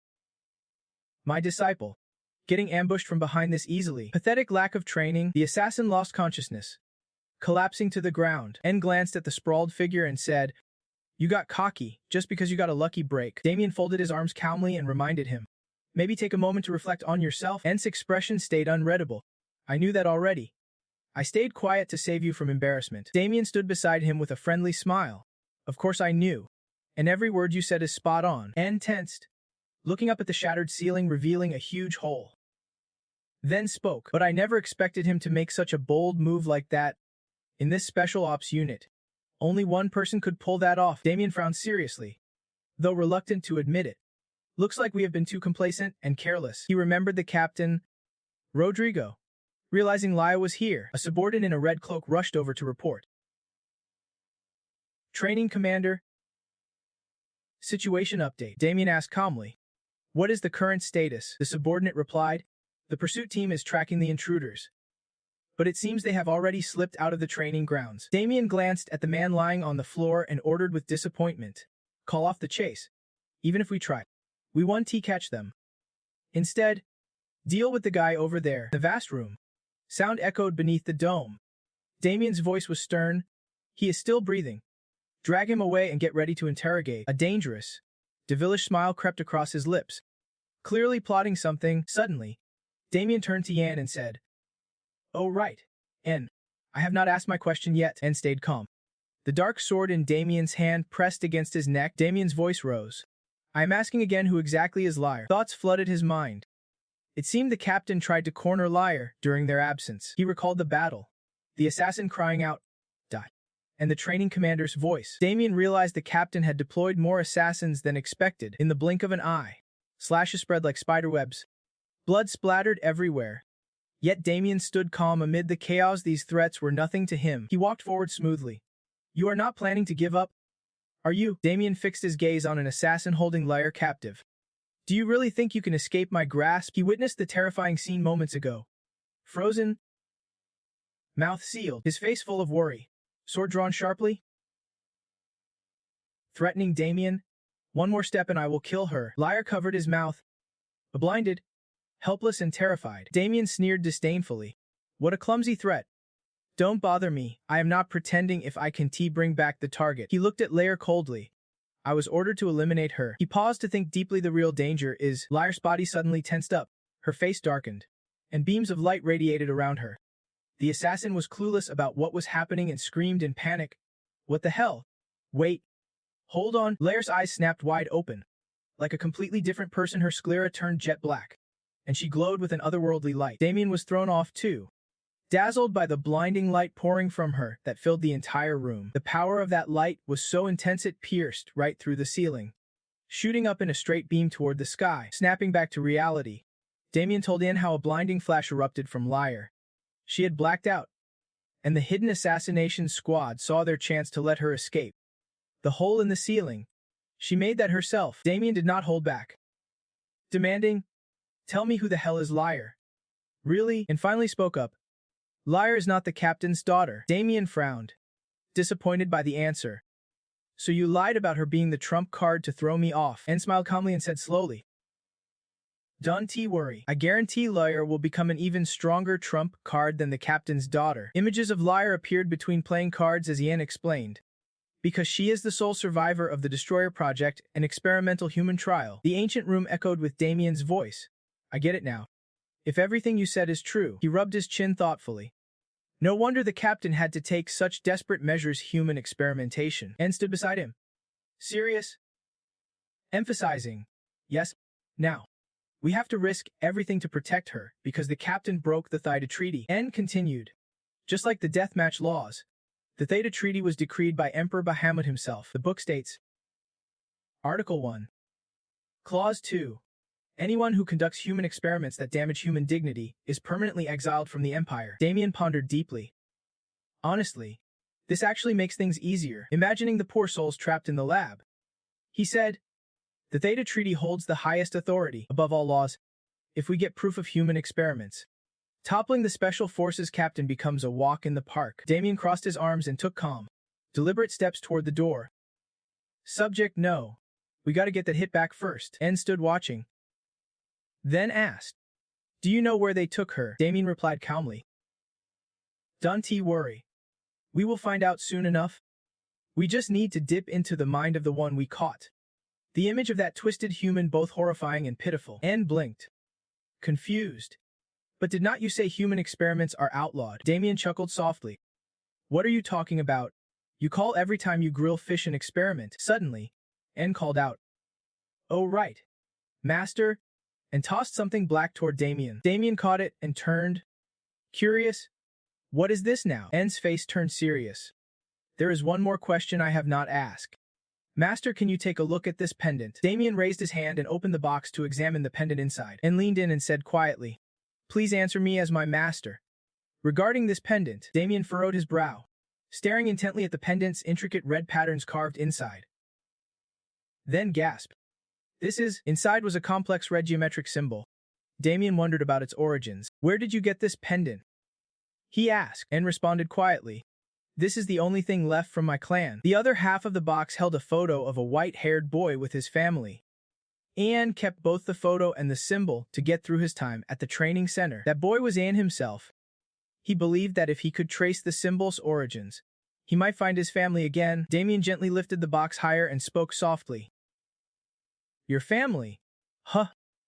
Long ago, there was a man. People grip crude weapons like hoes, rakes, and spears, ready to fight. Among them were two men, one wearing a golden helmet, the other a white one. They were thin, standing in the crowd like everyone else, holding weapons with tense expressions. A group of armored soldiers, covered head to toe, brandished swords as they charged forward. One man, unable to bear the Empire's oppression, rose up with the people, standing alone against it all. That white flag with the red emblem fluttered fiercely in the sky, held high like a blazing torch. He faced down hundreds of soldiers without flinching. A green-haired man wrapped in a red scarf stood boldly at the front, gripping the flag. That man was the very first supreme commander of the Revolutionary Army. The Empire, this symbol was the very icon of that era. Outside, a steady rain fell, dark clouds blanketing a corner of the sky. Damien bowed his head, curling inward. It was my 7th birthday. He furrowed his brow. Bittersweet mother. At this very moment, Damien Cavallin, age 7, recalling the past, a soft female voice echoed. "Damien," she said painfully, "you must run away. Far away, so no one can ever harm you again. Too many want to hurt you here." The soldiers around barked loudly. "Hear this. The queen is charged with treason and grave crimes. She is immediately deposed." Blood dripped from the woman's lips as she choked out, "I love you, my son. Please, live on no matter what." Damien gritted his teeth, resolute. "Mother, I will avenge you myself." Suddenly, a voice cut through Damien's thoughts. "I sensed tension in the air, so I came to check, but it is just a brat." The white flag fluttered wildly in the rain as the man continued. "What is the matter, kid? Why so?" The proud man smiled slyly. "Hate the world, or just feeling powerless?" Damien went on. "That was the first time I met the commander, and it was my first impression of him." The man stepped closer, spewing words. "Listen, as someone who has walked this path before, revenge won't fix anything. People do not seek revenge to solve problems, just to feel satisfied inside." "Happy now?" Damien silently thought. He talks too much. Thinking that, Damien muttered, "Just ignore me and move on." The man smirked. Cold much. Unfazed, Damien stayed indifferent. Suddenly, the man perked up. "Oh right. I heard a prince related to the coup escaped. Hey, kid." Man paused. "Got any food outside?" The rain poured relentlessly, draping rooftops in white. The man hastily chewed on a pastry in his hand. Damien eyed him with disdain. "Finish it first, then talk." The man casually offered. "You look pretty rough yourself. Mind if I finish the rest?" Damien shot back. "You just ate almost all of it." "That is what my mother taught me," he murmured, eyes closed. "For royalty, nothing is more shameful than letting your people starve." The man paused, impressed. "What a noble woman." Dawn broke. White clouds rolled in. The man spoke up first. The rain stopped. He raised the flag and stood tall. "I owe you one. Let me show you something exciting." Damien, curious. "Something really cool." The man tilted his head, smiling.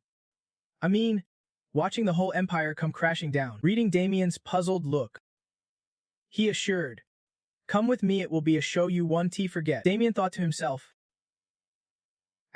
Honestly, I do not trust a word from a guy who just stole a kid's snack, but I want to see how he plans to topple an empire. Scene shifts. Damien quietly watches as the man helps an old wanderer. He carries the old man on his back, cheerfully asking, "Where should I take you?" The old man replies, "Home." Later, Damien observes from behind as the man hauls heavy crates. He calls out loudly, "Damien, Lend me a hand, let us bring down this empire. He is building a one-man army. Damien can hold back and asks, with this crew, how long do you think it will take to overthrow an empire? The man sitting on the ground frowned.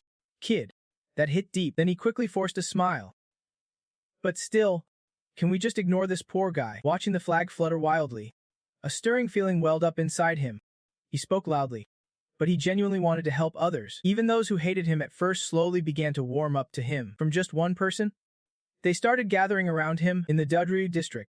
Loud cries erupted, demanding the land stolen by the Lord be returned. How are we supposed to survive like this? The soldiers quickly stepped in, threatening them to stop. How dare some low-ranking grunt talk to me like that? You better learn your place. But the people did not back down. On behalf of the people, we declare to Count D. View. A man appeared, standing behind, observing quietly. You have illegally seized the land and taxes of the people. You have led them down a path of misery. The soldiers muttered in disbelief. What is this idiot with his tattered flag babbling about? Instantly, the crowd raised their flags high, their voices growing louder. We will end the suffering under Count Duvia's tyrannical rule. The soldiers were stunned. Flags?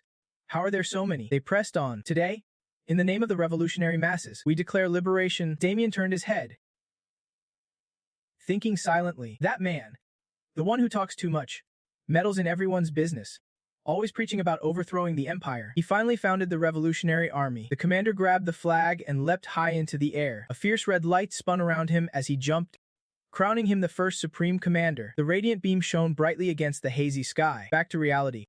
Damien's calm voice echoed. That emblem quickly became his symbol. He turned his back to Yan and continued. Every founding member of the revolution tattooed it onto their bodies. I still remember the haunted, restless look in his eyes. When he said he was picking a gift for his son, that face told a deeper story. En bowed his head slightly. Belonging to the first supreme commander of the Revolutionary Army. That man was my father. En thought to himself, knowing the symbol was tied to the revolution. He had suspicions, but never imagined his father was the supreme commander. Damien spoke slowly, asking if he really bore no resentment. His father was a revolutionary leader, yet he ended up in special forces. Hearing this, En hesitated. Not exactly. Just felt strange. You know my father better than I do, so it feels like you are more his son than I am. Damien stayed silent. Then after a long pause reluctantly said, but I could never truly be his son. Remembering back, Damien gripped his arm in pain, unable to turn back then. Commander, he spoke softly, because to him, family meant everything. En hesitated. Master, you gave me that side glance. Now I am the son of your top commander. Should not you cut me some slack? Damien did not expect the question and replied sharply. That is exactly why I have not killed the brat yet. Damien turned away, not wanting to talk more about his father, like where he is now and what really happened. For En, uncovering his family's past was what kept him alive this long. Maybe now he could finally find them. Thinking of Lear's face, En cautiously spoke up, but for now, the mission at hand takes top priority. Damien praised. That is the right call. We have got leads from the interrogation. Any plans yet? En replied softly. I do, but I will definitely need your backup. Master? Damien closed his eyes and nodded. My backup? En hesitated awkwardly. Though I am not sure you can pull it off. That made Damien scold him. Such an arrogant brat. The blazing red flags fluttered fiercely in the wind, hanging neatly in a row along the street. Right now at the Special Forces headquarters, a voice boomed out. Stop right there. The group immediately froze, realizing they could not just barge in like that. Whatever's going on, we are sorry. Please do not be mad. Damien swapped his birthday hat and asked bluntly, what is with all this hush-hush? He shuffled awkwardly, holding a gift box with a bow. Stammering, I just came to apologize to the Special Forces captain. See, I even brought a present. Right? Damien cursed silently. Asterisk yen. This humiliation will be etched in your memory forever. Cut to the Inspector General's central office. Nightfall cloaking the entire district. 2 staff members clutching documents reported. Director, the Special Forces training commander has arrived in the capital. We have yet to determine his purpose. A young woman with long blue hair asked sharply. What is the status of the new law enforcer? Her quick-witted subordinate replied. Apologies. We are still investigating. The questioner was none other than Inspector General Diana Polson. She furrowed her brow, holding up a report. Track down law enforcer Jens' location first. He is extremely dangerous. Diana glanced sideways, pondering. Asterisk, what is this new law enforcer scheming now? Asterisk. The information connected instantly the advisor's mysterious disappearance. The fatal raid in Manzia's territory. She fell silent, deep in thought. With the Empire on edge over so many major incidents, even the Inspectorate had to stay on high alert, and at the heart of it all was law enforcer Yan. His motives, and the shadowy figure backing him were unpredictable. Who was really pulling his strings? Suddenly, Diana noticed a pale pink letter on the desk. She squinted at it, softly muttering, "A letter." Without hesitation, Diana opened it to read. She mused aloud. "Do you want to hunt the dragon's song?" The face of the captain flashed vividly in Diana's mind, throwing her off balance. Dragon's song? That is the Special Forces captain's code name. Is this a direct threat against the captain? Asterisk. Once again, Diana fell silent. Pressing her lips tight, she flicked her gaze aside, cautious but daring to speak. "If you have something to say, why not come say it to my face?" "Law enforcer." From the shadows behind the door came the reply. "Just as I thought," and peered inside. Praising. "You recognized me even though I masked my presence as best I could. Truly worthy of being the Inspector General." Their conversation echoed through the room. Diana wondered aloud. Asterisk. A law enforcer rumored to be a traitor actually shows up here. Asterisk. He spoke gently. "Sorry for dropping in unannounced," and stepped fully inside. Explaining. "What I need to say must stay secret, so I had to meet you in person." She crossed her arms, refusing to even glance at him. Defiantly repeating, "Secret." End guessed. Commander Damien must have already arrived at Special Forces headquarters. He pictured Damien standing before the troops, hesitating over a word, "Yes," and then flashing a faint, knowing smile, as if pursuing some hidden agenda. Anne immediately thought of the Captain. Damien would be trying to hold Captain Rodrigo in place. Diana's curiosity piqued. She cut, "Why target the captain?" Anne's face hardened. "My goal is to completely dismantle the Special Forces from the ground up." A torn flag appeared vividly alongside his words. She listened quietly as he continued. "To do that, I need your support. Director, right now, the evidence needed to take down Captain Rodrigo lies somewhere in the capital's core." But Ain Kim pinpointed its exact location and laid out the plan. "If someone like you, with your influence in the capital, steps up to support us, we might finally catch the captain and restructure the Special Forces." Diana challenged. "Is this your official request as a law enforcer, or an order from the Special Forces?" And looked puzzled. "Sorry." Despite all he said, N was met with a flat refusal. "No matter what, I refuse." She thought of the other two in the capital, feeling uneasy. Asterisk. Why would the Inspectorate meddle in the Special Forces' internal power struggle? Asterisk. The risks are high, and even if we succeed, we gain nothing but losses. And fired back. "Maybe it is not the Inspectorate, but you, Director Diana, have your own reasons to get involved." Diana's next words left her utterly stunned. "Your fiancé is dead. Don't you want to know who is behind it?" Diana froze mid-sip, glass halfway to her lips. What did he just say? N's face hardened as he thought. Director Diana, head of internal affairs, bitter enemies with the Special Forces. No surprise there. Her fiancé was assassinated. He was investigating corruption in the commander's ranks when a hitman took him out. No concrete evidence, but every indirect clue points right at them. If it were Diana, she would definitely care about that. Suddenly, an eerie energy flared through her, her expression turning cold and deadly. "Just as I expected, his call was a mistake." Director. Diana clenched her palm tight, her face darkening. "Sinister vibes radiating. You Special Forces bastards are all involved in this. Damn you." And hurriedly tried to calm her down. "Wait, please. Just hear me out." But inside, he cursed himself. "Damn it. I totally forgot her most notorious trait." Without a word, she just raised her arm and shouted, "Shut up."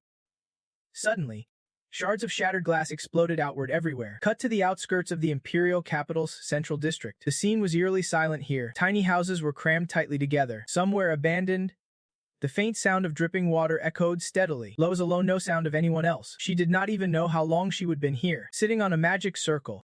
She hugged her knees tight. La hung her head low. She whispered a name softly. N and Andrei stood right in front of her, their weapons raised high, ready to strike. "All right, I am coming in." But as he swung, nothing happened. Instead, Andrei's blade trembled just above Leah's head, as if blocked by some invisible force. Just as expected, from nowhere, golden energy spirits gathered above her, leaving him baffled. "Damn it!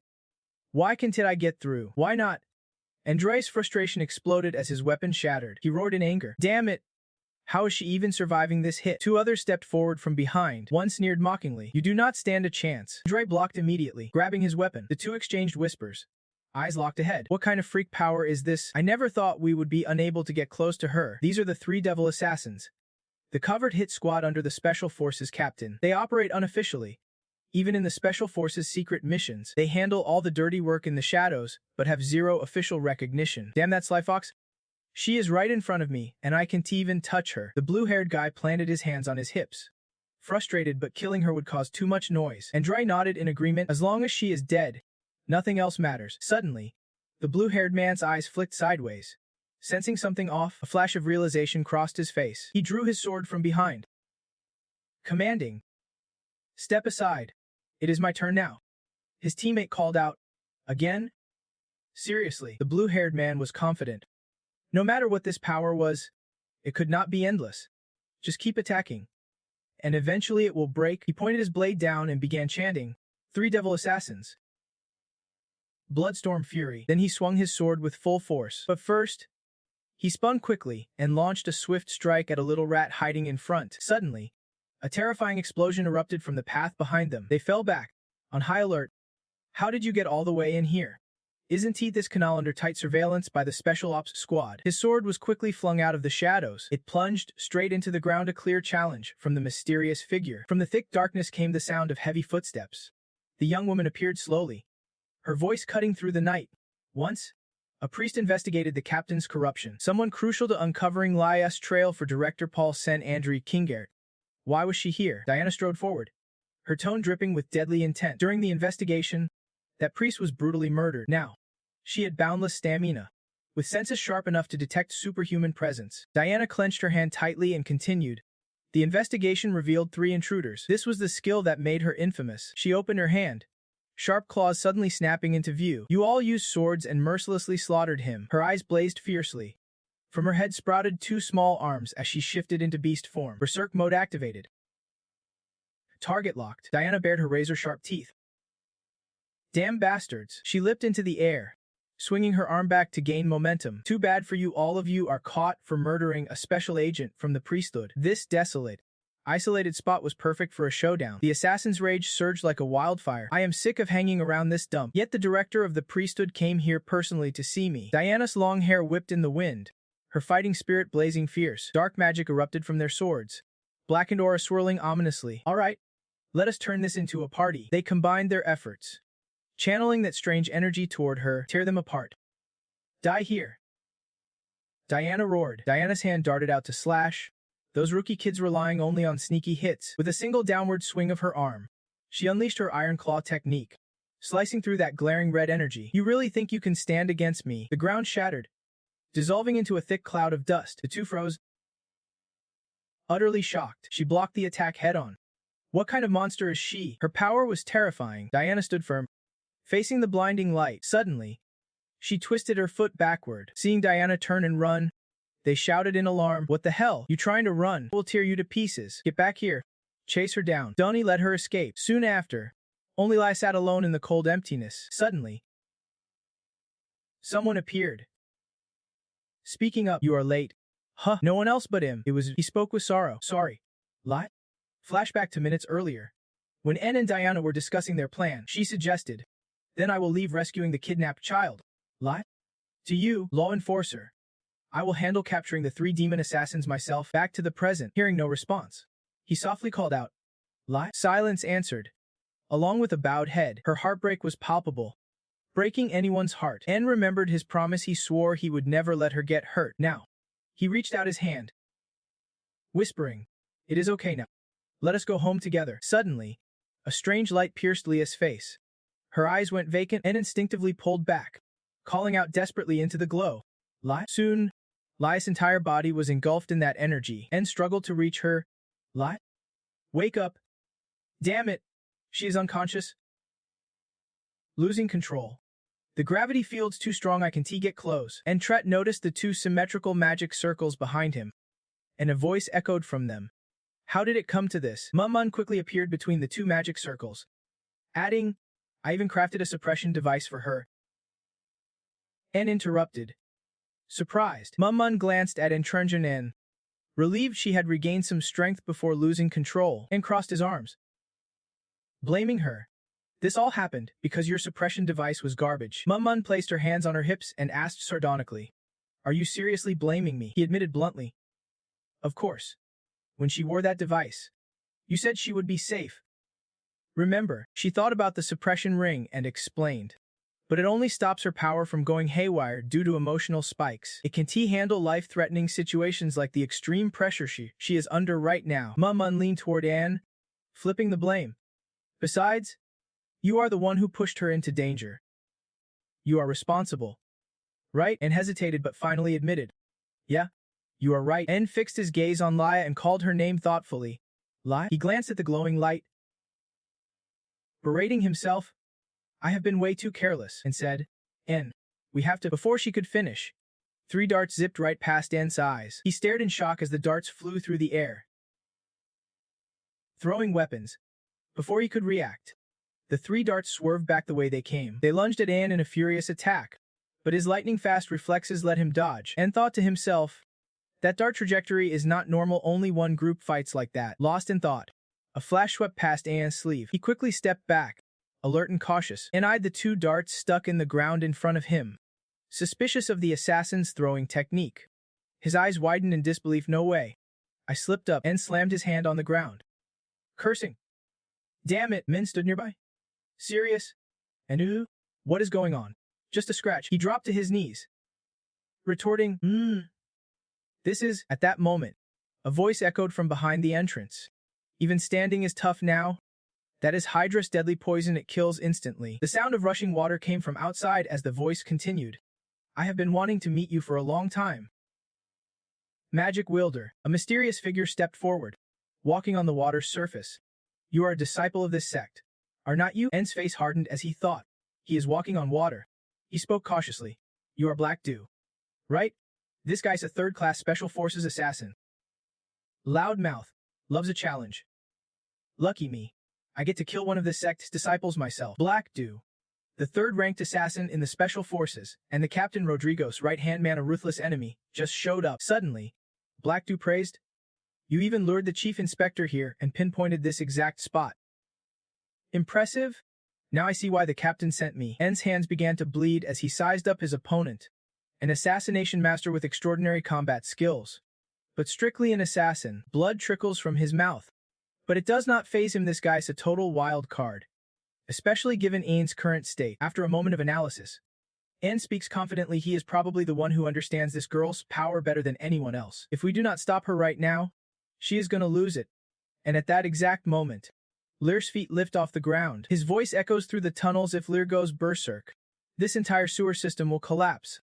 And it is all connected directly to the Imperial capital. If she snaps, the Imperial capital will be flattened in the blink of an eye. And trust me, everyone here knows exactly what that means. Hassan replies with a faint smirk. Makes sense. Maybe that is why the captain locked her up here. And yet, he burst out laughing mockingly. Isn't watching the Imperial capital burn down a pretty sweet show for him? Hearing this, Anne immediately sees the plan. He is trying to make Lear lose control, so she attacks the Imperial capital. Ian sighs. Out of options. Alright, then, I guess my only choice is to kill fast and save Lear. Heaven cracks up. Sounds fun, and narrows his eyes.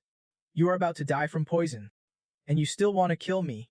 How do you plan on pulling that off? How? His face darkens, turning pale as he unleashes his signature move. Before Anne can react, he teleports behind him, whispering. Like this, Anne vanishes into the shadows, striking out with a series of sleek, precise slashes. Hut undodges and screams. How are you moving like that? You are immune to all my poisons. Mun overhears and butts in. Immune all over. No way. I am actively detoxing inside my body right now. Anne orders. Keep pushing. Hut falls silent, trying to predict Anne's next move. Then he mutters something Anne can't quite grasp. The captain will understand. Slowly, Hudson raises a finger to a stitched shut eye. Snap! The stitches tear open, blood spraying everywhere from that eerie glowing slit. Anne nearly jumps out of his skin. He just ripped his own eyeball. Flames of battle ignite within Het Run. So this is your dark stealth? Pathetic, he continues coolly. Fine. I will show you real art. His eyes slowly open, radiating a strange, mystical energy. His tone turns sinister. This is true assassination art. The scene shifts to a massive castle, where an elite task force has been assigned to assassinate Count Randolph. But inside Randolph's castle is a maze, guarded by highly trained sentries. 3 infiltration attempts by the task force's best have failed miserably. The mission is officially classified as the highest difficulty. Finally, the 4th attempt is handed to Het Run, with just 1 day to complete it. The Count's head is severed, but weird things start happening right after the successful assassination. A soldier cleans up and announces, stunning the others, "The Count's down." When did this happen? Before they could celebrate, they are swept into a brutal massacre. The scene is a bloodbath, with fallen soldiers piled up, drenched in crimson. After the hit, Hut Undren personally slaughtered every guard in the castle. Though he is strong enough to face enemies head-on, he stubbornly sticks to assassination tactics. And once the kill is done, he wipes out every last guard himself. That is the man named Het Run, always masked, his hair wild, and his eyes a dull, lifeless gray. Min sneers. Pathetic. Why hesitate? I will finish him off. She raises a confident hand. A guy like that, 1 spell from me is all it takes. En objects. Magic's the ace in the hole. It should only be used when absolutely necessary. He explains. If I am going to break Lias Gravity Arena, I might need your magic. Replies. I can waste my mana here. The clan leader crossed his arms, grinning with pure smugness. Haha, so that means I am the wild card here. Huh, see, in the end, you still gotta rely on me. Inside in defeat. Yeah, that is right. He thought back. He would never actually fought the Shadow Phantom in his past life. His eyes locked onto the enemy, knowing in moments like this, in a blink, he vanished, leaving behind only a shadow. And soared above the Shadow Phantom, readying his strike. First hit wins. Slashed downward with his sword, splitting the Phantom's body in 2. But what he saw next froze him in shock. Eyes wide as saucers, and recognized it, an art called Shadow Escape, a secret skill from the Dark Heavens set. The Elephant technique, blending into darkness to dodge attacks. The Shadow Phantom always stayed behind him, so predictable. En clicked his tongue and swung his sword back, but all he sliced through was empty air. The Phantom's voice echoed in the darkness. I expected more from Damien's disciple, but you are nothing special. Suddenly, shadows shifted beneath En's feet. A spear burst up from the darkness. The Shadow Phantom emerged from the ground, unleashing a devastating uppercut. En managed to block, but still got cut and blood. The Phantom formed a giant throwing star with his hand. This was the finishing move. He snarled, launching a relentless whirlwind attack on En. Then he blinked. Stunned, slashes on En's body turned into shadows and vanished. You are using Shadow Escape 2 to dodge my strikes. The Phantom wondered aloud. While he was still shocked, En swiftly punched forward. En activated the first strike skill, a lightning-fast punch. As he attacked, he taunted, repeating his earlier jab. Disappointing. The Shadow Phantom can't even keep up. En smirked. Aren't you relying way too much on hiding in the dark? The Dark Heavens skills cloak the body in shadows to completely block attacks. But that does not mean they are unbreakable. Straight strikes get dodged, but shockwaves that spread wide? No chance. Knowing this, En had an idea. The answer? Enhanced physical strength. He unleashed a barrage of fairy punches on the Shadow Phantom, pounding him mercilessly. Each blow broke half of the Phantom's defenses. Gritting his teeth, the Phantom cursed. Damn it! He spread his arms wide and activated the Dark Heavens Abyss technique. Shadows rapidly expanded around them. En shouted, "Damn you, Shadow Phantom!" He tried to see through the darkness, but it was useless. The Phantom shrouded the entire area from every angle. These were not ordinary shadows. They felt like a special barrier, like the ones the clan leader or Baron use. In this pitch-black zone, En did not even realize he was surrounded by a swarm of black throwing stars. Then, the deadly stars were launched all at once. What happened next? Nobody knows, only that someone bled in the dark and was rushed to the Special Forces AQ. Damien finally met Rodrigo, could not believe he showed up so easily. What a letdown. Rodrigo replied, I only regret having to watch your endless theatrics. Rodrigo scowled. I bet this is the new law enforcer's doing. Right? Damien stayed silent, listening as Rodrigo grilled him. While you distract me, the enforcer will find the evidence, the plan. Right? As Rodrigo questioned, the shadows that cloaked En and the Phantom's battlefield slowly faded. Too bad. Life never goes as planned. Rodrigo sent someone to hand Damien a stack of papers. I have got a gift for you too. Take this and leave. Damien flipped through the pages. This is... At first glance, his expression instantly changed. Rodrigo said, the Destruction Project report. Damien, this is what you have been looking for. is not detailed documents on the experimental procedure of the destruction project probably counts as part of the evidence. His voice slowed down. Surprised that you actually think and take that guy down with just that much. You do have a charming side after all. The subordinate extended his hand formally to Damien. Now it is a 10-day leave granted. He grabbed the other's hand. I initially just wanted to kill time before leaving. But Damien casually flicked the subordinate's hand away. Not even slightly annoyed. He stretched his face into a smirk. Mind introducing me to him? Inside the Special Forces headquarters, a male voice rang out. You want to see me? At this moment, Damien and Rodrigo stood neatly on either side. The owner of that voice stepped out calmly, one step at a time. Damien's body shrank back. Stunned, how is this possible? Shock turned to a feverish panic when he saw the man appear wearing a deep, crimson cloak. No way, why are you here?